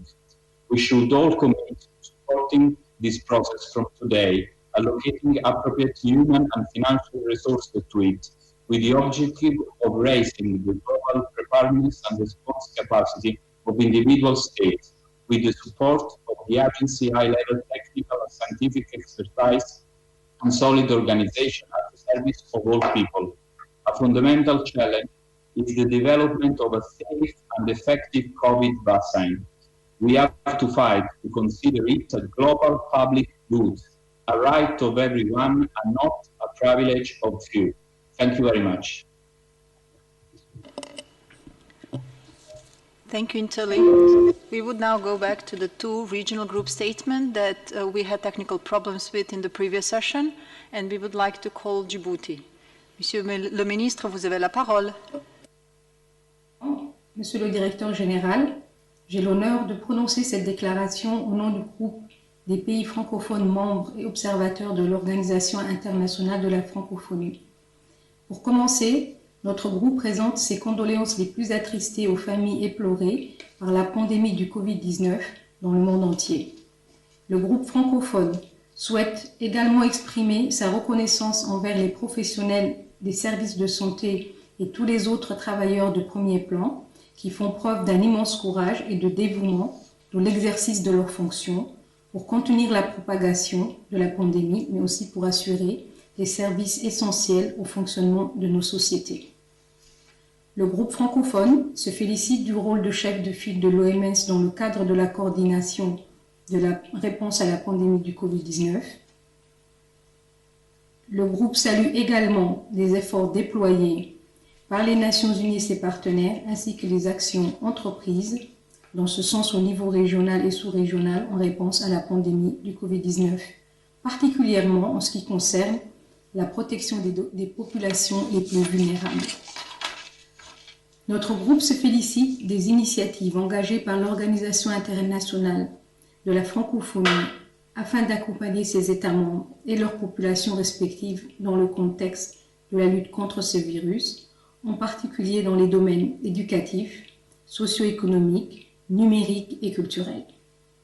Le groupe francophone est convaincu que cette pandémie ne pourra être endiguée efficacement que par la solidarité, la coopération internationale et l'action collective, fondée sur une approche multilatérale et basée sur la protection des droits de l'homme, avec une attention particulière aux droits des femmes, dont le rôle est essentiel, notamment dans le cadre de cette crise mondiale. À cet égard, notre groupe soutient pleinement la plateforme de coopération internationale d'accélération du développement et de la distribution équitable des tests, traitements et vaccins, ainsi que le renforcement du système de santé des pays vulnérables pour contrer la pandémie du Covid-19, lancé le 24 avril dernier et coordonné par l'OMS, ainsi que les autres initiatives engagées par la communauté internationale. Le groupe francophone encourage enfin l'OMS à intensifier ses efforts pour assurer de manière générale l'accès dans les meilleurs délais et dans toutes les langues officielles des Nations Unies aux documents stratégiques de l'OMS et, dans le contexte spécifique de la pandémie du Covid-19, l'accès rapide dans ces mêmes langues aux lignes directrices, protocoles, conseils et formations de l'OMS. Je nous souhaite à tous une assemblée mondiale de la santé fructueuse. Je vous remercie. Merci, Votre Excellence. Now we will proceed with the Netherlands, followed by Myanmar. Netherlands, Your Excellency, you have the floor.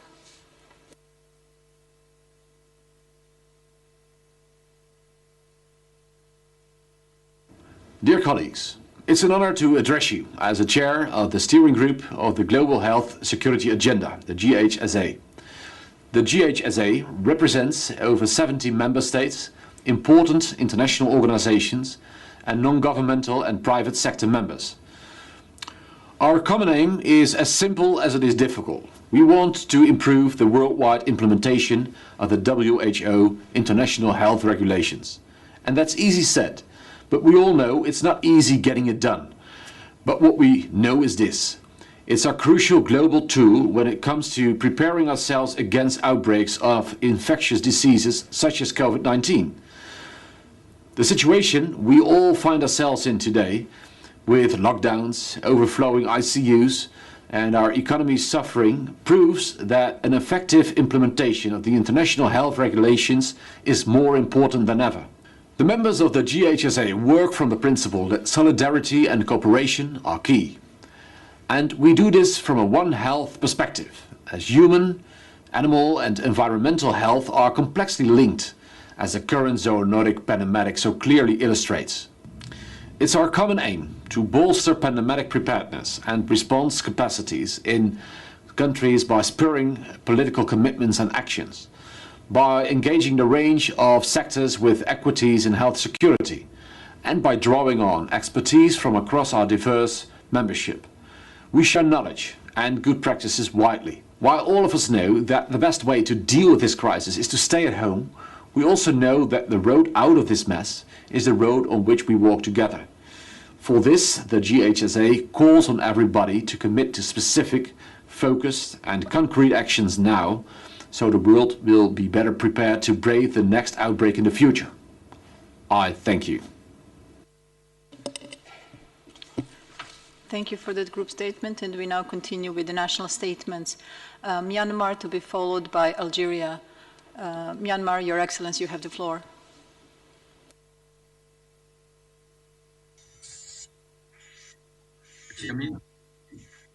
Yes, we do. Please go ahead. Thank you. I'm delivering a statement on behalf of the Minister of Health and Support of Myanmar. Honorable President, Excellency, Mr. Director General, this is the time when all health ministers are busy tackling the COVID-19. Myanmar is fighting this torch after adapting some of the global strategies and interventions to suit our country's scenario, given the fact that Myanmar is a developing country but with a relatively strong health system. From the very beginning, starting 5th January 2020, we have issued guidelines, standard operating procedures, do's and don'ts to prevent and control COVID-19. We take note of the fact that the virus is new. We are not fully aware of the behavior of the virus. So that's the natural history of COVID-19. We therefore very clear-cut scientific evidences from WHO and other renowned research and health institutions like CDC Atlanta and WHO collaborating centers in the real-time basis. Sharing of experiences among neighboring countries is one of the predictors for successfully controlling and containing the pandemic. We should give special attention on the importance of psychological impact of COVID-19 on the population, let along the economic impact. At the same time, we should take advantage of conducting several relevant researches for helping us in managing and containing future pandemic. Myanmar experience is that as the pandemic is progressing, it is clear that without proactive involvement and synchronized collaboration and coordination of the population, we will not be successful in containing the pandemic. Under the able leadership of our State Councillor, Aung San Suu Kyi, Chair of the Central Committee on Prevention, Control and Treatment of COVID-19, I should say we can keep the situation under control at this point in time. In managing this pandemic of such magnitude, we should be swift in action as the interventions are time-sensitive or time-bound. Before concluding, Madam President, my delegation would like to reiterate our support of the One China policy in line with the UNGA Resolution 2758. We are of the view that any arrangement allowing Taiwan's participation in WHA should be guided by the One China policy. I thank you, Madam President. Thank you very much, Your Excellency. We will now go to Algeria. Votre Excellence, vous avez la parole.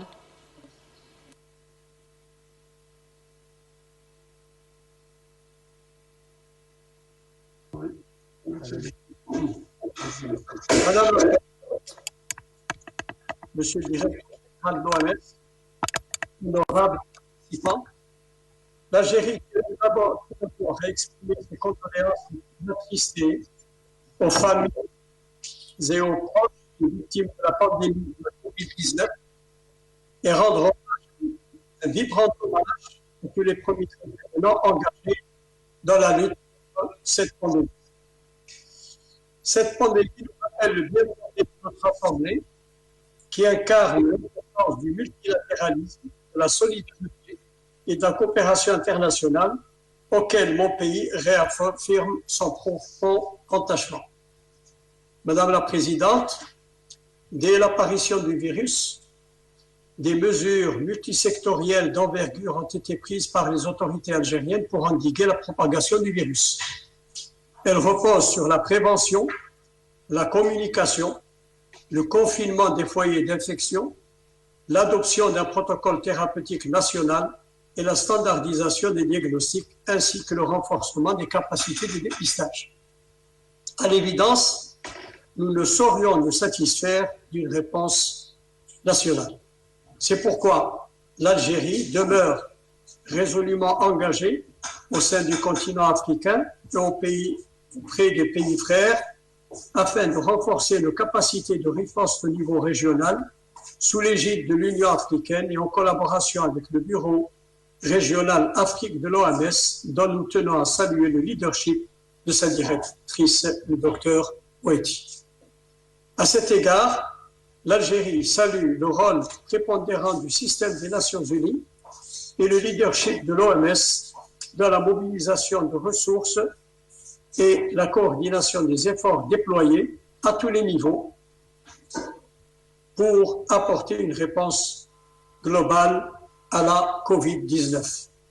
Mon pays se félicite de l'adoption de la résolution relative à la riposte à la COVID-19, à laquelle il adhère pleinement, et nous espérons qu'elle servira de feuille de route à la communauté internationale, en particulier lorsqu'un vaccin sûr et efficace aura été mis au point.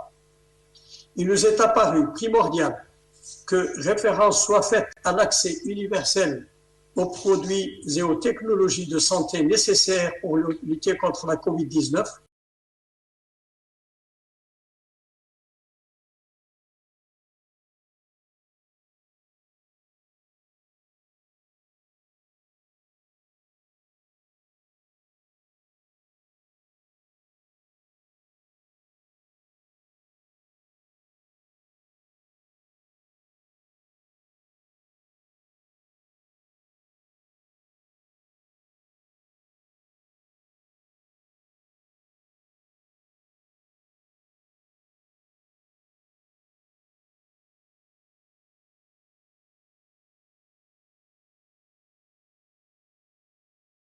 en développement, dont les vulnérabilités financières doivent également entrer en ligne de compte.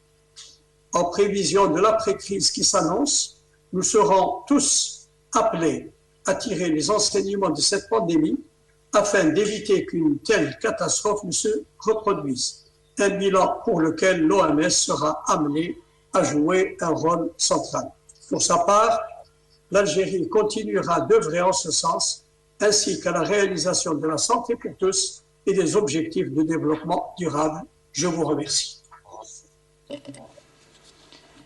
Merci, Votre Excellence. We will continue with the Russian Federation.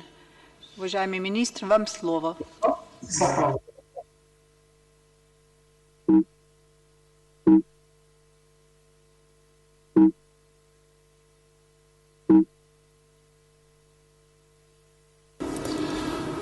Уважаемый генеральный директор и господин председатель, уважаемые коллеги, благодарим генерального директора за представленный доклад и всецело поддерживаем усилия ВОЗ по борьбе с пандемией нового коронавируса.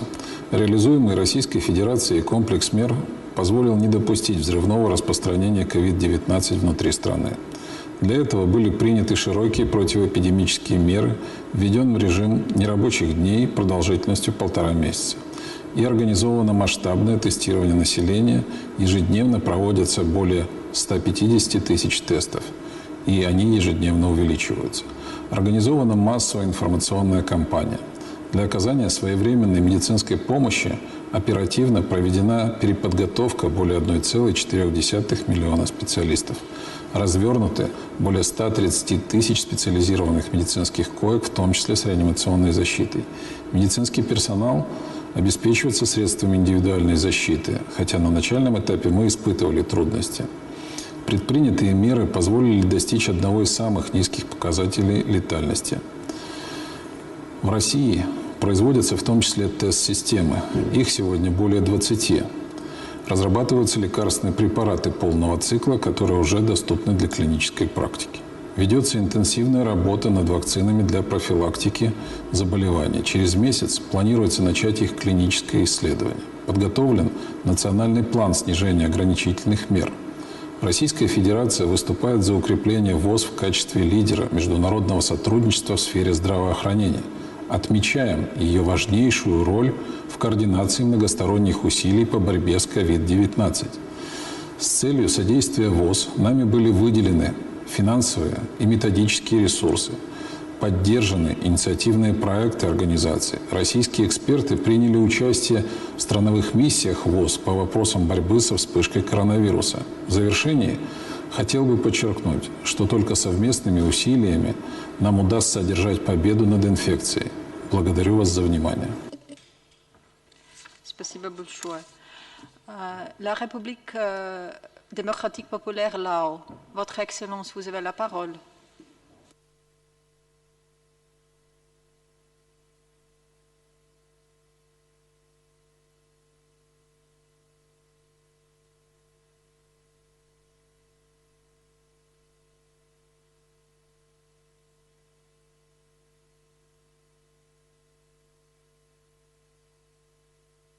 Pandemic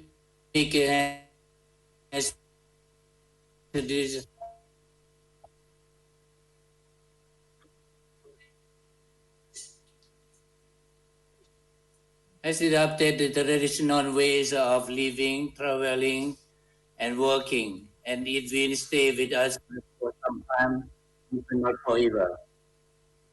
Global challenges need a global response. Do you hear me? Hello?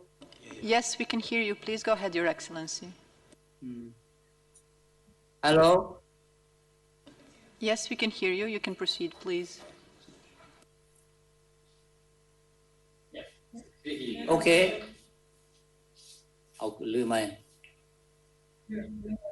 Excellencies, the COVID-19 pandemic has disrupted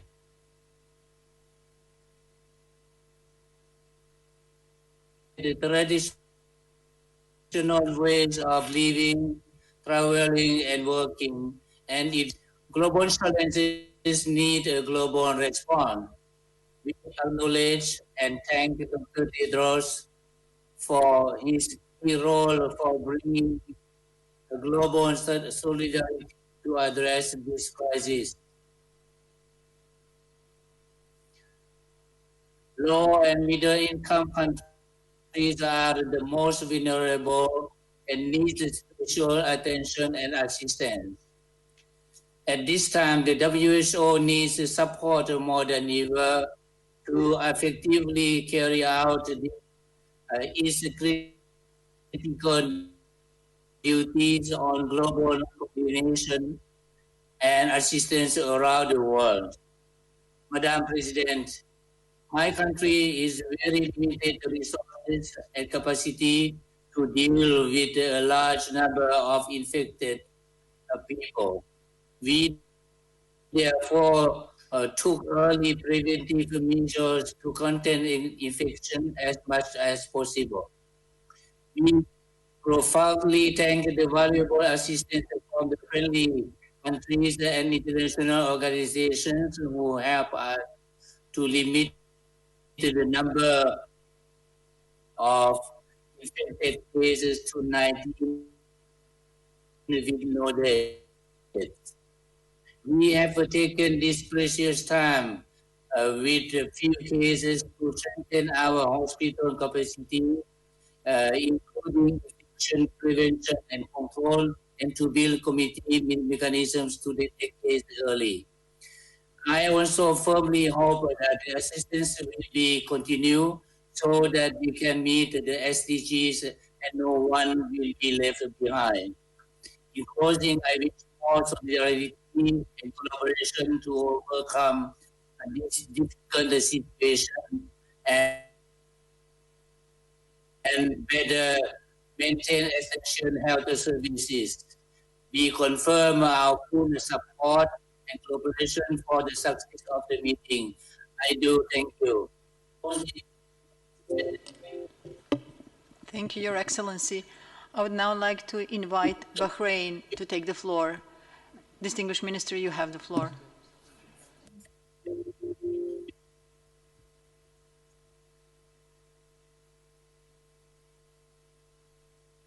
بالنيابة عن وزيرة الصحة، معالي الرئيس، معالي المدير العام لمنظمة الصحة العالمية، أصحاب المعالي والسعادة، السلام عليكم جميعا. بداية يسرني أن أشيد بالجهود العالمية وتضافرنا في مواجهة جائحة فيروس كورونا المستجد كوفيد-19. هذا الوباء الذي أثر سلبا على العديد من القطاعات وشكل عبئا لا سابق له على الخدمات الصحية والاجتماعية والاقتصادية في جميع أنحاء العالم. ونحن اليوم في الدورة 73 لجمعية الصحة العالمية كان من المفترض أن نحتفل معا في هذه الدورة العام الدولي للتمريض والإبالة، ولكن مع الأسف الشديد لم يحقق هذا العام ما كنا نصل إليه من فعاليات ومشاريع وأنشطة من أجلهم لتحقيق الأهداف النبيلة، من خلال تخصيص هذا العام لهذه الفئة من العاملين في المجال الصحي الذين يكون لهم كل الشكر والتقدير على ما يقومون به. ونحن هنا نقف اليوم جميعا إجلالا واحتراما لجميع العاملين في الصفوف الأمامية من الكوادر الطبية والتمريضية والصحية والخدمات الطبية المساندة للتصدي لوباء لم نشهد في عصرنا له مثيل، فهناك أرواح قد فقدناها بسبب هذا الفيروس ومعاناة لم يشهده الكادر الطبي والصحي في حياتهم في هذا العصر القديم.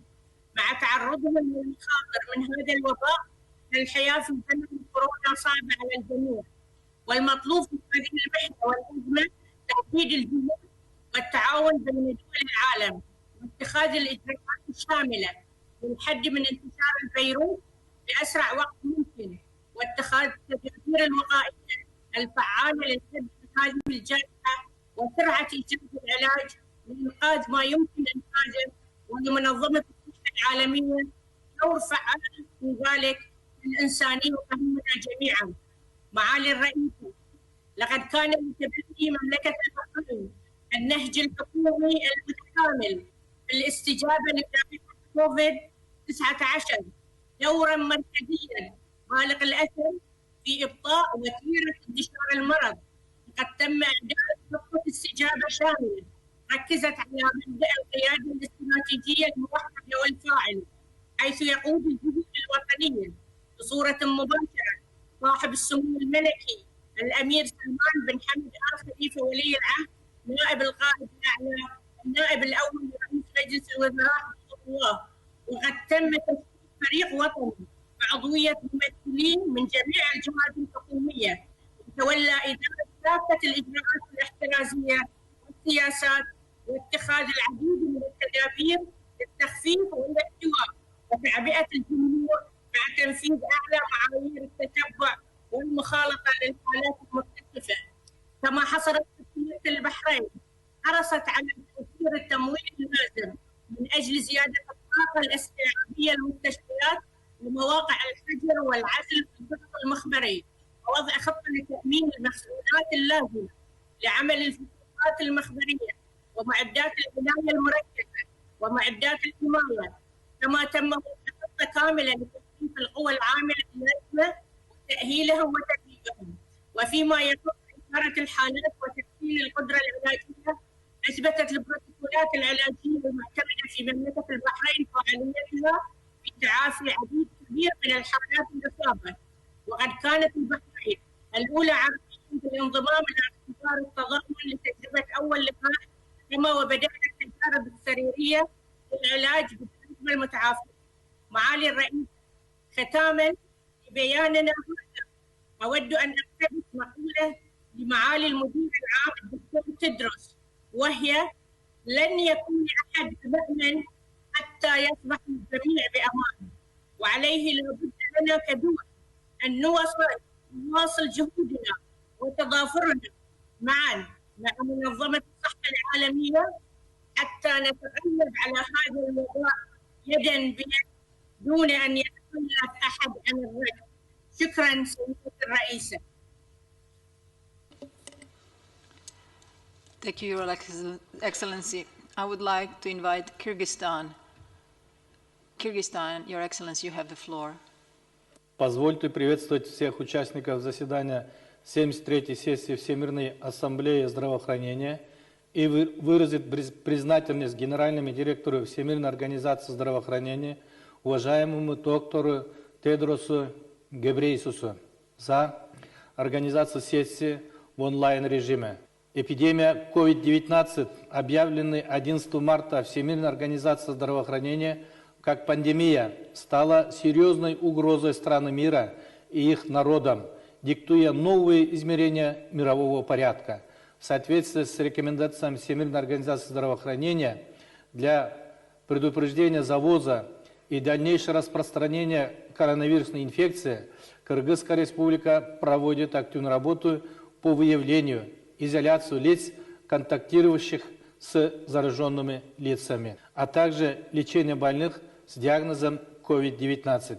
Пандемия COVID-19 и вызванные его социально-экономические последствия могут быть привести к снижению возможности по своевременному достижению целей устойчивого развития. Со своей стороны, правительство Кыргызской республики принимает ряд мер по смягчению негативного воздействия на экономику. Кыргызская сторона считает важным в текущих условиях пандемии коронавируса объединить усилия стран или предпринять единые неотложных мер по предотвращению и ликвидации пандемии и поощрять обмен опытом для объединения усилий, не жалея своего научного, технологического и медицинского потенциала в борьбе с этой глобальной проблемой. Мы надеемся, что общими усилиями, новыми инструментами, жизненно важными уроками этой пандемии мы достигнем более полного всеобщего охвата населения услугами здравоохранения. Благодарю за внимание. Thank you, Your Excellency. We now call Azerbaijan. Distinguished Minister, you have the floor. Уважаемый президент Ассамблеи, уважаемый генеральный директор, дамы и господа, безусловно, на такой значимой ассамблее, которая проводится впервые в истории ВОС в таком формате, главным приоритетом является координация мер по борьбе с пандемией COVID-19. В коротком выступлении трудно сказать об огромном объеме работы, проделанной за короткий период времени по борьбе с пандемией, об успехах, потерях, об ударах по экономической системе и социальных последствиях. К сожалению, во многих случаях страны в одиночку борются с этим злом. Каждая страна должна знать, что проблема Азии, Европы, Африки, Америки – это не только их проблема, это проблема для всех нас. В это трудное время у нас в стране президент Азербайджанской республики господин Ильхам Алиев выступил с призывом к народу. Вместе мы сильны. Думаю, что этот призыв верен и на международном уровне. Только объединив усилия, выстроив целенаправленную, продуманную стратегию действия, можно достичь успеха в борьбе с пандемией. Что касается опыта Азербайджана, хочу сказать, что наше правительство организовало меры по борьбе с коронавирусом по нескольким направлениям. Это меры, принимаемые для предотвращения проникновения вируса в страну, меры, принимаемые для предотвращения распространения инфекции внутри страны, своевременное выявление зараженных людей и, наконец, организация лечения больных. В результате этих принятых мер на сегодняшний день в стране с 10 миллионным населением переболело всего 3274 человека. Из них 2015 выздоровело. Смертность составила 1,2%. Уважаемые коллеги, в борьбе с глобальной пандемией солидарность и сотрудничество между странами и международными организациями особенно актуальны. Мы выражаем готовность и дальше сотрудничать с международными институтами и мировым сообществом. Уверен, что ценные идеи и предложения, высказанные сегодня главами делегаций, руководителями международных организаций, будут способствовать нашей совместной борьбе с коронавирусом. В завершение выступления хочу выявить уверенность в дальнейшем укреплении и консолидации наших усилий во имя и на благо охраны здоровья людей, ценнейшего из достояний мировой цивилизации. Благодарю за внимание. Thank you, Your Excellency. We would like to invite the Arab Republic of Syria. Distinguished Minister, you have the floor.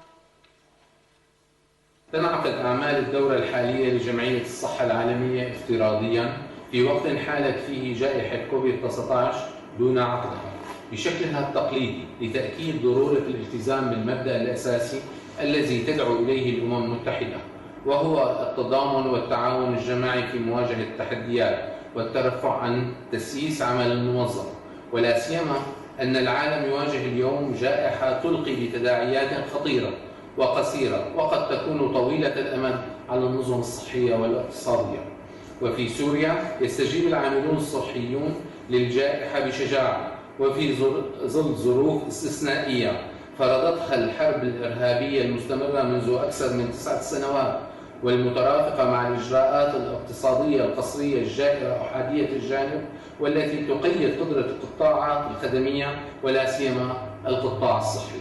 وفيما تواجه بلدان لديها أنظمة صحية واقتصادية قوية صعوبة باحتواء الوباء وإنقاذ الأرواح، تواصل الولايات المتحدة الأمريكية والدول الأوروبية بفرض الإجراءات القصرية على سوريا وحصارها اللا إنساني الذي يعيق قدرة القطاع الصحي على الاستجابة للجائحة وتأمين المعدات اللازمة للوقاية والتشخيص والعلاج.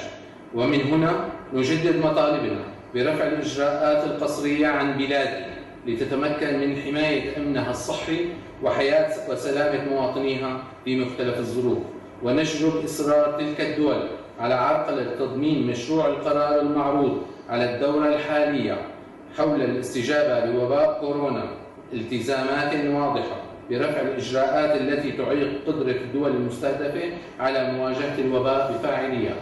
إن الوضع الصحي لأهلنا في فلسطين والجولان ولا سيما الأسرى منهم في سجون الاحتلال مثير للقلق في ظل الممارسات الوحشية بحقهم والإهمال الطبي المتعمد، ما يجعلهم فريسة سهلة لجائحة كورونا، ويستدعي من المؤسسات الأممية الوقوف عن مسؤولياتها تجاههم. وفي الختام نود التأكيد أن الصين ساهمت في مواجهة هذه الجائحة، وعلى دول العالم ألا تعترف إلا بصين واحد هي جمهورية الصين الشعبية.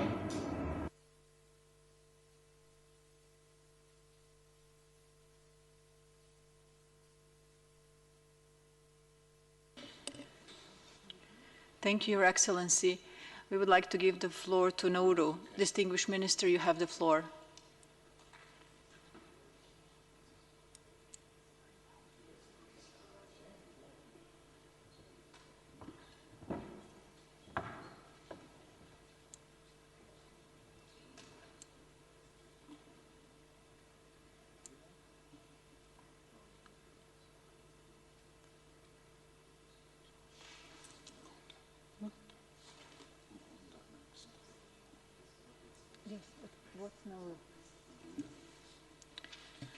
We have small technical problems. We will come back to Nauru later. I would now like to invite Uganda. Distinguished Minister, you have the floor.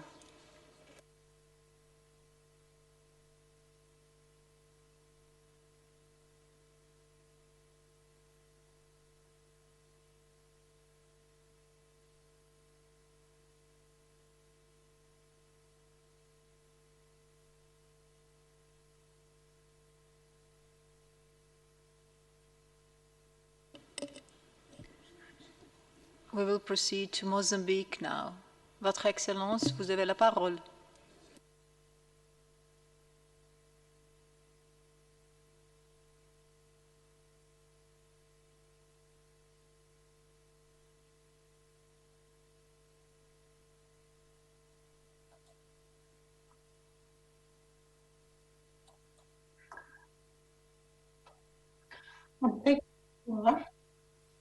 On behalf of His Excellency the Health of Mozambique, Dr.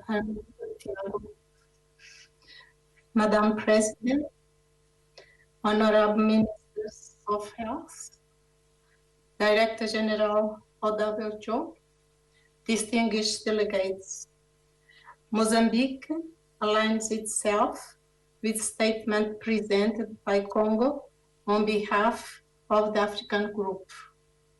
It is with great honor that I address this assembly, and I would like to start by congratulating the Director General of WHO and his team for the leadership and technical support provided to prevent and combat this pandemic.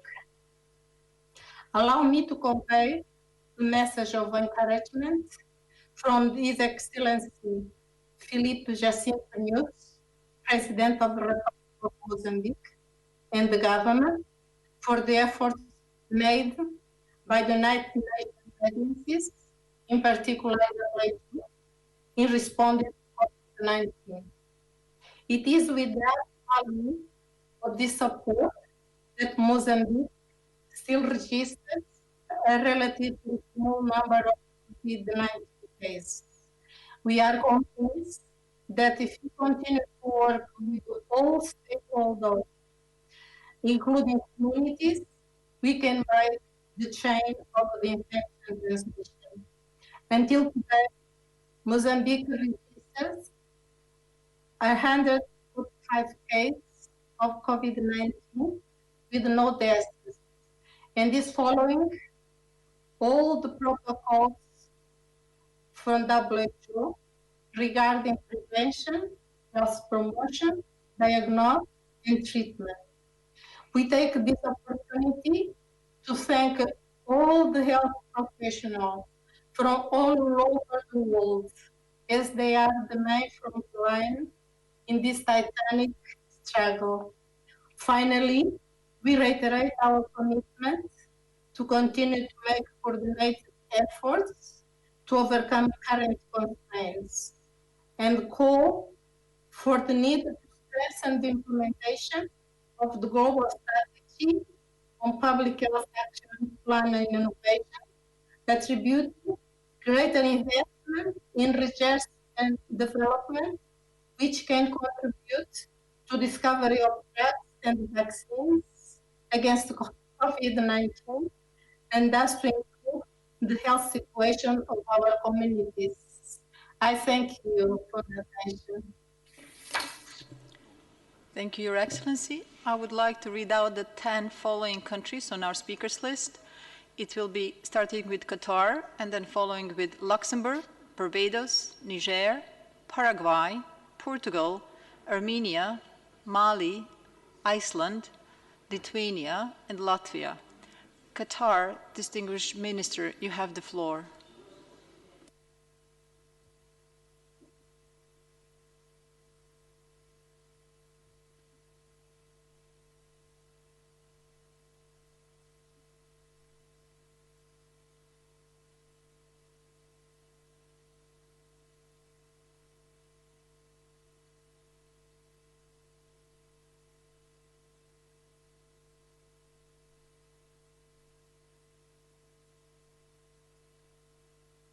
Your Excellency, Madam President, Your Excellency, WHO Director, Your Excellency, ladies and gentlemen, Qatar has addressed the COVID-19 threat with a whole government, whole society approach.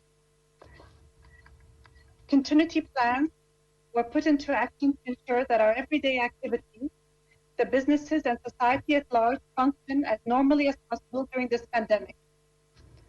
In order to control the spread of the disease in the community, we activated extensive community surveillance systems to detect clusters and respond promptly with control measures. We are still in the exponential growth phase of the pandemic, and we are reaching our peak. The number of cases reported is high, 11,600 per million, but as documented throughout the world, this is in great part due to our intense testing policy and case finding, which allows us to detect a larger fraction of positive individuals than usual. Currently, 94% of our positive cases are mild or asymptomatic, 5%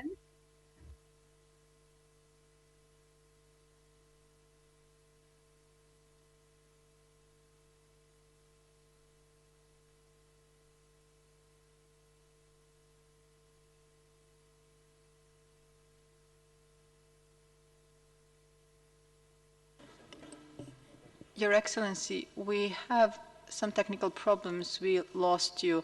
Can you start again, please? Sure. Is it clear now? Yes, please. Go ahead. Would you like me to start from the beginning? Yes, you can. Okay.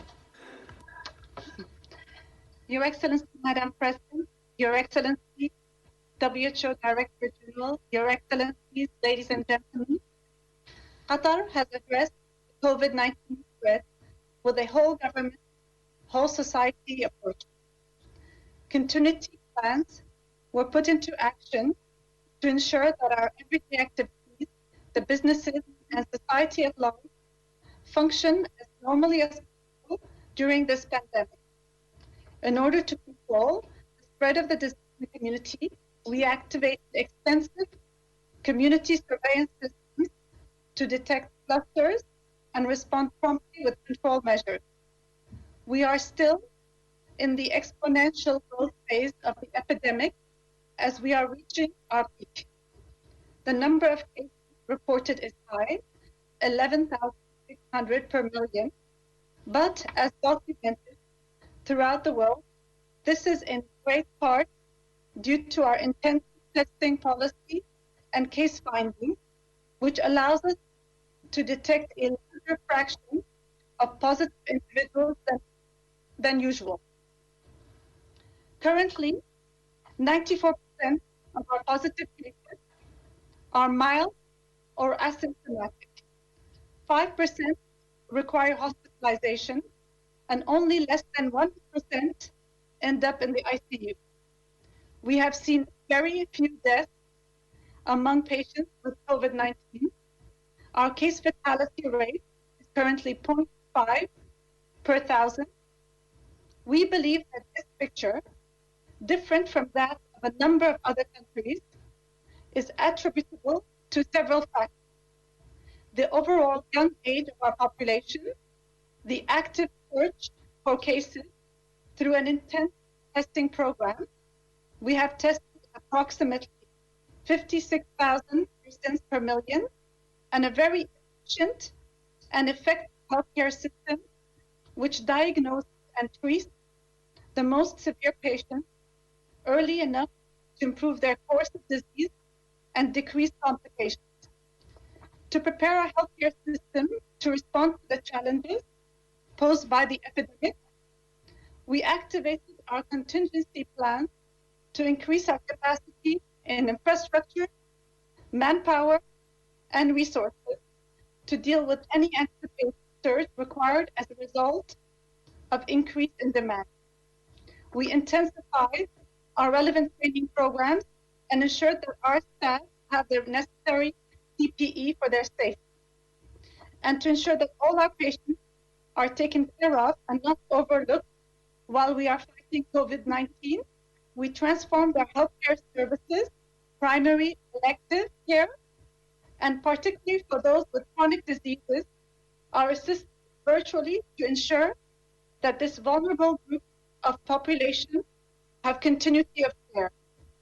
Your Excellency, ladies and gentlemen, our Emir, His Highness Sheikh Tamim bin Hamad Al Thani, recognizing our responsibility towards the global community, has directed that respective authorities, Qatar-based institutions, should provide all possible global support to the people and countries impacted by the COVID-19 pandemic.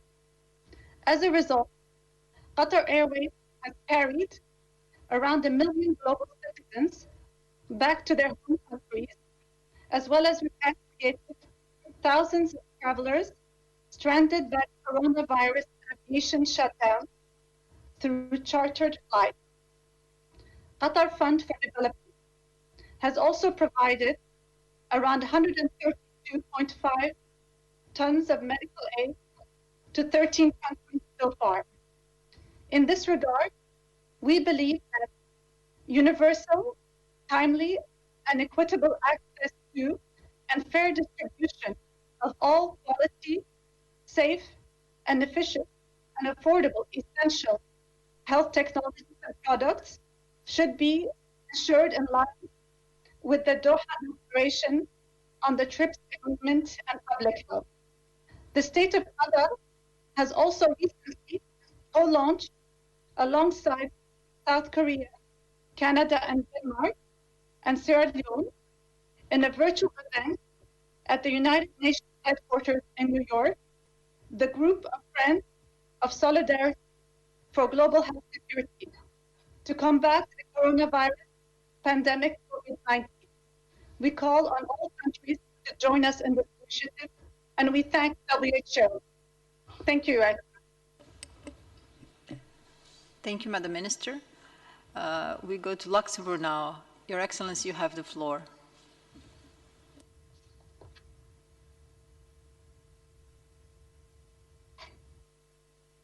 Présidente, Monsieur le Directeur général, Excellence, le Luxembourg s'aligne sur la déclaration prononcée par l'Union européenne et ses 27 États membres.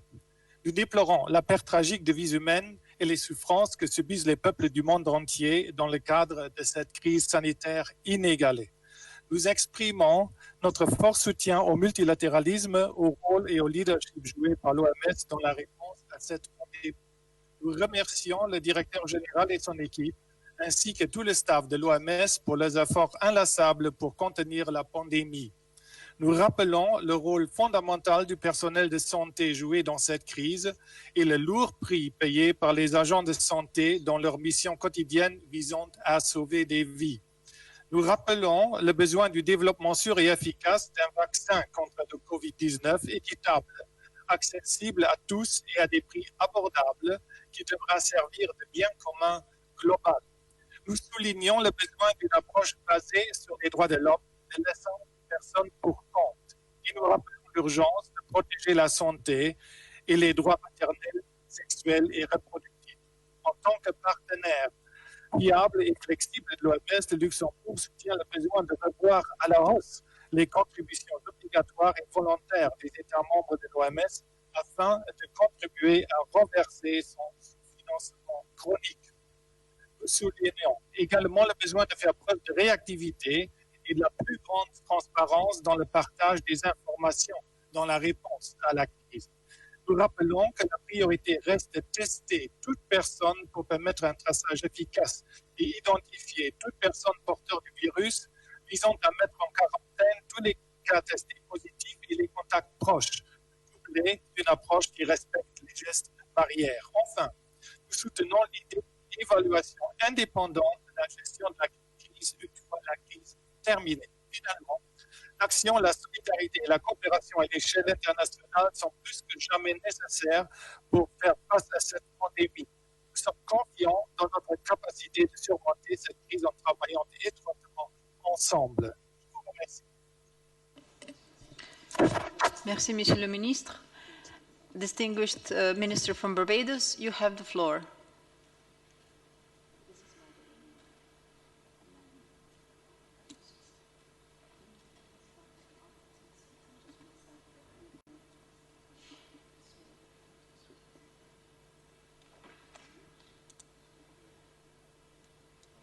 Honorable delegates, Barbados has set out on the journey to strengthen its health systems in the face of and in response to the relentless COVID-19 pandemic. Within a few short weeks of the first cases being reported in China, we immediately set up our Health Emergency Operations Center to guide the implementation of a suite of strategies aimed at preventing or delaying, detecting, suppressing, and containing the transmission of COVID-19 in Barbados.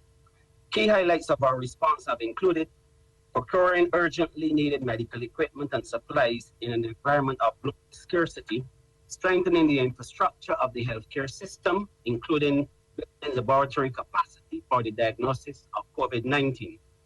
We are cognizant of the ongoing health needs of our people and are determined to not be paralyzed by this pandemic. We must continue to adequately address all other pressing health concerns, ranging from NCDs to maternal child health issues and to disaster preparedness, to mention a few. Barbados will continue to work on understanding the social, economic, and political impacts of the current crisis and to craft strategies to mitigate them with sustainable, resilient, and rights-based solutions involving an array of actors with a whole of society approach. However, implementing comprehensive health strategies aimed at suppressing transmissions and preventing them from spreading, along with focused efforts on linkages between health systems and health security, requires sustainable resources. Despite our country's designation as a high-income country, we and other similarly vulnerable states urgently need global support and solidarity to ensure the continuity of essential health and social services to safeguard the health and well-being of our people. We remain appreciative of the efforts of WHO, PAHO, and the Caribbean Public Health Agency, CARPA, in providing unwavering assistance and stewardship to Barbados and our partner countries in the Caribbean region as we aim to improve the health and quality of life of all of our people. I thank you, Madam President. Thank you, Honorable Minister. I would like to invite Niger to take the floor, followed by Portugal.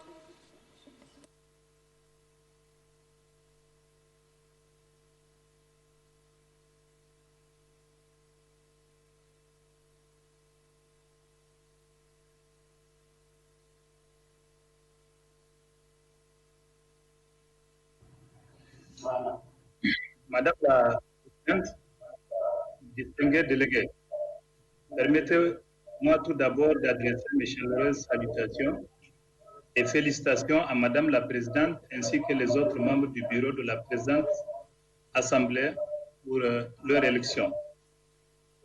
Je voudrais également féliciter le docteur Tedros Adhanom Ghebreyesus ainsi que la Direction générale de l'OMS pour l'organisation de la présente session dans un contexte particulièrement difficile imposé par la pandémie à la COVID-19 et les assure du soutien indéfectible du Niger dans la poursuite de leur noble mission. Madame la Présidente, depuis décembre 2019, le monde entier est confronté à la pandémie, à la COVID-19. La crise sanitaire qu'elle a entraînée a provoqué des conséquences humaines, sociales et économiques dont on est loin de pouvoir mesurer l'ampleur. Pour faire face à la pandémie, le gouvernement du Niger a pris d'importantes mesures et a élaboré un programme global de réponse à la pandémie à la COVID-19 avec l'appui des partenaires techniques du FIL. Grâce à la mise en œuvre de ces mesures, une tendance à la baisse des cas est observée depuis quelques jours. Cependant, nous devons rester vigilants sur la situation épidémiologique actuelle de la pandémie au niveau mondial et sous-régional. Madame la Présidente, cette crise du Covid-19 intervient dans un contexte national caractérisé par une faible capacité du système sanitaire et une insécurité persistante dans la sous-région sahélo-sahélienne. À cet égard, nous plaidons notamment pour davantage d'investissements dans le système de santé afin de le rendre résilient pour faire face à la pandémie, à la COVID-19, aux autres maladies émergentes et assurer la fourniture aux populations de tous les services et soins de santé.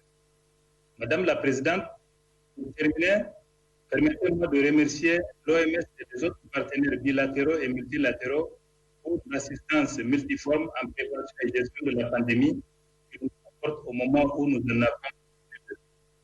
Mon pays, par ma voix, a l'initiative ACT par l'OMS et les partenaires bilatéraux et multilatéraux visant la mise au point, la production et la distribution équitable de vaccins, des produits de diagnostic et du traitement du COVID-19. Pour cela, nous exhortons l'ensemble de la communauté internationale à se mobiliser autour de l'OMS en vue de l'aboutissement rapide de cette initiative et de lui apporter tout le soutien nécessaire. Je vous remercie. Merci, Monsieur le Ministre. Nous invitons Portugal de prendre la parole. Votre Excellence, vous avez la parole.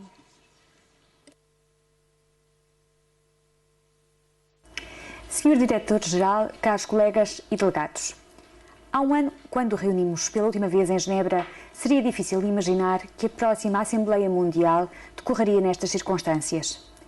A pandemia de Covid-19 mudou as nossas vidas e o seu impacto e consequências continuarão a fazer-se sentir por bastante tempo. Veio recordar-nos o quão importante e central é a saúde pública e o quão vastas e transversais são as suas implicações na sociedade. Mostrou também que nenhum país estava inteiramente preparado para fazer face a uma ameaça deste género e como somos todos dependentes uns dos outros. Antes de sublinhar algumas das lições da pandemia, gostaria de dirigir um conjunto de agradecimentos. Em primeiro lugar, a todo o pessoal de saúde e a todos os demais profissionais que estiveram e estão na linha da frente por todo o seu esforço e dedicação. Depois, à sociedade em geral, e permitam-me que mencione em particular o povo português, pela maneira responsável como soube responder aos apelos de confinamento e, nesta fase, às regras do lento retomar da vida em sociedade. Também às Nações Unidas, pela forma expedita e coordenada como reagiram à pandemia, destacando naturalmente o papel central da Organização Mundial de Saúde. Por fim, a toda a comunidade científica, pela mobilização de esforços em torno da investigação e desenvolvimento de terapêuticas e de uma vacina para a Covid. O combate à Covid tem sido uma prioridade do governo português. O respeito pelos direitos humanos foi uma condição de base de todas as medidas de combate à pandemia, incluindo durante a vigência do estado de emergência. Regularizámos temporariamente o estatuto de todos os migrantes, refugiados e requerentes de asilo, equiparando-os a residentes regulares em Portugal para que pudessem ter acesso, sem discriminação, aos serviços de saúde e prestações sociais. Pusemos em prática um conjunto de apoios sociais dirigidos aos trabalhadores e às populações mais vulneráveis para mitigar os efeitos negativos da pandemia. Dedicámos ainda especial atenção à saúde mental, reforçando a sua intrínseca ligação com os direitos humanos. Terminaria referindo uma das conclusões que devemos retirar da atual pandemia. É essencial um investimento constante no fortalecimento dos sistemas de saúde e na cobertura universal em saúde. E esse investimento passa por uma arquitetura global de saúde pública forte, bem coordenada e com os recursos suficientes para a qual todos os países colaborarão de forma transparente e solidária. Obrigada.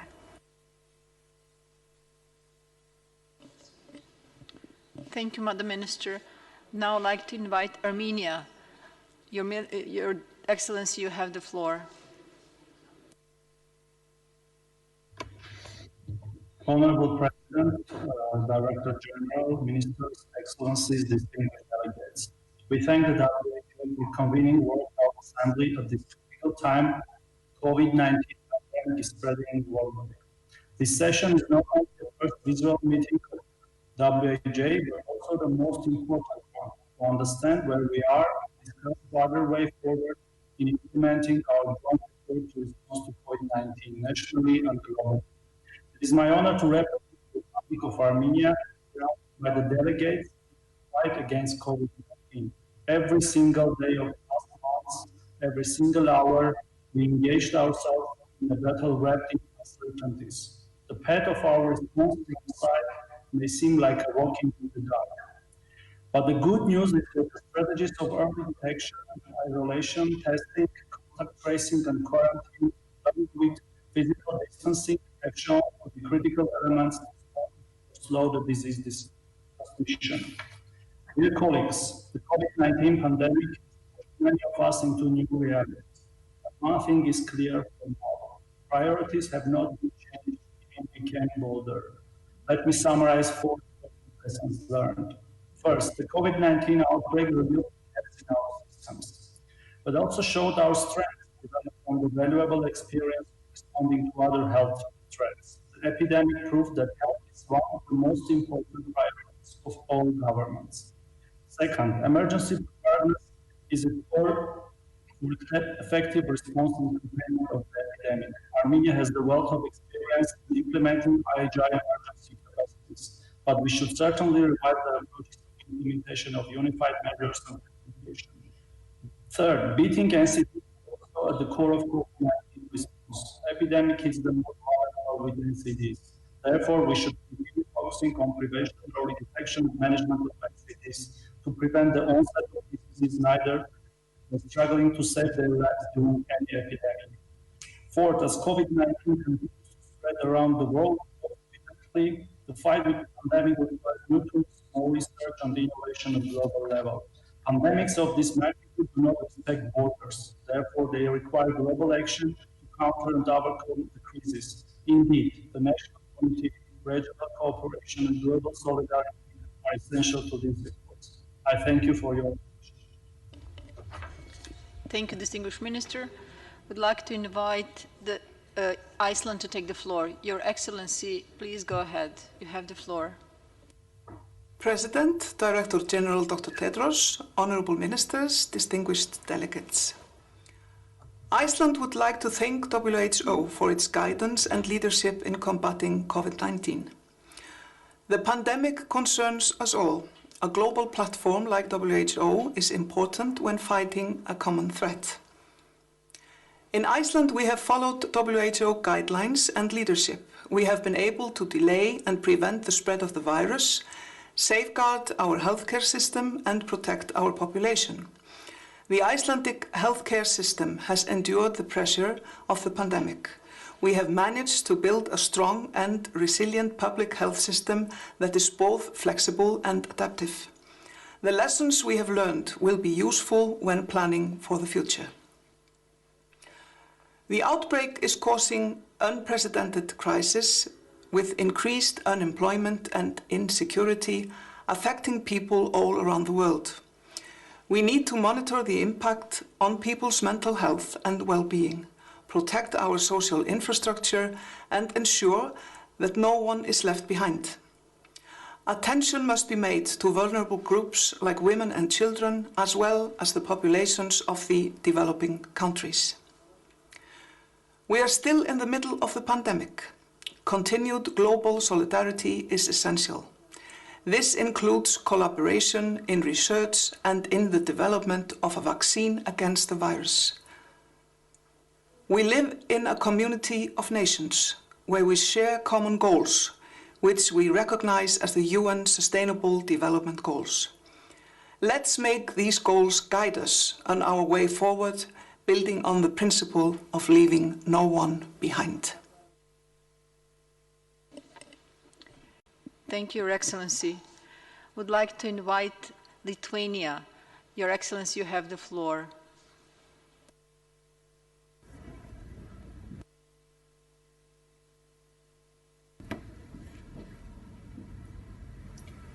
Honorable Chair, distinguished Director General, colleagues. Lithuania fully aligns itself with the statement made by Croatia on behalf of EU and its member states. Today, the world is facing the unprecedented challenge posed by COVID-19 pandemics, the challenge we have never faced before in our lifetime. The pandemics has a significant impact on the health systems, economies, livelihood and well-being of the societies, and adversely affects the exercise of human rights all over the world. We cannot win this war standing alone. Only by adhering to the principle of effective multilateralism, only by working together, we are stronger and more effective. Only solidarity and unity will help to effectively respond to this fast-growing threat.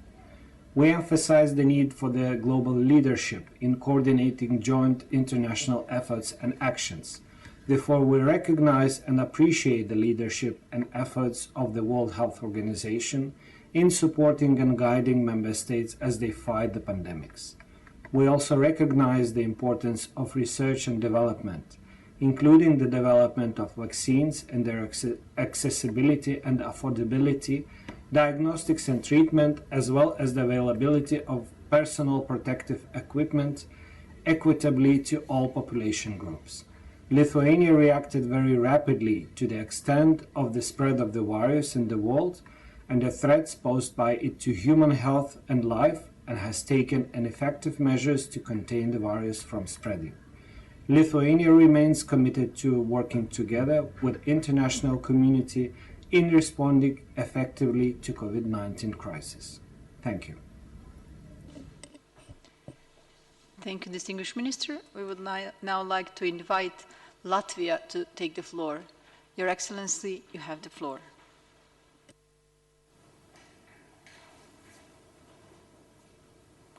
Distinguished Director General, Excellencies, ladies and gentlemen, Latvia aligns with the statement of the European Union.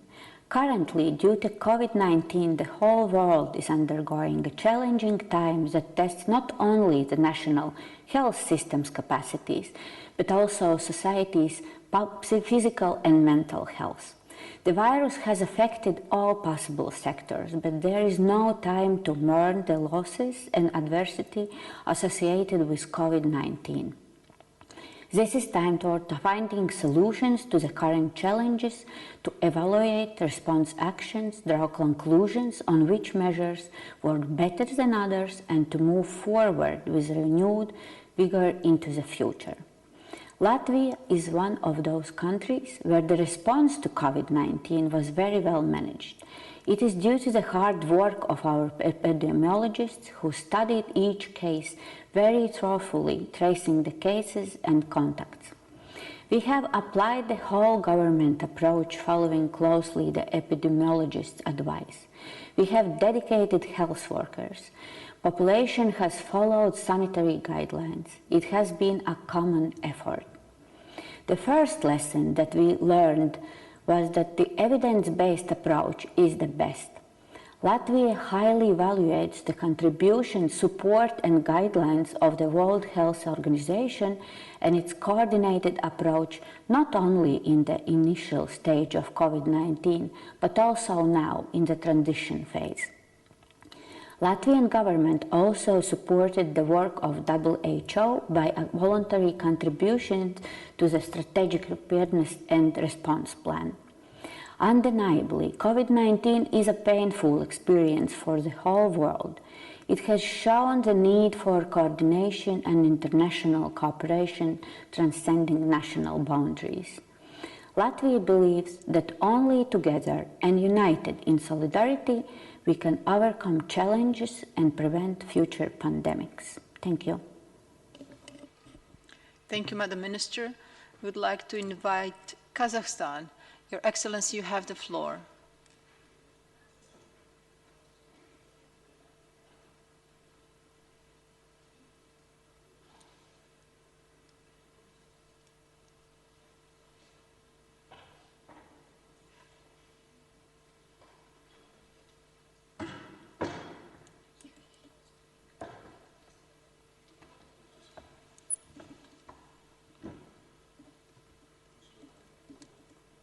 President, Director General, on the behalf of the Minister, it is my great pleasure to address you at the 73rd session of the World Health Assembly. I would like to express our gratitude and full support to the World Health Organization and its Director General, Dr. Tedros, for leading role in the combating of COVID-19. We thank WHO for all technical guidance in the preparedness, readiness, and response action to COVID-19. Kazakhstan has taken tremendous effort to contain the spread of COVID-19, and now we are focusing on transition by mitigating restriction measures. At the same time, we are taking actions to robust the health system for the possible wave by integrating primary health care into the overall public health response to COVID-19. The role of PHT is crucial in informing patients and community about the COVID-19, interrupting the chain of transmission and identifying vulnerable populations, as well as ensuring appropriate referral for home isolation and hospital admission. The other important issue is a broader use of digital technologies and development of a digital health ecosystem, which provide us new possibilities during the challenging time for the COVID-19 pandemic. Digitalization of public health surveillance, laboratories, and PHT has been playing an important role in Kazakhstan in timely and right action. On the last session of WHO Executive Board, Kazakhstan initiated the decision on primary health care to adopt the operational framework on the PHT that was supported by all member states. I once again want to highlight the importance of strengthening primary health care, which is playing a major role in the eradication of current pandemic and prevention of other infectious diseases. We need to stay on track of the principles of UHC and PHT. Dear colleagues, the whole world, international organization, and other stakeholders need to combine efforts to provide people with safe, effective, and affordable vaccines, tests, and treatment. We express our highest appreciation and support to the dedication, effort, and sacrifices of all healthcare professionals, health workers, and other frontline workers. Only together we can win. Thank you.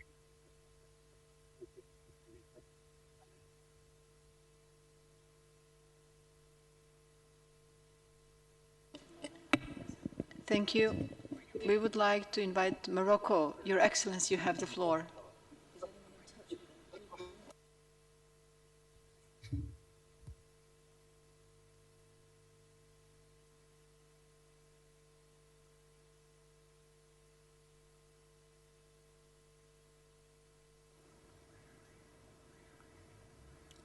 بسم الله الرحمن الرحيم والصلاة والسلام على أشرف المرسلين أصحاب الفخامة والسعادة السيد المدير العام لمنظمة الصحة العالمية السيدات والسادة الوزراء السيدات والسادة السفراء السلام عليكم. إن جائحة كوفيد-19 تعد بمثابة أكبر تحدي واجهناه منذ الحرب العالمية الثانية، حيث أدت إلى أزمات اجتماعية واقتصادية وسياسية دفعتها الحكومات في جميع أنحاء العالم إلى اتخاذ التدابير والإجراءات اللازمة، وذلك من خلال استجابات جماعية متعددة الأبعاد وموحدة بغية القضاء عليها. وفي هذا السياق يبدو من الضروري بالنسبة لنا دعم القيادة والدور المركزي لمنظمة الصحة العالمية ومديرها العام السيد تدروس في إدارة هذه الجائحة. سيداتي وسادتي، منذ أن أعلنت منظمة الصحة العالمية أن أوروبا أصبحت المركز الجديد لوباء فيروس كورونا المستجد، اتخذت المملكة المغربية وبقيادة مستنيرة ورشيدة لصاحب الجلالة الملك محمد السادس نصره الله حزمة من التدابير والإجراءات الاحترازية والوقائية الاستعجالية لمنع انتشار هذا الوباء من خلال إعطاء الأولوية لصحة المواطنين. ذلك أن مجهودنا الوطني يتوقف وبشكل رئيسي على 3 محاور: الصحة والاقتصاد والسلم الاجتماعي. وقد مكن انخراط المؤسسات العامة والقطاعات الخاصة وفعالية المجتمع المدني من السيطرة إلى حد ما على الجائحة.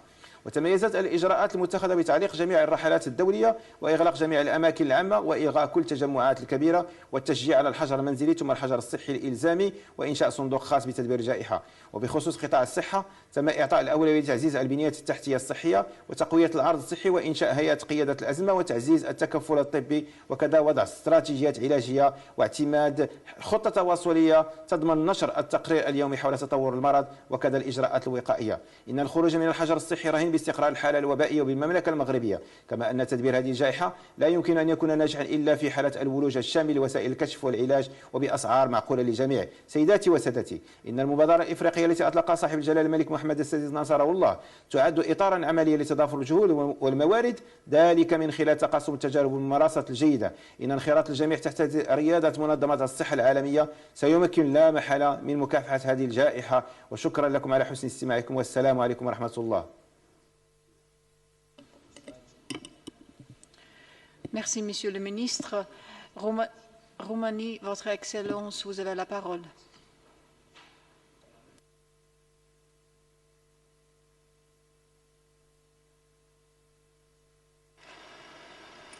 Honorable Chair, Director General, Excellencies, Honorable Ministers, Romania fully aligns itself with the European Union statement.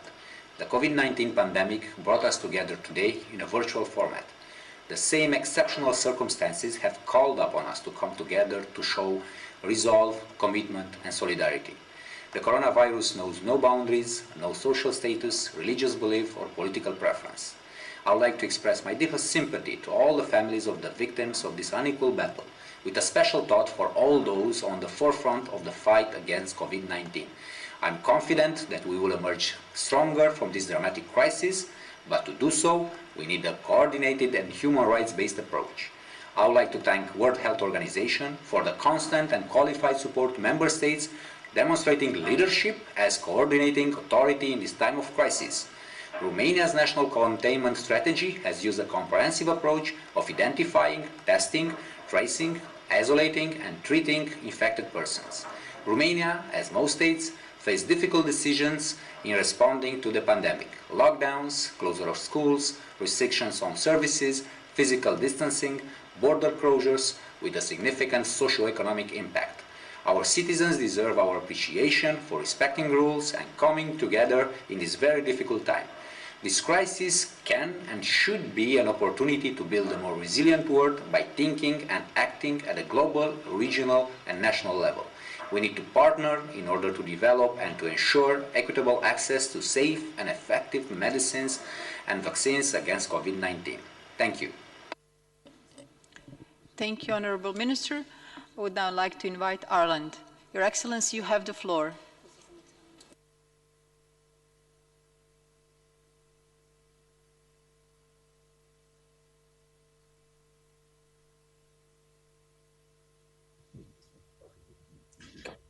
Yes, thank you. Honourable Chair, distinguished Director General, distinguished delegates, Ireland aligns itself with the statement delivered by Croatia on behalf of the EU and its member states. In the COVID-19 pandemic, we are facing global challenges unlike anything seen before in our lifetime. I wish to pay tribute to all healthcare workers serving on the front line, in particular, those who are doing so in humanitarian settings. They are showing extraordinary courage and dedication in their efforts to respond to this virus, and we call for their protection to ensure them around the world. In the International Day of the Nurse and Midwife, we also recognize the special contribution of our nurses and midwives, who account for half of the world's health workforce and are playing a critical role in our response to COVID-19. Ireland strongly supports WHO, believes that the UN is the most central to our global response across the three pillars of development, human rights, and peace and security. Should Ireland to the Security Council for the 2021-2022 term, we will work for the leadership and engagement expected of the Security Council at this critical moment. As we work towards effective treatment and a vaccine, we must ensure that there is equitable access to vaccines, diagnostics, therapeutics and equipment in line with our commitment to the 2030 agenda to leave no one behind. Ireland will continue to act in solidarity to help around the world and has already allocated more than 78 million euros to the global COVID-19 response, including a fourfold increase in our WHO contribution this year. I am also conscious of the importance of maintaining the range of essential health services at this time, including immunisation systems and also the priority of strengthening resilience in our health systems to build back better. Ireland stands ready to work with the international community to put an end to this crisis as soon as possible. As we say in Ireland, or there is strength when we come together. Thank you, Chair. Thank you, Madam Minister. Would now like to invite Pakistan. Your Excellency, you have the floor.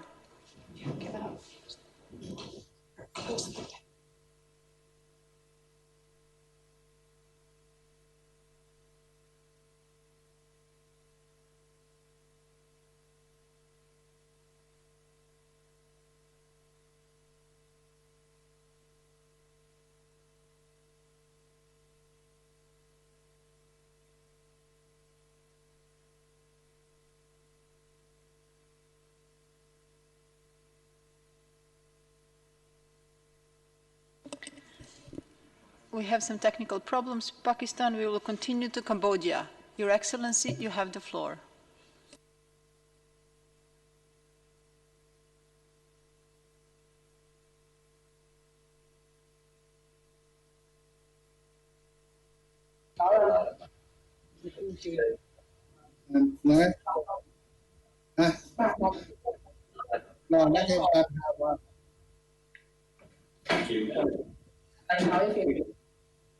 Yeah.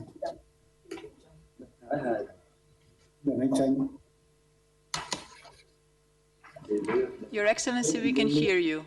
Please continue. Pakistan.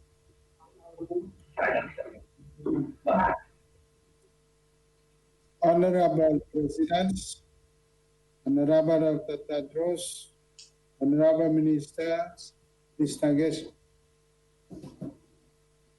ladies and gentlemen, today I'm truly delighted and extremely honored to have been invited to address this 23rd World Health Assembly on the topic combating COVID-19.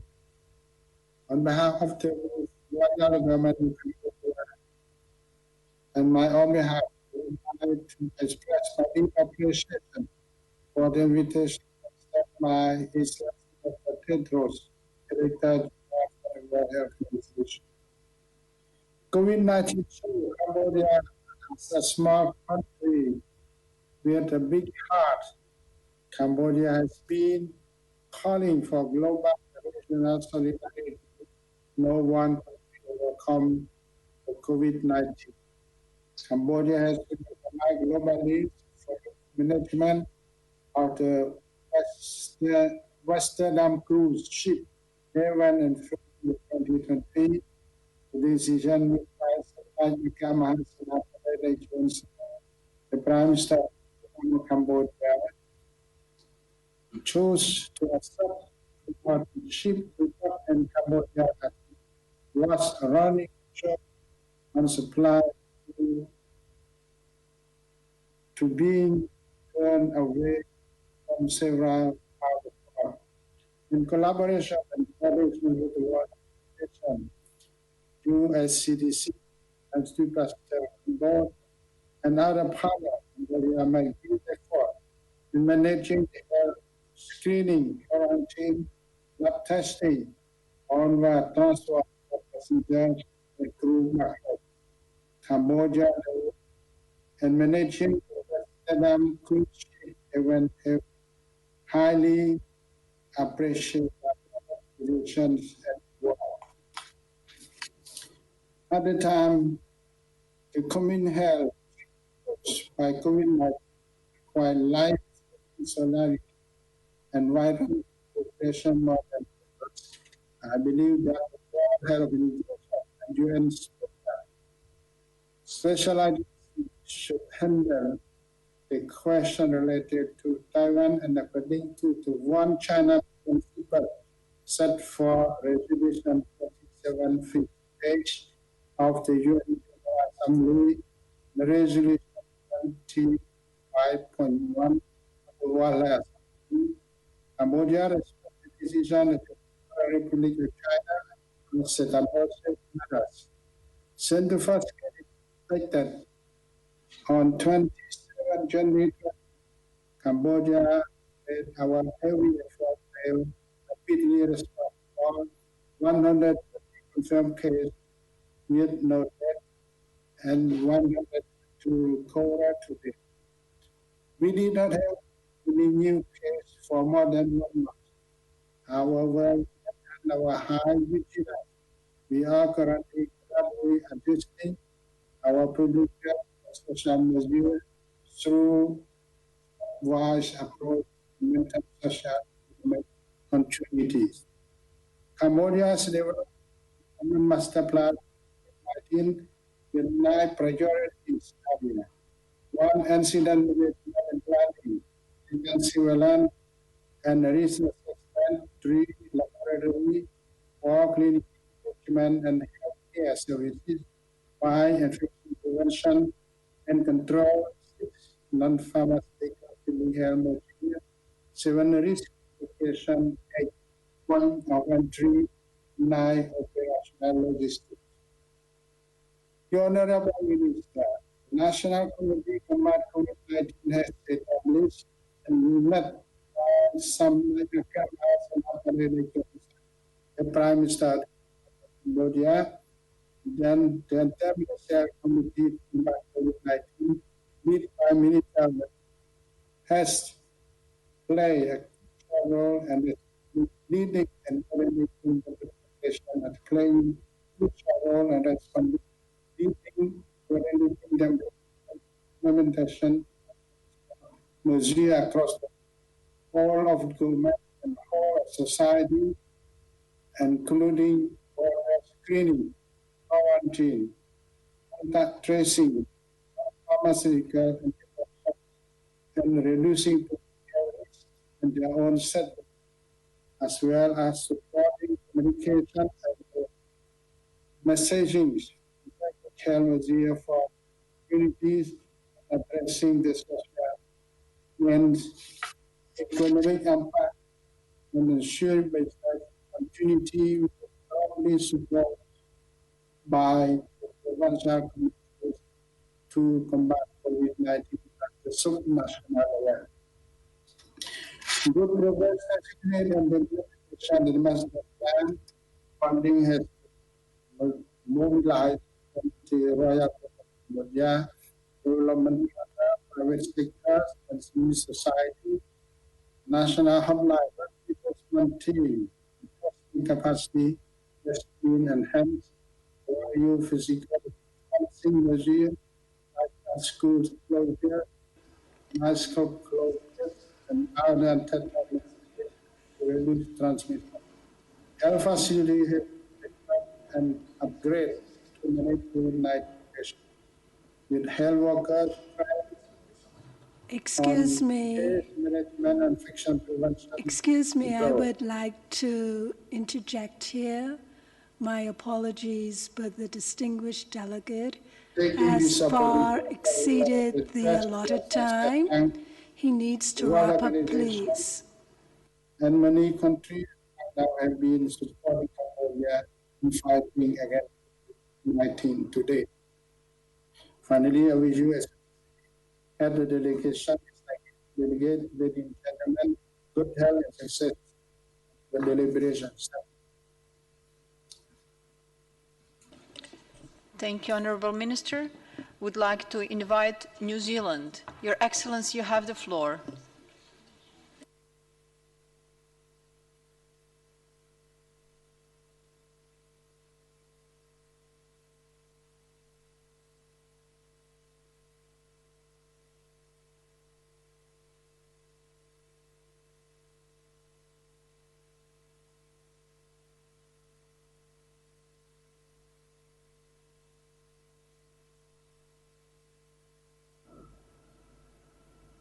This crisis has reinforced the critical importance of healthcare and other essential workers, as well as global cooperation.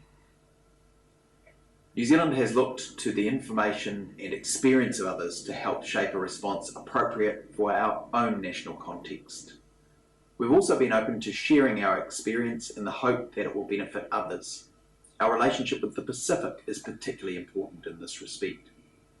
In looking to the future, we will be able to save lives, communities, and economies if we commit to building on the strengthening of global relationships and mechanisms. In this respect, New Zealand is pleased to co-sponsor the resolution on COVID-19.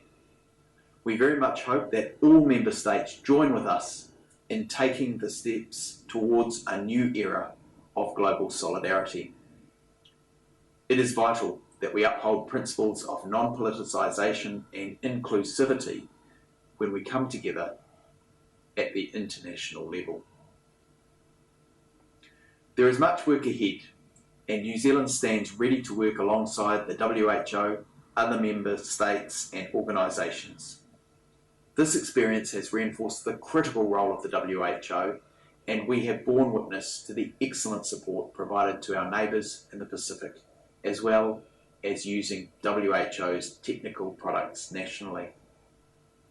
In New Zealand, we will continue our focus on protecting the most vulnerable in society. As part of this, we recognise that people will experience differences in health and well-being that are not only avoidable, but that are also unfair and unjust. In the context of COVID-19, addressing equity means protecting older people and those with underlying conditions. It also means actively focusing on and mitigating any risk that this situation will further exacerbate the inequalities experienced by Māori and Pacific peoples in New Zealand. Thank you, Honourable Minister. I would like to invite Cyprus. Your Excellency, you have the floor. Of the world, on behalf of the Republic of Cyprus, a small island of 900,000 citizens in the Eastern Mediterranean, a member of the EU, it is my pleasure to address you today on the 73rd World Health Assembly and to express our gratitude to the World Health Organization for showing its global leadership in these unprecedented times. Cyprus aligns itself with the EU statement delivered by Croatia on behalf of the EU and its member states. Furthermore, we are grateful for the leadership role of the Director General of the World Health Organization. Today, we are united in a common goal of fighting the invisible, ruthless enemy of the COVID-19 pandemic, limiting its devastating impact on global health, economies, and social order. Today is an opportunity to stand back and take stock of what we have achieved so far, what lessons are there to be learned, and what we need to do in the future to win the war against COVID-19. A gateway between East and West and a popular tourist destination, Cyprus has always enjoyed huge movement of people to and from the island. From the outset of the pandemic, Cyprus has closely followed recommendations from WHO. Since March 9th, when the first 2 imported cases of COVID-19 were identified, as of today, 905 total cases have been reported. 401 of these cases have recovered. 1 in 5 cases out of 5 cases are healthcare professionals, and unfortunately, 17 deaths have occurred due to COVID-19. In the last weeks, the curve is finally flattening, and the number of new cases now is in single digits every day, and the ICU bed capacity is less than 5%. Cyprus has one of the highest uses of diagnostic testing, with more than 8,000 per 100,000 people, and our policy is to test early, contact tracing, and isolate. Our success in dealing so far with this pandemic is based on the following. First of all, there was and still is strong political commitment to take robust and proactive measures in line with WHO guidance to protect citizens from the spread of the COVID-19 pandemic. We did not hesitate to take hard measures early on, always in line with the guidelines of WHO and ECDC. As of February, we took measures at our entry points, monitoring passengers according to their country of origin. We implemented social distancing measures and actively educated our health professionals and the public as well. We declared a state of emergency on the 15th of March and allocated €100 million emergency fund for strengthening of our healthcare system. We proceeded with the establishment of public health clinics for assessment and management of suspected cases of COVID-19 and opening of helplines for the public and health professionals. At the same time, we imposed strict lockdown measures that restricted the movement of people, adopting a lockdown stay-home policy with curfews, with penalties for non-adherence and closure of all non-essential businesses. Furthermore, we have restricted entry to the country to only Cypriot nationals who, upon entry, they undergo a PCR test and are quarantined for 14 days in hotels monitored by the government with the assistance of the Ministry of Health. Great emphasis throughout this period was placed in the rapid identification of new cases through early testing and active contact tracing, isolation of suspected or symptomatic cases for 14 days, and self-isolation of contacts, close contacts. Furthermore, we engaged in random sampling and testing of the population, but also the frontline workers and healthcare professionals and vulnerable groups. Further actions were taken to protect vulnerable groups through stay-at-home policies and home deliveries. At the same time, we placed great emphasis on continuous monitoring of personal protective equipment and controlling and procuring stock, equipment and necessary consumables, and last, we actively trained staff in the proper use of personal protective equipment. We took measures to increase the capacity of healthcare system through mobilizing staff, decree of requisition of healthcare professionals from the private sector, and cancelled or elective surgical procedures, and designation of one general hospital for COVID-19 patients. Finally, we engaged in a communication strategy with daily press releases, travel advice, health information campaigns for hand hygiene, disinfection of areas and surfaces, and social distancing in different languages, utilizing both above and below the line marketing channels. The favorable epidemiological data and guidance from our scientific experts has led to a phased plan of gradual lifting of restrictions in 4 phases, guided by our epidemiological trends and active contact tracing. Phase 1, which started on the 4th of May, will see resumption of construction, non-urgent healthcare and schools according to the new directives. Phase 2, which will start on the 21st of May until the June 8th, will see the reopening of some food and beverage outlets, other retail businesses with strict physical distancing and hygiene protocols in place, and mandatory wearing of surgical masks in enclosed public places for employees. My apologies, we will have to move on with the list of speakers. Which will be from the 9th of June until the 13th of July, calls for the opening of large commercial places, centres, hotels and airports. Resumption of activities will be in line with directives and continued favourable epidemiological data. Thank you, Honourable Minister. We now go to Finland. Your Excellency, you have the floor. Honourable President, Director General, delegates. Finland aligns herself with the statement of the European Union and its member states. To complement those messages, I would like to take a forward-looking approach. When this pandemic eventually ends, the world will look different. The toll on public health, the economy, and the society are beyond anything we have predicted. Yet, I want to be optimistic. I believe we have the power to translate the commitment to global solidarity into actions and build back better. We can do this by ensuring that health workers are kept safe, the most vulnerable groups are protected, the vaccines are common goods for health, inequity is countered through social security, and businesses are supported. It is imperative that we base our actions on a right-based approach and use a gender lens.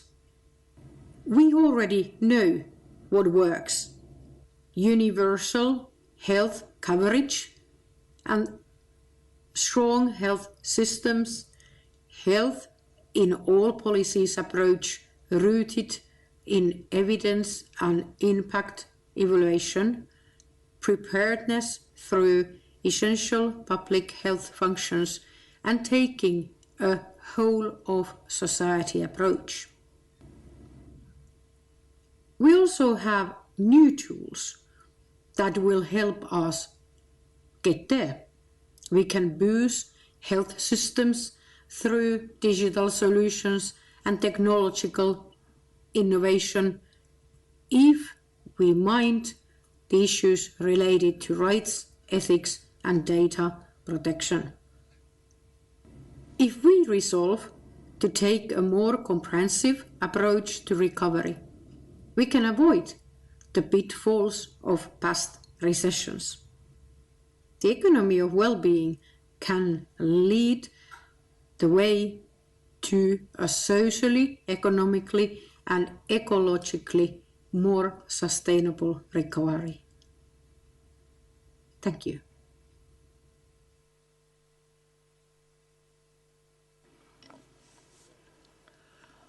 Honourable delegates, I would like to take this opportunity to remind everyone that during this session, speakers are taking the floor according to the list that we have established. For remaining speakers, kindly observe the time limits for the length of statements. There are still a number of speakers left on the list for today's session. In this case, it's not necessary for delegations to raise their flag at this time. Nonetheless, we have noticed that several flags are raised, and I would therefore like to ask that flags be lowered. Thank you for your cooperation and your understanding. Thank you, Madam President. We would now like to invite Pakistan. Your Excellency, you have the floor.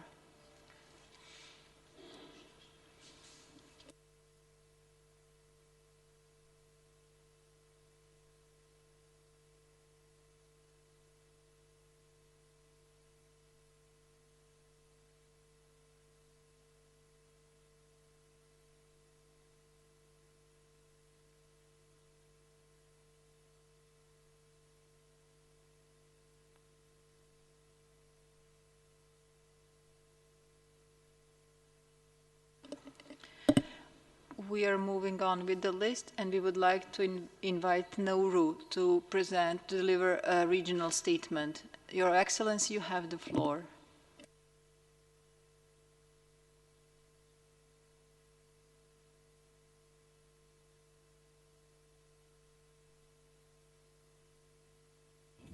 Director General of the World Health Organization, Dr. Tedros, Excellencies, Honorable Ministers, Ambassadors, ladies and gentlemen. I am honored to address the 73rd World Health Assembly on behalf of the Pacific Island countries, namely Cook Islands, Fiji, Kiribati, Marshall Islands, Federated States of Micronesia, Niue, Palau, Papua New Guinea, Samoa, Solomon Islands, Tonga, Tuvalu, Vanuatu, and my own country, Nauru. We extend our warm greetings to you all from the Pacific. As of today, there are 273 confirmed cases of COVID-19 reported in the Pacific: Fiji, French Polynesia, Guam, New Caledonia, CNMI, and PNG. The rest of the Pacific are still free of the coronavirus. We have not been idle. In fact, the Pacific health ministers met more frequently than ever since early 2020. We met once a week to discuss how we can prepare and respond to COVID-19. Each of our countries has unique customs and traditions, but share many characteristics. Relatively small populations dispersed across vast distances. That means we face many common challenges in dealing with COVID-19. Working in solidarity, we focused on a common framework of health sector preparedness and response plan for the Pacific. We inventoried the capacity of our health systems, including technical capacity on critical preparedness, readiness, and response actions for COVID-19. Critical laboratory and medical supplies, personal protective equipment, and worked with partners to address the gaps we could without any delay. It is one of the most challenging tasks we are dealing with in the Pacific, and many of us started to implement border restrictions early on to avoid importation of the virus. In my own country, Nauru, our key challenges are geographical isolation, small healthcare workforce, a small critical care units, and communal living family arrangements that can easily fuel local transmission. For the Pacific, as countries start to implement tighter border restrictions in our region and globally, it became harder to send samples for testing, harder to send critical samples in. We subsequently agreed to form a humanitarian pathway, a mechanism that enabled the provision of medical and humanitarian assistance from regional, international, and development partners in a timely, safe, effective, and equitable manner. Moving forward, our Pacific Island countries are preparing for what is going to be a new normal. We have urgent, unfinished business such as building strong health systems, closing immunization gaps we cannot ignore. And there are emerging issues that demand our attention in the new normal. The COVID-19 pandemic is a global health emergency of unprecedented scale. It poses a real and extreme danger to the health and security of the Pacific people.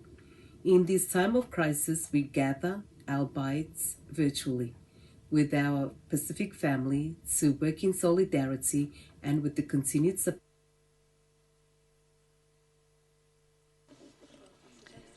Thank you, Honorable Minister. We invite now Antigua and Barbuda to deliver a regional statement. Honorable Minister, you have the floor.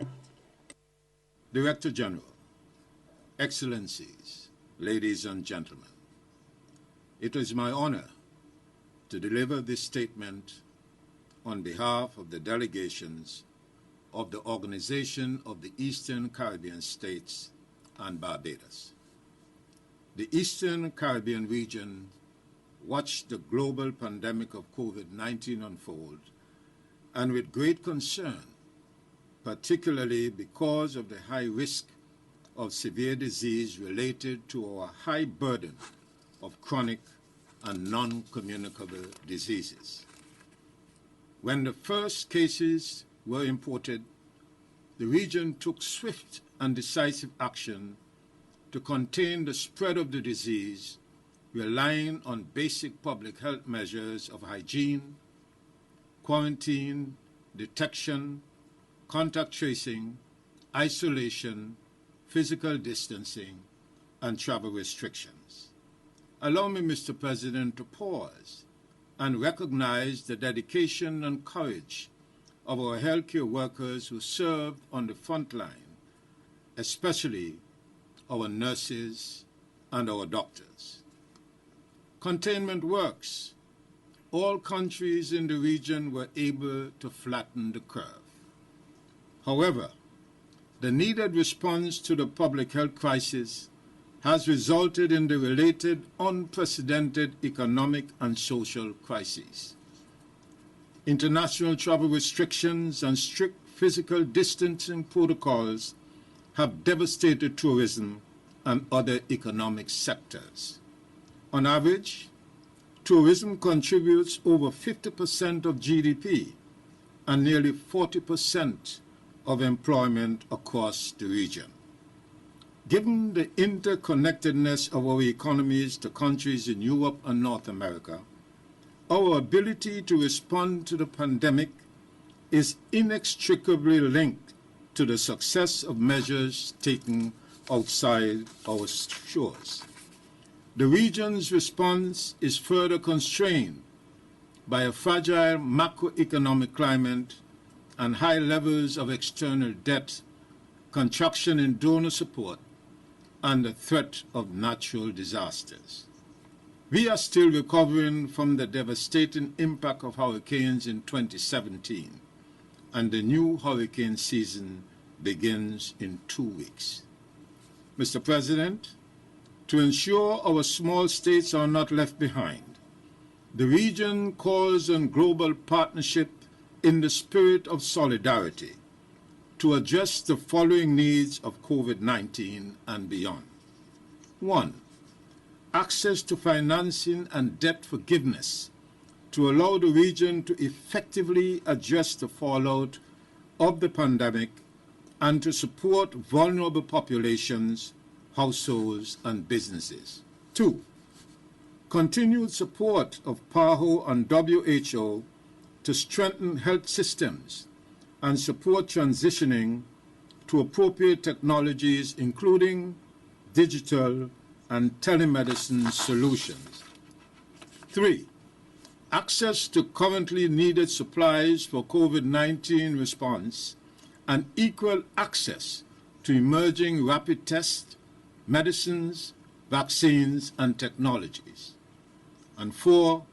Development of relevant protocols for reopening of the economies, including the hospitality and cruise industry. At this time, Mr. President, we would like to take the opportunity to thank PAHO and several regional agencies in the Caribbean community, including the Caribbean Public Health Agency, CARFA, the Caribbean Disaster Management Agency, CDEMA, the Implementation Agency for Crime and Security, IMPACT, the Regional Security System, RSS, the University of the West Indies, UWI, for their continued and invaluable support. Mr. President, I thank you. Thank you, Honorable Minister. We would like to invite Mali. Your Excellency, you have the floor.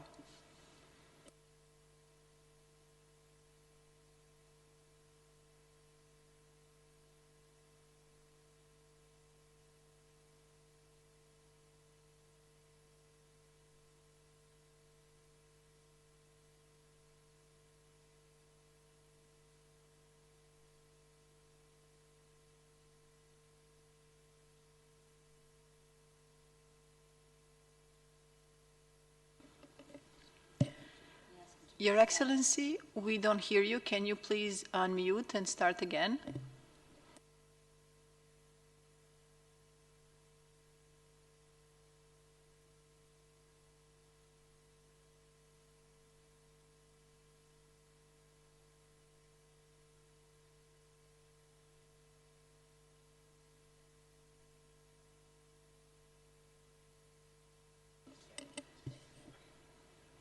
No, we still cannot hear you.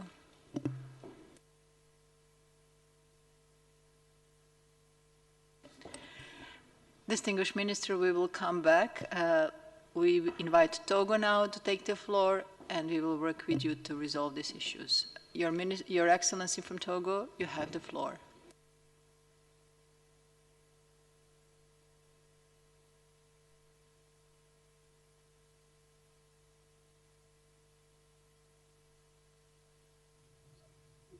Monsieur le Directeur,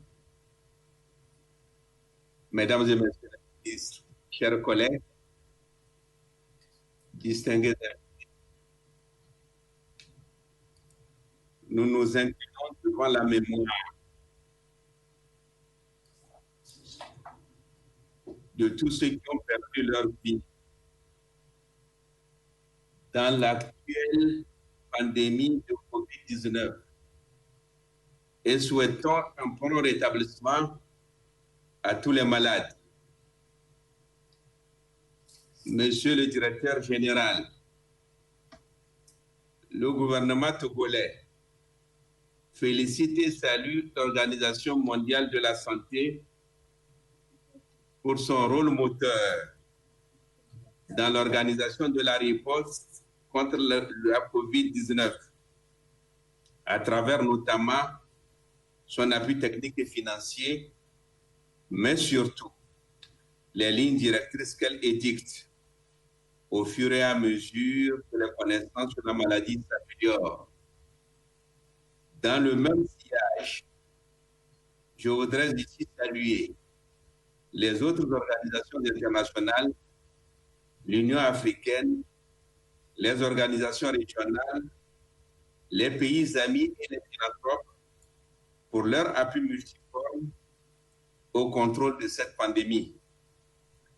Dès le début des alertes relatives au caractère pandémique de cette maladie et à la menace qu'elle représente pour tous les pays, un comité de gestion de la crise, présidé par le chef de l'État, a été mis en place dans mon pays. Des mesures appropriées ont été prises pour protéger les populations et limiter la propagation du virus. Ces mesures recherchaient le juste équilibre entre la protection de la santé des populations, la protection de l'économie nationale, la protection des droits sociaux et le respect des droits humains sous leurs divers aspects. Je vous remercie de votre bienveillante attention. Merci, Monsieur le Ministre. We are going back to Mali. Distinguished Minister, you have the floor. Je ne sais pas qui avait gagné son appareil, non? Hein? C'est la technique. C'est chez eux?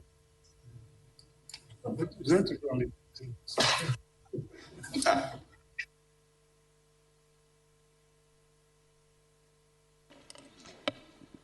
It seems we still have technical problems with Mali. I will now like to invite Haiti. Honorable Minister, you have the floor.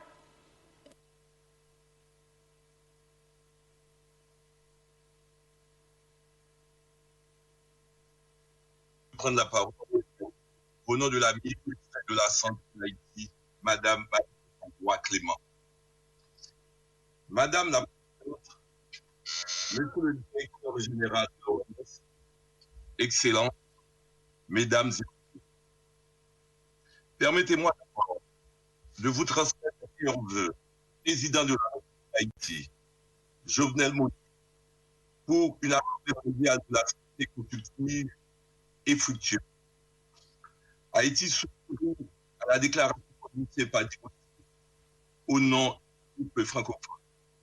Madame la Présidente, ma délégation félicite pour l'accès de votre pays, la communauté du monde web des Bahamas, nation chère de la Caraïbe, à la présidence de cette dite assemblée.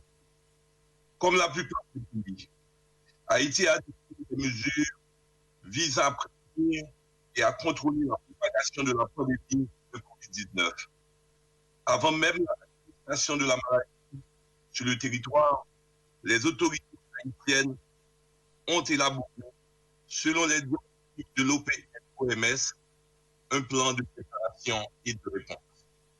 Le 19 mars dernier, suite à la confirmation du premier cas, elles ont aussi décrété l'état d'urgence sanitaire sur toutes les zones du territoire. Dans le même ordre d'idée, une cellule scientifique, une commission sectorielle de gestion ont été mises en place. Des mesures barrières ont été renforcées et enfin, des ressources additionnelles ont été mobilisées pour la mise en œuvre du plan. Jusqu'à date, Haïti a enregistré 450 a confirmé, 20 décès et 21 guérisons. Toutefois, force de reconnaître qu'en raison de la faiblesse de son système de santé, le pays n'est pas en mesure de faire face tout seul aux nombreux défis à la pandémie. La solidarité et la coopération internationale s'avèrent plus que jamais indispensables. Madame la Présidente, cette pandémie de COVID-19 est venue souligner pour nous la nécessité d'avoir des systèmes de santé solides et résilients, basés sur la solidarité internationale comme fondement de la sécurité sanitaire mondiale et de la couverture sanitaire universelle. À cet égard, Haïti soutient pleinement la plateforme internationale visant à accélérer le développement et la distribution équitable des tests, des traitements et des vaccins, ainsi que le renforcement des systèmes de santé des pays les plus vulnérables. Par ailleurs, ma délégation encore, une fois plaidé en faveur des Taïwan, les discussions à l'OMS ne seraient pas d'observateurs. Aujourd'hui, rien ne justifie que ce peuple qui a montré l'efficacité de son savoir-faire et la force de son système sanitaire dans la gestion de la COVID-19 sur son territoire soit resté en dehors du système de santé mondial. Pour finir, Haïti présente ses condoléances à toutes les victimes de la COVID-19 et profite pour exprimer sa solidarité aux travailleurs de la santé, au gouvernement et au peuple qui en sont touchés. Haïti est convaincu que par la commun de nos risques et de nos connaissances, nous arriverons à surmonter cette crise sanitaire mondiale sans précédent. Merci de votre attention. Merci, Monsieur le Ministre. I would like to invite Maldives. Your Excellency, you have the floor.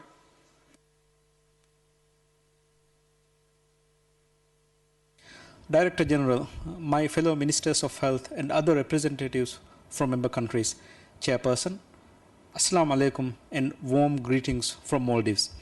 At the very outset, I wish to state that in this time of an unprecedented global public health crisis caused by the COVID-19 pandemic, peoples and nations, and above all, we Ministers of Health need to stay ever more focused, resolute, and lead the efforts to overcome this calamity. For countries as well as for WHO, this crisis has taught many lessons. That no country or the world could predict a crisis of this nature or magnitude, that the less obvious consequences or collateral can be as impactful.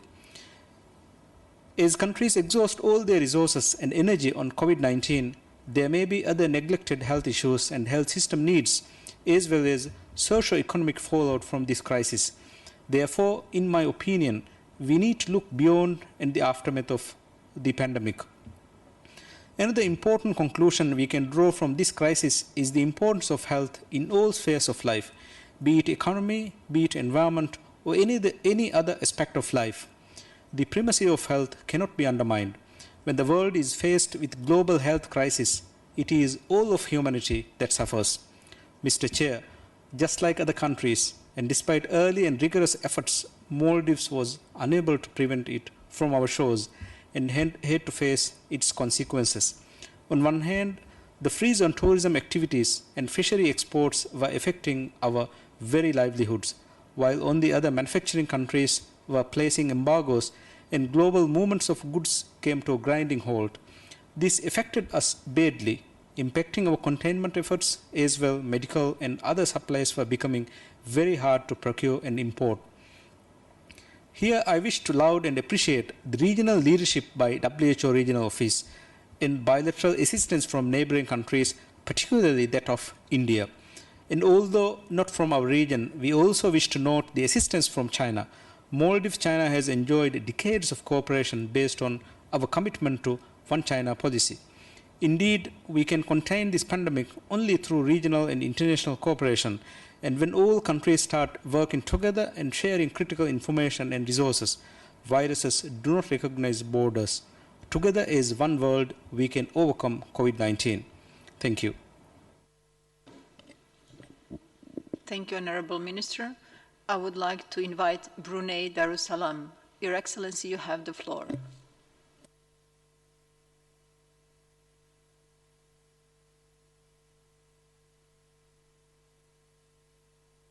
Bismillahirrahmanirrahim. Assalamu alaikum wa rahmatullahi ta'ala wa barakatuh.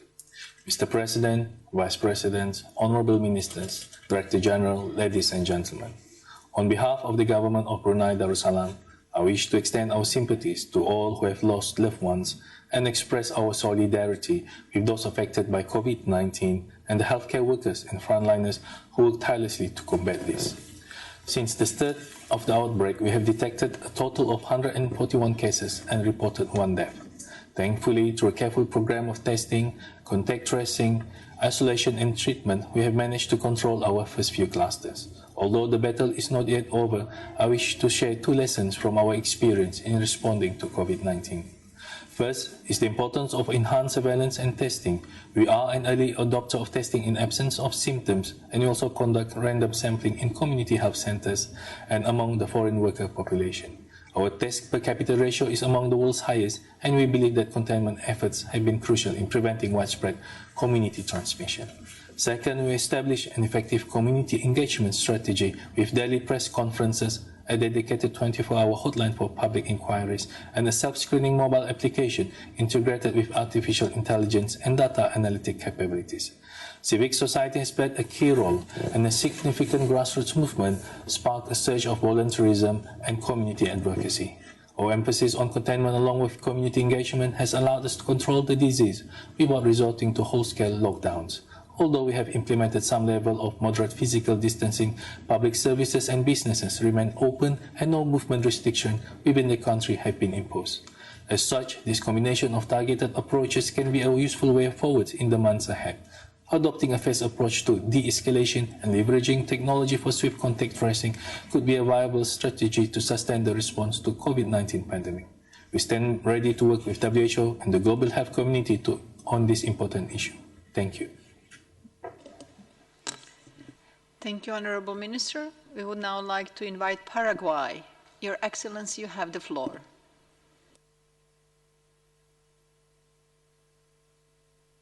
Señor Presidente de la Asamblea Mundial de la Salud, Estados miembros, señor Director de la Organización Mundial de la Salud. La reunión de este año se realiza de modo no habitual, en un contexto extraordinario que interpela a toda la civilización para hacer frente a una pandemia que obliga a replantear nuestros sistemas de salud y la integración de nuestros pueblos. El Paraguay ha tomado decisiones drásticas de distanciamiento social muy tempranas, en consideración a la reciente mayor epidemia de dengue de su historia y de la fragilidad de su sistema de salud pública que actualmente se encuentra en un proceso de reforma, pero sobre todo en reconocimiento del valor de la vida.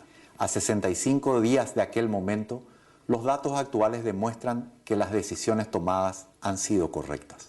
Ahora toca la tarea, si se quiere más complicada, de levantar restricciones gradualmente y llevar adelante lo que hemos denominado como cuarentena inteligente, para enfatizar el concepto de dinamismo de las medidas y evitar el relajamiento en la estrategia. El pueblo paraguayo ha alcanzado una cohesión en torno a estas medidas, que acompaña con entusiasmo, incorporando un nuevo estilo de vida. Por otra parte, ante la rápida propagación del virus, resulta imperativo incluir a todas las partes relevantes, ya que la prevención y la contención epidémicas trascienden las fronteras. La plena participación de Taiwán en la Organización Mundial de la Salud y el estatus de observador en la Asamblea le permitirán a Taiwán compartir su experiencia con todo el mundo. Transitemos juntos por esta senda de desafíos impensados, poniendo lo mejor de nosotros, velando por nuestros pueblos, sabiendo que la humanidad puede y debe buscar maneras cada vez más justas y efectivas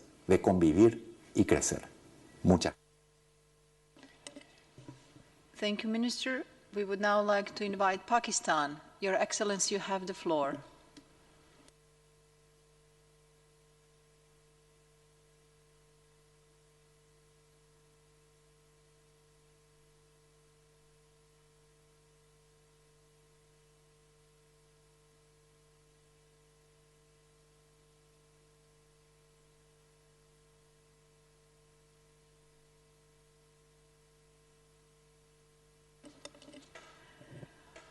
We will continue with Ethiopia.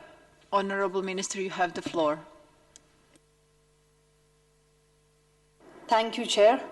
Ethiopia commends the Director General for his inclusive report on COVID-19 and highly appreciates the fundamental leadership role of WHO in coordinating the comprehensive global response to the COVID-19 pandemic, as well as supporting the national response efforts of member states. The dedication of WHO leadership and staff demonstrated is to be highly valued rather than undermined during this crucial moment. Excellencies, distinguished delegates, the increased adverse impacts of COVID-19 pandemics on the lives of people and in the fabrics of society around the world is concerning. The virus is not only attacking the health of our people, but also devastating economies, social and cultural lives, and affecting our way of living at large.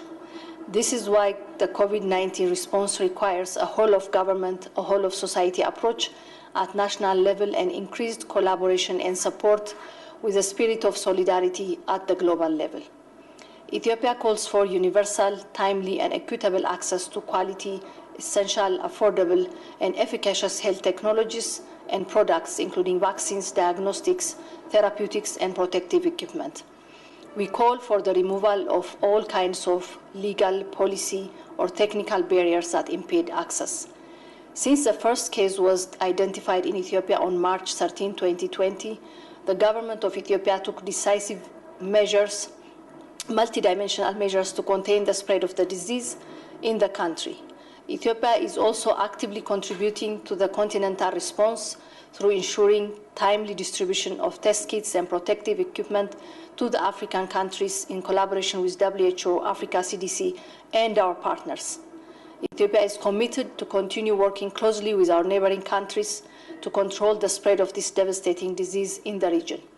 I would like to conclude by reiterating that the only way out of this unfortunate and dreadful situation is collaboration based on respect and solidarity. I would also like to emphasize the instrumentality of WHO's leadership in order to overcome the challenge and to recover quickly by adopting to the new norm of global health security and health diplomacy. Thank you. Merci, Madame la Ministre. Nous invitons Gabon. Votre Excellence, vous avez la parole.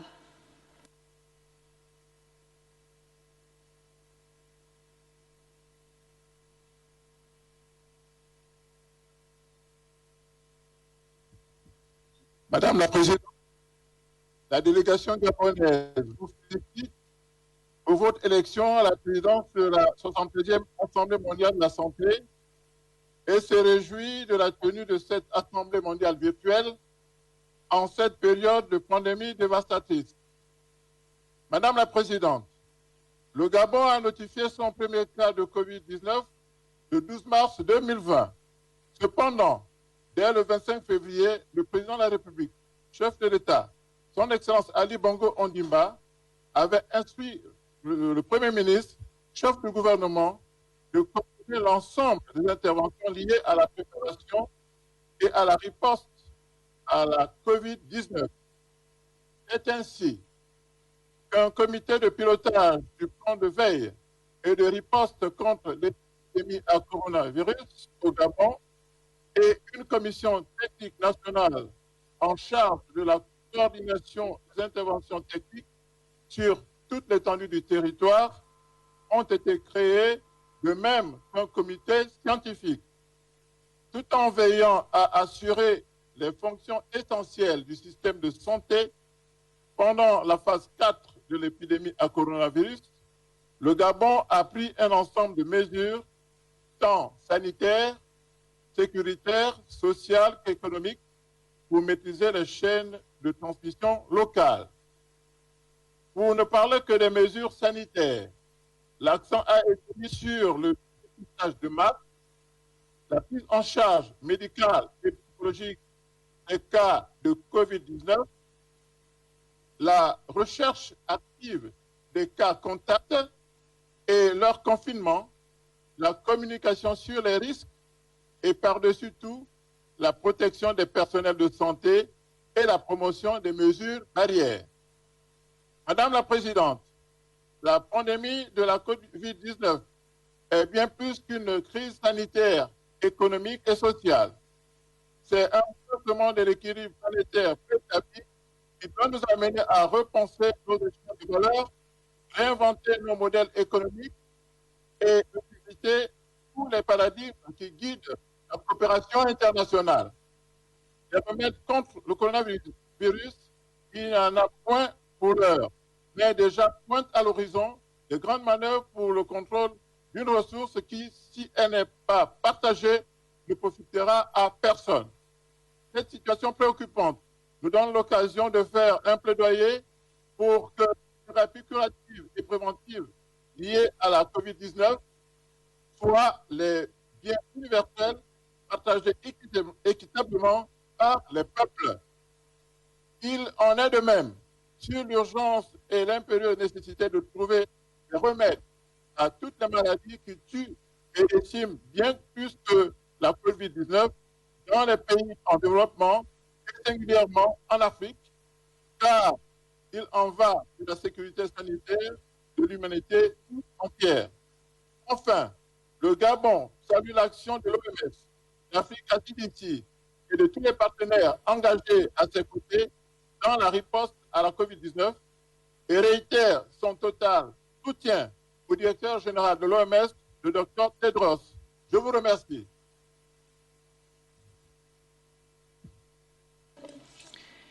Merci, Monsieur le Ministre.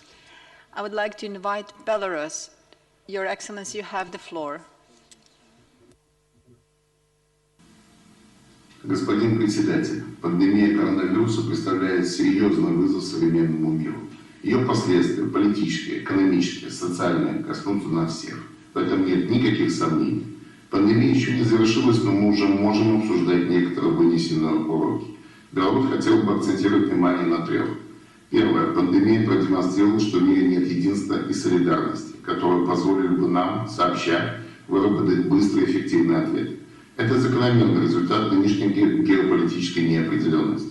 Президент Беларуси Александр Лукашенко предложил выход из ситуации, провести глобальный диалог по безопасности. Такой диалог должен привести к более конструктивным международным отношениям. Это, в свою очередь, позволит нам сообща эффективно заниматься всеми трансатлантическими угрозами. Второе. Пандемия показала необходимость наличия эффективного глобального координационного органа. Таким, безусловно, является Всемирная организация здравоохранения. Убеждены в необходимости дальнейшего укрепления организации и ее механизмов реагирования на вызовы в области здравоохранения. Третье. Национальный контекст является важным фактором при выработке ответа на пандемию. Убеждены в том, что Беларусь выбрала правильную линию. Мы в оптимальной мере сохранили жизнедеятельность государства и его экономики, но при этом обеспечили максимальную защиту населения. И мы справляемся с оказанием медицинской помощи в таких жестких условиях. Благодаря сохранению действенной структуры санитарно-эпидемиологической службы, которая в условиях пандемии явилась ключевым инструментом предотвращения неуправляемого развития инфекций, проводя масштабные и тщательные эпидемиологические расследования. Кроме того, нами были заблаговременно разработаны планы реагирования на различные сценарии развития ситуации.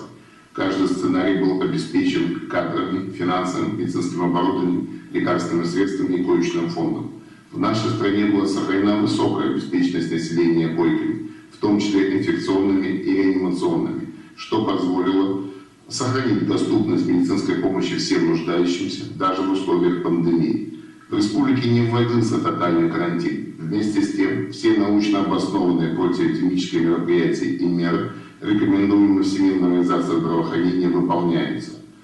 Нам удалось добиться минимальных значений показателей смертности, ниже 1%. Как сейчас мы наблюдаем, многие страны, выходящие из карантина, по сути, начинают проводить такую же линию, которую Республика Беларусь выбрала с самого начала.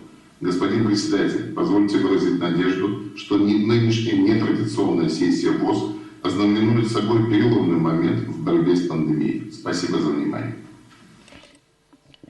Спасибо большое. I would like to invite Angola. Your Excellency, you have the floor.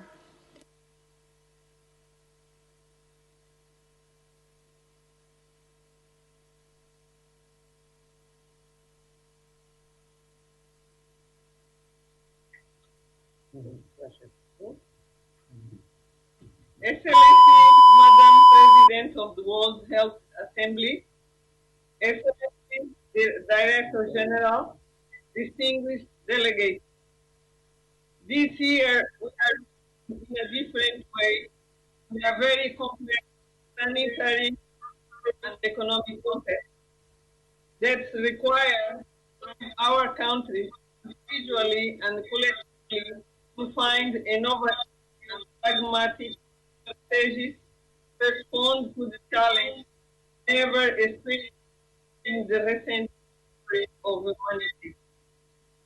Excellency, Angola, like the other countries, is in a demographic, epidemiological, and economic transition, with the health having several challenges in parallel high level of with the Republic of China.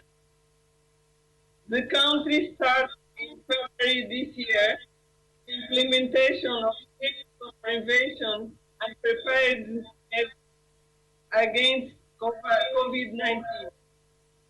As soon as it became aware the occurrence of major in that country, the executive, under the high direction of our President, João Lourenço, adopted the National Multi-Sectorial Peace Plan with specific financial resources allocated by the Ministry of Finance of Angola.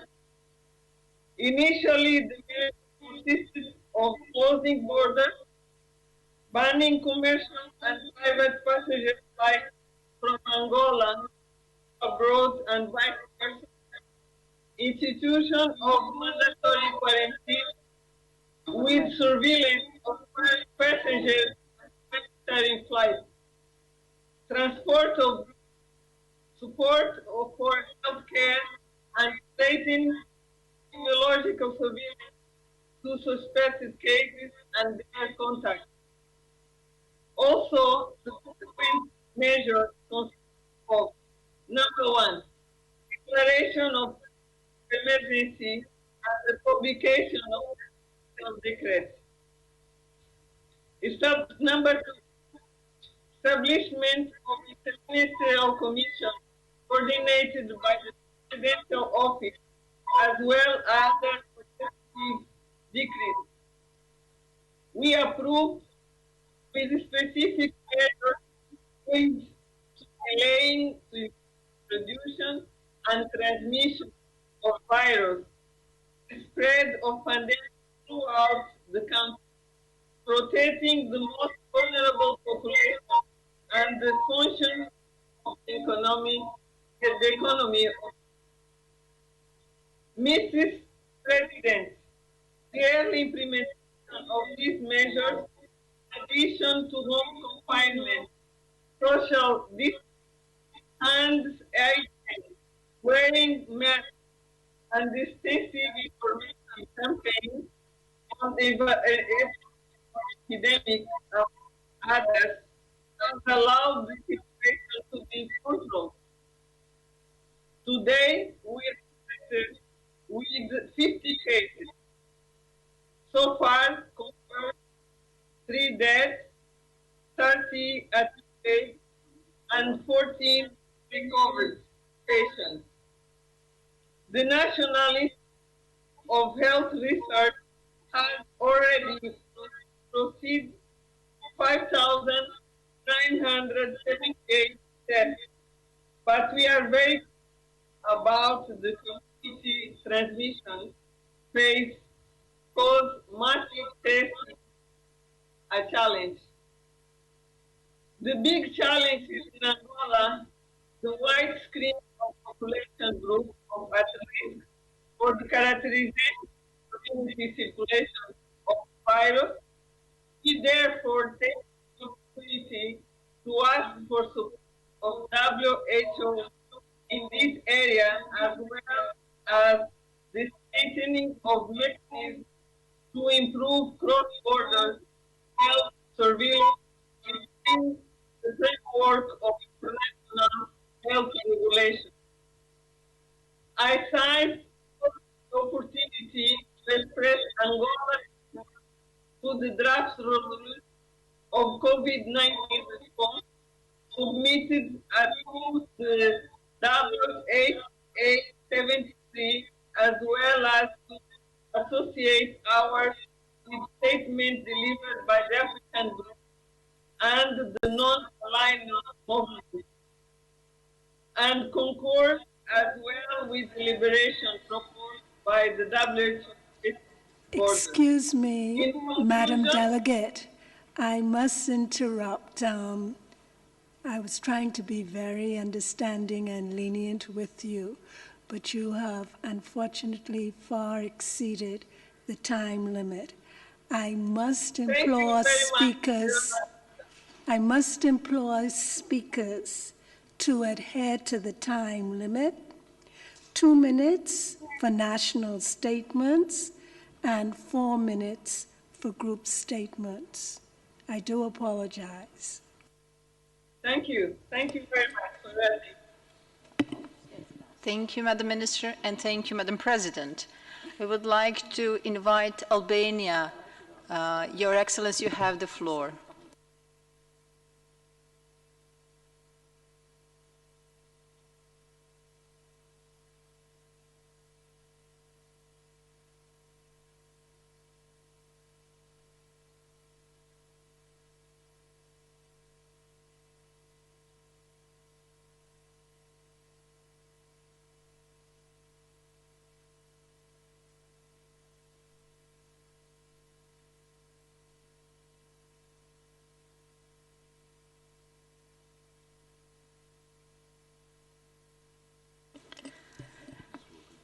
We would like to invite Slovenia. Your Excellency, you have the floor.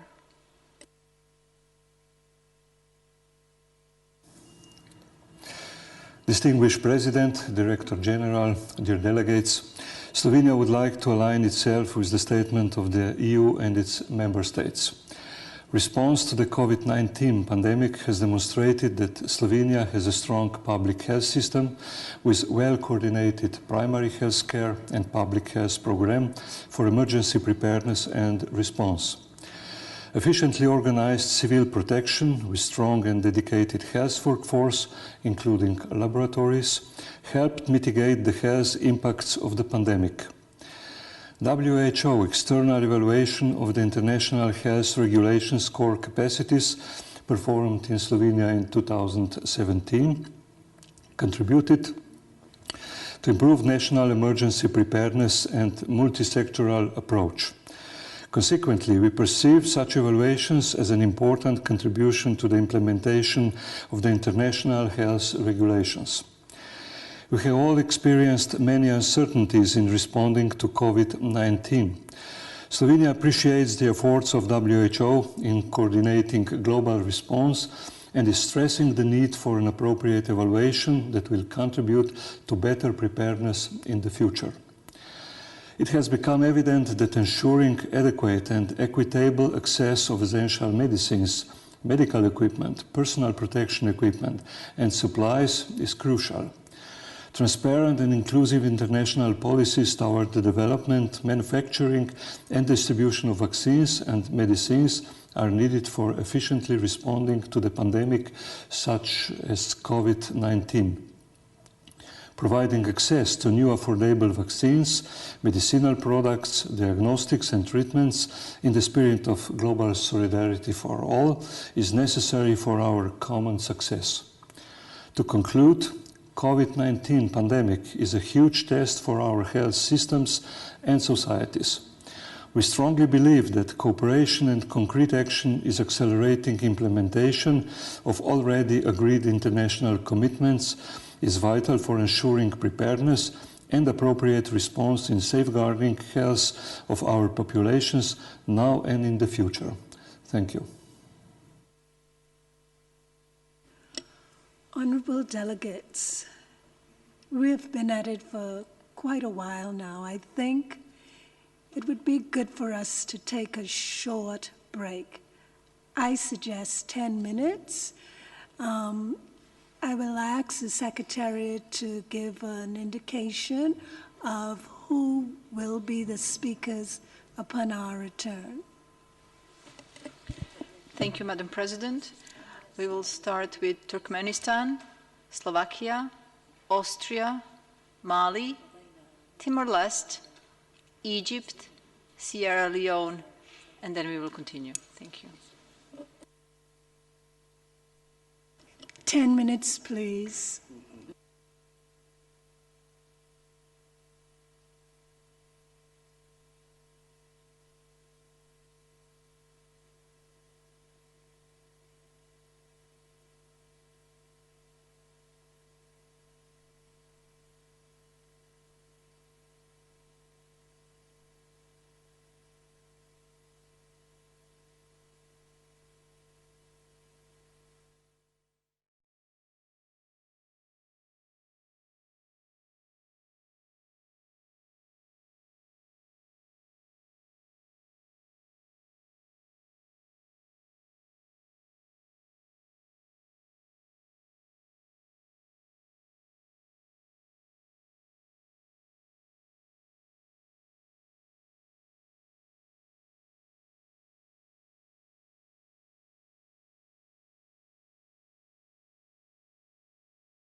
swift, decisive, and evidence-informed action against the COVID-19 pandemic.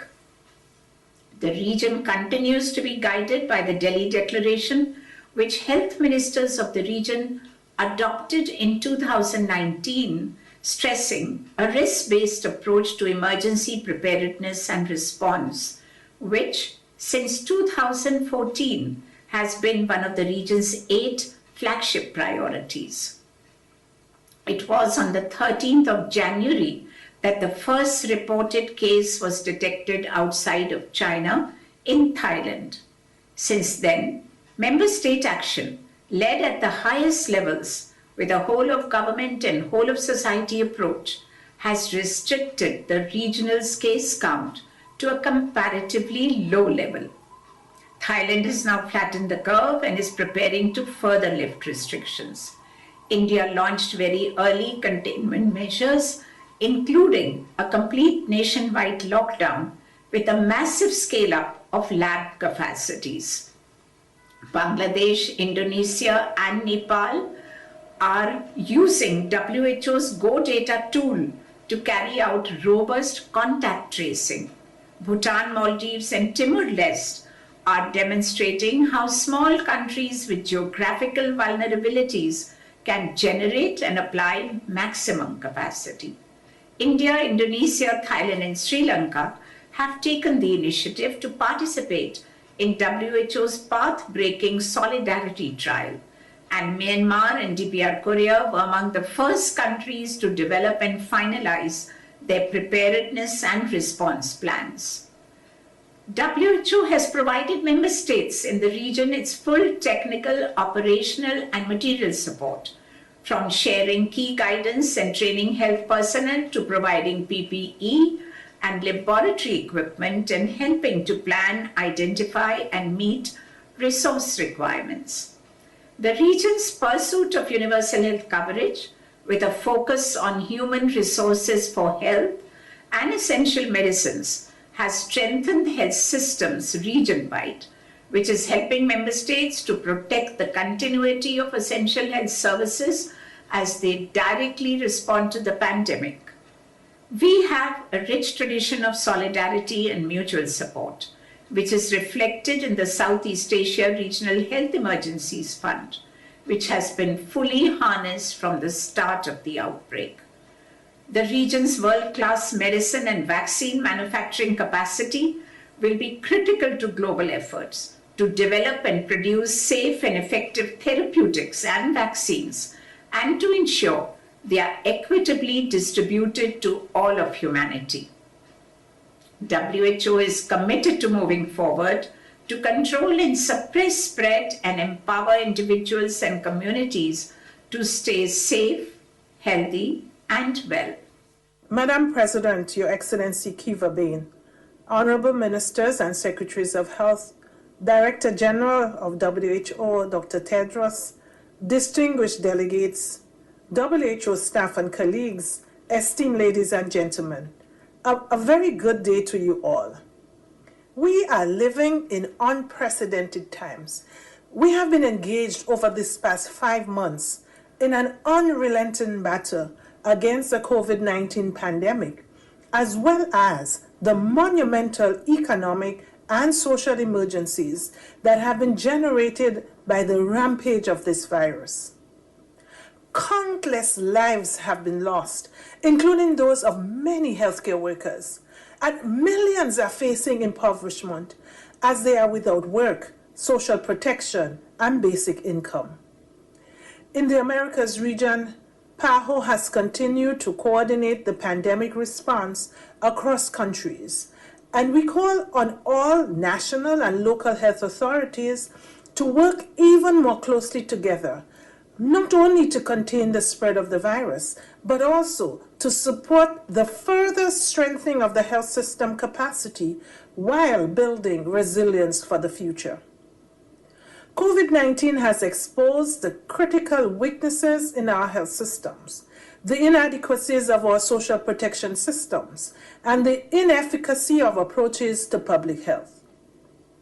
The sustained and persistently low levels of investment in health systems over time has impacted our capacity to respond to COVID-19, while at the same time ensuring continuity in the provision of essential health services.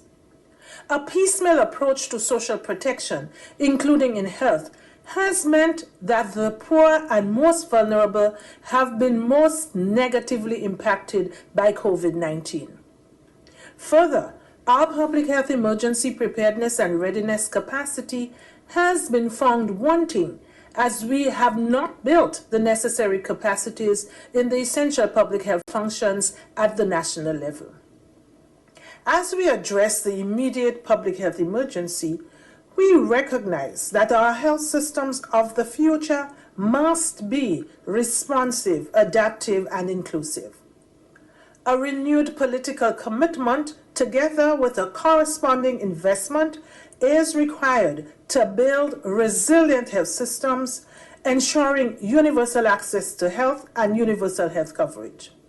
Additionally, a new and more profound degree of policy integration will be required in health and social development, so as to ensure universal social protection and universal health. Our countries must effectively respond to the COVID-19 pandemic in order to ensure that the fundamentals for an economic recovery are in place. This is because the health of the people is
part of the health system and every health worker.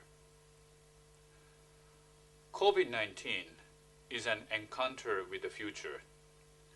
We know others will come. This would include the health impact of climate change, surging rate of non-communicable diseases, and rapidly aging populations. Our regional vision for the future is more relevant than ever. So many people around the world have suffered from COVID-19. I think it is not just our responsibility to respond to this outbreak, but it is our obligation to make our societies and health system stronger and better prepared to face the challenges of tomorrow.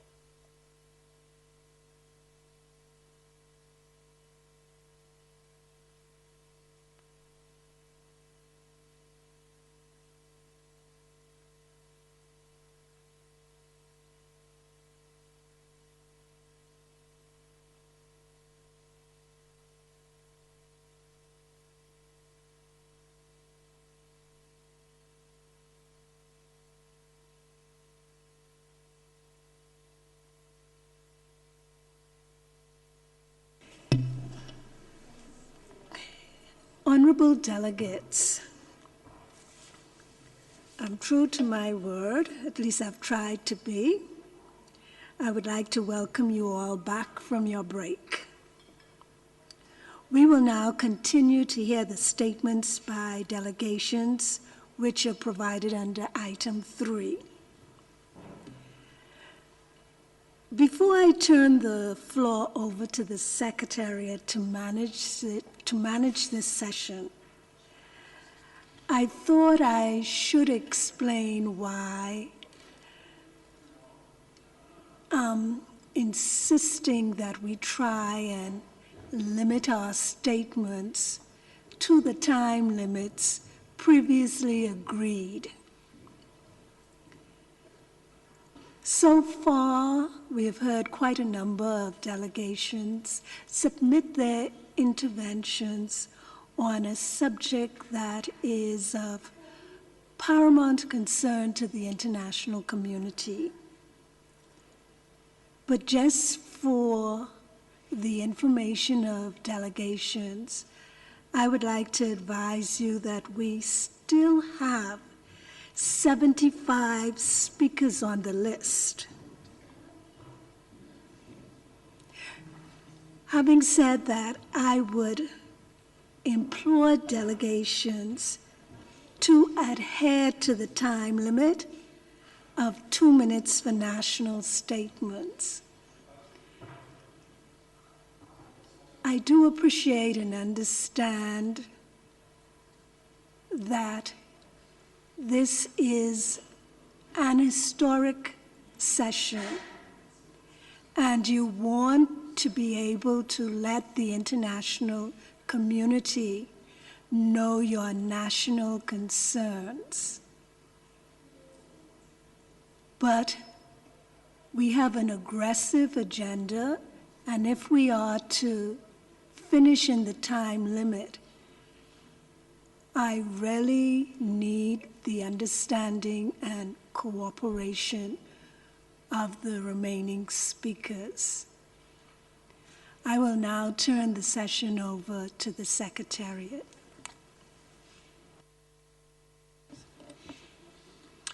Thank you, Madam President. I will now read out the names of the 5 member states to speak next. Turkmenistan, followed by Slovakia, Austria, Mali, and Timor-Leste. We would like to invite Turkmenistan, followed by Slovakia. Excellency, you have the floor.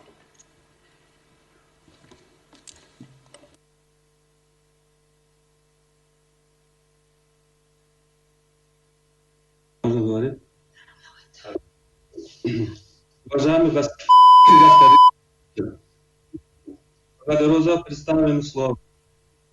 Хотел бы отметить в связи с возникновением ситуации мира COVID-19 во главе уважаемый реагировала на ситуацию COVID-19. Вы начали предпринимать профилактические меры по защите территории нашей страны от того же распространения данной инфекции.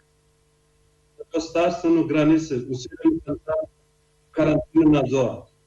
На уровне Кабинета министров Туркменистана было создано и проведено заседание чрезвычайной комиссии и состав, на который входят все и ведомства стран.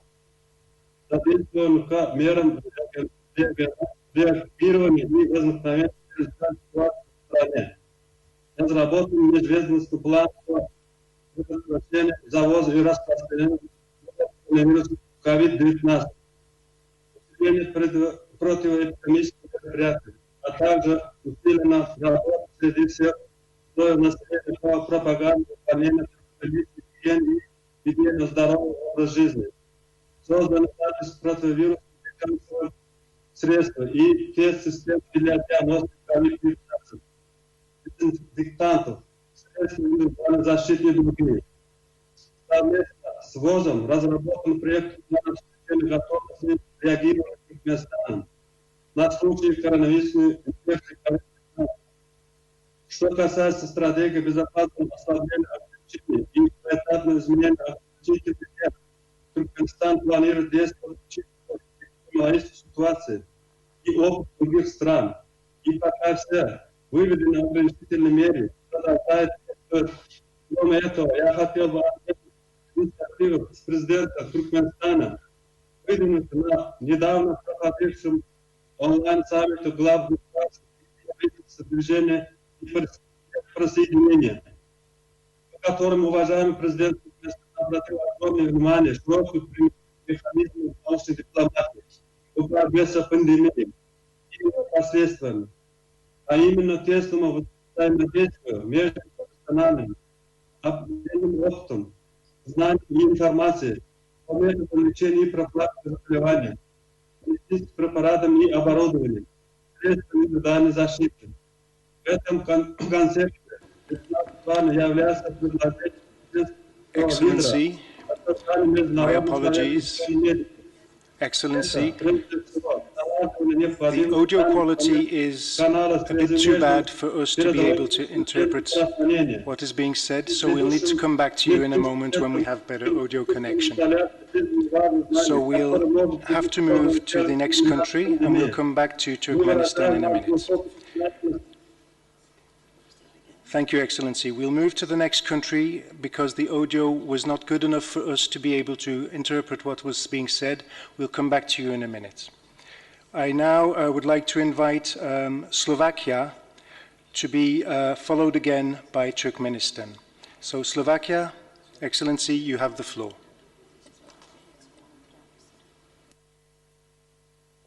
Honorable Chair, distinguished Director General, colleagues. Slovakia aligns itself with the EU statement and EU co-sponsorship of draft resolution on COVID-19 response. Let me start by saying that the global reach of the novel coronavirus has been showing us that although we may have faced numerous challenges in the past, this one is indeed different.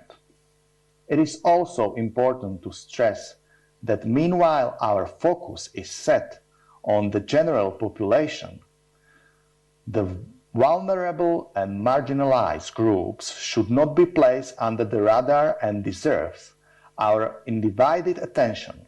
Furthermore, the appropriate attention should be also drawn to the fact that once the vaccine against COVID-19 is released for the treatment use, the international community should make sure it will not be commercialized in the first place, but rather it should represent an instrument for the general good. At international level, Slovakia considers the best practice and information sharing as a key tool for managing the pandemic efficiently. We have observed that deaths reporting due to COVID-19 varies significantly, creating hidden asymmetrical picture about the country's data statistics. Therefore, we would invite the WHO to provide a guidance on data collection and their reporting in order to ensure reliable international comparison. Slovakia widely supports the global efforts to tackle the novel coronavirus, and I wish to reiterate the firm commitment of my country to work with the WHO, the states all over the world, and other relevant partners in the spirit of global solidarity. Thank you very much. Thank you, Minister. We would like to invite again Turkmenistan. That will be followed by Albania. Excellency, you have the floor again.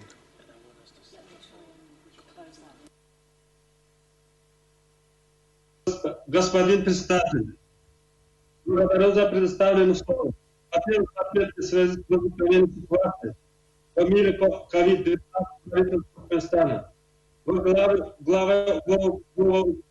президент Гурбангулбек Мухаммедов реагировала на ситуацию по COVID-19. Мы начали предпринимать профилактические меры по защите территории нашей страны от распространения данной инфекции. На государственных границах усилен санитарный карантин и надзор. На уровне Кабинета министров Туркменистана были созданы и проведено заседание чрезвычайной противоэпидемической комиссии, в состав которой входит все министерства и ведомства страны. Задействованы меры реагирования и возникновения чрезвычайной ситуации в стране. Разработан межведомственный план по предотвращению завода и распространению нового коронавируса COVID-19, усиление противоэпидемических мероприятий, а также усиление работы среди всех слоев населения по пропаганде выполнения правил личной гигиены и ведения здорового образа жизни. Создан запас противовирусных лекарственных средств и системы для диагностики COVID-19, консультантов, средств индивидуальной защиты и другие. Совместно с ВОЗом разработан проект плана обеспечения готовности реагирования Туркменистана на случай коронавирусной инфекции COVID-19. Что касается стратегии безопасного отступления ограничений и поэтапного изменения ограничительных мер, Туркменистан планирует действовать, учитывая эпидемиологическую ситуацию и опыт других стран. И пока все введенные ограничительные меры продолжают действовать. Кроме этого, я хотел бы отметить инициативу президента Туркменистана, выдвинутую на недавно проходившем онлайн-саммите глав государства и правительства движения неприсоединения, по которому уважаемый президент Туркменистана обратил огромное внимание широкому применению механизма научной дипломатии в борьбе с пандемией и ее последствия, а именно тесное взаимодействие между профессиональными, обмен опытом, знаниями и информацией по методам лечения и профилактики заболеваний, медицинским препаратами и оборудованием, средствами индивидуальной защиты. В этом контексте весьма актуальным является предложение туркменского лидера о создании Международного совета ученых медиков. Это, прежде всего, налаживание необходимых в данный момент связи между передовыми учреждениями здравоохранения и медицинскими центрами, исключение искусственной изоляции физической власти, которые могут быть использованы для элиминации пандемии. Мы выражаем глубокое признание сотрудничества ВОЗом по вопросу внедрения требований международных и укрепления потенциала в области готовности и реагирования системы общественного здравоохранения Туркменистана. По всему спектру возникает сейчас вопрос требует усиления координации ООН. Еще раз хотел бы подчеркнуть нашей страны, деятельность ВОЗ и поблагодарить руководство ВОЗ и сотрудников этой организации и их профессиональной работы. Благодарю за внимание.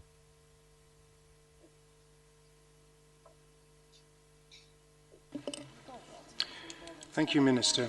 I now invite Austria to be followed by Mali. Excellency, you have the floor. Ministers, Excellencies, Austria fully aligns with the statement of the European Union and its member states. Our crisis management fights primarily a virus, SARS-CoV-2. Many of us are quite successful in implementing our containment programs. But we have to focus also simultaneously on the support of our economies, labor markets, reopening schools and universities, international travel and tourism. Austria is now in the phase of adaptive recovery, going forward in 2-week steps. We started in mid-April by opening all stores and services, and by the end of May we will back to be normal life. In Austria alone, the economic impact of this pandemic crisis is enormous. We might end up with a minus of 7.5% in GDP in 2020. From WHO, as a supreme technical health authority, we expect objective technical guidance in many of these areas. This pandemic is not alone about health. We, who are very early in this, have to develop all right measures for this adaptive recovery instantaneous without being able to look at many good practices. Another global concern we want to share. We all should consider future COVID-19 medical treatments and vaccinations as a global public good, accessible to all member states at a reasonable price. WHO in this regard has also to play an important role to facilitate solutions regarding intellectual property rights. Austria has shown international solidarity by pledging 31 million euros at the Coronavirus Global Response International Pledging event recently hosted by the European Commission. On behalf of Austria, I would like to thank WHO and the Director General for their leadership and their excellent work. Dr. Tedros, we trust in you and WHO. Thank you, Minister. I now give the floor to Mali, followed by Egypt. Excellency, you have the floor.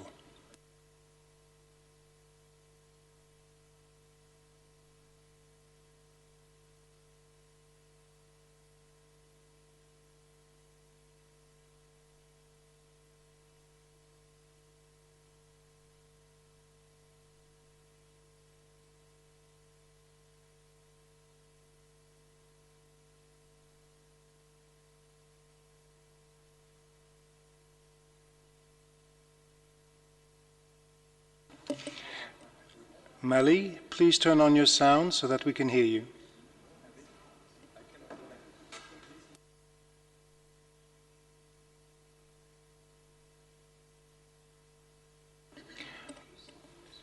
Okay, we'll come back to you a bit later, Mali. I will now give the floor to Timor-Leste. Timor-Leste, you have the floor.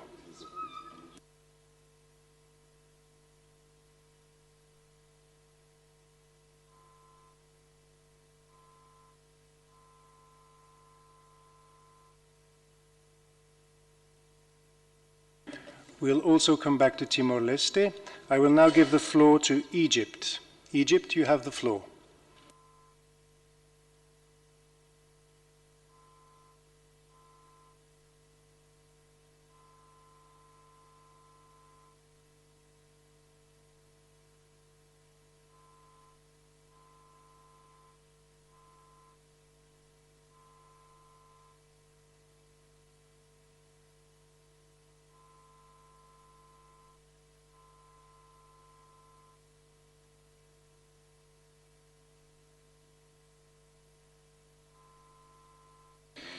Okay, we'll come back to Mali, Timor-Leste, and Egypt a bit later. I will now give the floor to Sierra Leone. Sierra Leone, you have the floor.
So as we're trying to resolve some communication problems, or some connection problems rather, we will now go to Spain.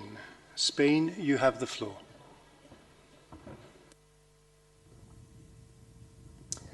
España agradece al director general su intervención e informe sobre diferentes trabajos de la organización, en especial la actualización de la situación de la pandemia global por SARS-CoV-2, así como por los esfuerzos de la OMS para dar apoyo a los países. Sobre este particular, España enfatiza en la colaboración cercana que está teniendo la OMS en apoyo de los trabajos de nuestro país en la lucha contra la pandemia.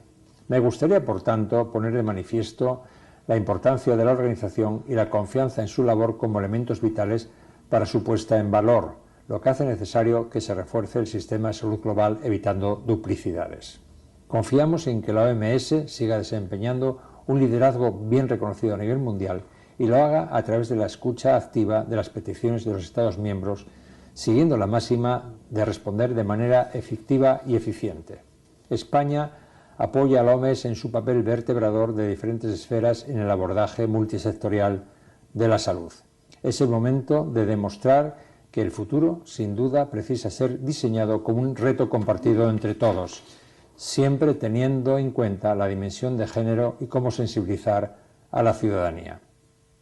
Pongamos en marcha mecanismos robustos de cooperación e información. Establezcamos lazos permanentes entre la ciencia y los que toman decisiones políticas, sin olvidar a otros agentes y a la sociedad.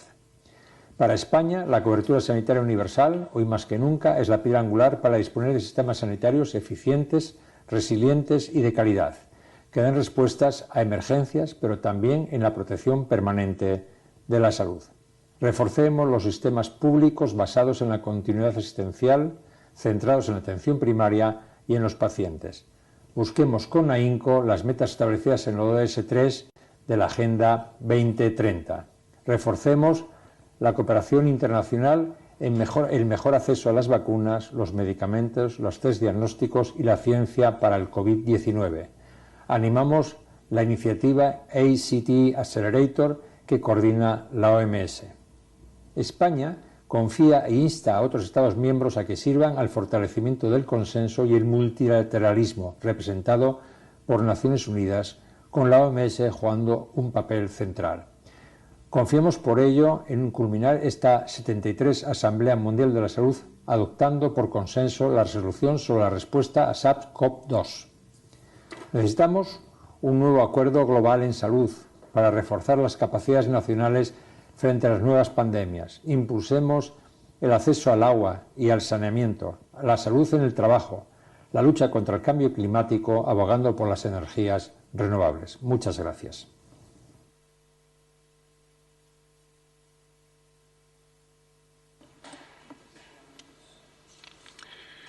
Thank you, Minister. I now give the floor to Cook Islands, to be followed by Marshall Islands. Cook Islands, you have the floor. Excellencies, ladies and gentlemen, kia orana. Today we come together as one, as health leaders, representing health systems around the world. Let us use this opportunity, even for just a brief moment in time, to coordinate our efforts against COVID-19 in unity. On behalf of the Cook Islands government, I extend our prayers and sincerest condolences to those who have lost lives and livelihoods from this devastating pandemic, COVID-19. The Cook Islands is one of a few countries that remains COVID-19 free. This was a result of our early national health emergency response and the mobilization of our communities to implement critical public health measures. Our health system has been reoriented to optimize universal health coverage and to focus on primary care and preventative community-based health services. This is designed to enable rapid detection of COVID-19 and activation of contact tracing, as well as address the burden of NCDs. The social and economic impact has been severe for many countries, the Cook Islands included. We are progressing economic recovery measures that promote climate change mitigating initiatives and the protection of our social and physical environment. Strategies to safely ease border restrictions are requiring transnational conversations to ensure we protect both our population and those beyond our borders. We are adapting to our new norm and the new opportunities that have risen to provide quality, equitable health services.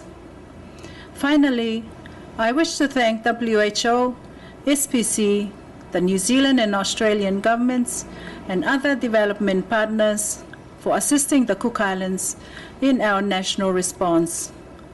We are in this together, so no one gets left behind. Kia orana, e kia manuia.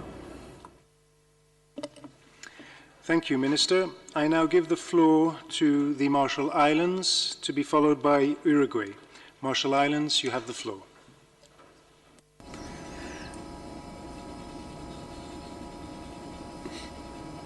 Excellencies, Mr. President, Dr. Director General, Yahweh and greetings from the Republic of the Marshall Islands. The Marshall Islands fully supports the Pacific Islands statement delivered by the government of Nauru. Mr. President, my country remains one of the very few nations that remain COVID-free due to our collective efforts and early interventions. We are still undertaking measures to strengthen our health infrastructure. We sincerely thank our partners for their support, but much more is needed. We encourage the WHO and the international system to continue to strengthen its specific approaches on public health responses.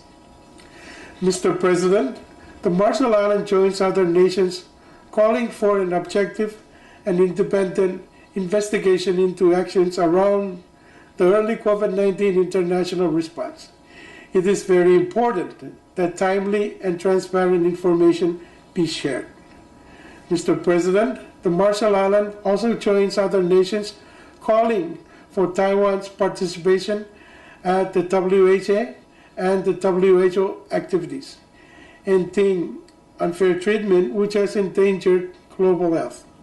Without active WHO participation, the Republic of China, Taiwan, risks becoming a cap in our global health system, despite strong efforts and generous contributions for other countries, including mine, to preventing and containing COVID-19. Mr. President, Republic of China, Taiwan has proven again to be a valued partner to countries in need, including my own. With experiences from coronavirus, all countries, including Republic of China, Taiwan, should collaborate and cooperate for a healthier future. Thank you, and Kamoltata. Thank you, Minister. I now give the floor to Uruguay, to be followed by Ecuador. Uruguay, you have the floor. Desde Montevideo, Uruguay, en este Ministerio de Salud Pública, tenemos el agrado de ofrecerles lo que ha sido nuestra acción frente a la epidemia de COVID-19. En primer lugar, hemos realizado una campaña de bien público de coronavirus a los efectos de dar a difundir todos aquellos aspectos de consulta precoz. Hemos diseñado una aplicación móvil que va guiando al usuario a diferentes niveles de complejidad y lo pone en contacto con su usuario. Hemos privilegiado la atención primaria en domicilio sin necesidad de concurrencia a los centros hospitalarios. Se han reprogramado las intervenciones quirúrgicas de coordinación, así como las consultas médicas que fueran innecesarias a los efectos de liberar camas de CTI. Se realizó desde el primer día de diagnóstico una declaración de emergencia sanitaria nacional, se aseguró el acceso a la población, se redactaron las normas de protección al personal de la salud, se procedió al aislamiento social y físico, se declaró el cierre de fronteras a tiempo, se anticipó y se duplicó la cantidad de vacunas antigripales, se promovió el uso de tapabocas, se hizo una campaña además para prevenir efectos psicosociales adversos, se trazó un mapa sanitario nacional en red y se contrató un equipo de expertos médicos desarrollando además técnicas diagnósticas nacionales específicas de PCR en real time nacionales a efectos de evitar los efectos de cuello de botella. Se han capacitado todos los recursos médicos humanos, médicos y de enfermería, y se ha actuado de oficio en instituciones vulnerables como personas en situación de calle, residenciales y asentamientos. Hemos asimismo trabajado en la tercera línea de tener todo el equipamiento de CTI necesario y se han iniciado líneas de investigación en lo que es bancos de plasma y tratamiento preventivo con BCG e hidroxicloroquina en personal de la salud. Asimismo se han estimulado los convenios de complementación público-público y público-privado a los efectos de dar respuesta a la contingencia. Hemos desarrollado un centro de contingencia y convalescencia y centros específicos de atención COVID. Hemos trabajado protocolos para distintos sectores de reinserción laboral y hemos desarrollado un abordaje multidisciplinario, social, económico y epidemiológico con acceso a la salud en su nivel primario, secundario y terciario. Además, hemos organizado la repatriación de connacionales y establecido corredores sanitarios para aquellos turistas o tripulantes de naves que tuvieron surtos en el puerto de Montevideo. Humanismo y calidad de atención siguen siendo el norte en Uruguay.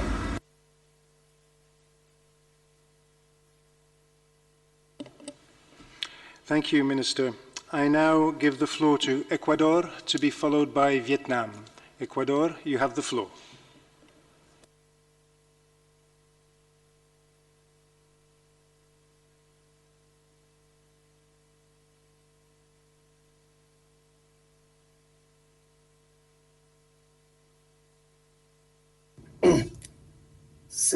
Señora Presidenta, Director General, colegas ministros y líderes distinguidos, es un honor para mí regresar a la Asamblea Mundial de la Salud en representación del gobierno del Ecuador. Con millones de casos y miles de muertos, la pandemia por COVID-19 ha ejercido una presión sin precedentes en los servicios de salud a escala global y en especial en aquellos estados en vías de desarrollo. Al respecto, los múltiples desafíos de esta crisis nos han llevado a replantear aspectos centrales de nuestros sistemas de salud, tales como la atención y acceso al servicio de grupos prioritarios, cadenas logísticas de suministros, el acceso equitativo a medicamentos y dispositivos médicos, la investigación científica y el valor de la articulación entre los gobiernos centrales y locales. Esto basado en atención primaria de salud. En este sentido, la pandemia retrocederá, pero nosotros no podremos regresar a las condiciones precedentes.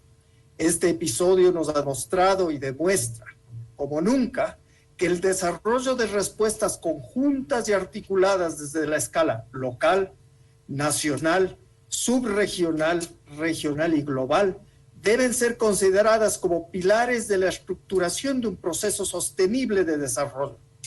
Esto a fin de emprender acciones concretas que permitan enfrentar de mejor manera los desafíos propios de la salud pública.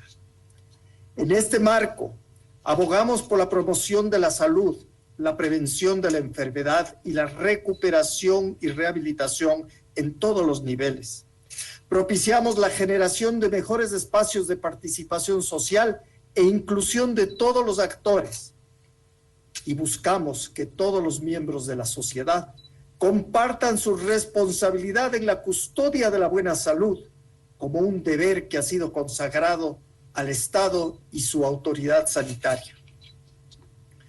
Consecuentemente, celebramos iniciativas como la resolución referente a COVID-19 presentada por parte de la Unión Europea, sobre la cual expresamos nuestra decisión de coauspiciarla para generar espacios que promuevan la adopción e implementación de respuestas a la pandemia, así como la movilización de los recursos necesarios para la misma.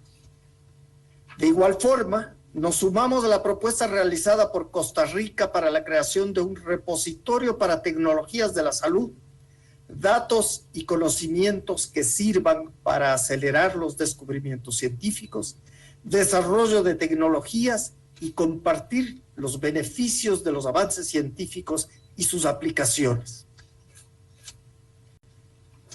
Alentamos a que los estados, el sector académico, el sector privado, las instituciones de investigación y las agencias de cooperación, entre otros, se sumen al llamado a la acción para enfrentar de manera conjunta y solidaria a la pandemia bajo la perspectiva de que la salud constituye un bien público global. Finalmente, reconocemos el liderazgo del Sistema de Naciones Unidas en la respuesta a la pandemia y agradecemos a la Organización Mundial de la Salud por su acompañamiento constante en este desafío global, del cual la humanidad prevalecerá. Asimismo, instamos a todos a continuar trabajando de manera conjunta en pro de la salud. Para concluir, apelo al espíritu de unidad y solidaridad de los estados para que pasemos del discurso a la acción mediante la intensificación de la cooperación y la colaboración en todos los niveles para contener y mitigar la pandemia de COVID-19, al igual que promover la salud y el servicio prioritario para los más vulnerables. Gracias. Thank you, Minister. Referring back to the words of Madam President, her guidance was 2 minutes per intervention, and we would appreciate if you could hold to that guidance, please. I now give the floor to Vietnam, to be followed by the United Arab Emirates. Vietnam, you have the floor. Excellency President, dear Dr. Tedros, Director General of World Health Organization, Honorable Minister of Health Member State, distinguished delegates, ladies and gentlemen. Vietnam was one of the first countries affected by COVID-19 and recorded the first case on January 23rd of 2020. Up to now, 320 cases have been confirmed with no deaths, and 66 were imported cases. Among them, more than 80% cases had recovered. Ladies and gentlemen, in Vietnam, with strong political leadership, we undertook series of public health measures to fight epidemics. It's like fighting against the enemy. Immediate action has been done now in a resolute and coordinated manner and adjusted promptly if required. The National Steering Committee to combat COVID-19 has been set up at the early stage of the outbreak, with strong commitment from the whole system and multi-sectoral coordination for strategy including input, strictly prevention from outside, early detection inside, isolation treatment has been implemented effectively with engagement of the local authority to direct and mobilize all resources on site, including commands, force, means, and logistics. Today, Vietnam has managed to keep the situation under good control in the past 32 days. Vietnam has not recorded a new case in community. Vietnam, with our capacity, have actively sent information and experience of prevention control COVID-19 and provided transparency information to WHO and other countries through the IHR channel. Ladies and gentlemen, realizing that COVID-19 will stay with us for a long time, Vietnam called for further dialogue and cooperation mechanism to respond to COVID-19 to review the core capacity of member states and required by the IHR, including policy, surveillance, risk assessment, laboratory, infection prevention and control, clinical management, risk communication and resources, so as to recommend those that should be continually strengthened in the coming time. Ladies and gentlemen, I would like to take this opportunity to convey thanks to the WHO and the international community for providing support and assistance to Vietnam as well as many other member states in their effort to fight against the pandemic. I wish you all good health. Thank you very much for your kind attention. Thank you, Minister. I now give the floor to the United Arab Emirates, to be followed by Nepal. United Arab Emirates, you have the floor.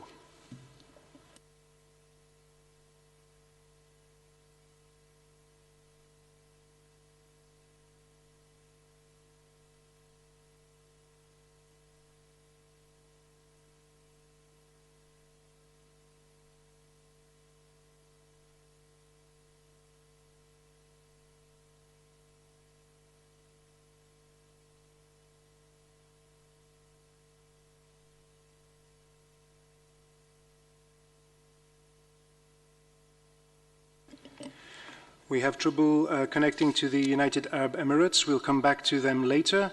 I now give the floor to Nepal, to be followed by Guyana. Nepal, you have the floor. Namaskar. Mr. President of the Assembly, Mr. Director General of the WHO, distinguished dignitaries. In the context of COVID, we all are passing through a challenging time with many risks and uncertainties.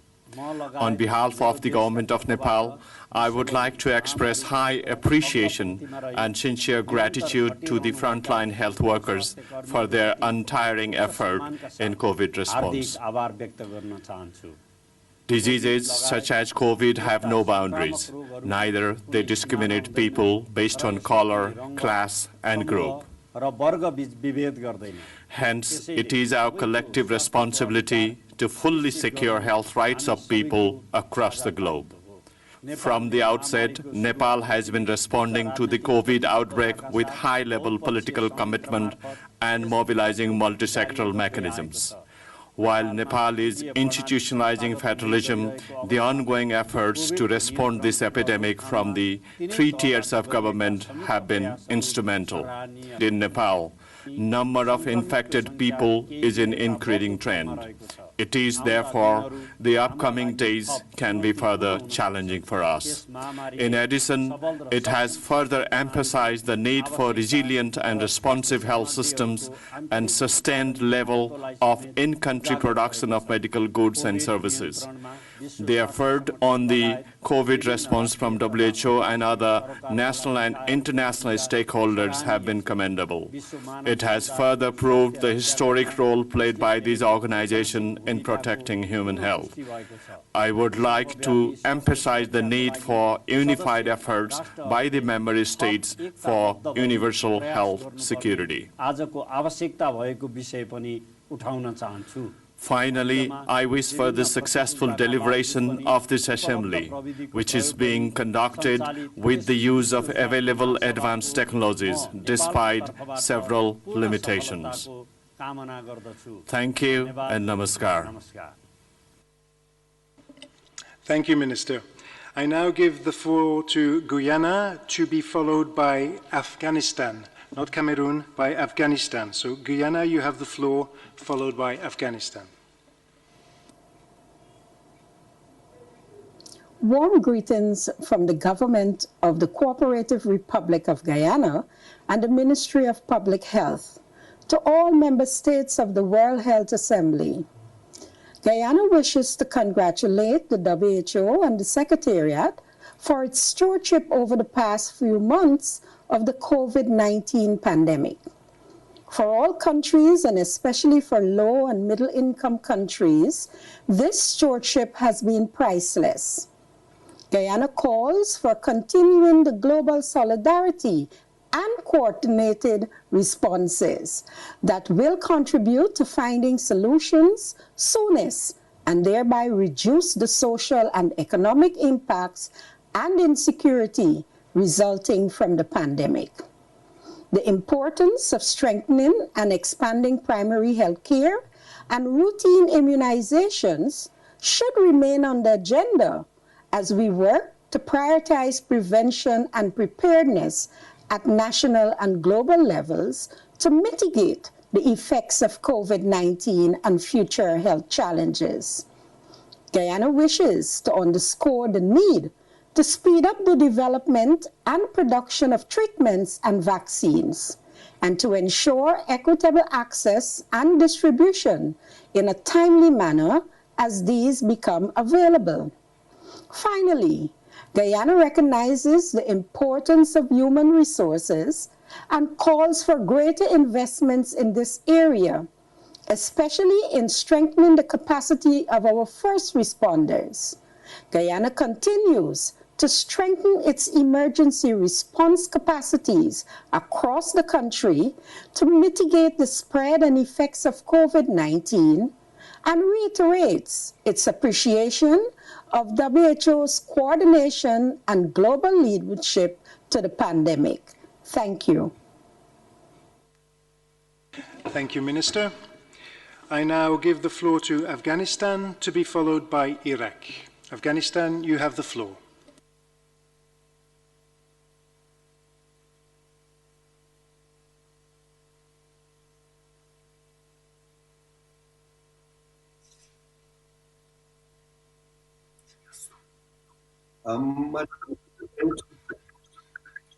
Fighting against requires a coordination by regional and global. It is the time to further this HR plan from partners for effective management of public health emergencies.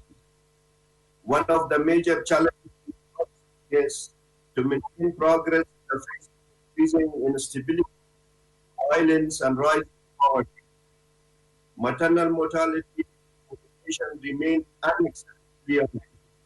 The coverage of population suboptimal million areas. Both public and government remain low. The country continues to increasing burden because of armed conflict, which contributes to the mass population displaced.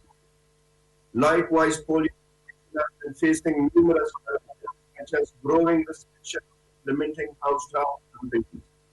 The situation is being more and worse due to the postponement of the vaccine campaign. Attack on healthcare programs and health facilities in Afghanistan continue to remain a major concern.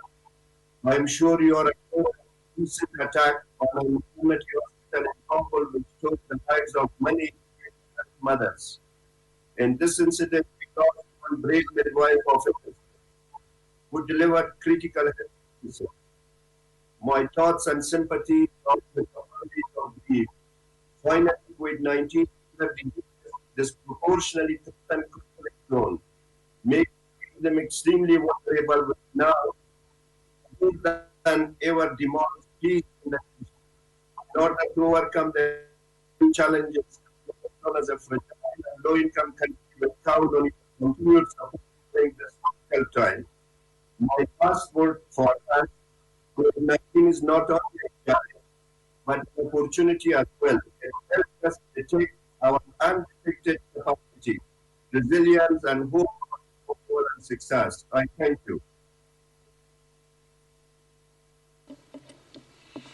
Thank you, Minister. I now give the floor to Iraq, to be followed by San Marino. Iraq, you have the floor.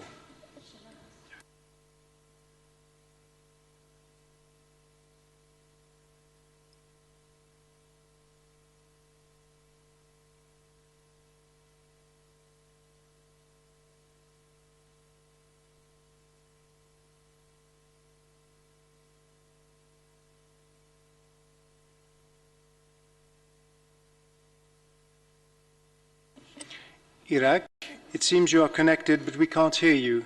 Can you please turn on your microphone if it's muted? Iraq, you have the floor.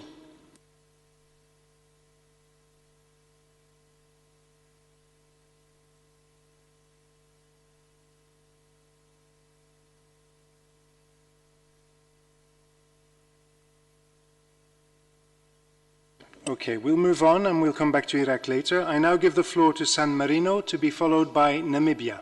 San Marino, you have the floor.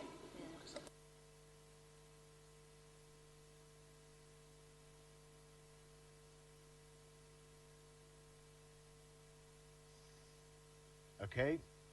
Madam President, Mr. Director General, dear colleagues, my country has been dramatically affected by the coronavirus.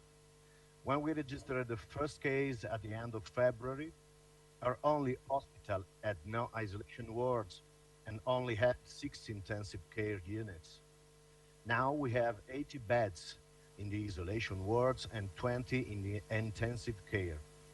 On April 7, we began serological screening of the entire population, starting with the health workers and the police forces involved in the operation. Then moving on to the family of infected people, and finally we started screening workers.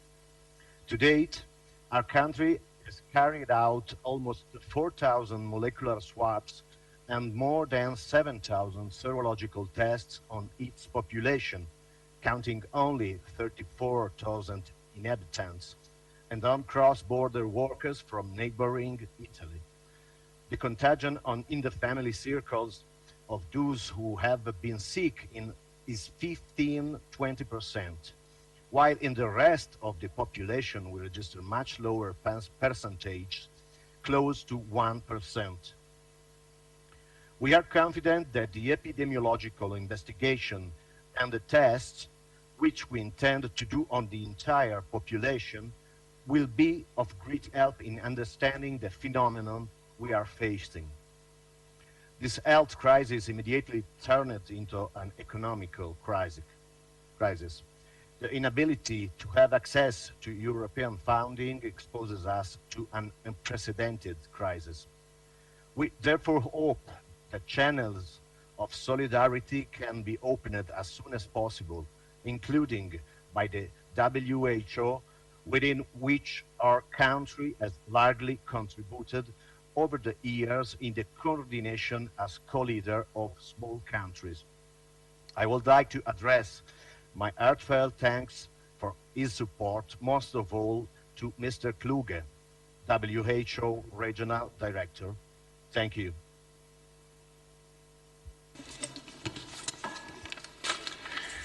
Thank you, Minister. I now give the floor to Namibia, to be followed by Sierra Leone. Namibia, you have the floor.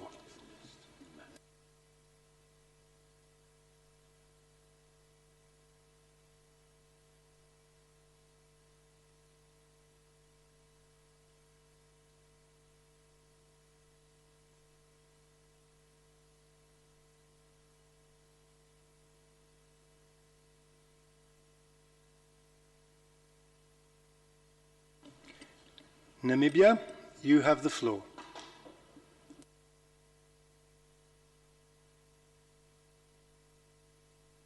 The camera. Yeah. We can hear you, Minister. Please go ahead, Excellency. Thank you very much. The 7th session of the World Health Assembly is taking place at a time when the world is devastated. We express our most sincere and heartfelt condolences to the loved ones who have succumbed to COVID around the world. Further, I wish to commend the and the Secretariat for convening a meeting during the time. Your sterling work, the WHO excellent protocol globally to respond to COVID-19 pandemic actually confirmed. Namibia calls for increased support to health, enable it to provide assistance, coordinate the distribution of commodities, as well as effectively response.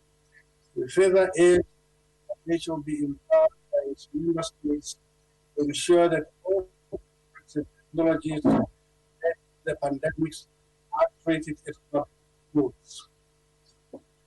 Madam President, Namibia recorded cases on the 1st of March 2020. We have since recorded 16 cases, the last case recorded on the 5th of April 2020. The majority of were imported, with 3 cases recorded as transmission. Out of the 16 cases, 18 have fully, but the past days, with no new cases. We are fully aware we cannot relax. We must continue to prevent the spread. in our country. The risk of importation of virus may be vehicular is one of the main. It is thus critical stronger coordination and synchronization of intervention, especially for. I thank you. Thank you, Minister. I now give the floor to Sierra Leone, to be followed by Nauru. Sierra Leone, you have the floor.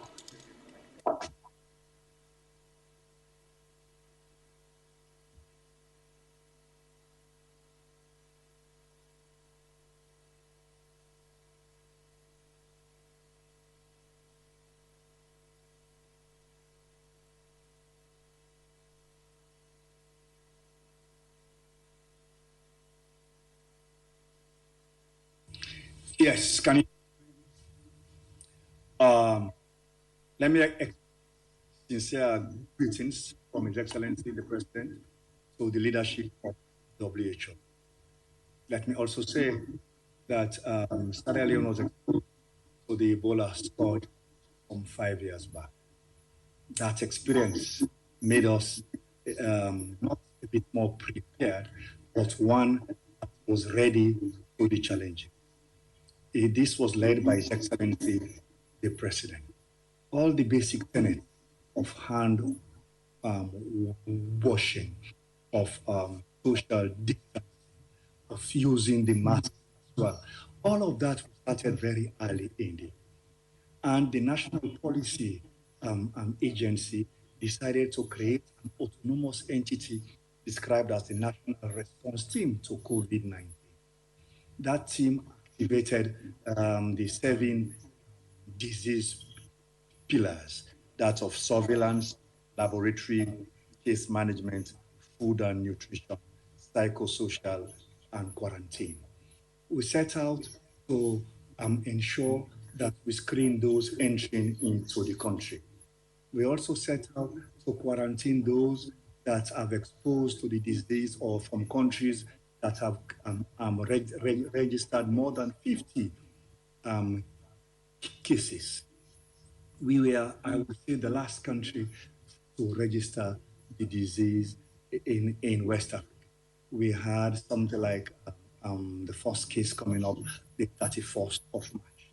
Now it is with us. We expanded our testing. We did that with PCR fluorescence methodology. Currently, we have tested well over 4,000 people, but the positivity number is 519 as at today, the 18th of March. Of that number, 148 now left the hospital. We believe they are free of the disease. That indeed is a good mark, but we have lost 33.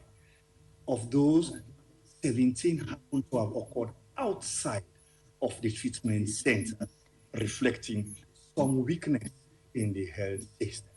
We've gone through the issues of closing down the country for 3 days. We have shut down schools, we've shut down churches, and nowadays, we now experience that we are getting other things coming up. Gender violence, rape, mental health issues. Well, it is clear to us that we will not have been able to attain as much as we have without the support of various agencies, Africa CDC, WAHO, DACMA Foundation, the World Bank, Global Fund, Islamic Development Bank as well. But it is clear to us that the intervention have to be health system strengthening. I thank you very much. Thank you, Minister. I now give the floor to Nauru, to be followed by Mauritius. Nauru, you have the floor.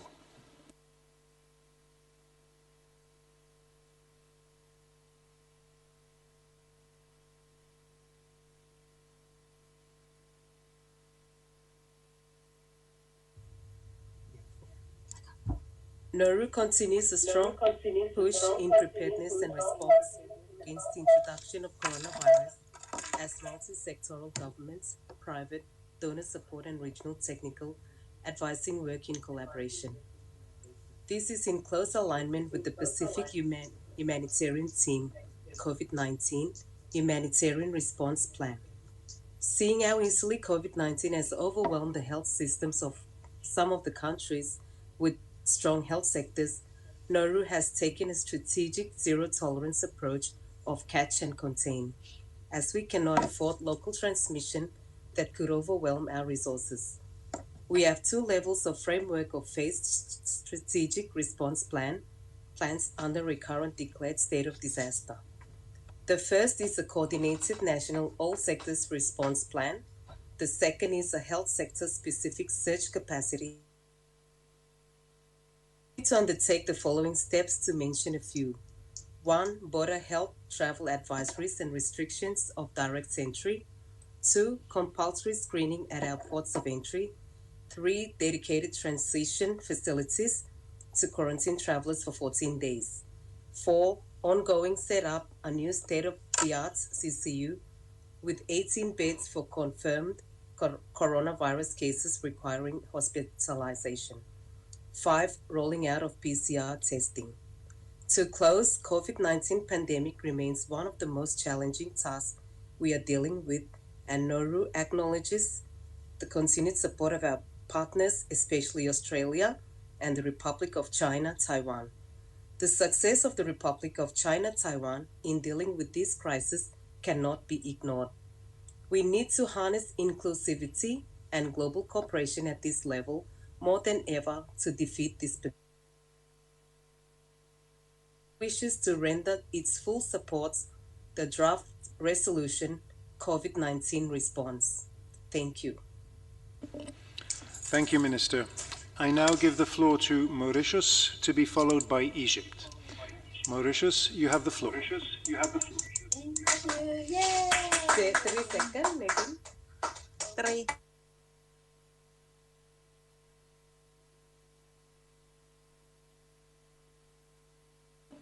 Mauritius, you have the floor after the clapping by Nauru. Director General, distinguished delegates, Madam President, allow me to congratulate you on your election as chairperson of the 73rd World Health Assembly. It gives me great pleasure to address you all. Mauritius aligns itself with the statement of the African group. Our first cases of COVID-19 in Mauritius date back to the 18th of March. Immediately, entry restrictions in the country were consolidated. Normal passenger flights were suspended. Our Prime Minister chairs the high-level committee on COVID-19, initiated a nationwide sanitary curfew as from the 20th March. These bold measures have proved to be capital in their ability to curb down the risk of a major outbreak. In all, we have registered 332 COVID-positive cases. We have sadly registered 10 deaths, and 322 have recovered. Sanitary curfew should remain in force till the 1st of June. However, essential activities have resumed. For the last 21 days, Mauritius has not registered any new COVID-19 positive case, but we continue to remain vigilant. Madam President, I thank the World Health Organization for its unflinching support. It should also be highlighted that developed and friendly countries help us by assisting our nation with donations and capacity building. The government of Mauritius has also worked relentlessly to get necessary medical equipment and medicine in a context where connectivity between nations remains challenging. I also pay tribute to the people of Mauritius and all our stakeholders who collaborated to stop the spread of the disease. Thank you very much. Thank you, Minister. I now give the floor to Egypt, to be followed by Cabo Verde. Egypt, you have the floor.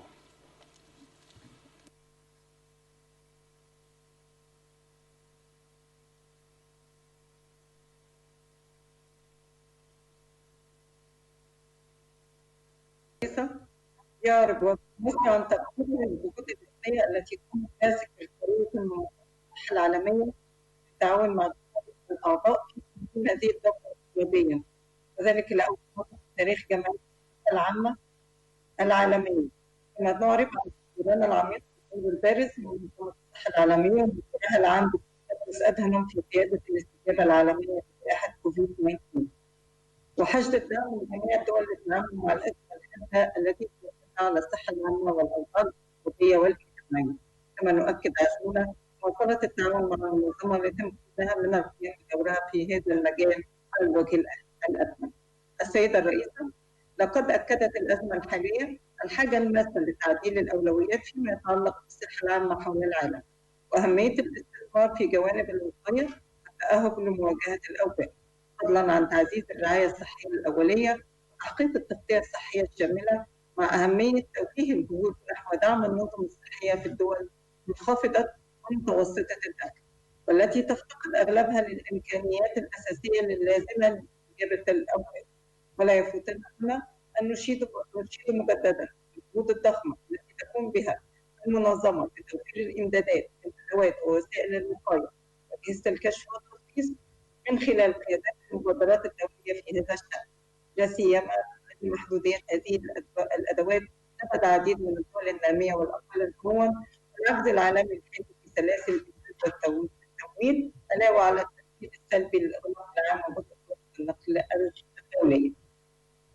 السيدة الرئيسة، لقد قامت مصر منذ ظهور أول حالة إصابة في البلاد بواسطة أحد المسافرين باتباع عملية مجتمعة للرصد المبكر والتقصي والتتبع والعزل والحفظ الصحي في كافة محافظات الجمهورية ونقاط الدخول المختلفة للسيطرة على انتشار الفيروس، وذلك في إطار خطة تأهب متعددة القطاعات ضمن جميع الوزارات المعنية تحت إشراف مباشر من السيد الرئيس عبد الفتاح السيسي، جنبا إلى جنب مع وضع حزمة من التدابير والإجراءات الخاصة بتخفيف آثار انتشار الفيروس على الأوضاع الاقتصادية والاجتماعية، من دعم الفئات التي تضررت من جراء ذلك المناخ، خاصة التي تعتمد على كسب أرزاقها بشكل يومي.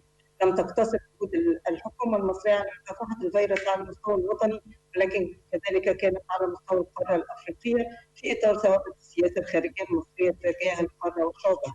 في النهاية، تتطلع مصر لاستمرار التضامن والتعاون الدولي للقضاء على الفيروس في إطار النظام الدولي متعدد الأطراف تحت قيادة منظمة الصحة العالمية، ونشدد على ضرورة المنظمة والمجتمع الدولي جهود إنتاج وتوفير تكنولوجيا الصحة العامة والأدوية واللقاحات وتوزيعها بشكل عاجل وعادل ومنصف على جميع الشعوب وإزالة أي عوائق التحويل دون تحقيق ذلك. شكرا لسيادتك. Thank you, Minister. I now give the floor to Cabo Verde, to be followed by Belize. Cabo Verde, you have the floor.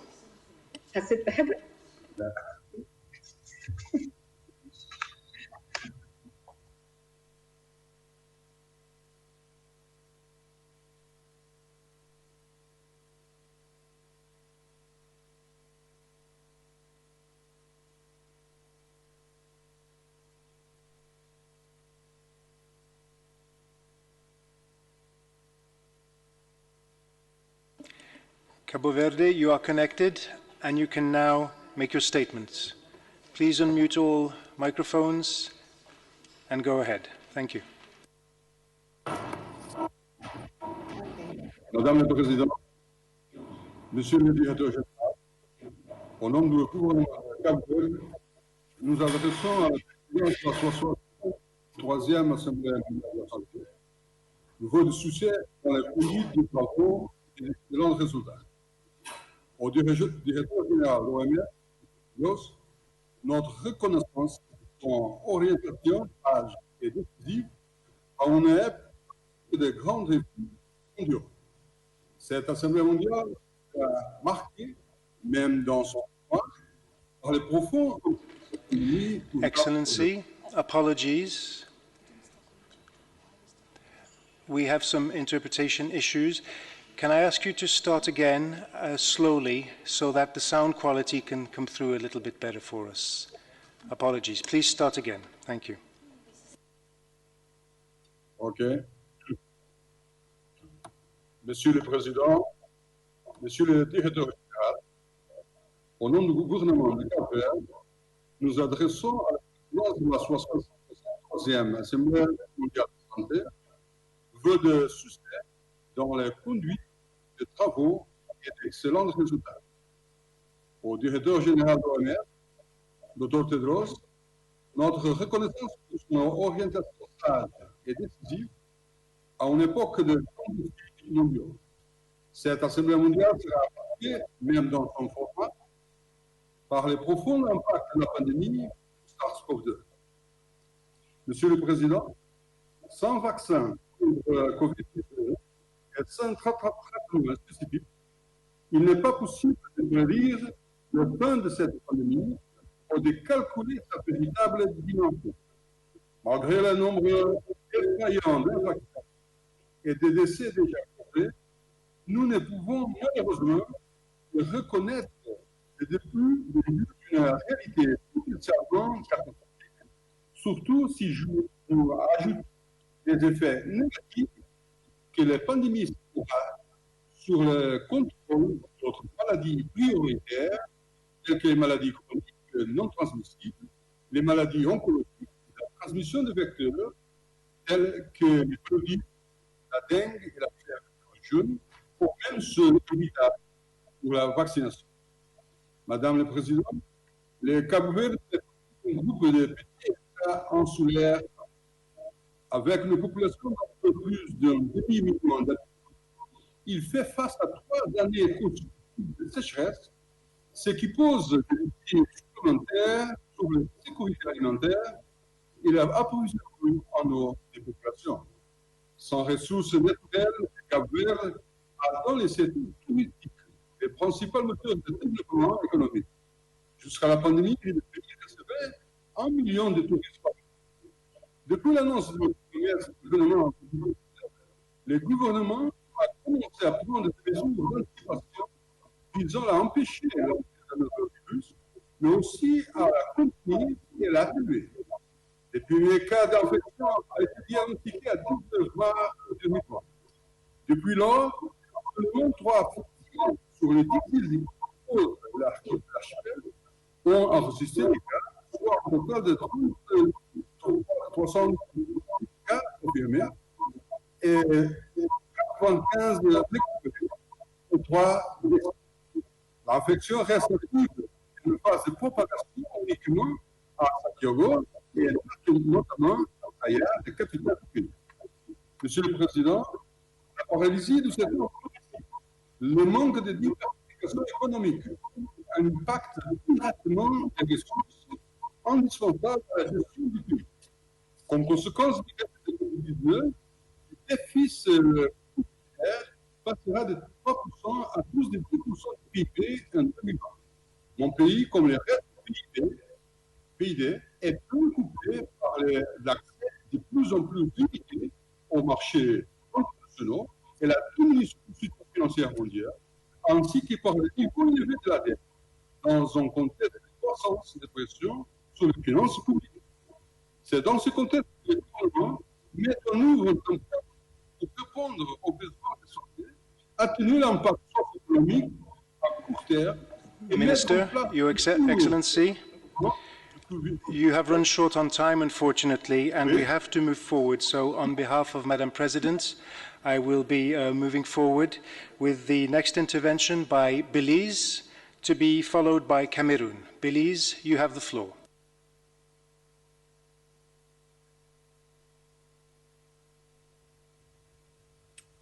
Belize conveys congratulations to the Bahamas in assuming the presidency of this assembly, as well as to the Director General, whose resolute leadership is steering us through unprecedented times. No country has been spared as the COVID-19 pandemic damages health systems, economies, and livelihoods around the world. Belize mounted an early all-of-government and all-of-society response, based much on public health advice from the WHO, of regional organizations, and of regional friends such as the Republic of Cuba. Belize has only had 18 cases, 2 unfortunate deaths, and 16 cases now have fully recovered. Today, Belize is one of the few countries in the world that is currently free of COVID-19. More than ever, we need an enhanced all-world response to maintain global supply chains for effective surveillance and for equitable, affordable access to medical supplies, including for a vaccine. In Belize, as everywhere, the pandemic also compels us to redouble our efforts to combat the global epidemic of NDCs and to maintain climate change goals high on our collective agenda. My delegation holds the position that Taiwan's exclusion from the World Health Organization represents a break in the global health system that can undermine the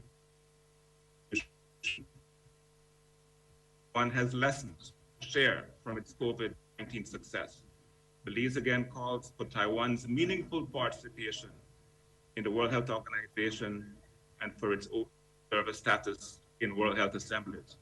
Finally, Belize joins in saluting our health workers around the world, and we reaffirm our strong support for the UN system and for the WHO in the continued coordination of a comprehensive multilateral response to the pandemic. Thank you. Thank you, Minister. I now give the floor to Cameroon for a group statement on behalf of the African Group of Ambassadors, to be followed by Iraq. Cameroon, you have the floor.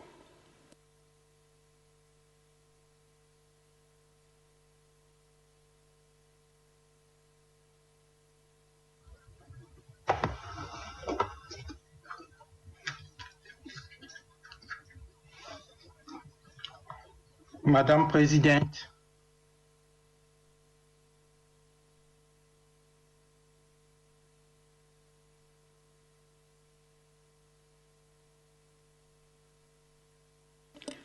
Cameroon, we seem to have lost you. Are you there? Please start again. Okay, we'll come back to Cameroon in a little while. I'll now move to Iraq, followed by St. Lucia. Iraq, you have the floor.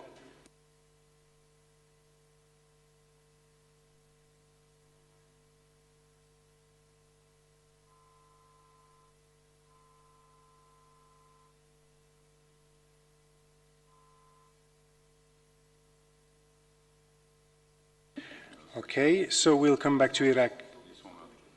There you go. Iraq, if you can hear me, please, you can start your statement. Thank you.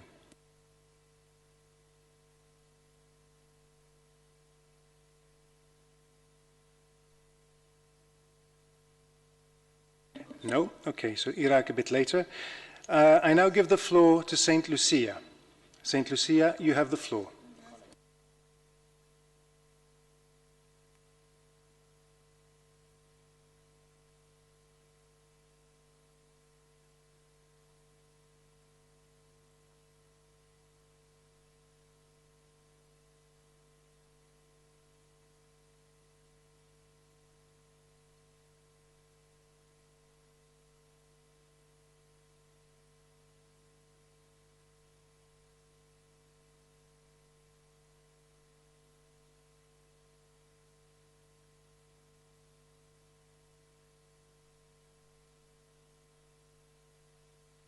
Mary Isaac, I now Minister give the floor for Health to and St. Wellness, Lucia. St. Lucia. St. Lucia, The government and people of St. Lucia would like to thank all agencies who have assisted us in combating the novel coronavirus. When WHO advised all countries to ensure preparation for containment as a result of the dreaded coronavirus, the Department of Health and Wellness in St. Lucia prepared for the worst-case scenario and immediately sensitized key stakeholders and the public to ensure early detection and efficient management of COVID-19. To facilitate quarantine and isolation of persons identified through contact tracing and those returning from high-risk COVID-19 areas, 5 public health facilities were established in hotels.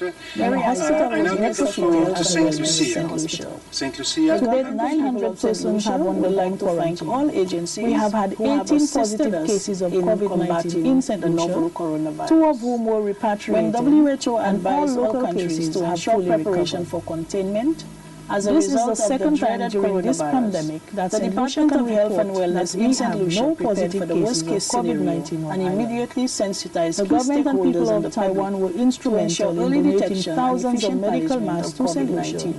In April 2020. To facilitate quarantine and isolation, we applaud the ability of Taiwan to contribute thousands more to the United States, from high-risk United Nations territories and member states. 5 public health facilities were established in hotels, Latin American countries, St. Lucia. It is important to note that as of different all agencies, we have had 18 positive cases of COVID-19 in St. Lucia, novel coronavirus, whom were repatriated. When WHO advised all countries.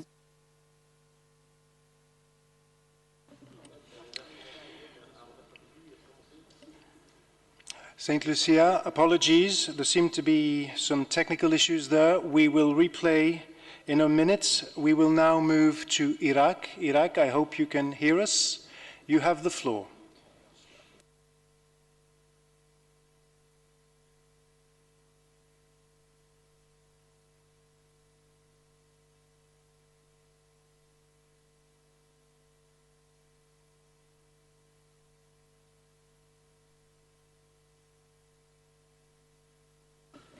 Okay, we'll move on and go to, now we'll go to Guatemala to be followed by St. Vincent and Grenadines. Guatemala, you have the floor.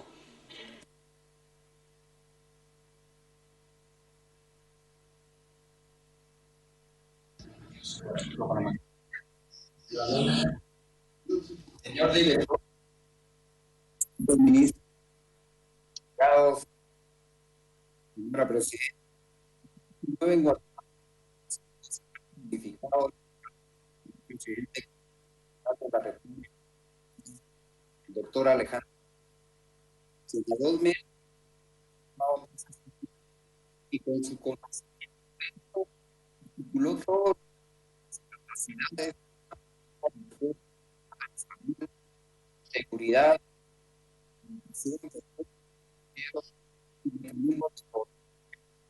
dando con esto y mitigación para la población y resguardar. En esta lucha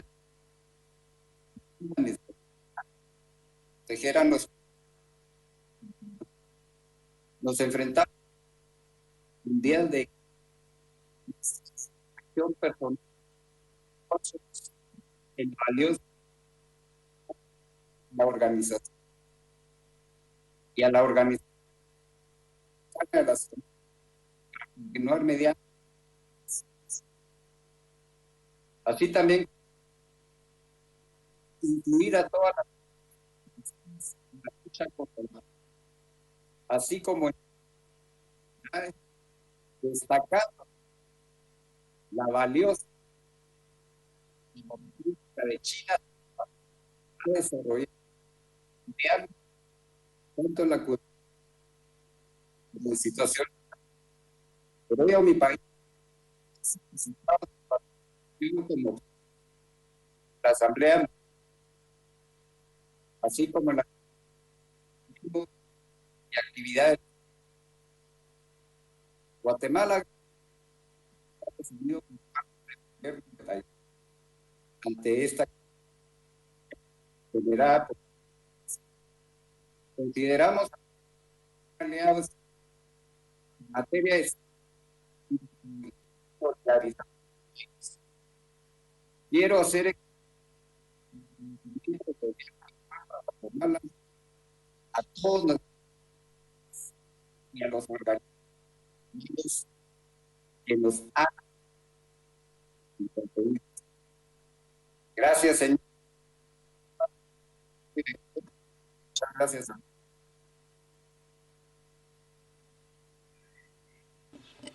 Thank you, Minister. I now give the floor to St. Vincent and Grenadines to be followed by Rwanda. St. Vincent and Grenadines, you have the floor.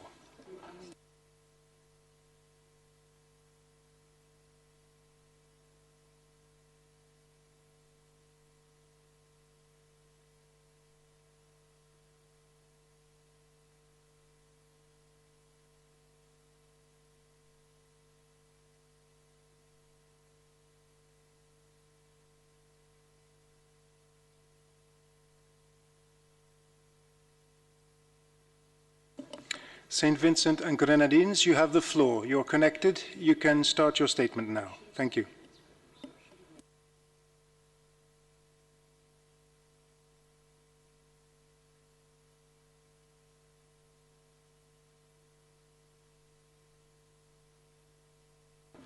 Please proceed, Minister.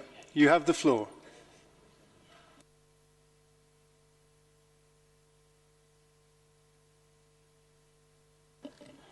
Apologies, you're still muted. We cannot hear you.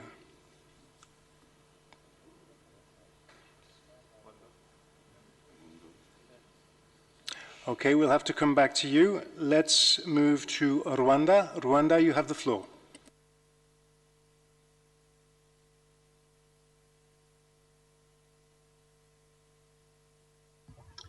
Madam Chair, Director of WHO, distinguished delegates, good evening. First of all, I would want to express my condolence to families who lost their loved one with COVID-19. The government of Rwanda is pleased to participate in this 73rd WHO Assembly. Indeed, it is an opportunity to deliberate on the issue distressing our health systems, especially at this critical time of COVID-19. This situation is a wake-up call to the world to realize that it is inevitable to invest in our health sector than never before. Rwanda considers the primary health care approach as one of the most vehicles for achieving universal coverage. Through this approach, Rwanda reinforced a people-centered, integrated, and sustainable health care in order to ensure quality, essential health care service as close as possible to the community. In order to meet this obligation, we must hold ourselves answerable to providing equitable, affordable care services for our people. We must promote and support values of efficiency, accountability in order to achieve sustainable and resilient health systems.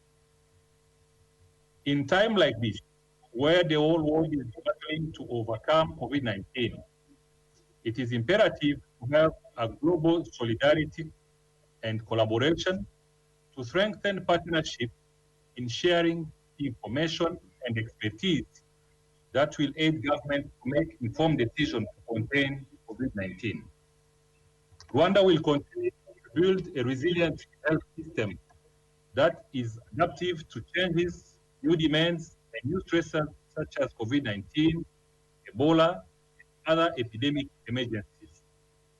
It is therefore important to maximize community engagement, respond to health issues, adopt healthy behavior and lifestyle, and conduct regular wide consultation with all stakeholders. Allow me, Madam Chair, to conclude by commending the work, effort, and courage expressed by WHO leadership at all levels during this COVID-19 multi-sectoral crisis. We are more than grateful for all your help and sacrifice in fighting this unseen enemy, and we honor your dedication to save lives. Thank you so much. Thank you, Minister. I now invite Burkina Faso to the floor, to be followed by Iraq. Burkina Faso, you have the floor.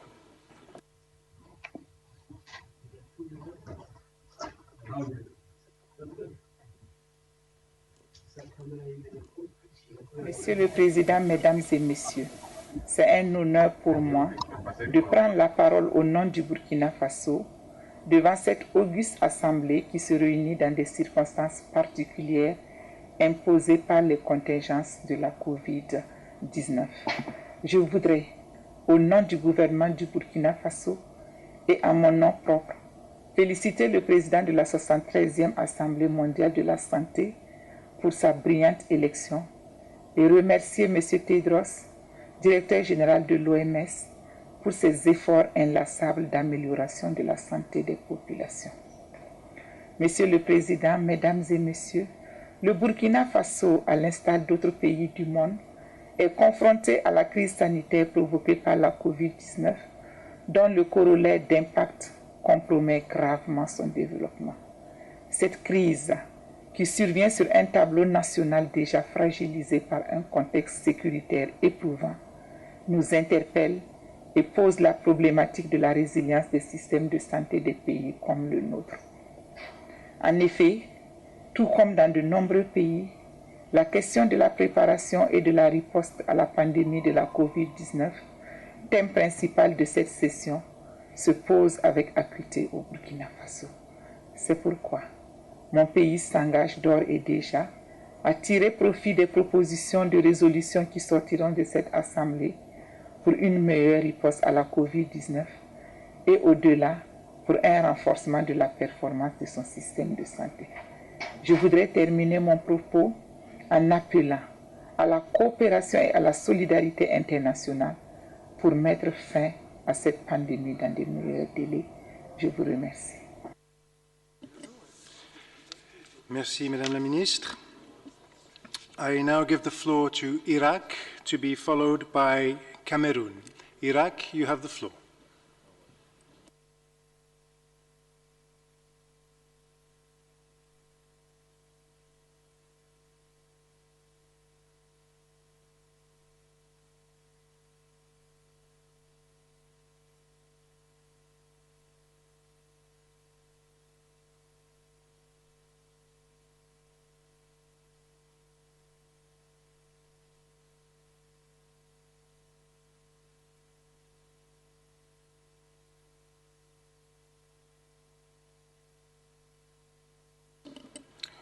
Okay, so Iraq will need to come back to you. I will now move forward and invite Cameroon to the floor for the regional statement. Cameroon, you have the floor.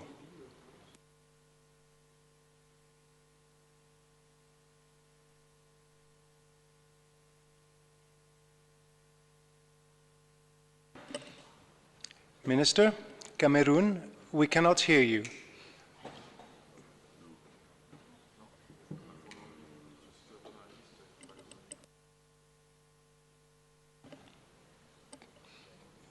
Please try again. I'm sorry, apologies, we still have no sound. We'll have to come back to you yet again. I will move forward and invite Nicaragua to the floor, to be followed by Libya. Nicaragua, you have the floor.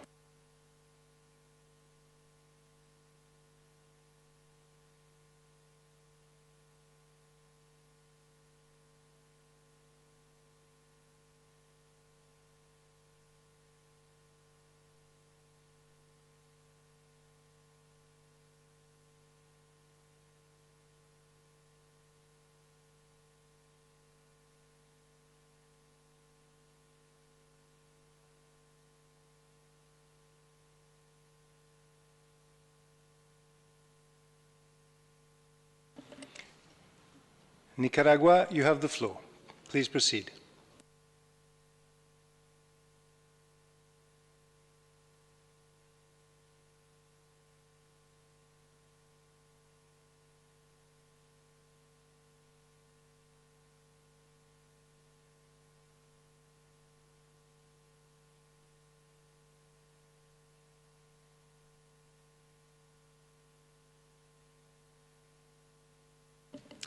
Nicaragua, unfortunately we can't hear you. Could you kindly check sound on your end and then please proceed?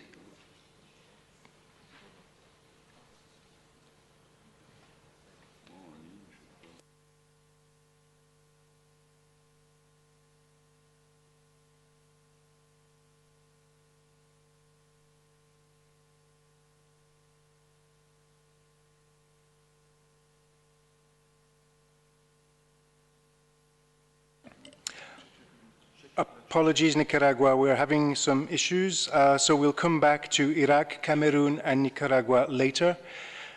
We will now give the floor to the Czech Republic. Czech Republic, you have the floor.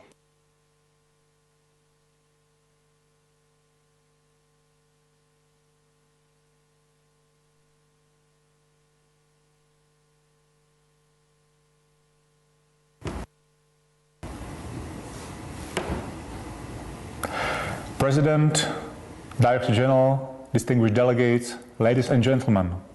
The Czech Republic fully aligns itself with the statement of Croatia delivered on behalf of the European Union. More than ever, it is an honor to have this opportunity to address the World Health Assembly. This very difficult year is designed the International Year of the Nurse and the Midwife.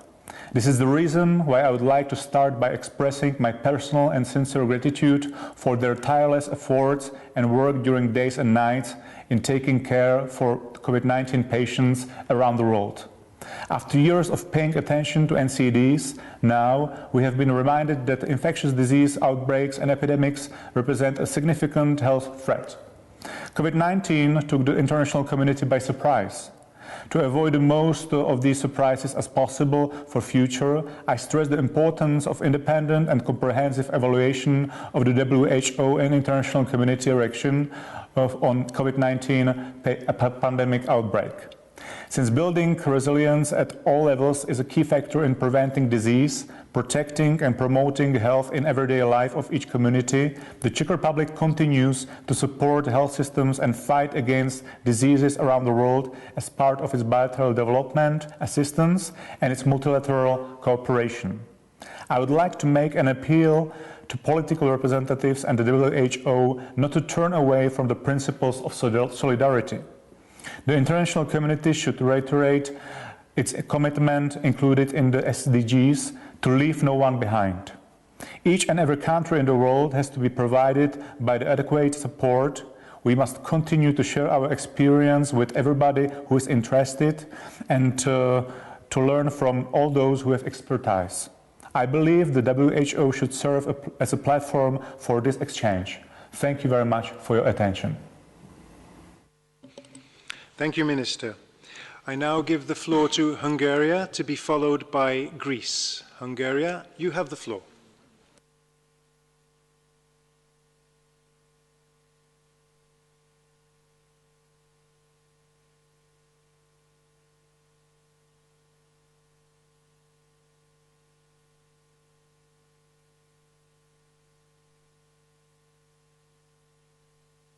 Dear Director General, dear ministers, ladies and gentlemen, it is my great honor to share this meeting with you, and I fully appreciate that the WHO brought this together under the scope of COVID pandemic.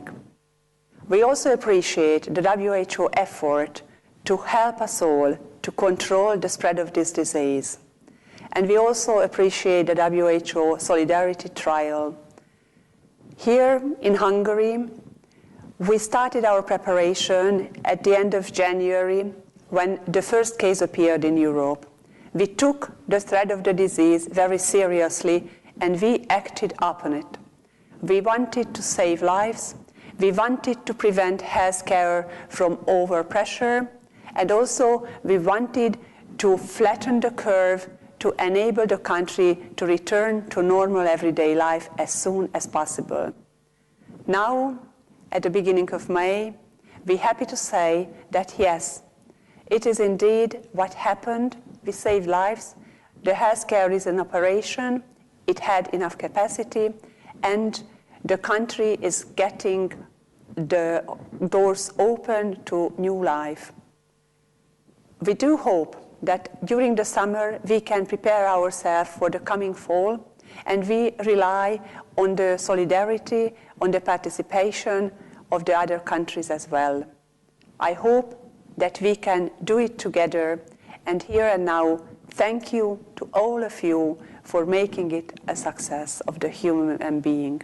Thank you very much for your attention. Thank you, Minister. I now give the floor to Greece, to be followed by Panama. Greece, you have the floor.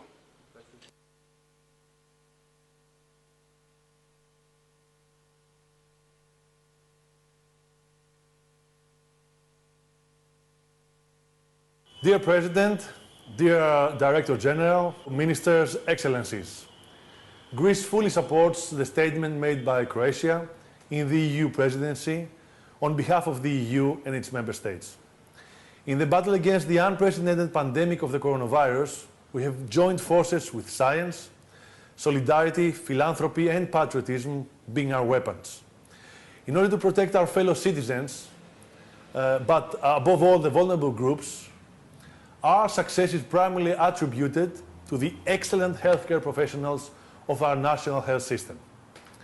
To those everyday heroes, doctors, nurses, administrative and paramedical staff, and the personnel of the National Center of Emergency Assistance, the scientists and the staff of Hellenic National Public Health Organization, who successfully undertook the tracking of the first case.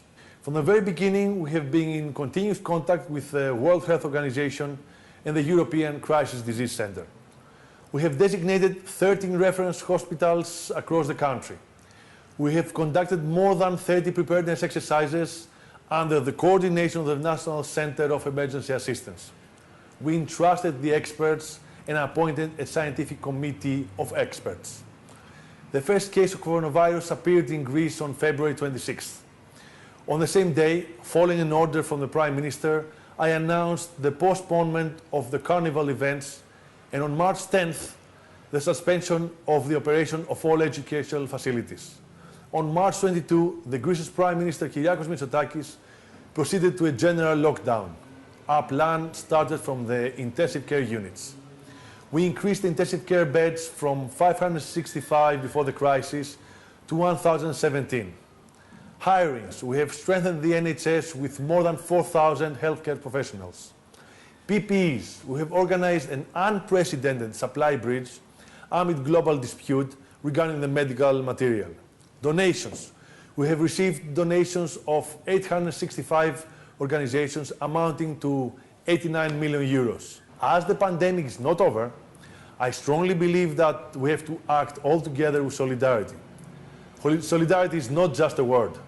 It is a value, it is a principle that must govern the world, especially in times of unprecedented crisis.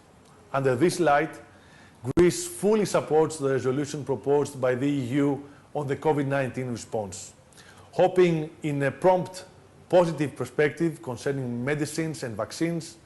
I urge to support the health in all policy strategy in order to ensure that no one is left behind. Thank you very much for your attention. Thank you, Your Excellency. Ahora invitamos a Panamá. Distinguido ministro, tiene la palabra.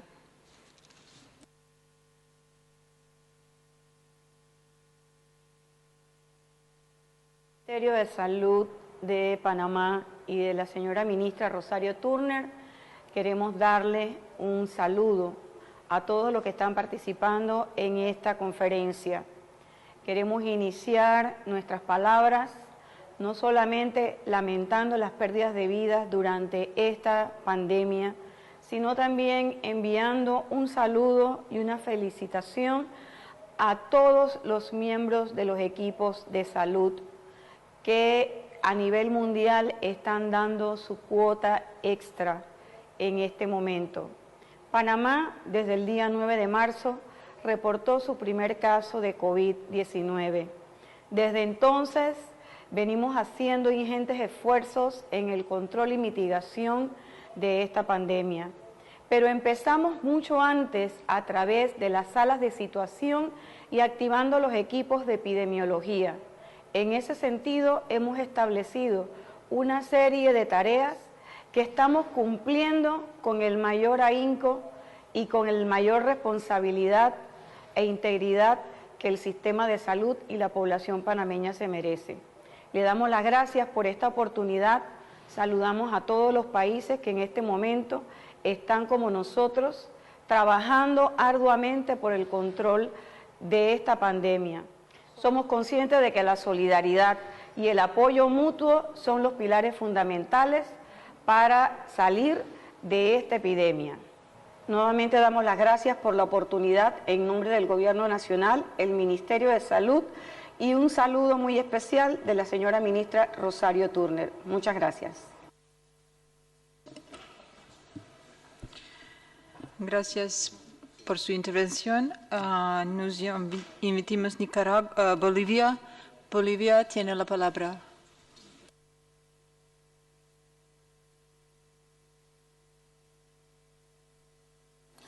A nombre de nuestra presidenta, señora Yanine Áñez Chávez, deseo hacer llegar un afectuoso saludo a todas las autoridades del Secretariado de la Organización Mundial de la Salud y a los 191 ministros que componen los cuerpos directivos. Desde el 7 de abril de 1948, la Organización Mundial de la Salud se constituye en el máximo organismo de salud pública internacional, trabajando para promover mejores estados de salud y niveles de vida en los pueblos del mundo. Al reunirnos en esta oportunidad, en esta 73ª Asamblea, nos damos cuenta del valor de la OMS para liderar los esfuerzos regionales y mundiales. Todos estamos enfrentando una de las pandemias más duras que vivió la humanidad, con millones de personas enfermas, miles de fallecidos y un sinnúmero de efectos en lo social y económico.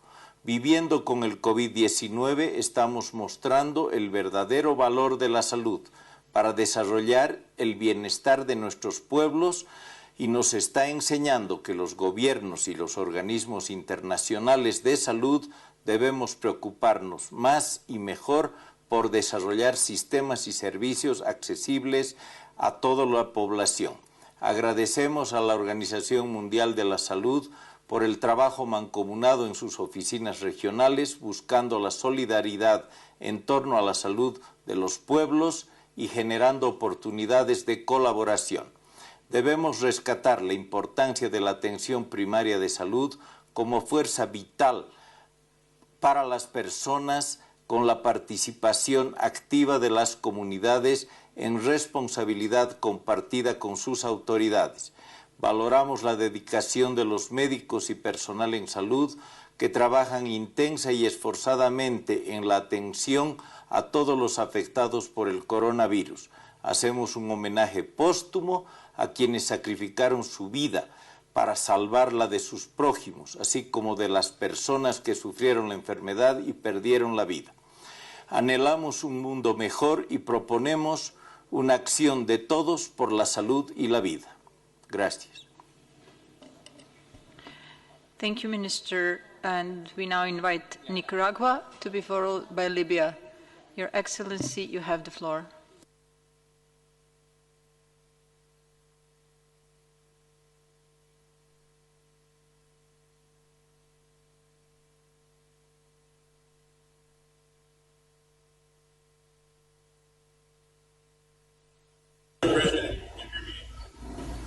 Thank you.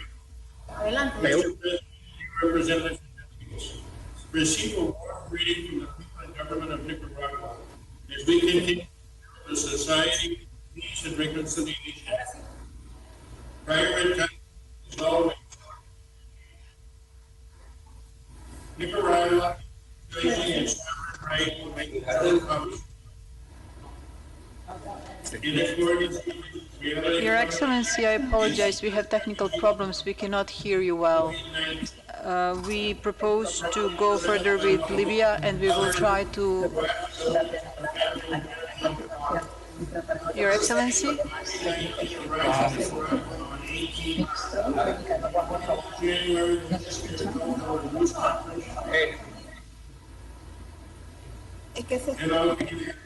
Your Excellency, I apologize. We have technical issues and we cannot hear you well.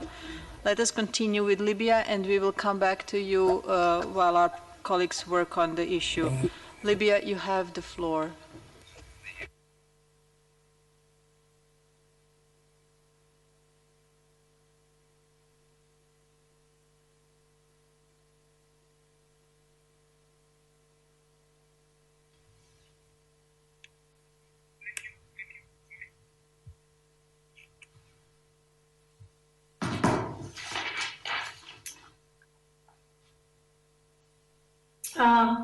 Okay.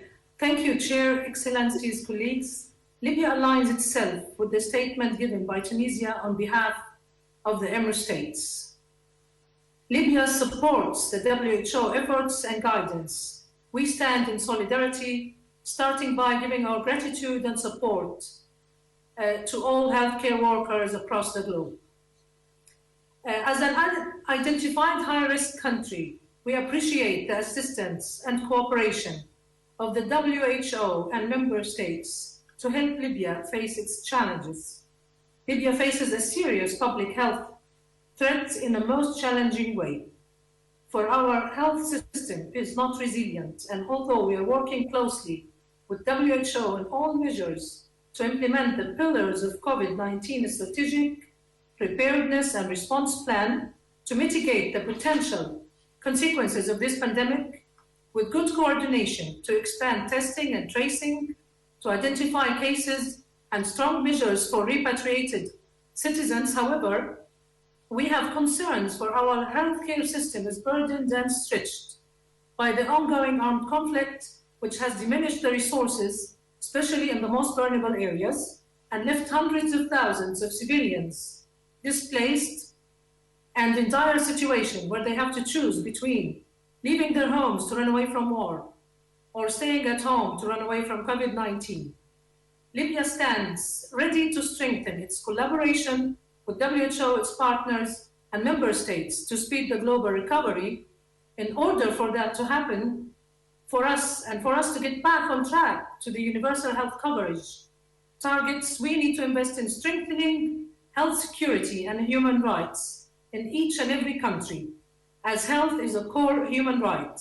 Libya's health security will in turn impact directly the economic stability and prosperity of our neighboring countries in Africa and the region. The response to COVID-19 is an all or none that requires commitment, strong international cooperation, fairness, in order for us to save human lives and dignity. Thank you. Thank you, Your Excellency. We will try Nicaragua again. Distinguished Minister, do you hear us?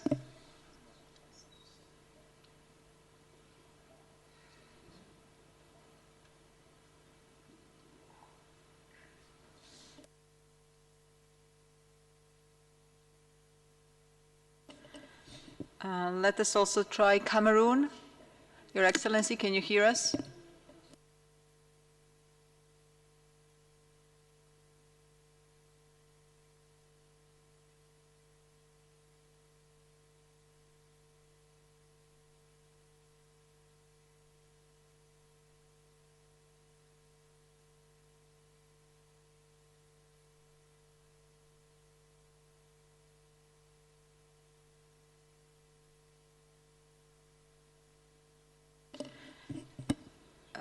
We will try connecting Sudan. Minister, you have the floor.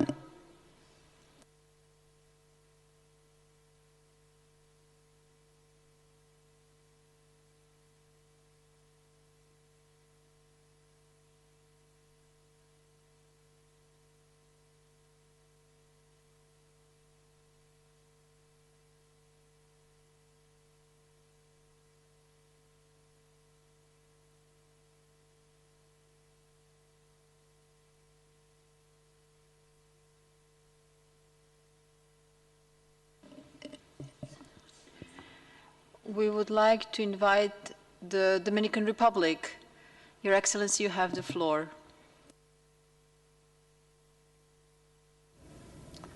La pandemia del COVID-19 ha sido un gran reto para toda la humanidad, un reto importante para todo el sistema de salud, para las comunidades, las familias y los gobiernos. Los líderes mundiales han hecho y continúan haciendo todo lo mejor que le es posible a cada país para salir adelante en esta crisis mundial. La República Dominicana no ha sido una excepción y su economía y su vida social también se han visto afectados en esta dirección. Igualmente el sistema de salud, a la fecha con cerca de 12.000 casos y 424 fallecimientos en edades básicamente de 65 años en promedio, hemos sido capaces de mantener una ocupación hospitalaria rondando el 40% como un buen balance entre el efecto de la demanda sanitaria y la capacidad del sistema para operar. Igualmente debemos decir que la República Dominicana necesita aumentar sus capacidades en materia de gestión, control y mitigación de desastres, así como el uso e incremento de la tecnología para trabajar estos grandes desafíos que se van presentando. La unidad es un factor clave para enfrentar esto. Todos juntos, comunidad, familia, gobiernos, políticos y religiosos, tienen la capacidad para dar respuesta a este fenómeno. La Organización Mundial de la Salud y la OPS han prestado servicios importantes a nuestros países que debemos agradecer. Thank you, Your Excellency. We would like to invite Japan to be followed by Eswatini. Apologies. We will introduce Senegal first. Your Excellency, you have the floor.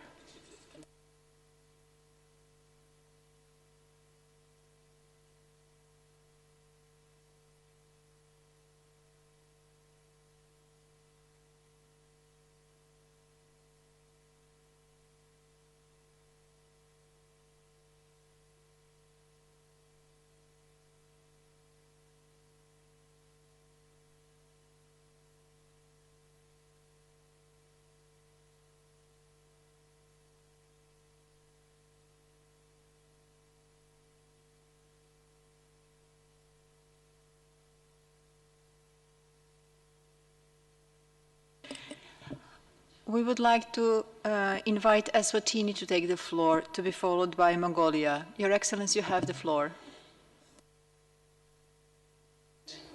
I have the honor to speak on behalf of the Kingdom of Eswatini on agenda item number 3.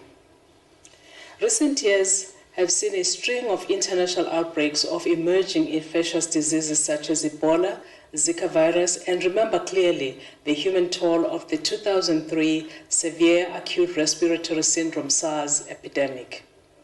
Globalization has created a clear risk of the cross-border transmission of communicable diseases. With the rapid spread of coronavirus 2019 COVID-19 across the world, it is more imperative than ever to include all relevant parties and stakeholders in combating this pandemic. WHO's continued discriminatory treatment of Taiwan has seriously compromised the organization's overall disease prevention efforts and undermined the interests of its members and endangered global health. Without timely access to critical information about COVID-19, Taiwan risks becoming a gap in the global health system, which would undermine the very purpose of WHO's existence. It is worth noting that despite its proximity to the source of COVID-19, Taiwan has prevented a major outbreak. As of May 14, 2020, Taiwan had only 440 cases with minimal community spread in a population of 23 million people. Taiwan has effectively contained the spread of COVID-19 through the timely establishment of a transparent, centralized command structure, emergency measures such as border control, case identification and containment, and the regulation of medical masks and other medical resources to ensure their fair and appropriate distribution. Acting on the conviction that Taiwan can help, Taiwan has donated millions of medical masks to the United States, EU member states, and other European nations, diplomatic allies, countries in Latin America and the Caribbean, parties under the Taiwan's new southbound policy, and other friendly nations to help provide local medical personnel with more resources to fight COVID-19 pandemic. This clearly demonstrates that Taiwan, as a professional, pragmatic, and constructive partner, could indeed contribute to WHO and global health. Allow me to emphasize that the epidemic prevention and containment transcends national borders. Countries cannot fight COVID-19 alone. As the international community endeavors to strengthen mechanisms to combat COVID-19, Taiwan stands willing and able to collaborate with other countries and is playing an indispensable role in overcoming the pandemic. Taiwan, being granted full involvement in WHO and observer status in WHA, would allow Taiwan to share its successful experience with the world more effectively, helping put an end to the pandemic as quickly as possible. Mr. President, The best thing we can do to prevent future outbreaks is to strengthen health systems everywhere.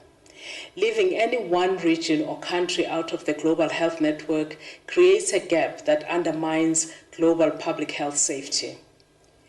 We should not allow politics to create a gap in the global prevention control network.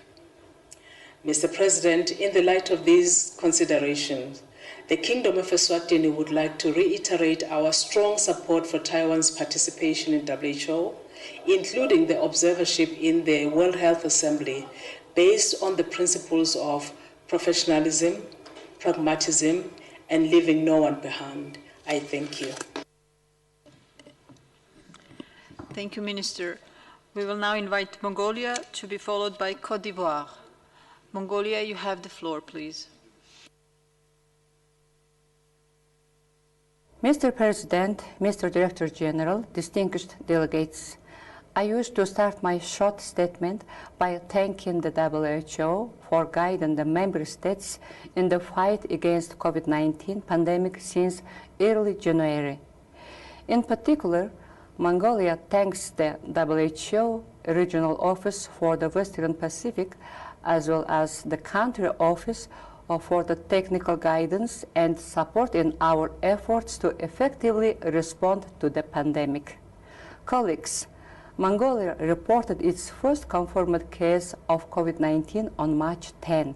Since then, we have had total 98 confirmed cases, all been imported. Thankfully, we have not experienced localized community transmission as of today.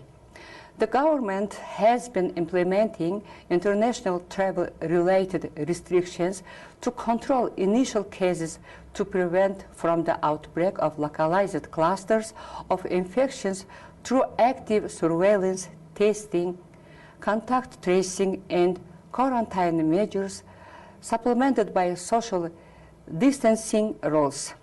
The preventive and containment measures are still in effect, and this bought us more time to prepare for the outbreak of the disease.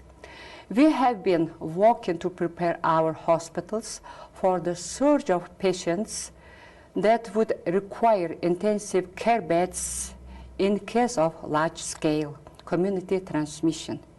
Yet we still face shortages of supplies of biomedical and personal protective equipment, especially N95 respirators that are essential for frontline healthcare workers. Recently, the government of Mongolia has conducted a 3-day simulation exercise at the initiative of the Prime Minister of Mongolia to test our national capacity for health emergency preparedness and response. The simulation exercise helped us identify areas that need improvements and draw recommendations from the lessons learned. Mr. President, from the global developments, it's very clear that substantial domestic as well as international public resources should be mobilized for long-term investments in health system preparedness and strengthening as guided by for the future vision of the Western Pacific region. Distinguished delegates, the COVID-19 pandemic has stained all health systems in the world without distinctions. From the global developments, it's very clear that we would still be sitting on a hot stone until the world has a vaccine to prevent infections and drugs to effectively treat them. As a developing country, Mongolia would like to request the WHO and other health partners to reform their commitment to the research and development related with finding vaccines against COVID-19 and make them accessible for the low and middle-income countries to ensure that no one is left behind. Thank you for your attention. Thank you, Minister, for your intervention. We'd like to invite now Côte d'Ivoire to be followed by Venezuela. Côte d'Ivoire, you have the floor.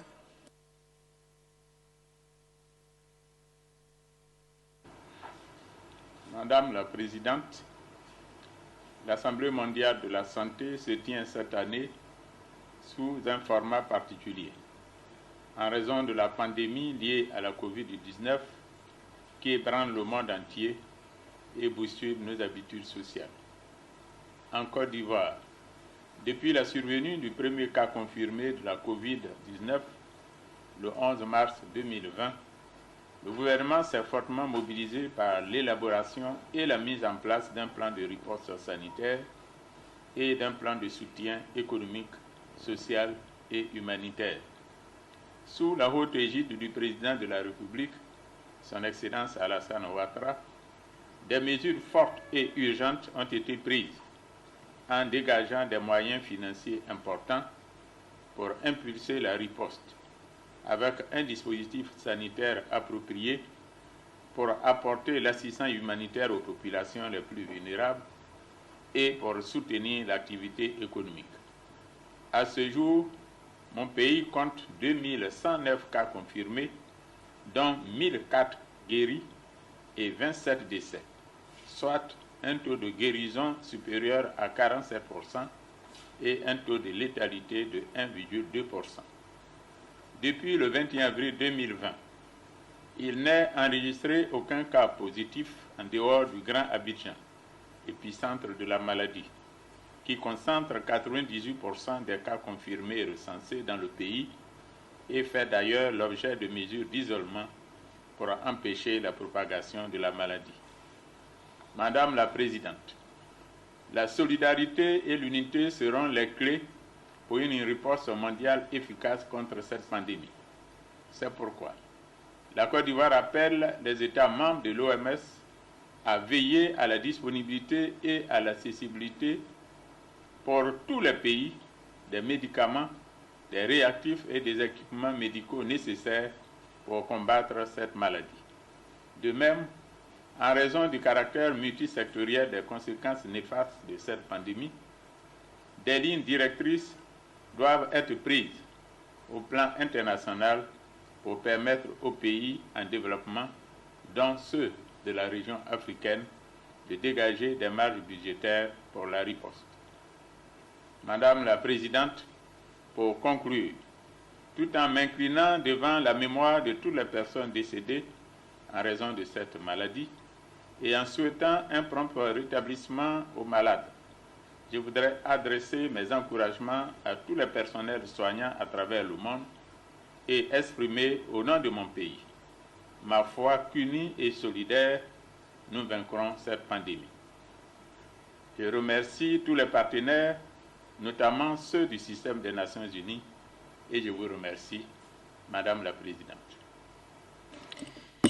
Merci, Monsieur le Ministre. We invite now Venezuela to be followed by Guatemala. Venezuela, you have the floor.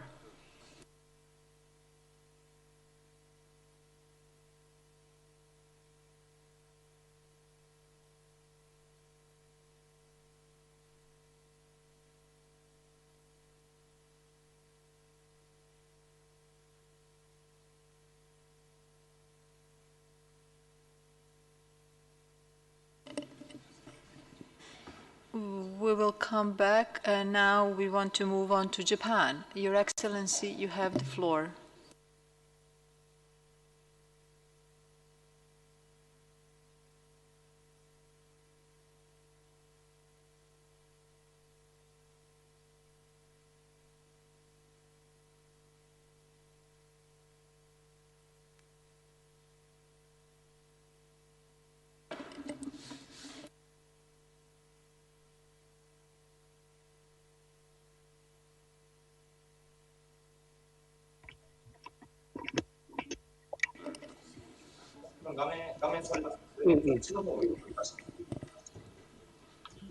Thank you, Japan. Your Excellency, you have the floor. Yes, this is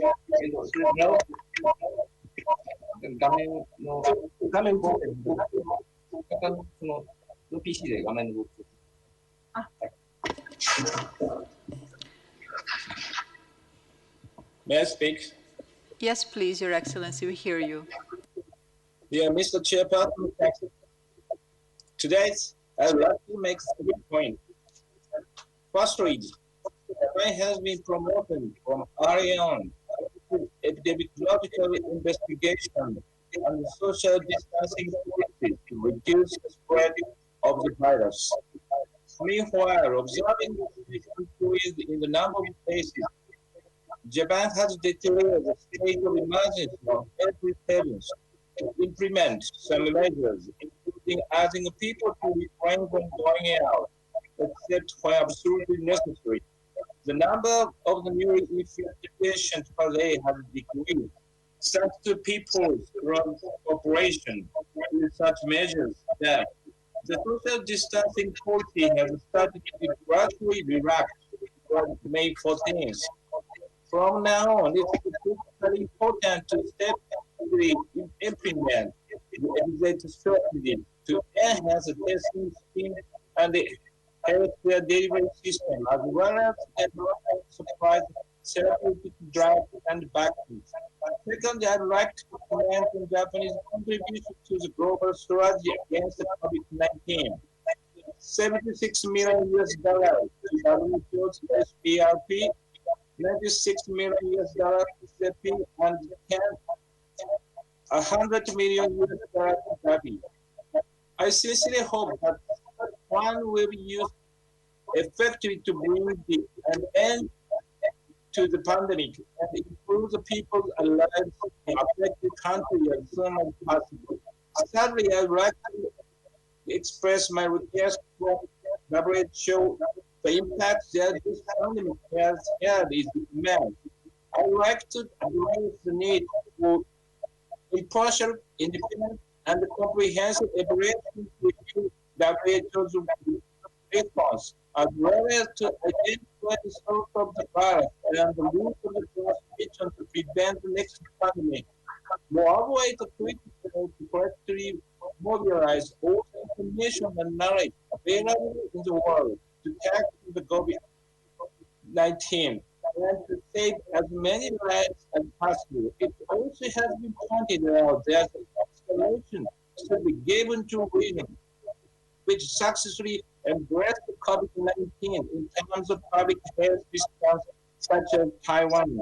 As being in a position responsible for public health measures, I would like to state we should not live on geographical vacuums in addressing the global health issues, such as infectious disease control, which will serve the purpose to prevent the spread of infection in each country and worldwide. I want to end my remarks by reiterating that the government of Japan will continue to make every effort to put an end to this situation in collaboration with each member state and related region and organization. Thank you, Chair. Thank you, Your Excellency. We would now like to invite Venezuela to be followed by Guatemala. Venezuela, you have the floor.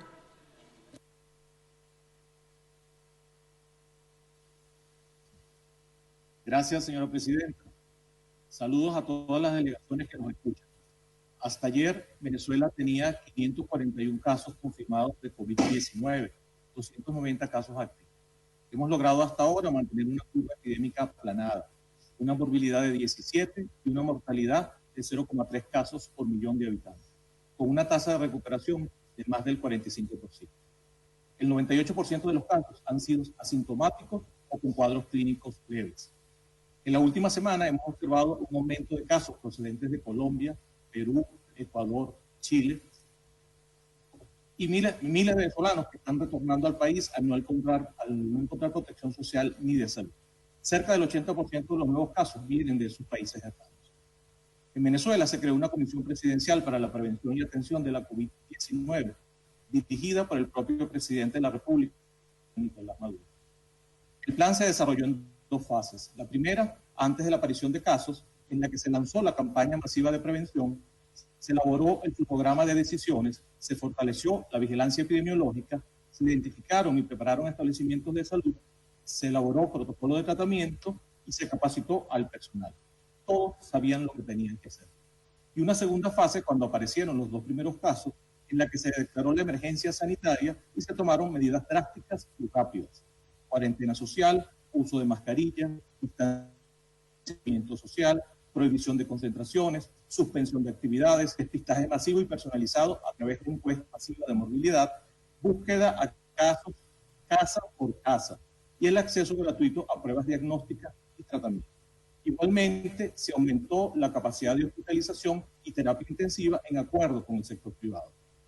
Todas estas acciones las hemos realizado dentro de grandes dificultades económicas.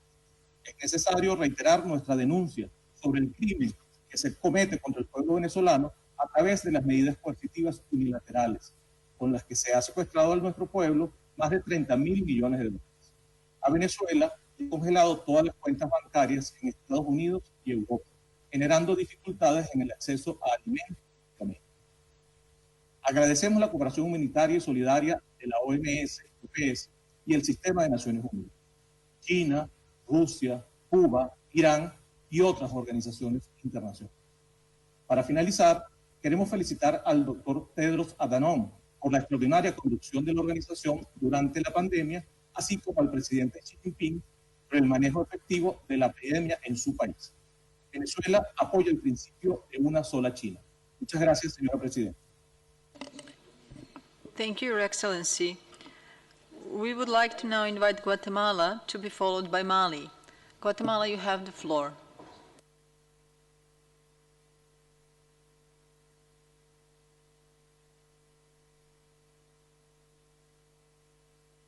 Señor director general, presidenta, ministros, delegados, la respuesta a la COVID-19 en Guatemala ha sido un esfuerzo unificado por el señor presidente constitucional de la República de Guatemala, el doctor Alejandro Villanueva, quien a 2 meses de haber tomado posesión y con su conocimiento de médico, articuló todos los recursos y capacidades para brindar la respuesta adecuada en salud, seguridad, alimentación, recursos financieros y mecanismos de coordinación, dando con esto un respaldo total a las acciones de contención, prevención y mitigación para proteger a la población y resguardar el desarrollo del país.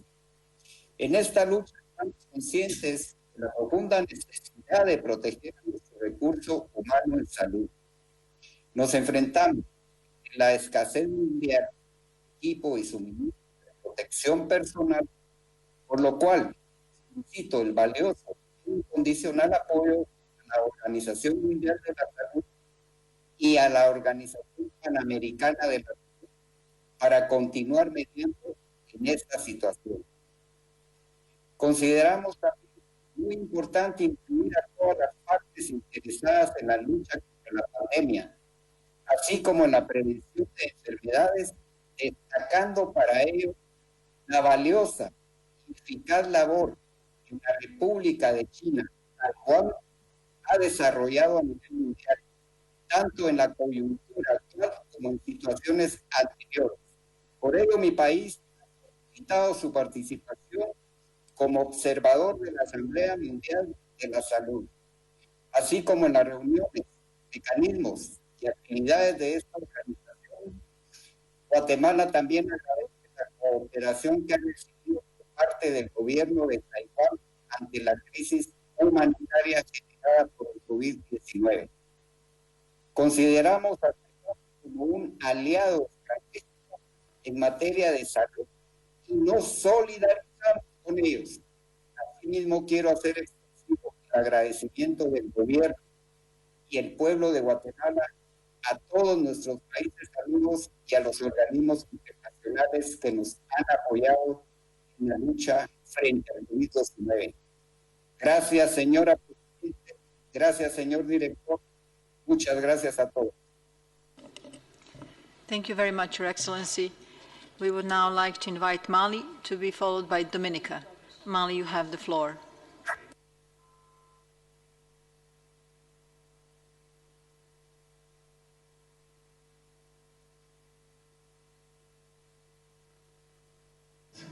Permettez-moi, avant tout propos, au nom de son Excellence M. Ibrahim Boubacar Keïta, président de la République du Mali, d'adresser mes sincères remerciements à l'Organisation mondiale de la santé pour son leadership à travers son directeur général, Dr Tedros.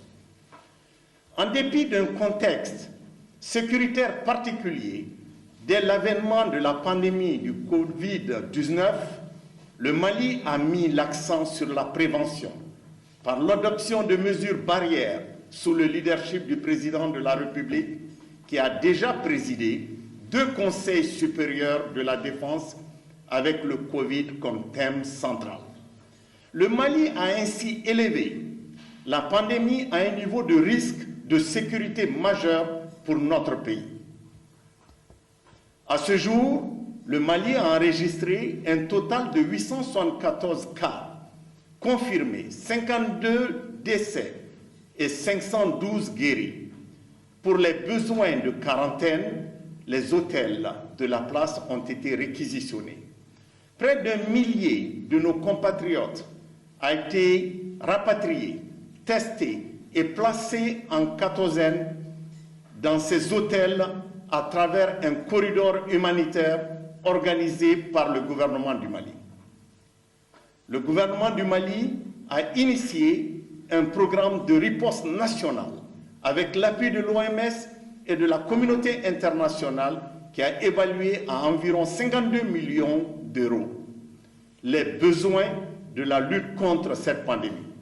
Nous travaillons en étroite collaboration aussi avec le CDC Afrique pour renforcer la recherche et le suivi des personnes contacts.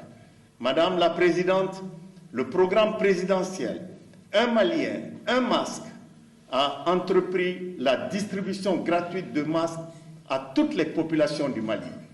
Nous saluons la solidarité et la résilience quotidienne de nos populations dans la lutte contre le coronavirus et nous nous engageons plus que jamais à les appuyer. C'est dans ce cadre que le président de la République a annoncé une ligne de crédit de 750 millions d'euros pour faire face aux conséquences socio-économiques de la pandémie. Madame la Présidente, le Mali, comme l'ensemble des pays africains, a besoin de tests, d'équipements de protection individuelle, de respirateurs. La lutte contre Covid-19 nécessitera les efforts collectifs du monde entier. Cependant, la Covid ne doit pas nous faire oublier notre combat contre le sida, la tuberculose, le paludisme, le diabète et le maintien de nos programmes de vaccination.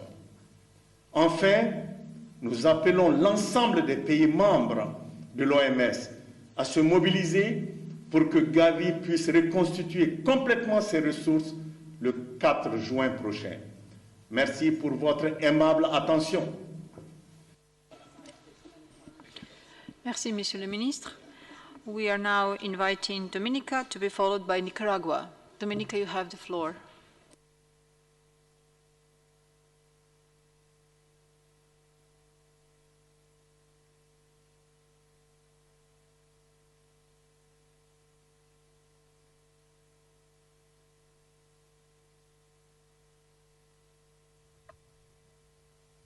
Can you hear me? Yes, please go ahead. Okay. Madam President, the Commonwealth of Dominica joined other delegations in congratulating you on your election to the chair of the proceeding of the 73rd World Health Assembly. We are confident that you will preside over this assembly with the efficiency and dedication required to make us through this period of global health uncertainty. We thank the Director General for his leadership and his commitment to promoting cooperation among all nations in the face of this global pandemic. Excellencies, ladies and gentlemen, the world as we know, it is facing an unprecedented crisis. COVID-19 has underscored the importance of a united approach by all peoples in the interest of all humanity. Prior to our first case of COVID-19, the government of Dominica, through its Ministry of Health and Wellness, implemented preparedness measures to educate our population of the novel coronavirus. Dominica recorded its first case on March 22nd, 2020. At its peak, Dominica recorded 16 cases of